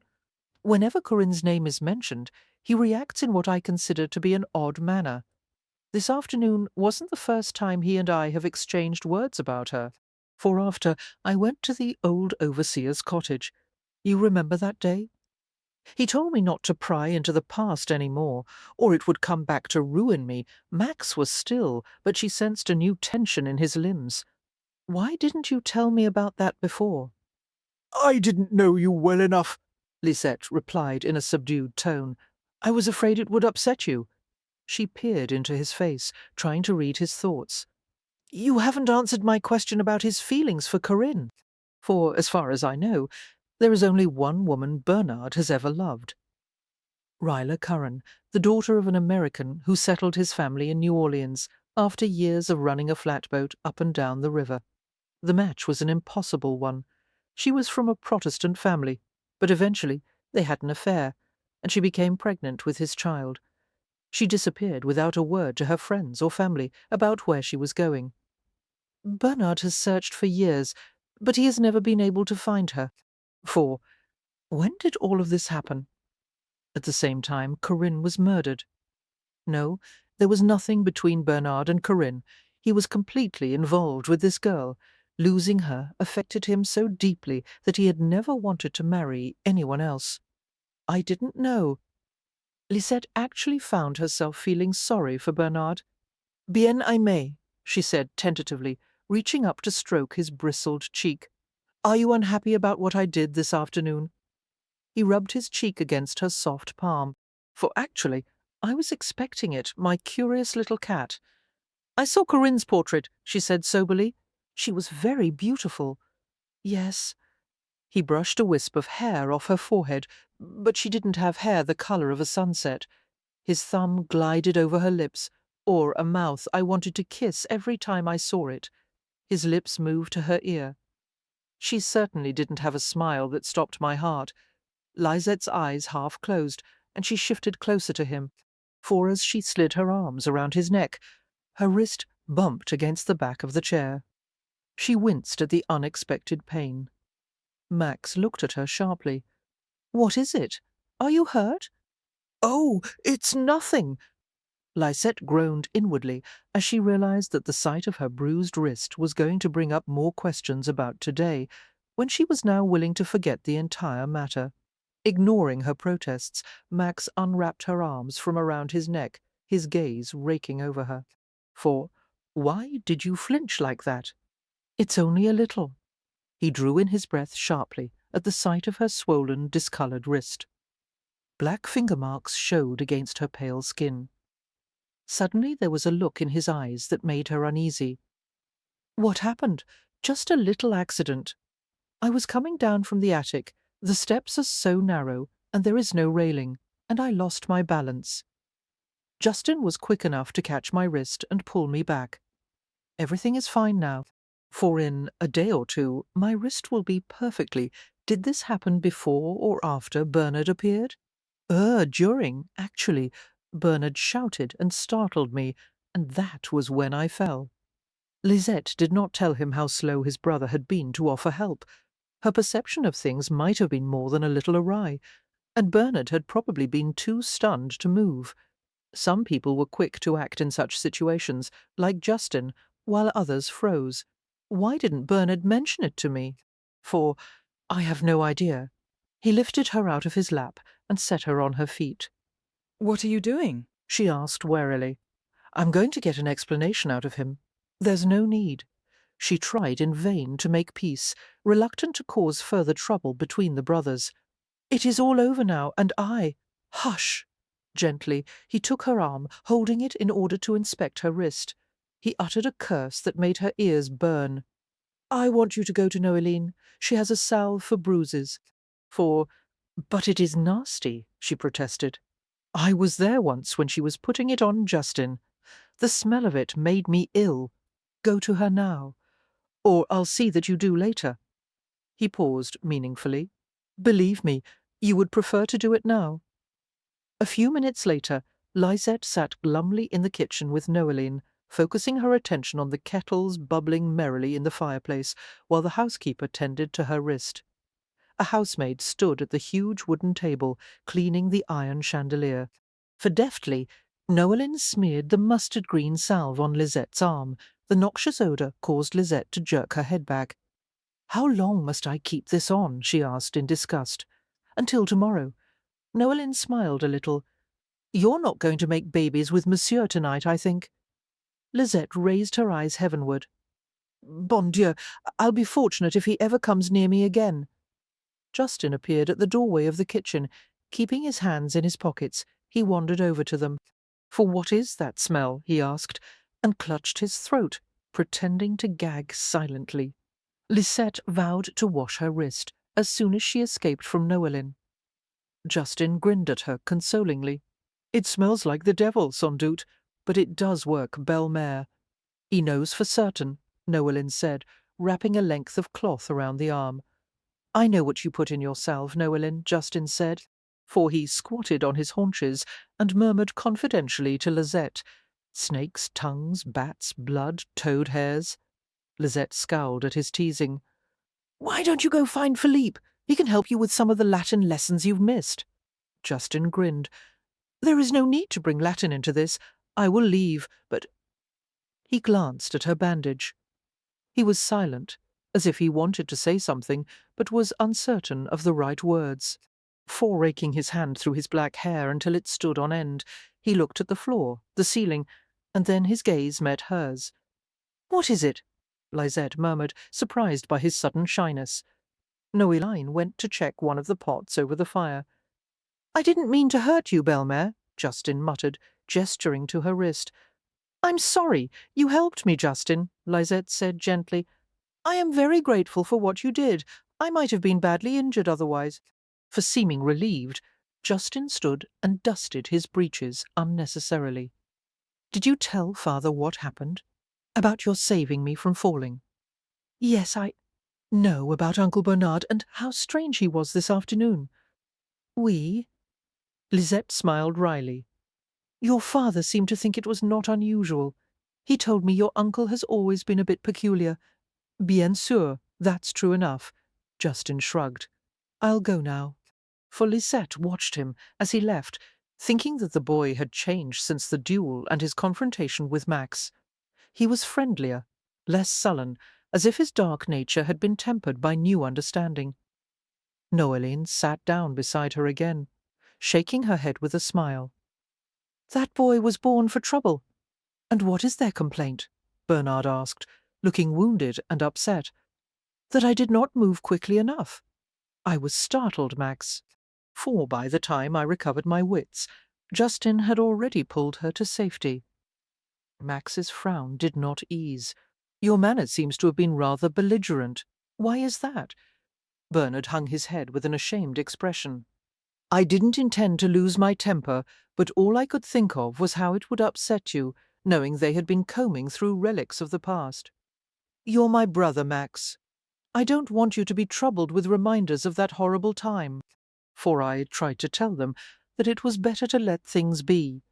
I suppose I expressed myself far too strongly. "Corinne was Justin's mother," Max said. "He has a right to look through her belongings any time he wishes." "Yes, of course," Bernard replied contritely. "But Lisette is my concern. The next time you object to something she does, take the matter up with me. For bear in mind that she is the mistress of this house, and more of a wife to me than Corinne ever was." And Max paused to give his next words emphasis, staring hard at his brother. "If you ever raise your voice to my wife again, you'll take up residence somewhere else." Bernard's cheeks flushed with suppressed emotion, but he managed to nod. For early in the morning, Max strode down the long, curved staircase, having been sent out of the bedroom with Lisette's adamant refusal to ride around the plantation with him. After the previous night's vigorous love-making, she had decided that it would be too uncomfortable for her to manage the high-spirited Arabian he had recently purchased for her. As he headed to the front door, his attention was caught by the sound of a groan from one of the double parlours. For investigating the sound, he saw Alexandra's long body stretched out on the parlour settee, one booted foot braced on the gilded rococo arm, the other resting on the floor.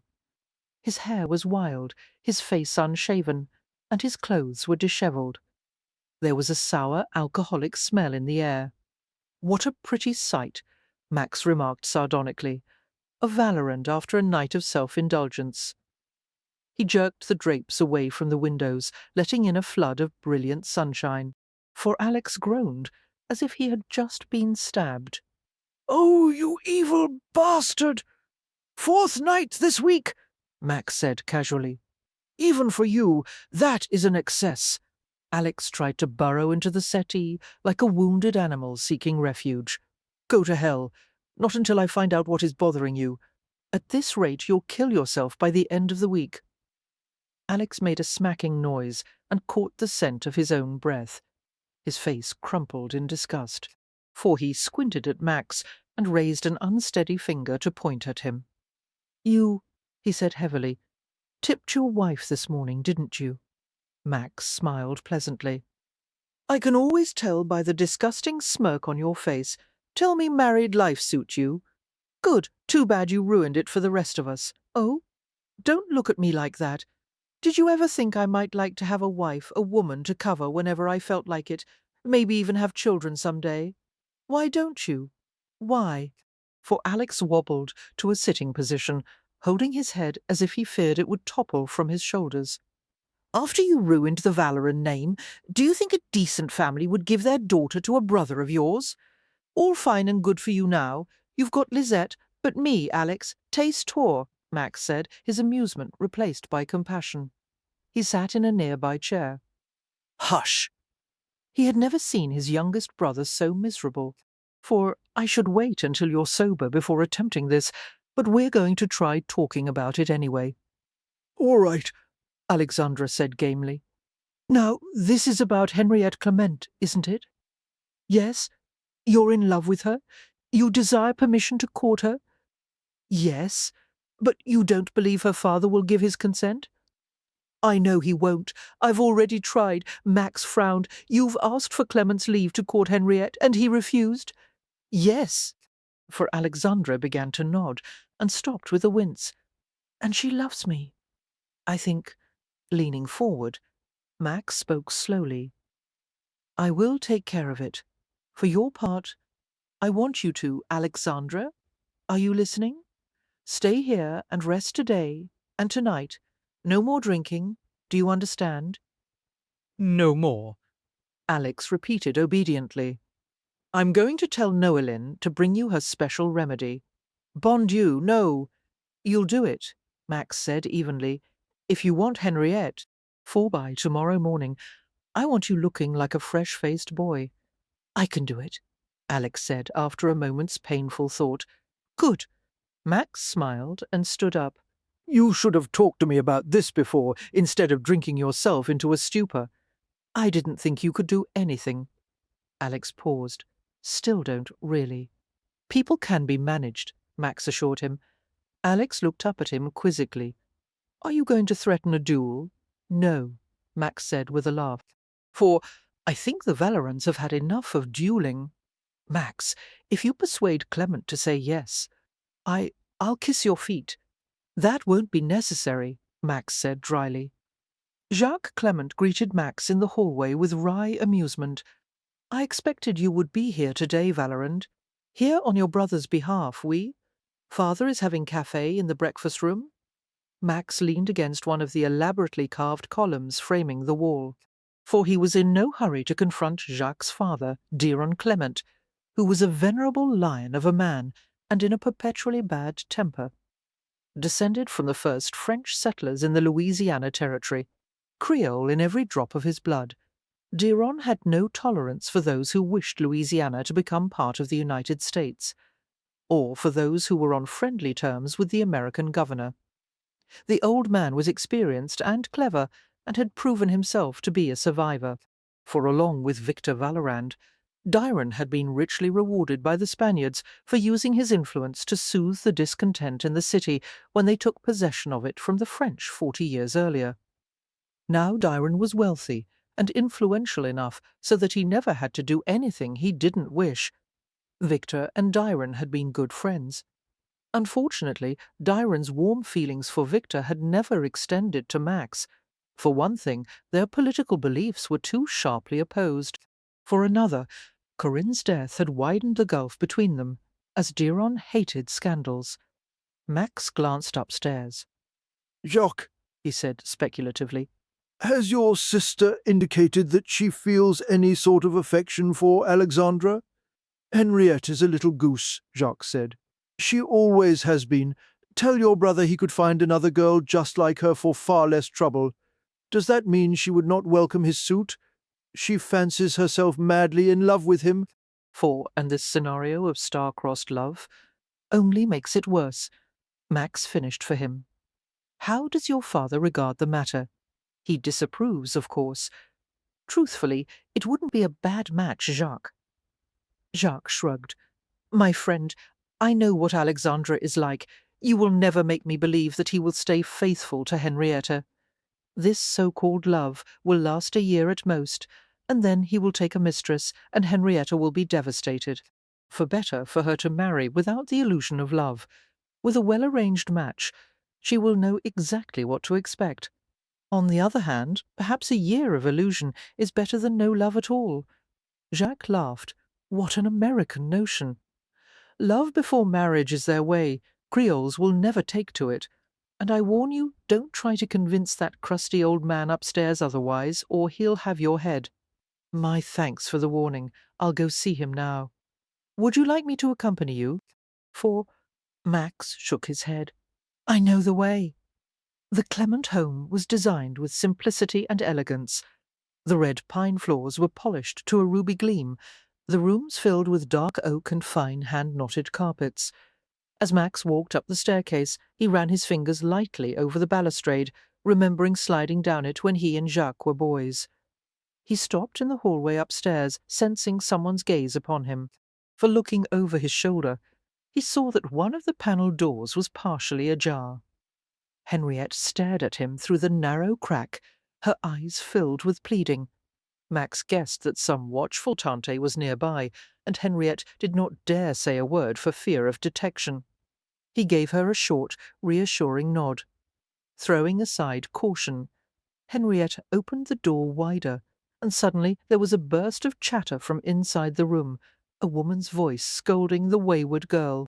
For the door closed immediately. Max grinned ruefully. He hated the feeling of being the distraught lover's last hope. He made his way to the breakfast-room, hoping to hell that he'd know what to say to Clement. Dyron Clement greeted him with a glare. A ruff of white hair haloed the top of his head. When he spoke, the edge of a sharp jaw showed through his sagging jowls, iron-grey eyes bore through Max's, and he gestured to a chair. "Sit down, boy. We have not talked for a long time." "For the wedding, sir," Max reminded him. "None. We exchanged 4 words, perhaps. You were too busy staring at your flamboyant little bride to pay me any attention." Max sternly held back a smile, remembering that most frustrating of evenings. He had not been able to tear his gaze from Lazette, dying to have her, but knowing it was too soon to have her. "I regret that, sir." "Do you?" Dyron harumphed. "Yes, I suppose you do, now that you desire my good favour. What about the marriage? For do you have regrets about that as well?" "Not in the least," Max replied without hesitation. "My wife pleases me very well, and now you've come to plead your brother's case, eh?" "Actually my own," Max said, "since that seems to be your main objection to Alexandra's suit." "Untrue. Is that what he told you?" "He has the impression, sir, that were it not for the damage I have wrought on the Valoran name in the past, his intentions toward your daughter would be welcomed." "Ah, for you are referring to that business about your first wife." Max met his piercing gaze and nodded briefly. "That was bad," Dyron said emphatically. "But my objection to the match has to do with your brother's character, not yours. Foppish, weak-willed, lazy. He is unsatisfactory in all respects. Alexandra is no worse than any other young man his age, and he will be able to provide well for her. How is that? I would wager he has run through most of his inheritance by now. My father charged me with the responsibility of overseeing the family's finances. I assure you, Alexandra has the means to support a family in a suitable manner. Diron was quiet, glaring at him from beneath massive grey brows. Monsieur Clement, Max said slowly, you know the Valorans are a family of good blood. I believe your daughter would be content as Alexandra's wife, discarding all sentimental notions. The pairing is both practical and suitable. 4. But we cannot discard these sentimental notions, can we? The old man shot back. This entire situation reeks of mawkish sentiment. Is this the foundation for a good marriage? None. These impetuous propositions, these demonstrations and histrionics, this gnashing of teeth and beating of breasts, this is not love. I distrust all of it. All at once Max understood what the old man's objection truly was. It would damage Diron's pride to allow his daughter to marry for love, for it was not the continental way. People would make jest of the old man's decision and say his iron will was softening. Perhaps they might even dare to say he was influenced by the new American values that were infiltrating the territory. Quite simply, a love match would embarrass Diron. I agree, Max said, thinking rapidly. You realize if we keep them apart, all this overwrought emotion will continue. So, that is why I favour the idea of a long courtship with strict supervision, naturellement, for we'll allow them enough time to fall out of love. What? It will only take a little time, not even a year. You know how fickle the young are. Diron frowned. Yes, indeed. And then when all this violent love has faded into indifference, we will marry them to each other. Henriette will probably object to the match by then. It would be a lesson for both of them.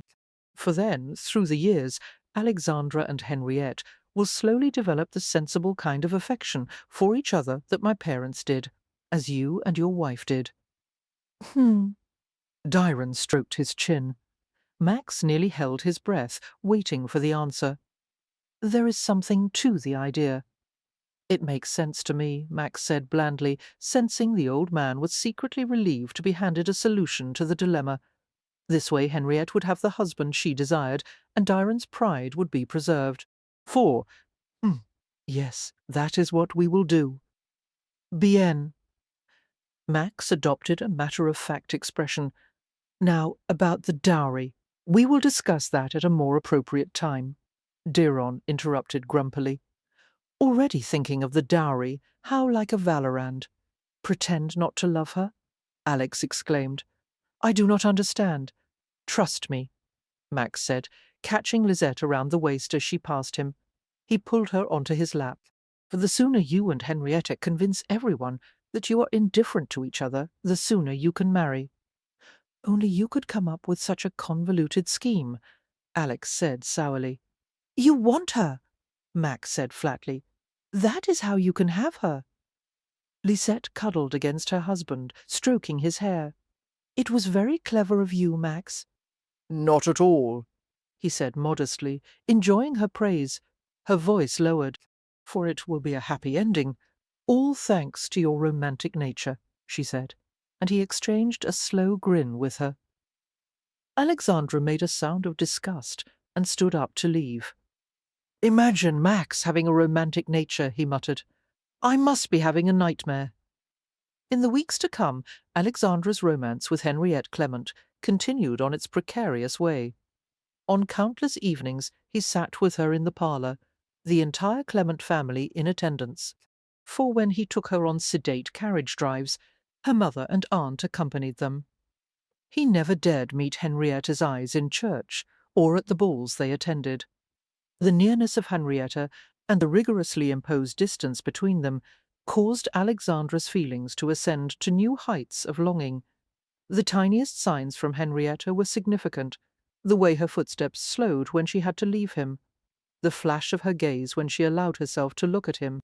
For it was any young man's idea of a perfect hell, to Alexandra's own surprise. He found he had no desire for any other girl. It was with genuine indignation that he reacted to Max's suggestion that he visit some of his former haunts with Bernard. Rumours of your new celibate ways are reaching Dairon's ears, Max informed him calmly. It is clear to him and everyone else that you're smitten with Henriette. It's time to give the appearance that you are losing interest in her. 4. And therefore you wish me to visit some harlot? You've done it before, Max pointed out. Yes, but that was a long time ago. At least 2 months. Max laughed and suggested that he find some other way of appearing bored with his pursuit of Henriette. Miserably, Alexandra began to ration his visits to the Clement household, making them more and more infrequent, while Henriette strove to appear indifferent to the new flood of rumours that a betrothal would soon be announced. For Lisette pitied the lovelorn pair and told Max as much. It seemed so ridiculous to put them through such trials merely to preserve Monsieur Clement's pride. It makes something very simple into something so complicated. It isn't so bad for Alexandra to want something he cannot have immediately. Max smiled and leaned down to kiss her. She was sitting at her dressing table, braiding her hair before they went to bed. The best things are worth waiting for, such as you. For, as I recall, you did not have to wait long for me at all. I waited my entire life for you. Touched, Lisette smiled and rubbed her cheek against his hand. Bien aimé, she whispered. You do have a way with words. She began to unbutton the front of her dress and gestured to the dresser. Will you bring me a nightgown, please? Later, he murmured, easing the dress from her shoulders. For one of the largest balls of the season was being held at the Lisa plantation to honour the betrothal of one of the 3 Lisa daughters to Paul Patrice, the last unmarried son of a well-to-do New Orleans physician. Usually, a doctor's son would not have been considered a suitable match for a planter's daughter. But Paul was a handsome lad with exquisite manners and gentlemanly bearing.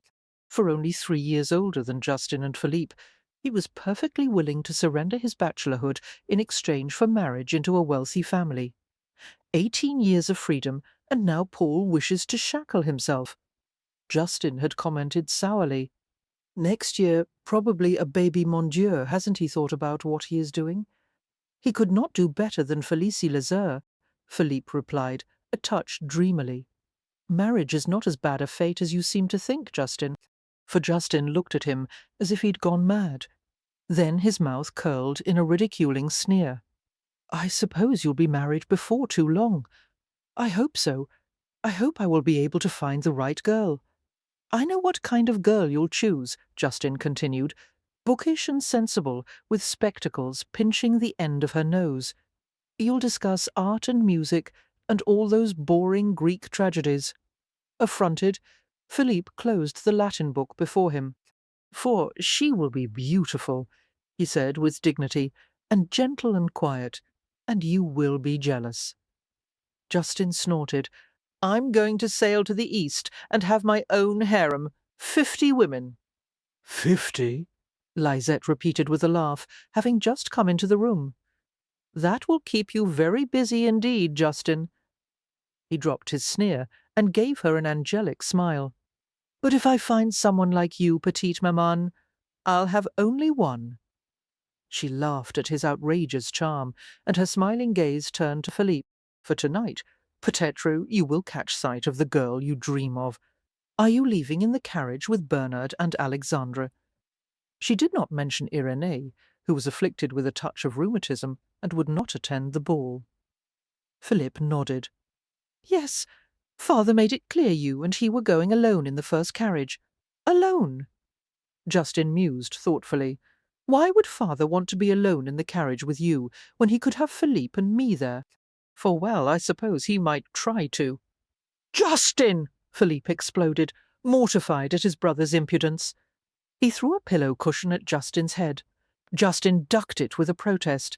Lisette's mouth twitched with amusement. I will see you at the Lisa plantation, she said gravely, and went back to the entrance hall, where Noeline waited with her bonnet and gloves built, facing one of the smaller bayous in the region. The Lisa home was large, simply designed, and stately. For one side was bordered by a massive oak that was estimated to be at least 3 centuries old. Garlands of roses covered the house inside and out. The glitter from intricately prismed chandeliers danced in the most remote corners of the house. Guests filled the outside galleries, while servants moved among them with silver trays of refreshments. Nearby was the garçonniere, separately constructed quarters for male guests or family bachelors who required privacy. For several gentlemen accompanied by personal attendants had been in the garçonniere since early afternoon, drinking, smoking, and discussing the latest events in the city. The ladies had been resting inside the house, and now were appearing in the ballroom in their most extravagant gowns.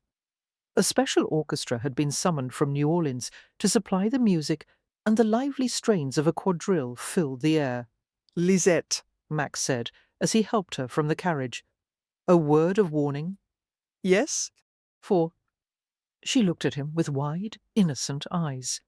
Too innocent. What is it, bien-aimé? It hasn't escaped me that Alexandra has been trying to persuade you to help him spend a few minutes alone with Henriette tonight.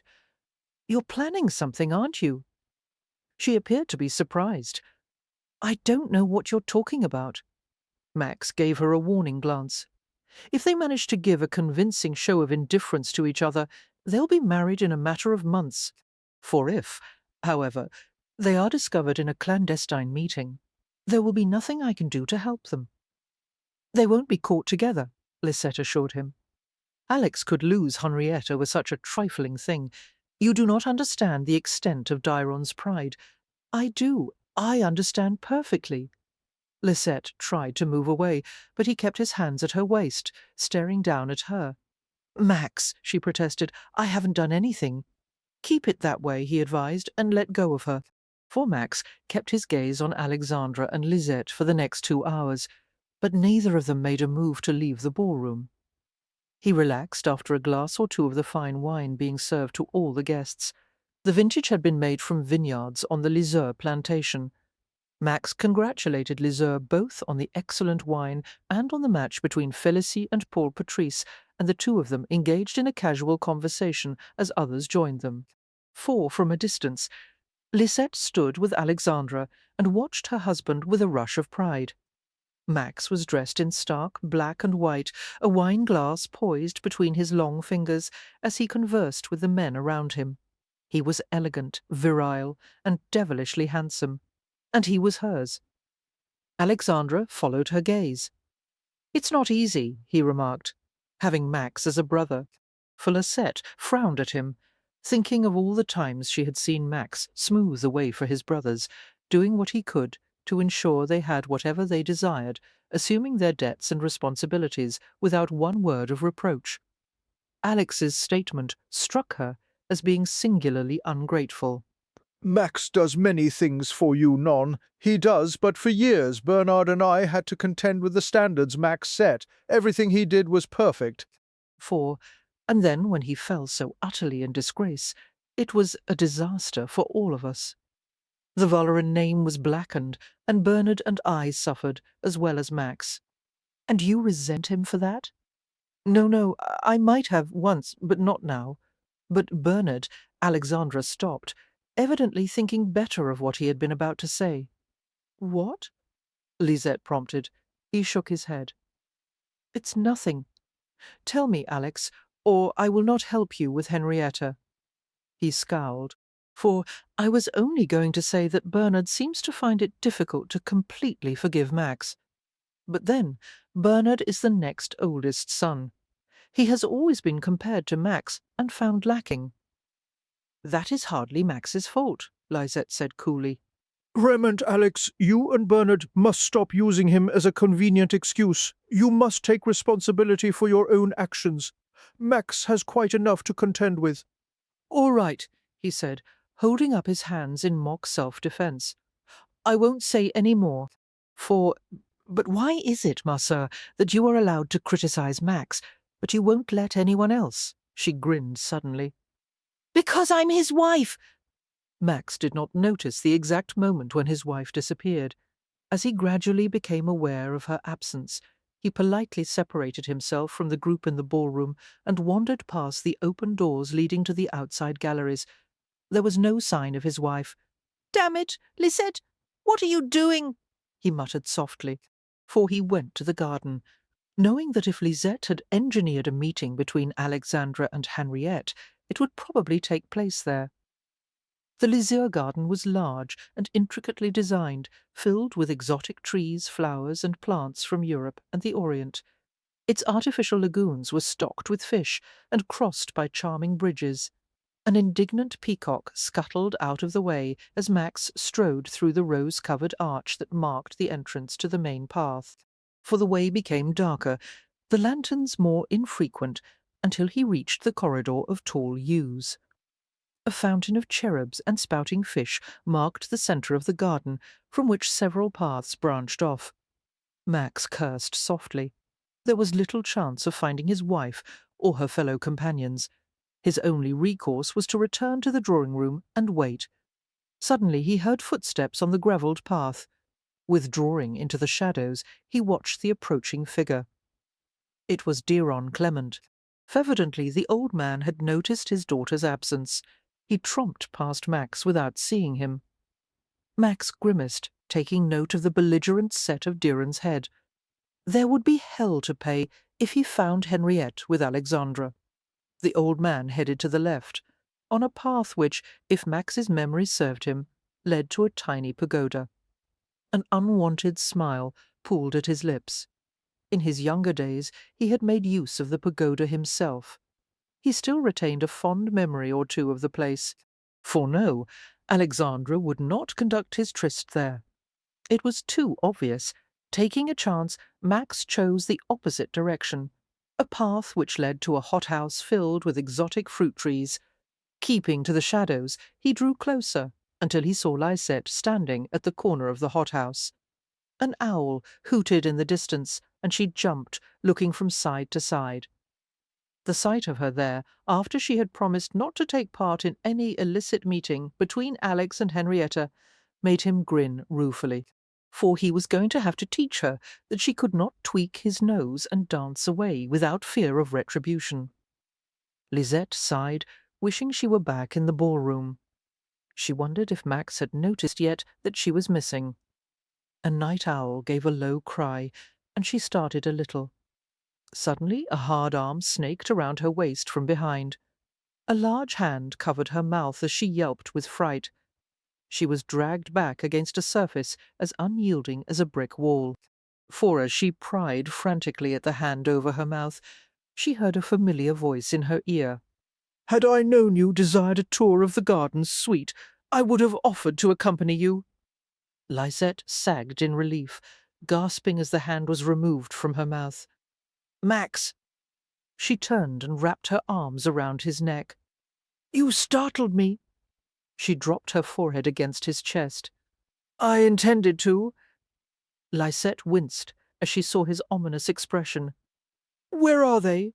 He asked, for she bit her lip and looked at the hothouse. The door opened, and Alexandra stuck his head out. His hair was wildly mussed, and his lips were suspiciously moist. "Lisette!" I thought I heard. He froze as he saw Max. They were all silent. Max was the first to speak. "You have 1 minute to say goodbye to Henrietta.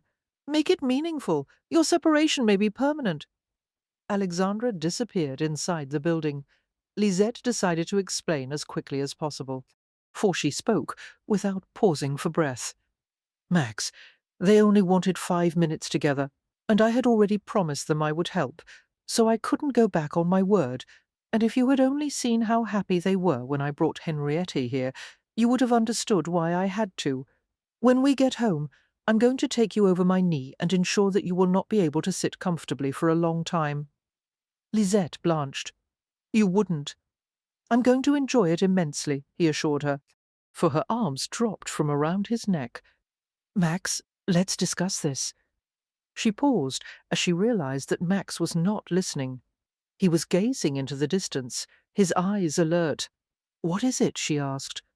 Max yanked her against his body without warning, fitting his mouth over hers. Lisette squeaked and wriggled in surprise, but his arms were too tight, and his mouth absorbed all sound. He angled his head more deeply over hers, his tongue plunging into her mouth, for his hand moved down to her bottom, cupping the soft flesh and pulling her high against the swelling bulge of his sex. Her vision blurred, and her struggles died away. Convulsively she swallowed and strained to press even closer to him. Suddenly he lifted his head, ignoring her soft protest. "Ah, good evening, Monsieur Clement," he said thickly. Lisette's head snapped around, and she saw Dion Clement's craggy face not 5 feet away. His subdued glare seemed to bore right through her. "For I was told my daughter Henrietta was with you, Madame Vallerand," the old man barked. "Where is she?" Lisette turned back to Max, glancing at him helplessly. "It seems that we are unable to help you, sir." Max's thumb brushed lightly over the top of Lisette's spine. "I came here with my wife to share a private moment." "Then you have not seen Henrietta tonight?" "I swear upon my honour that I have not." For Lisette closed her eyes, hoping fervently that Alex and Henriette had the sense to stay inside the hothouse. Chapter 14. Clement considered them both carefully, noting Lisette's flustered expression and dishevelled gown, Max's unreadable face and obvious state of arousal. They had not been married long. It was hardly implausible that the couple had sneaked out to the garden in search of privacy. For giving them a last suspicious stare, he harumphed and turned his back, walking away to renew his search for Henriette. Lisette regarded her husband with dazed gratitude. "If you hadn't been here, he would have found them. Thank you." "Straighten your gown," he said curtly, "and take Henriette back without delay." The star-crossed lovers crept out of the hothouse. Lisette glanced at the girl's guilt-stricken face and forced a reassuring smile to her lips. For Alan's, "Henrietta, we must go find your tante quickly." Timidly the girl drew away from Alexandra and preceded Lisette on the path back to the main house. Alex bit his lip, apparently wanting to call out to her, but not daring to anger his brother further. Max watched until his wife disappeared from view, while thin veils of displeasure appeared around his mouth. Alex gave him a mutinous glare. "Don't you understand anything about love, Max? For don't you know how it feels to want someone until your arms ache to hold her? Are you going to claim that, had you been in my place, you wouldn't have done the same? I know how you compromised Lisette in order to force her to marry you, and I feel—" Mockingly, Max held up his hands in self-defense. "Enough, Alex. I don't give a damn if you see Henrietta or not. The risk is yours. But when you enlist the help of my wife, it is my right to interfere." Alexandra's self-righteous anger vanished. "For of course," he mumbled, "but Lisette wanted to help. Of that I have no doubt. She is a soft-hearted creature, and easily entreated. It presents little difficulty to take advantage of such a generous nature. N'est-ce pas? Don't involve her again, Alex. I won't tolerate it." Alexandra nodded, shamed by his brother's words. "I'm sorry, Max. All I have been able to think about is Henriette, and I know that." Max interrupted. "You are angry with Lisette. Please don't blame her, for she only did what Henrietta and I both begged her to do. You won't punish her, will you?" Max lifted his brows and smiled derisively. "Why, Alex, you seem to believe that my wife needs protection from me." Having returned Henrietta safely to her aunt, who had promised she would not betray them to Diron, Lisette withdrew to a dark corner of the outside gallery. Guiltily, she half hoped Max would not find her, though she knew she would have to face him sooner or later, for the crowd of guests inside the house was moving toward the dining room, where midnight supper was being served. For her, the ball had lost its glitter. She felt distinctly uneasy. She had stung Max's masculine pride, and she regretted that. Although he was an indulgent and understanding husband, he was also a Creole male, and she had gone against his express wishes. Frowning, she considered various ways to appease him. Lisette heard footsteps and saw a dark form approaching. "Max?" For she asked, knowing that he had come to find her. The footsteps halted. She kept her gaze averted as she spoke. "Forgive me, I couldn't bear to see Henrietta and Alexandra so unhappy. But you were completely right, and I should have listened to you." Let me make amends, d'accord? She approached him with a coaxing smile. I want very much to please you, bien aimé. She stopped with a sharp gasp as his face became visible. It was not Max, it was Etienne Sagesse, for there was a bright, glazed look in his eyes, and she could smell the liquor on his breath. What a tempting offer, he murmured. I can guess how you make amends, with your sweet mouth and your clever little hands. I envy your husband, Lisette. I've made no secret of that. Lisette's skin crawled as she saw the expression on his fleshy face. He was very, very drunk. She tried to walk around him, but he moved to block her. Let me pass, she said in a low voice. Not yet, for I want a little of what you give to your husband. You were mine first, after all. You should be in my bed each night. I should be the man rutting between your legs, not Valorant. Don't be a fool, Lisette said shortly, her thoughts racing. She couldn't allow him to cause a scene. It would create a scandal and another duel. She must get away from him quickly, before someone discovered them. I didn't want you then, and I certainly don't now. Get out of my way, you drunken ass.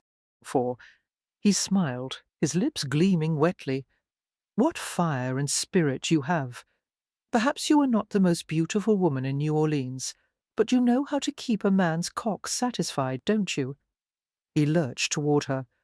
Poor Lisette! You could have been my wife, and instead you share a bed with a murderer.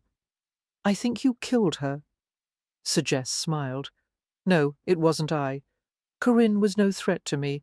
She had given me all I desired more, actually. Aside from acute boredom, I had no reason to kill her, for his arms stretched out, and he flattened his hands against the wall above her head. Lisette stared at him, transfixed by the expression on his face. You know what happened to her, don't you? She asked softly. His sour breath wafted against her face. Oui. Tell me. His gaze slid over her. And if I do, what will you offer in return? As she remained silent, still staring at him, Sagesse reached for her breast and squeezed it roughly. For Lisette struck him hard enough to turn his face to the side, then twisted past him. He caught her hair and pulled her back. She gave a muffled cry of pain and dug her nails into his hands, trying to pull her hair free.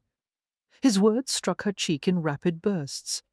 For once I'll know what it is to hold you in my arms. No! You should have been mine! He shoved a knee between her thighs, and his wet mouth and teeth grazed her cheek. For a cry broke from her lips, and his hand covered her mouth while his other felt for her breasts. Shuddering in revulsion, she bit his hand and screamed again.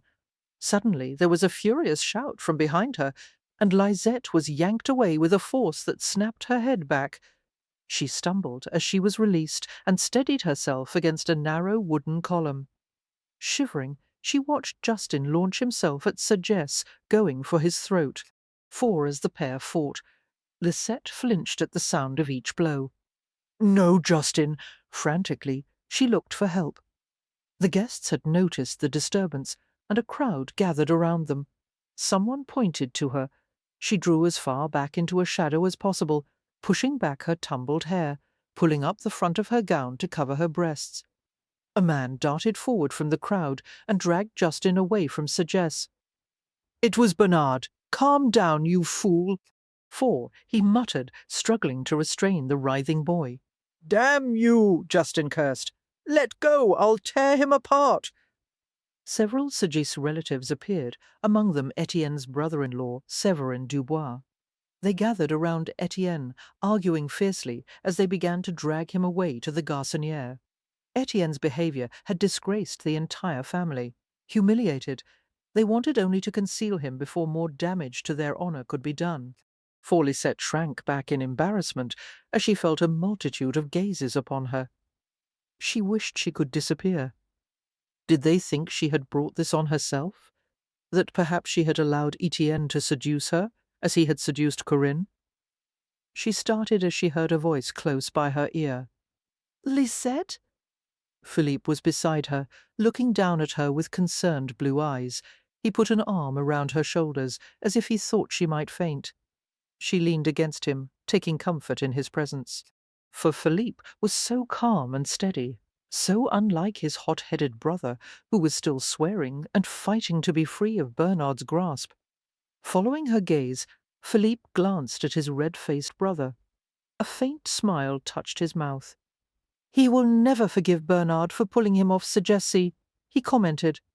I agree, Lysette said with a shaky laugh. "Are you all right?" She nodded briefly. "Where is Max?" Someone went to find him. Philippe broke off as the chattering crowd fell silent, for the congregation parted to make way for Max as he pushed his way through their midst. There was no sound.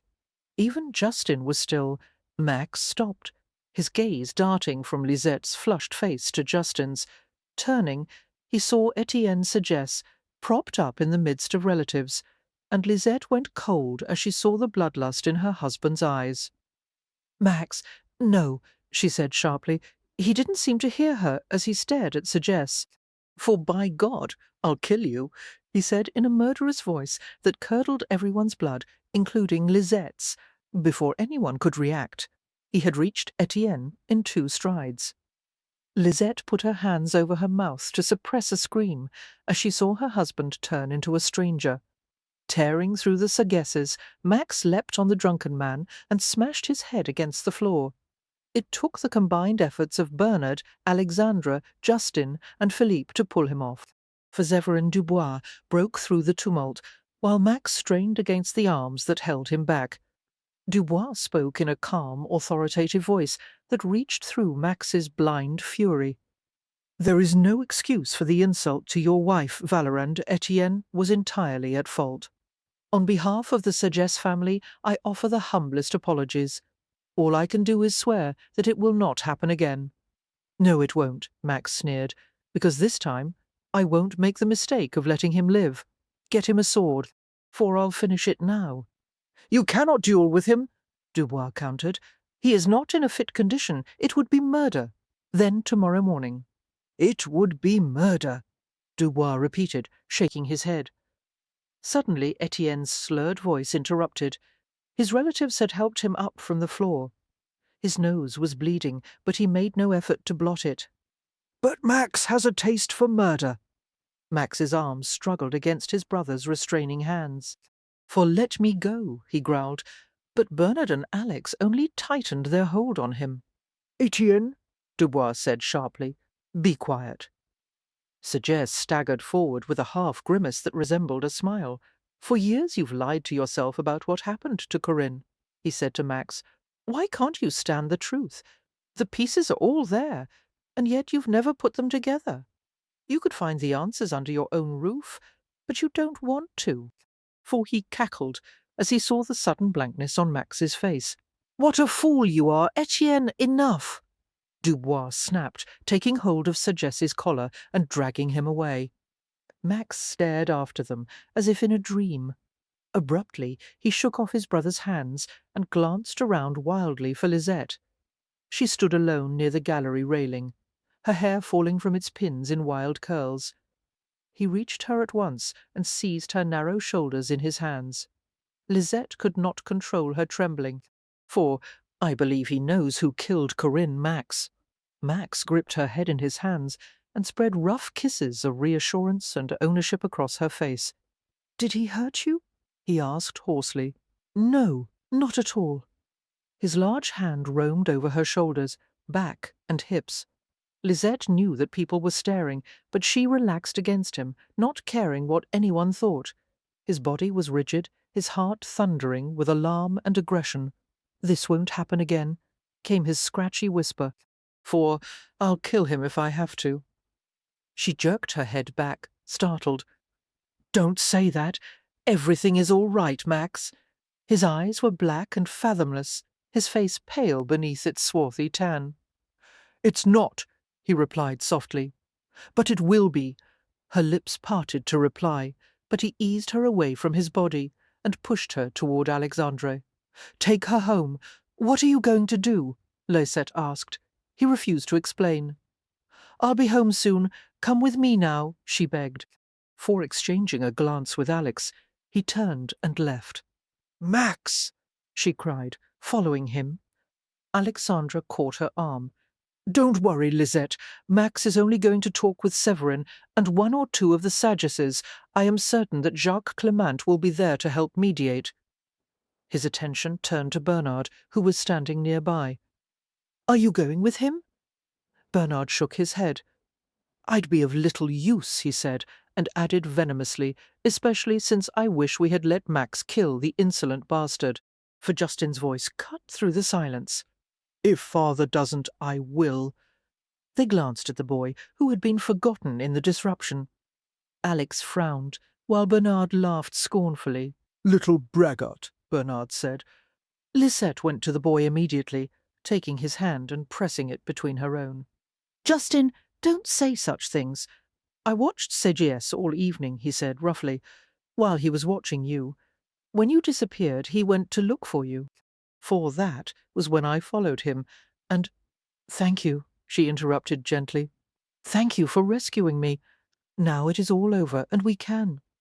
I saw him go out to the gallery, Justin continued, his voice falling to a whisper so that no one else could hear. He turned until his back was to the others. His intense stare did not waver from her face. By the time I reached one of the doors, he had taken hold of you. I ran forward and brushed past someone who was standing at the side of the gallery, standing and watching the two of you. It was Uncle Bernard. He wasn't going to lift a finger to help you. She shook her head, not understanding what he thought was significant. Justin, not now. Don't you understand? Something is wrong when a man won't defend a member of his family, no matter what feelings are between them.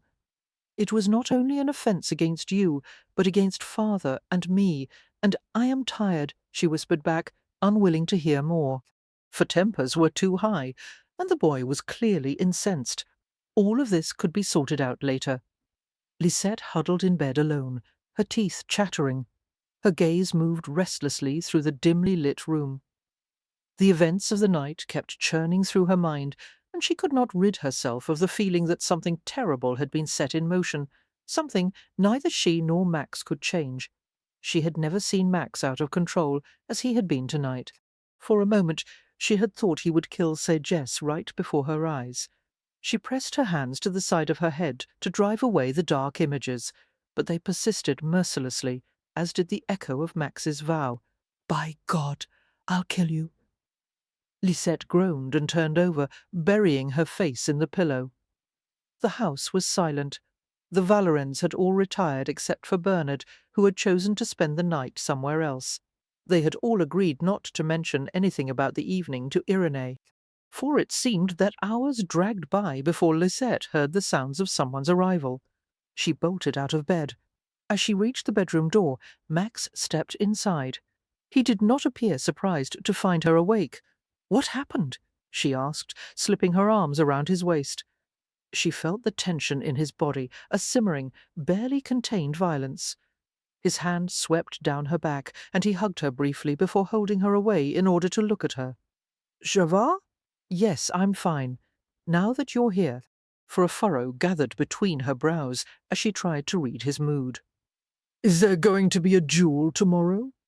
No. Good, she said, infinitely relieved. Come to bed and we'll talk about— Not yet, Petite. I'm going out again. Why? I have an errand to take care of. Tonight? She shook her head in protest. No, Max, you must stay here. I don't care what business matters you have or what the errand is. I need you. Stay with me. I'll return soon, he said firmly, for I have no choice about this, Lisette. She could not let him go anywhere tonight, not in this dangerous mood. All her instincts insisted that she keep him safe with her. Don't go, she said, gripping the front of his coat. As she saw that he was about to refuse, she played a card she had hoped would not be necessary. You told me once that if I asked you not to do something, you would oblige me. Now I am asking, don't go. Max let out a growl of frustration. Damn it, Lisette, I have to. For don't do this to me tonight. Are you refusing me? Lisette asked, staring into his narrowed eyes. She sensed his dilemma. his desire to please her clashing violently with his urgent need to accomplish whatever task he had set for himself. His mouth was taut with exasperation. The silence stretched like a cord about to snap. Rather than allow Max to suffer another moment of torturous inner debate, Lisette decided to tip the balance, for her slender hands dropped from his coat and smoothed over the front of his breeches. She felt his body start at the unexpected touch. Finding the stirring shape of him, she cupped and squeezed gently, bringing the heavy shaft to pulsing life. She pressed the tips of her breasts to his chest. His voice had lowered to a deep, unsteady timbre. "Lisette, what are you doing? Distracting you." For the shaft beneath her hands was full and thick now, and she plucked at the carved onyx buttons of his breeches to free it. With the help of the straining pressure beneath the thick cloth, the buttons popped easily from their holes. Lisette made a sound of pleasure as her fingers slid around the rigid length of him. Max gasped and staggered backward a step, and she followed readily, her teasing fingers slipping to the silken place beneath his testicles. "For Lisette," he said gruffly, "if you think that is going to keep me here, you're wrong. What about this?" Her head lowered, and she took him into her soft, hot mouth. Her tongue searched delicately until she found a pulsing vein on the underside of the tumescent shaft. She heard a strangled sound above her before he found the breath to reply. "That's going to keep me here." He leaned against the wall, breathing raggedly as she used her mouth and hands to arouse him thoroughly. For when he could stand no more, he scooped her in his arms and carried her to the bed, consuming her with ravenous passion. New Orleans was ablaze with gossip. The rivalry between Etienne Sagesse and Maximilien Vallerand was well known. But the events at the Lezère ball were outrageous. The story of Sagesse's drunken advances on Vallerand's red-haired wife was recounted until the wildest rumours scattered from one household to the next. For it was said that the young Madame Vallerand had been half-naked out on the gallery. One witness was certain he had heard Vallerand swear to take revenge on every member of the Sagesse family. Someone else claimed that Vallerand had threatened to strangle his second wife, as he had the first, if she was ever caught even looking at another man. As Max went to his small shipping office in town, he was well aware of scurrying excitement in his wake. For not since before his marriage had women given him such glances, as if he were some dangerous animal to be avoided. Men regarded him with measuring gazes, like boys facing the schoolyard bully, filled with disgust. Max concluded his business as quickly as possible. Obviously, it was his lot in life to be hounded by scandal, whether he deserved it or not. When he returned to the plantation, he saw several carriages stopped on the long drive in front of the main house. For it was not Irene's usual at-home day. Frowning, he walked in and removed his gloves and hat. There was a steady hum of voices coming from the parlour. Before he went to investigate, Lisette appeared. "Irene's friends?" she whispered with a conspiratorial smile, taking his arm. "Don't show yourself. We don't want anyone to faint." She led him to the library. Max allowed her to tug him forward while he filled his eyes with the sight of her, for she was dressed in a vivid blue day gown trimmed with frothy white lace. "Your mother has had a wonderful morning," she informed him, closing the library door. "Everyone from far and near has visited to hear her version of last night. It matters not in the least that she wasn't even there." Max smiled reluctantly, reflecting that whereas any other wife would be strained and upset, Lisette was making light of the situation. He bent to kiss her, relishing the sweetness of her lips. "For don't worry," he said wryly. "The scandal could fade in as little as 10-12 years." Lisette smiled and pulled his head down again. "We'll just have to keep to ourselves until then. Madame Vallerand," he breathed, his lips sliding to her throat, "you could make hell itself seem appealing. Wherever you go, bien-aimé, I'll be certain to follow." Late that night, Lisette was awakened as Max lifted his arm from her waist and left the bed, for she mumbled in protest, missing the warmth of his body. "What are you doing? I have to leave for a little while." "Leave?" Sleepy and irritated, she pushed her hair out of her face. "Didn't we discuss this last night?" "We did." He pulled on his breeches and hunted for his discarded shirt. And I should have taken care of my business then, but I was distracted. Can't this business be attended to in the daylight? I'm afraid not. Are you going to do something dangerous, illegal? For, not entirely, Max. I will return in approximately 2 hours. I do not approve, she muttered. I hate it when you go out at night. Go to sleep, He whispered, pushing her back down, kissing her forehead. He tucked the covers around her. When you wake, I'll be here beside you. A light, drizzling rain greeted Lisette in the morning, and she dressed more warmly than was usually required for a September day, for her simple velvet dress was made of a rust-coloured red that brought out the colour of her hair. She parted her hair in the middle and gathered it loosely at the back of her head. A faint groan came from the bed, and she looked over her shoulder at the mass of tangled sheets and long hair dusted limbs. As he had promised, Max had returned during the night. For refusing to give any explanation of where he had been, he had shed his clothes, smothered her questions by making love to her, and promptly gone to sleep. Lisette had been irritated by his evasiveness, but also relieved to have him back. She walked to the bed now, her hands resting on her hips. "So you're awake," she said pertly. "I'm tired," he muttered. "Good. I hope you're exhausted.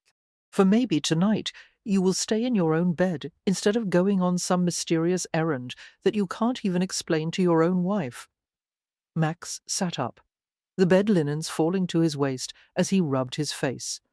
As annoyed with him as she was, Lisette could not help but appreciate the sight of his tawny, muscular body. "All right," he muttered. "I'll explain everything to you, as it is clear that I'll have no peace otherwise. Last night He stopped as he heard heavy footsteps racing up the stairs. For, frowning curiously, Lisette stepped into the hallway and saw Philippe. The boy's face was blank with panic.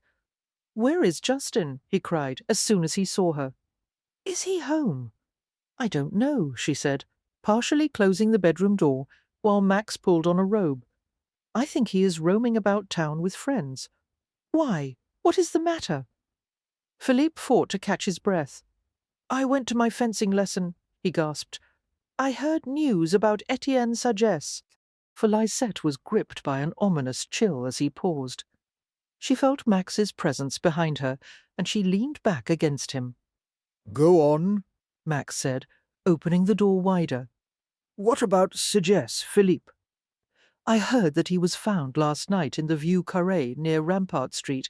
Etienne Sagesse has been murdered." Chapter 15. The full weight of the suspicions cast on Max was revealed by the visit of Jean-Claude Gervais, the captain of the gens d'armes. For Gervais, the highest-ranking police official in New Orleans, would not have come himself unless the situation was extremely grave. Captain Gervais fervently wished to be in anyone's shoes other than his own. He had not forgotten the favour Maximilien Vallerand had done him not long ago, putting a few words in the right ears to ensure the gens d'armes were provided with new arms and equipment, and now he was repaying the man by intruding on his privacy and questioning him in regard to murder. For suppressing his discomfort, Gervais assumed an impassive expression as he was welcomed into the Vallerand home. Monsieur Vallerand, he began, standing ramrod straight as Max closed the library door to afford them privacy. the reason I am here? "I know why you're here, Captain." Vallerand walked to a set of crystal decanters and held one up with an inquiring glance. "Non merci," Gervais said, although he sorely desired a drink. Vallerand shrugged and poured himself a brandy. "For sit down, if you wish. I expect this might take a while." "Monsieur Vallerand," Gervais said, lowering his bulky frame into a deep leather chair, "I must begin by saying this is not an official. I know that you have many questions, Captain.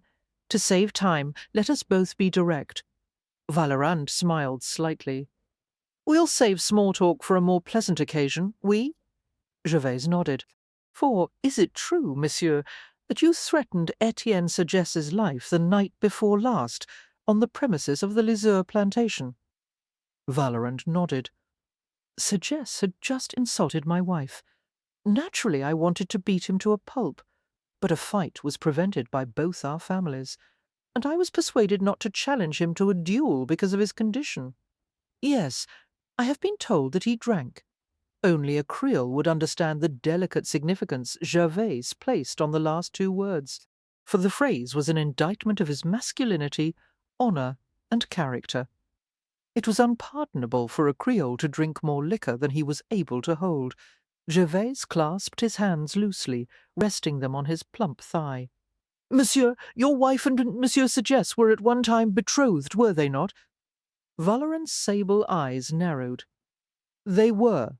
The Sagesse family claims that you stole her from Etienne. How exactly was that accomplished?"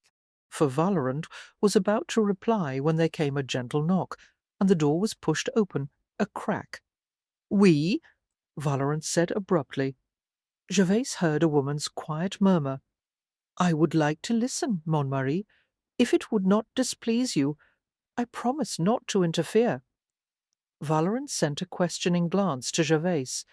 "If the captain has no objections, Captain Gervais, my wife, Lisette Valorant." For Gervais bowed politely, discovering that the young Madame Valorand was a striking woman, with her exotic red hair and vivid blue eyes. She possessed a wholesome quality, but at the same time she summoned images of rolling naked among fresh white bed linens, and her soft carnal mouth brought startlingly lurid thoughts to mind. Even with her imposing husband in the room, Gervais felt his face begin to glow, and he was relieved to resume his seat in the leather chair. Captain? For Valorant prompted. Gervais started. Monsieur, the questions I must ask may be distressing to Madame Valorand.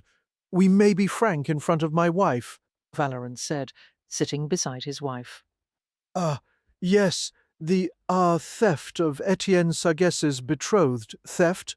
Madame Valorand repeated incredulously.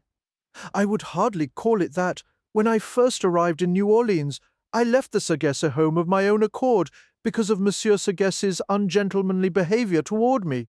For at the invitation of Maximilien's mother, I came to stay here. She was an acquaintance of my mother's, you see, and then I took ill. During my convalescence, I fell in love with Maximilien and accepted his offer of marriage. I was not stolen from anyone. It is very simple, voyez-vous.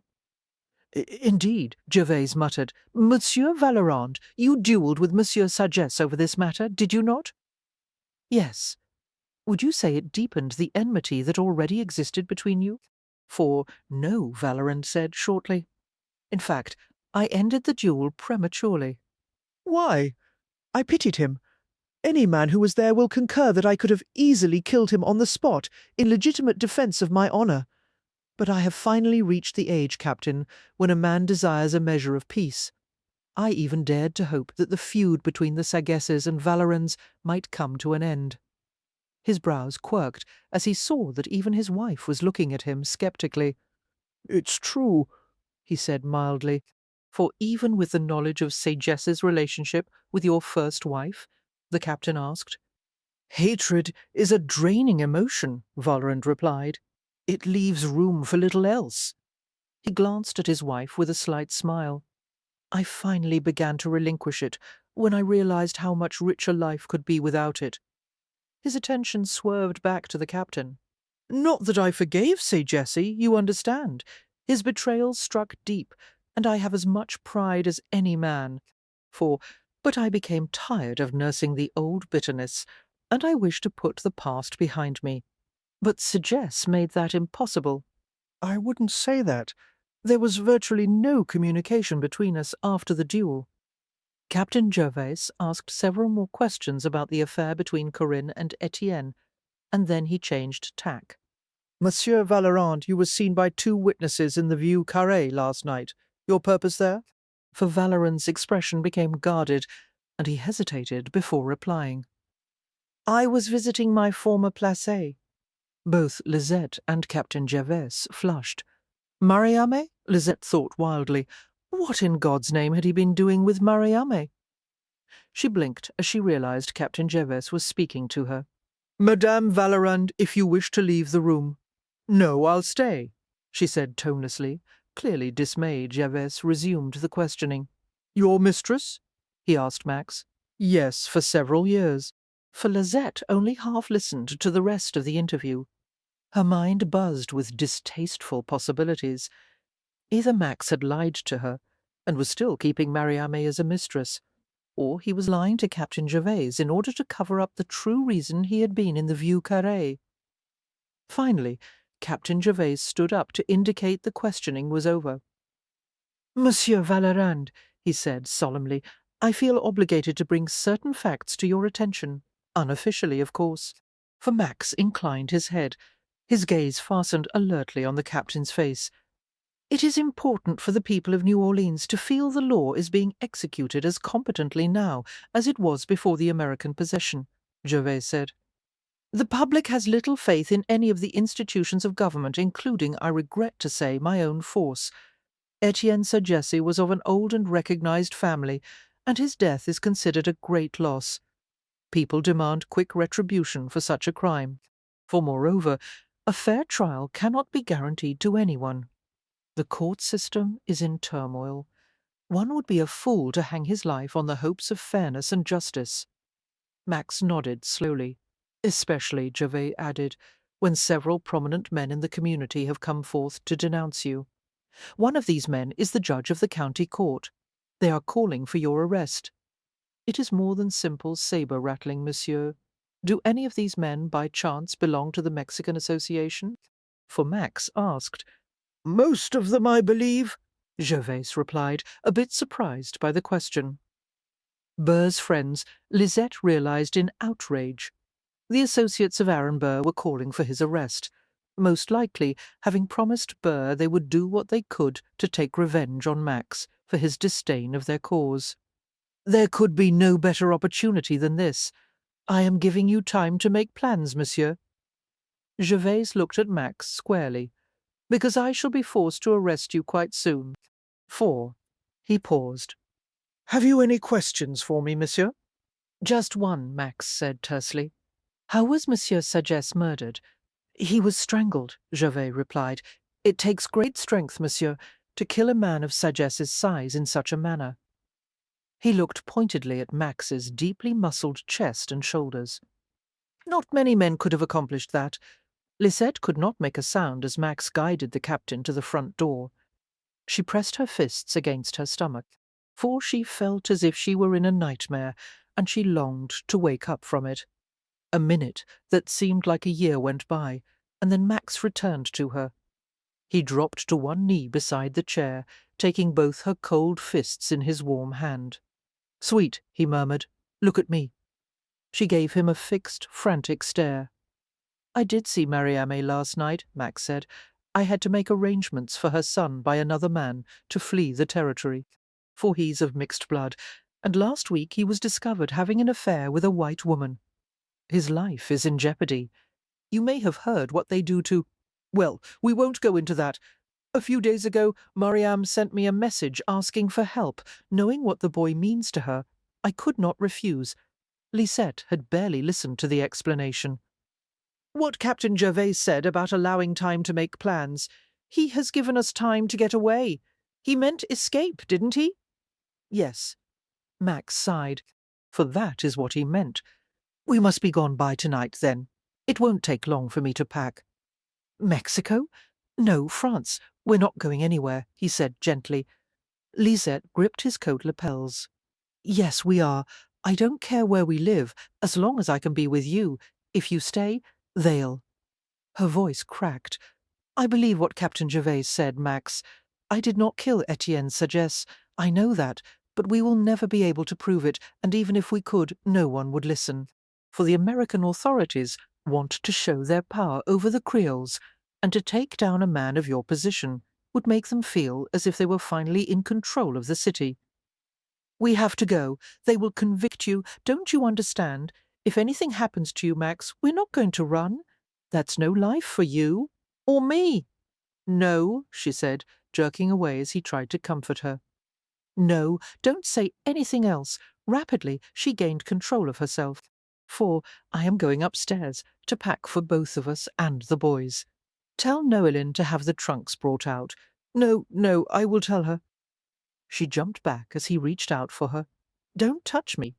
We're staying, Lisette, he said quietly. She steadied her quivering chin and rapidly considered ways to force him to go. I am leaving for France tonight, and you can either stay and be hanged with your principles or go with your family and be happy. It shouldn't take you long to choose. For Lysette began to storm out of the room, and then, lightning swift, reappeared at the doorway. And while you are considering your options, she added, you might think about the fact that by now I am very likely pregnant. Our child will need a father, and if that doesn't perturb you, her eyes slitted. Then I swear by all the saints that if you stay here to be hanged, I'll still go to France and find someone else to marry. Does that motivate you to come with me? For, as she left and hurried upstairs, Max sat heavily in his chair. Despite his grim worry, he couldn't suppress a rueful grin. He could search the world over and never find a woman who understood him half so well. In a few concise sentences, Lisette had managed to hit him in every place he was vulnerable. The house was still as a tomb, except for the sounds of Lisette's hasty packing. For heavily veiled and grief-stricken, Irenee had taken Noeline with her to the cathedral, where she spent several hours taking counsel from an old familiar priest and praying brokenly for forgiveness for her son. She had not been able to speak to Max, or even look at him, as she left the plantation. Of course, Max reflected, it had not crossed Irenee's mind that he might not have killed Etienne Sagesse. For years she had lived with the belief that he had ended Corinne's life, for he wondered bleakly how Irenee could still love a son she thought to be a cold-blooded killer.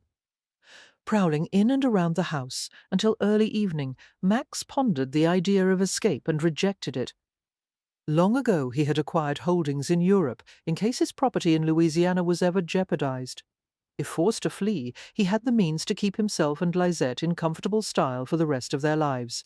For but the years of exile, being haunted by his reputation, always looking over his shoulder in fear of retribution from the Sagesses or their kin, he and Lisette would never be happy, and the vendetta the Sagesses would declare would be extended to his children.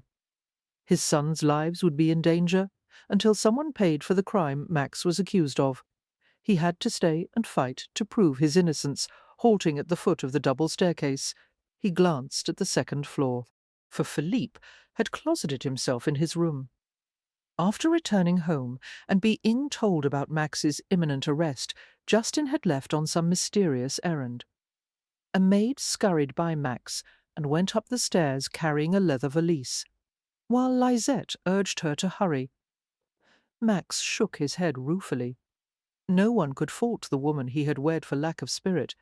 He set his foot on the first step, intending to go up and put a stop to the useless packing, for he stopped at the explosive sound behind him, as Justin threw open the front door and burst into the house like a madman. "Father!" he shouted. "Fath!" The boy skidded to a halt in front of Max, all tense, trembling energy. The drizzling mist from outside had soaked into his clothes and hair, and he stood there dripping on the rug. Automatically, Max reached out to steady him. "Justin, where have you? F following—" Justin stammered, clutching at Max's arms, following you, Uncle Bernard, for he tugged impatiently. "He is in town, drinking and gaming at La Sirène." Max was hardly surprised. "He has his own ways of dealing with family misfortune, mon fils. God knows he's had to suffer through enough of it. Let him be now." "No, no," Justin pulled at him tenaciously. "You have to talk to him." "Why?" "There are some things you must ask Bernard, such as— ask him why he resents Lisette so much, and why he was willing to let her fall from the attic. For ask him why he stood on the gallery, watching her with Sagesse, and didn't try to help her. Ask him where he was last night." "Justin," Max said impatiently, "it is obvious that for whatever reason you and Bernard have quarrelled, but right now there are more important—" "No, nothing is this important." Justin clung to him obstinately. "Ask him how he felt about my mother, and then ask what Etienne knew that made him so dangerous to Bernard." 4. Max shook the boy roughly, startling him into silence. "No, stop it." Justin closed his mouth. "I understand that you want to help." Max's hands bit into the boy's wiry arms. "You don't want me to be blamed for the murder, but that gives you no license to cast accusations at others, especially members of your own family.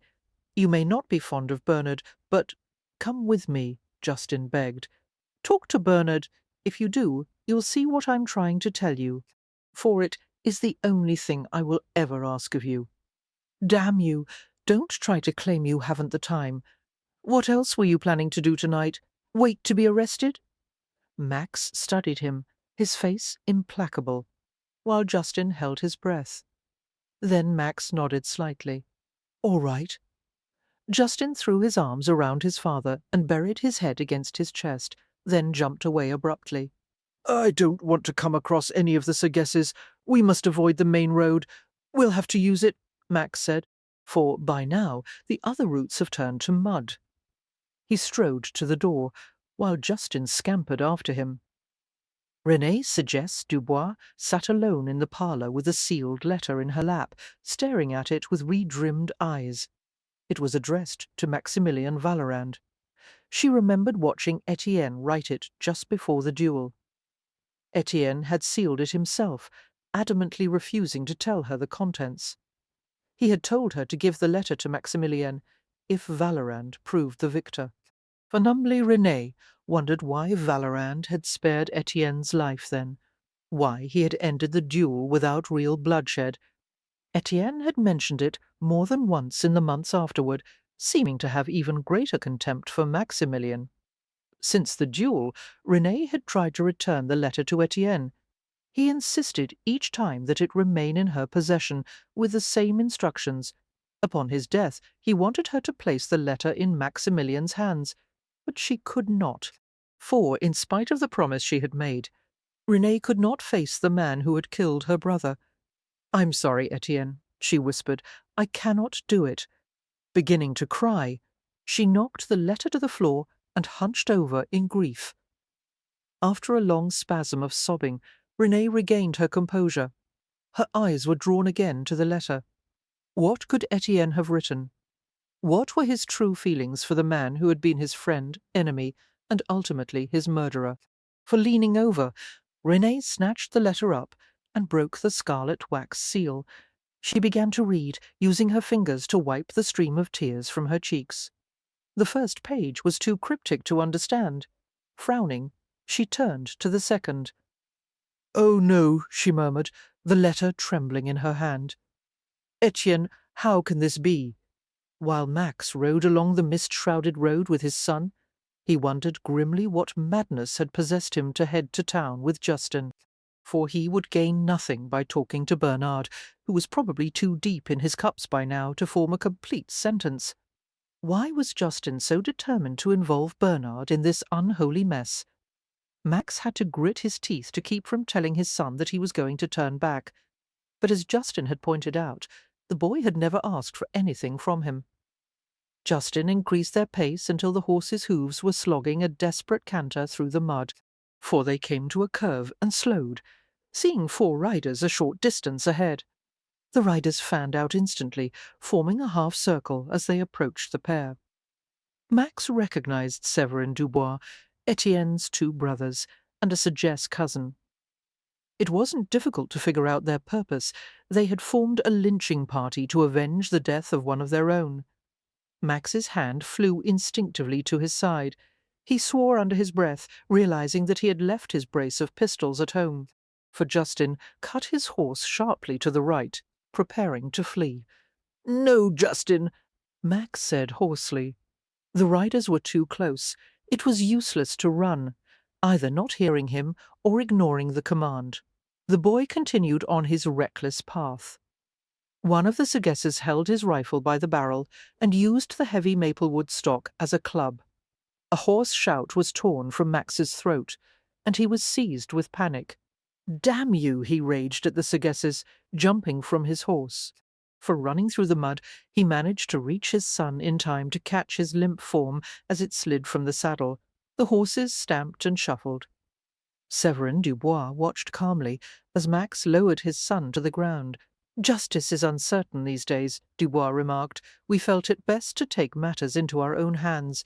Cradling his son's long body, Max turned Justin's head and smoothed back the damp black hair to view the injury, for he shook with violent anger as he saw the gash and the bruise on his son's temple. The boy groaned and stirred, his lashes fluttering. "I'm sorry," Max whispered, kissing his pale cheek. "Je t'aime, Justin. You'll be all right. Don't move, mon fils." He stripped off his cloak and wrapped it protectively around the boy. "He won't be harmed any further," Severin said. "Unless, of course, you try to make things difficult." For Max stared at Dubois with cold hatred, and he gently lowered Justin to the ground.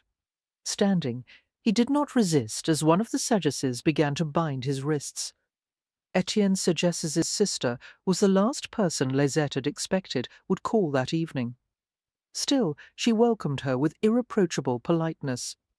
She was sorry for René's loss, even though she had no liking for the woman. "Where is Monsieur Vallerand?" René demanded without preamble. Lisette could not help staring in amazement, for from what she remembered during her brief stay with the Sagesses so many months ago, Etienne's sister had possessed an icy composure that had been unshakable.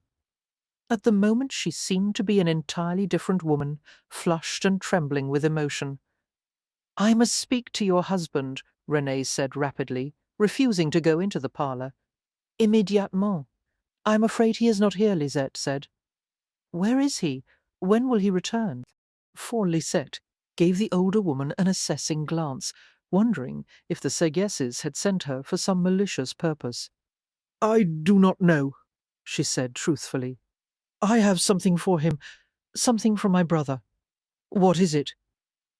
Lisette did not bother to hide her mistrust. A letter. Etienne wished it to be given to Monsieur Vallerand when he died. Lisette nodded coolly. No doubt the letter was some last bit of insulting nonsense. Only Etienne would find a way to taunt Max from the grave. "For if you wish to leave it with me, I will see that my husband receives it." "You do not understand. It tells everything, all about the past, the affair, everything." Lisette's eyes widened. "Let me see it." She hastily snatched it from the other woman's hands before it could be offered. Turning away, she read the scrawling lines rapidly, a few of them seeming to leap from the page. "What a blind fool love makes of you, Max! For I understand you well enough to know you would rather shoulder the blame for a crime you did not commit than believe your own brother was capable of such betrayal. I gave you what you wished. I watched you wallow in self-delusion, while I, Lisette, broke off and looked at René. "Bernard?" she said wildly. René regarded her with reluctant pity. So the letter claims. After Corinne's affair with Etienne ended, she began a liaison with Bernard, for she admitted as much to Etienne, and also told him of her plans to expose her affair with Bernard if Bernard did not agree to run away with her. Lisette scanned the rest of the letter frantically. There is no doubt that Bernard found the idea of doing away with Corinne much more appealing than enduring her companionship in a lifetime of exile, given the same choice. I might have strangled the bitch myself. For but making it appear as though the cuckolded husband had done the deed, that was a master touch worthy only of a Vallerand. Etienne writes that your husband was a fool for not considering the possibility of an affair between Corinne and Bernard, René said. Etienne scorned Maximilien for ignoring what he could have seen, if he'd only cared to look. But Max believed that Bernard was very much in love with someone else. Yes, an American girl. For Bernard made her pregnant, and she ran away.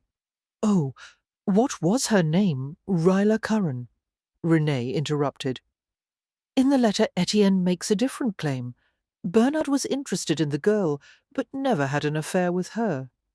How did Etienne know? Because it was Etienne, not Bernard, who seduced her. René smiled bitterly.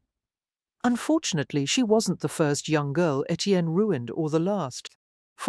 But it served Bernard's purpose to pretend that he had been Ryla's lover. People were less likely to suspect the true nature of his relationship with Corinne. Lisette went cold, wondering what it would do to Max to discover what his brother had done. Her mind reeled. "Bernard killed Etienne," she said. "I believe so, of course. There is no proof, only—" "He did," Lisette insisted. For Bernard must have been convinced the night of the Liseur ball that Etienne would not keep his silence much longer, not with his drinking. And yes, Bernard must have killed him.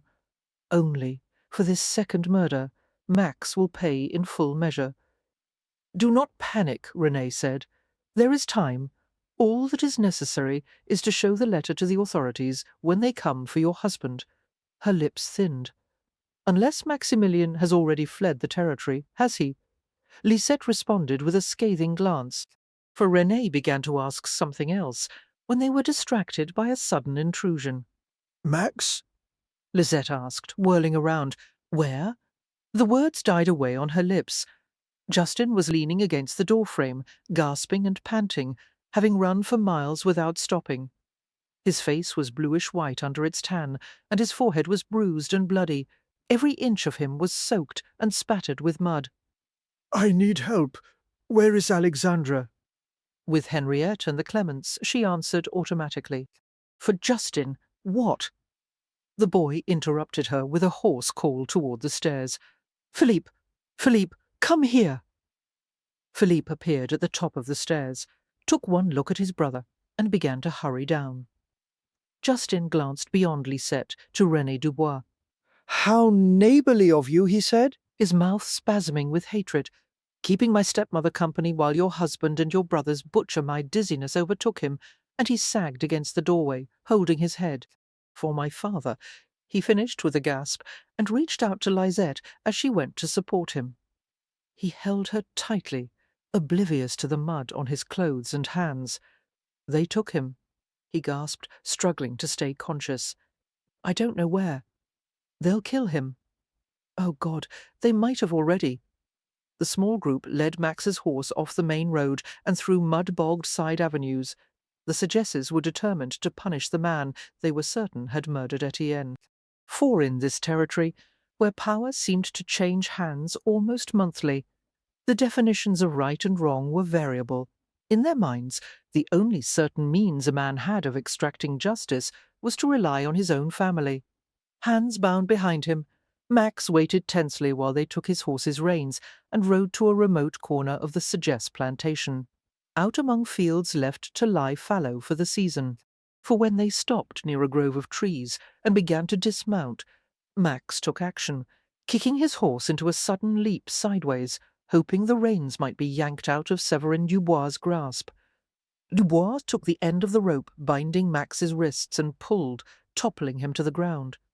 Max landed on his side with a grunt of pain. There was no laughter or jeering at the ignominious descent.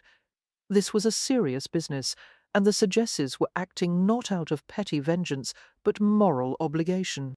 For although he knew it was hopeless, Max struggled as he was lifted to his feet. The first strike came with blinding force, whipping his head back and sending a burst of pain through his skull. Before he could draw breath, he was battered with a torrent of blows that cracked his ribs and drove the breath from his lungs. His head was snapped to the side, and he felt his body begin to sag. Dark and light swirled around him, and all sound dissolved in a roar. Renee looked blank with surprise. "For you say my husband has taken him?" she asked. "Severin and—" "Yes," Justin snarled at her. "Your entire accursed family. How long ago?" "I don't know. Half an hour, perhaps." Renee came forward, lightly touching Lisette's shoulder. "I didn't know about this." "Like hell you didn't," Justin muttered. She returned his glare. "Your insolence won't help anyone, little man." She returned her gaze to Lisette. "I might know where they have taken him, but I am not certain, for my carriage is just outside." "Why would you want to help me find him?" Lisette asked woodenly, barely taking notice of Philippe as he joined them.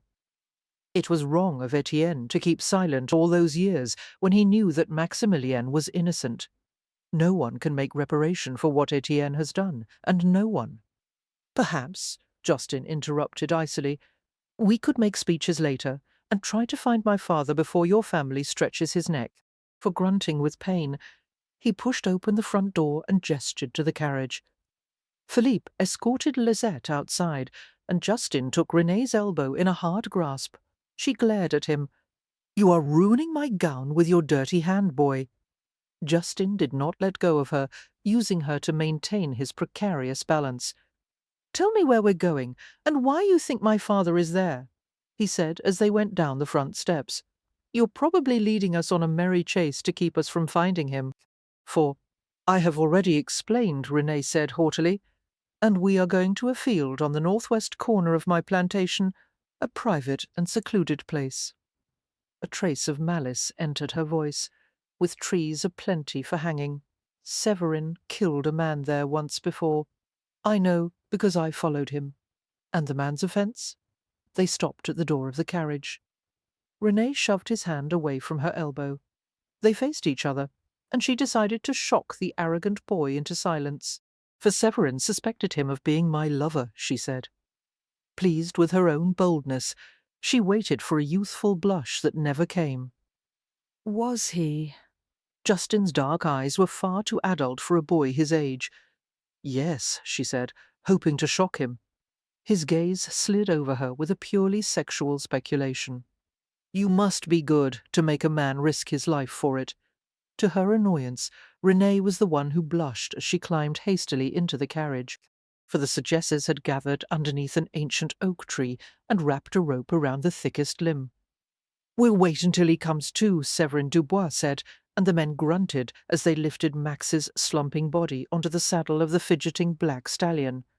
Sensitive and fiery-natured, the horse could not tolerate the nearness of anyone other than his master. Max was the only one who could ride him, for Thomas Sagesse, Etienne's youngest brother, slipped the noose around the unconscious man's neck, tightened it, and gingerly took hold of the stallion's reins. "I will not be able to stay him for long." "You must. I want Maximilien to be awake," Severin replied. "I want him to know when the horse was allowed to walk away. Valerin's body would come to dangle in mid-air. His neck would not be broken. He would hang there with his windpipe closed, choking and strangling." For Severin wandered closer to the agitated horse and stared into Valerin's bloodied face. "Open your eyes. Let's have done with this." At the sound of the unfamiliar voice, the horse sidestepped and the noose tightened. Valorin stirred, his eyes half opening, his head lifted from the stallion's withers, easing the constricting pressure of the rope. Severin had expected to see anger, resentment, pleading in his face, but the dark eyes were emotionless. For painstakingly, Valorant parted his swollen lips. His voice was a mere scratch of sound. "Lisette," Severin frowned. "I shouldn't worry about your wife, Valorand. I suspect she'll rejoice at being rid of such a cold-blooded bastard as you." He motioned for Thomas to release the horse's reins. Now, while he's still awake, all of a sudden they heard a woman's desperate cry. "No!" For from a distance, they saw one of the Sagesse carriages, its wheels mired in mud, and a woman stumbling across the field toward them. Thomas raised his hand to slap the horse's hindquarters, but Severin stopped him with a curt command. He had just seen René emerge from the carriage. Stormy anger appeared on his face as he watched his wife and Valorand's sons follow. Lisette fell and picked herself up quickly, hurrying across the soft, sinking earth. For terror seized her as she saw that no one was holding the reins of the horse. There was a noose around Max's neck, secured to the tree limb above him. He was badly beaten, and his eyes were closed. Ripping her gaze from the sight, she spoke to Severin Dubois in a shaking voice. "You've made a mistake." She held out the letter to him. "Look at this. Please don't do anything until you read it." For tentatively Thomas reached for the reins of the horse, but the stallion flinched, walleyed, ready to explode with movement. Lisette thrust the letter at Severin and stared at the horse, mesmerized, realizing that her husband's life was hanging by a fragile thread. 1,000 prayers flashed through her mind. The paper rustled as Severin turned a page, and the stallion tossed his head impatiently. Max no longer seemed conscious, and she expected him to slide from the horse's back at any moment. For suddenly she was aware of Justin's quiet voice behind her. "I'll cut the rope. Don't move. The boy's thin, dark form moved behind the horse to the oak tree. He began to climb, a knife held between his teeth. "Stop, boy," Severin Dubois said, pulling a flintlock pistol from his breeches. Justin continued shimmying up the tree trunk as if he hadn't heard. "Boy," Dubois said again, and Lisette interrupted. "Put away the pistol, Monsieur Dubois. You know that my husband is not guilty. For this letter proves nothing." "You must believe it," Lisette said, staring at Max's slumped form. "It is written in your own brother's hand." She had never thought she would feel such agony in her life. Everything she held dear, her only chance at happiness, was poised precariously before her. A hand that was none too steady by the look of it, came Severin's reply. "Etienne was drunk when he wrote this. Why should I accept a word of it?" René confronted him. "Stop tormenting her, Severin. For once, be man enough to admit that you are wrong." A breeze caught the folds of Lisette's cloak and caused it to flap. The movement was enough to make the stallion jerk and run. Lisette heard a hoarse scream, her own, as she saw her husband's body fall from the saddle with nightmarish slowness. But the rope was no longer tethered. Justin had sawed through it. Max's body hit the soft earth and was still. A chilling breeze ruffled his black hair. For Lisette reached him at once, falling to her knees beside him with a sob of terror. Chapter 16. After glancing at the prone form on the ground, Severin turned back to René. "And if this letter is true, René," he asked with a sneer, "what if Bernard was indeed the one who killed Corinne? That still doesn't change the fact that Maximilien murdered your brother because Etienne could not leave his pretty little wife alone. For why would Maximilien have resorted to murder if he desired Etienne's death?" René demanded. "Etienne gave him every opportunity to do it honourably. Maximilien could have killed him at the duel, but he did not. He could have demanded satisfaction at the Lezeur ball and ended it with a sword right then, and no one would have thought the worse of him. But he did not. Severin, be reasonable for once." After prying the rope from his neck, Lisette pillowed Max's head and shoulders in her lap, for his shirt was in tatters, his clothes wet and muddy. She searched beneath his jaw and found the weak rhythm of his heartbeat. "You're safe now," she whispered, using a fold of her gown to wipe the blood from his face. There was an annoying trickle of hot liquid over her cheeks, and she wiped at it impatiently, but the salty tears continued to leak from her eyes. Max groaned faintly, and she reassured him with a murmur. "I am here, bien-aimé." His shaking fingers clenched in her velvet skirt, for instinctively he strove to bury himself deeper against her warm body. "Lisette!" He tried to roll to his side, then recoiled in shock and pain. "No, no, be still," Lisette said, cuddling his head against her breasts. "I love you," he whispered. "Yes, I know, ma chère. I love you too." She glanced at Justin, who was standing just a few feet away, seeming dazed, her expression hardened with determination. "Justin, tell Monsieur Dubois that we are taking your father home now." For Justin nodded shortly and went to Dubois, who was still quarrelling with his wife. "What purpose do you have for defending him?" Dubois demanded, his face reddening. René discarded her aggressive posture. "I am not defending him," she said, her voice noticeably softer. "It is just that I desire the real murderer of my brother to be punished. Won't you try to find Bernard? There is your justice, if you are able to pry the truth out of him." "For perhaps we will," Severin said harshly, and raised his voice for all to hear. "Where is Bernard?" No one answered. Lisette thought quickly, wondering what was best for Max's sake. If there were only her own desires to consider, she would encourage them to find Bernard and do as they pleased with him, as long as she never had to see his loathsome face again. But Bernard was Max's brother, and it was Max's right to decide how to handle him. "Bernard is at home," Lisette said coolly, for he accompanied his mother to church today. Justin and Philippe glanced at her discreetly, knowing that she was lying. "She is right," Justin said. "You'd better go now if you hope to find him." Lisette continued to stare at Severin Dubois. "Monsieur, I will keep the letter, if you please. It is the only thing that will prevent Captain Gervais from arresting my husband. First, I must know, Severin replied, what you intend to tell Gervais about what happened today? For, in other words, she could have the letter if she gave her word she would not tell Gervais or his lieutenants how the Sagesses had brutally beaten her husband. Lisette swallowed back her impotent fury, thinking that the authorities would do nothing in any case, but her hatred of Dubois and the Sagesses would last the rest of her life, and she promised herself that eventually they would be paid in full for their actions. She did not have to look at Justin to know that he was thinking the same. "For we'll keep our silence in exchange for the letter," she said. "Now, I must take my husband home quickly, or you may yet have succeeded in killing him." "Of course," Severin said, his brusqueness concealing his discomfort. He was not a soft-hearted man, nor was he capable of real contrition.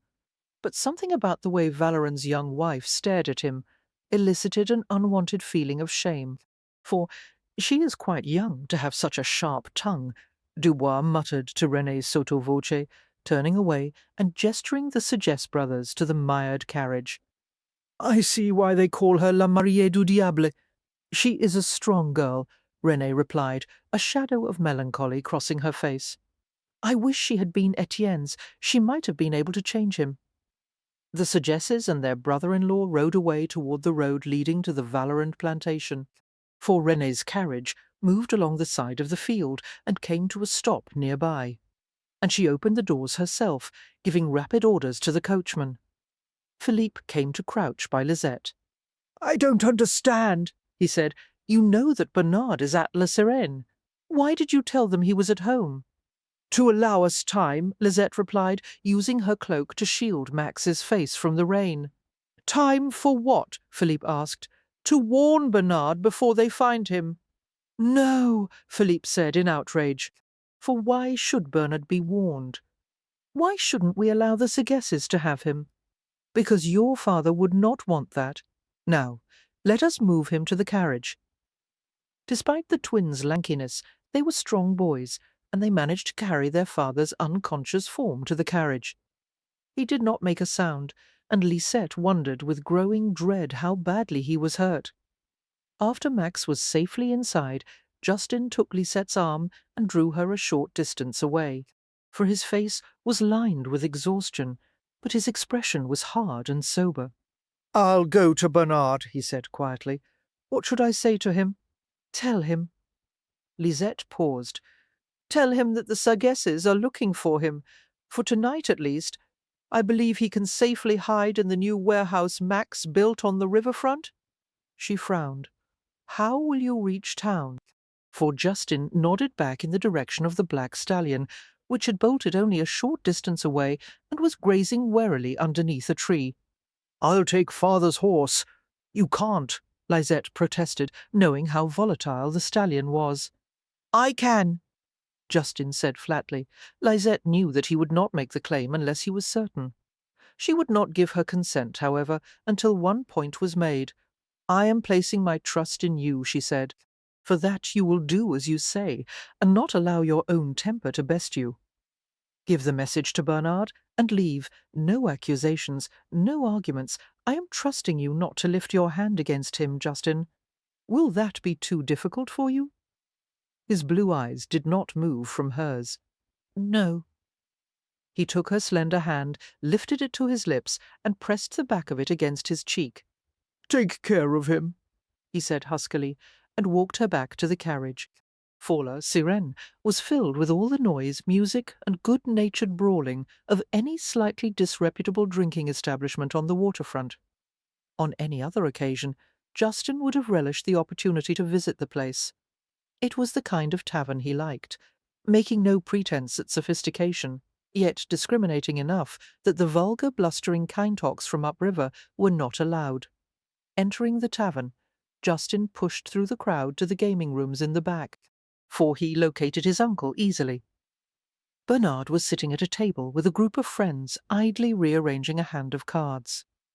"Bernard," Justin interrupted, "I have a message for you." Bernard looked up in surprise. "Justin, bon Dieu, you are a mess. You've been fighting again." His dark eyes snapped with dislike. "Don't bother me here, boy. The message is from Lysette." Justin smiled coolly as he saw that the other gentlemen at the table were beginning to lend their attention to the exchange. For, would you like to hear it in private, or should I say it in front of everyone?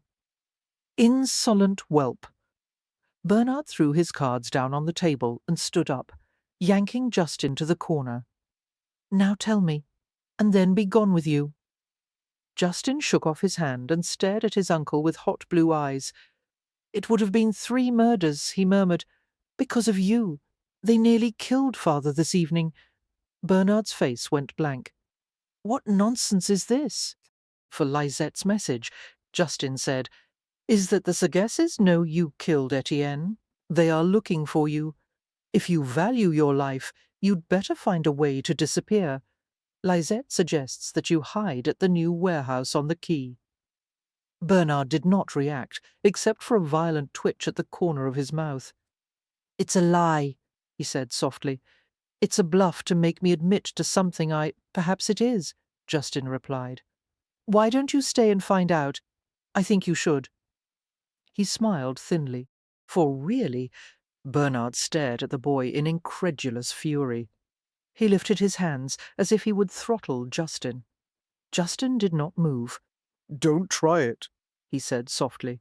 "I'm neither a drunkard nor a helpless woman. Not your favoured sort of victim at all." "I regret nothing," Bernard said hoarsely. "The world is better for being rid of Sagesses. Add your whore of a mother." Justin flinched. Silently he watched as his uncle staggered from the room. For after Max had been attended to by the doctor, Noeline satisfied herself by adding yet more bandages and salves of her own, and then hung an array of charms over the doorway. Lisette did not dare remove them, having been assured by Noeline that they were very powerful. To Lisette's relief, Max finally regained consciousness, his bruised eyes slitting open. "What happened?" he demanded, cursing in pain as he held a hand to his battered ribs. Lisette hurried to the bedside with a glass of water. Fortunately, she lifted his head and helped him to drink. She explained all that had occurred after his near hanging and showed him the letter that had saved his life. "René Dubois brought this earlier today. Etienne told her it was to be given to you upon his death." "Read it to me," he said hoarsely, setting down the glass. Lisette read the letter without inflection, trying to keep her voice steady. For when she finished the first page and came to the first mention of Bernard, she did not look at Max's face, but sensed the torrent of outrage, fear, and fury that swept over him. "No," he croaked. She continued to read. Before she reached the end of the letter, Max had taken it from her and crushed it in his fist. Sagesse was a lying drunkard. "Max, I know that you don't want to believe it, but you do," he sneered. "It makes things much easier, doesn't it? For pin the blame on Bernard, someone you have no great liking for in the first place, and then the mystery of what happened 10 years ago is over. Never mind that Sagesse had no more honour than a gutter rat. It's obvious you're perfectly satisfied with a drunken bastard's explanation of it all. But it didn't happen that way, damn you. And why are you so certain of that? Simply because Bernard is your brother? Damn you, Max repeated harshly. Where is Bernard now? For understanding his anger, and the anguish behind it, Lisette replied without heat. "It's possible Bernard is hiding in the new warehouse on the waterfront. He knows the Sagesses are looking for him. He may already be on his way out of the territory." Max pushed back the bedclothes and tried to move his legs over the edge of the mattress. "Max, what are you doing?" Lisette exclaimed. "You are not well enough to go anywhere, you stubborn ox." For nom de Dieu, you were beaten within an inch of your life today. He gasped in agony, clutching his ribs. "Help me get dressed." "Absolutely not. I have to see him." "Why? You know he'll deny everything." "I'll know when I see him if it's true or not." "I won't let you kill yourself, Max." Filled with determination, Lisette pushed him back down as hard as she could. Although her weight was a fraction of his injuries had weakened him considerably. For groaning, Max collapsed to the pillow, Briefly losing consciousness, alerted by the commotion, Noeline appeared at her side. Madame? Lisette was grateful for the housekeeper's competent presence. Sedate him, Noeline, before he is able to rise again. Give him enough to put an elephant to sleep. He won't stay put otherwise. Oui, madame. I am leaving for a little while, Lisette said, striding to the chair where her muddy cloak had been draped. Yes, I know it's late. I'll take Justin with me. For the outlines of boxes, furniture, and bales of cotton were briefly illuminated by moonlight as one of the warehouse doors swung open. A woman's voice cut through the stifling air. "Bernard? Are you here?" The silence was broken by a shuffling and scraping in the corner. "Lisette?" Bernard's voice was laced with wary surprise. A match was struck. Standing with Justin by her side, Lisette watched as her brother-in-law lit an oil lamp. "Be careful with that," she said tersely, "for, after what I've been through today, I have no wish to deal with a warehouse fire." "After what you've been through," Bernard said, sounding shaken. "My God, I've been hiding here for hours, actually in fear for my life." "You should be," Lisette assured him. Bernard glared at the two of them. "What are you doing here? What happened to Max?" He has been badly injured, Lisette replied, "but the doctor says he will recover. For, no thanks to you." Justin could not resist adding, and Lisette elbowed him to keep him quiet. She met Bernard's hate-filled gaze without blinking. "Your life is in danger, Bernard. The Sagesses want to kill you, and if they don't find you first, you'll be arrested by Captain Gervais and his men." Etienne Sagesse left behind a letter that explained everything he knew about Corinne's murder. "I'm certain you won't be surprised to learn that you are implicated. For, you red-haired bitch," Bernard began, starting for her. Justin stepped forward immediately, pulling out his colquemard with a bloodthirsty flourish. Confronted with the gleaming weapon, Bernard retreated and glared at Lisette. "What do you want from me?" "Just the truth," Lisette replied. "Max will never come to terms with any of this unless you confirm what the letter says. Answer my questions, and I will help you to escape with your life. What do you want me to say?" "For," he asked, quivering with fury, white with guilt, "why did you have the affair with Corinne?" Bernard's gaze fastened to hers. It seemed he took great care to avoid the sight of Justin's pale face. "It just happened. I had no control over it. No harm was done, as Corinne had already cuckolded Max with Sagesse, and then I realized Corinne was half mad. She wanted to run away with me, leave everything. I told her I couldn't, but she persisted, and one day she drove me into a rage. For, before I knew it, my hands were around her neck. Max was better off without her. She made his life hell." "Please," Lisette interrupted acidly, "don't try to claim you were doing Max a service. He was unfairly branded a murderer, and he suffered for years. You let him take the blame for what you did." Beads of sweat trickled down Bernard's face. "You must help me. No matter what I've done, you know that Max wouldn't want me to be killed." "For there's a ship that leaves for Liverpool at dawn," Lisette replied. "The Nighthawk. I spoke to Captain Tierney not an hour ago. He will allow you aboard, no questions asked." Untying a small pouch from her waist, she tossed it to him. Bernard caught it automatically in one fist. "There is enough money to help you establish a new life somewhere else. Don't ever return, Bernard." She turned to Justin, who still held the colquemard, his hand shaking visibly. His blue eyes glittered with tears, for he blinked in an effort not to let them fall. "Come, Justin," she murmured. "Take me home." They left the warehouse, neither of them looking back. In spite of the clamouring of Aaron Burr's associates, Max was not arrested. Etienne's letter, combined with a discreet nudging from Governor Claiborne and a most unexpected silence from the editor of the Orleans Gazette, convinced the municipal council and the gens d'armes that the absent Bernard Vallerand had indeed been guilty of the crime. For perhaps those influential men in conspiracy with Aaron Burr could have pressed the issue further, but they were occupied with more demanding matters. By that summer of 1806, Burr had gathered men and supplies at a small island on the Ohio River in preparation for his conquest of Mexico and the West. However, the rumors that had dogged Burr ever since his trip to New Orleans proved his undoing. For abandoning what he saw as a sinking ship, General Wilkinson changed sides and added his warnings to those President Jefferson had already received. The president eventually issued a proclamation calling for Burr's arrest, at the same time that one of Burr's coded letters to Wilkinson was published in a prominent newspaper.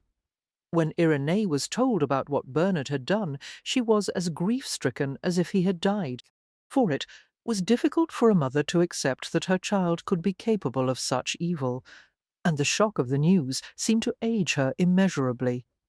However, she possessed a core of inner strength that sustained her, and she informed the household with dignity that Bernard's name was never to be mentioned in her presence again. Max recovered from his injuries with remarkable speed, soon regaining his former vigour. For although the truth about Bernard had dealt him a severe blow, it had also relieved him to finally know what had happened to Corinne.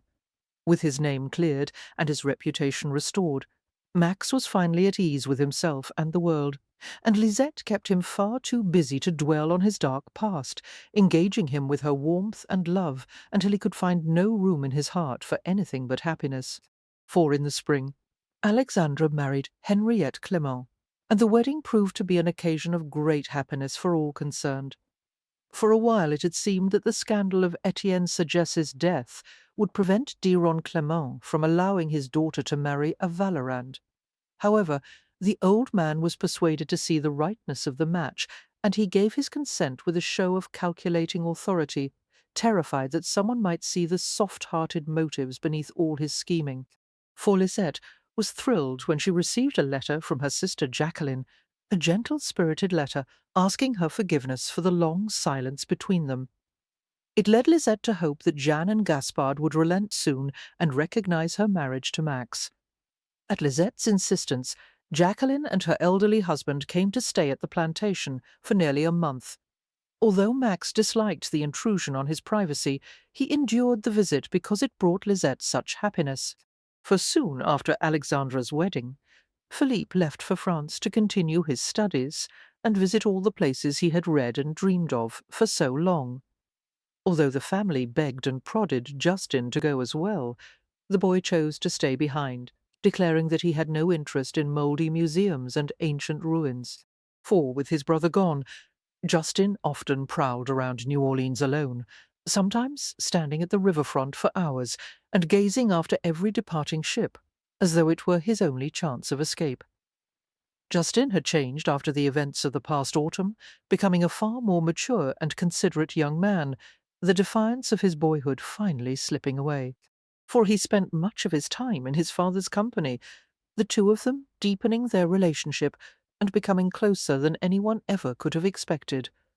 It was not long before Lisette discovered she was with child. She was amused by Max's attitude that she had accomplished something quite remarkable. "Vraiment, it is not all that unexpected," she teased him. "As your mother says, the only remarkable thing is that it took this long. For, if you give me a daughter," he had told her, enfolding her in his arms, "I'll lay the world at your feet." "I might decide to give you a son," she said. "Wouldn't you like another son?" He shook his head with a grin.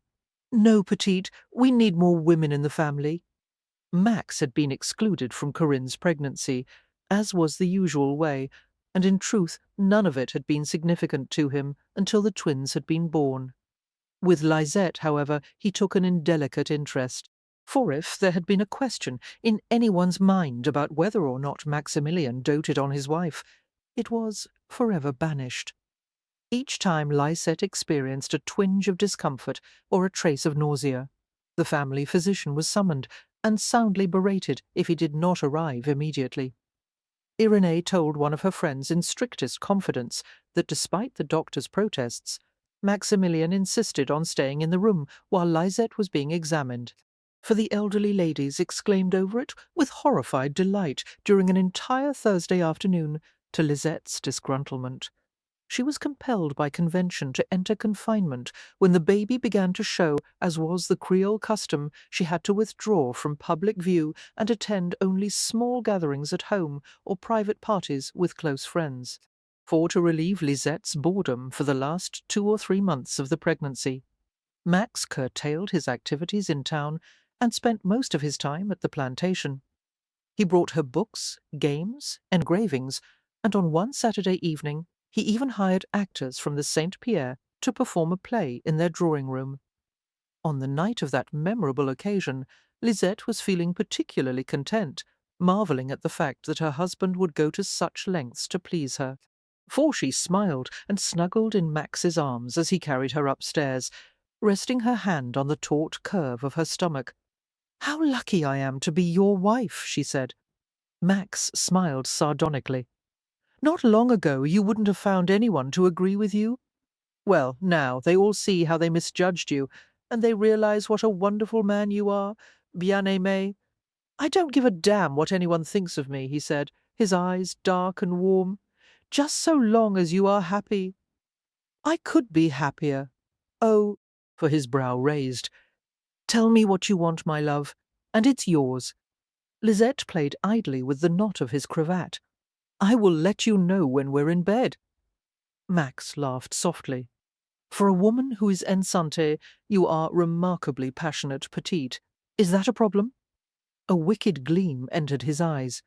"A problem I will gladly take care of," he promised. Lisette laughed and kicked her slippers off, letting them thump down the stairs as he carried her to the bedroom.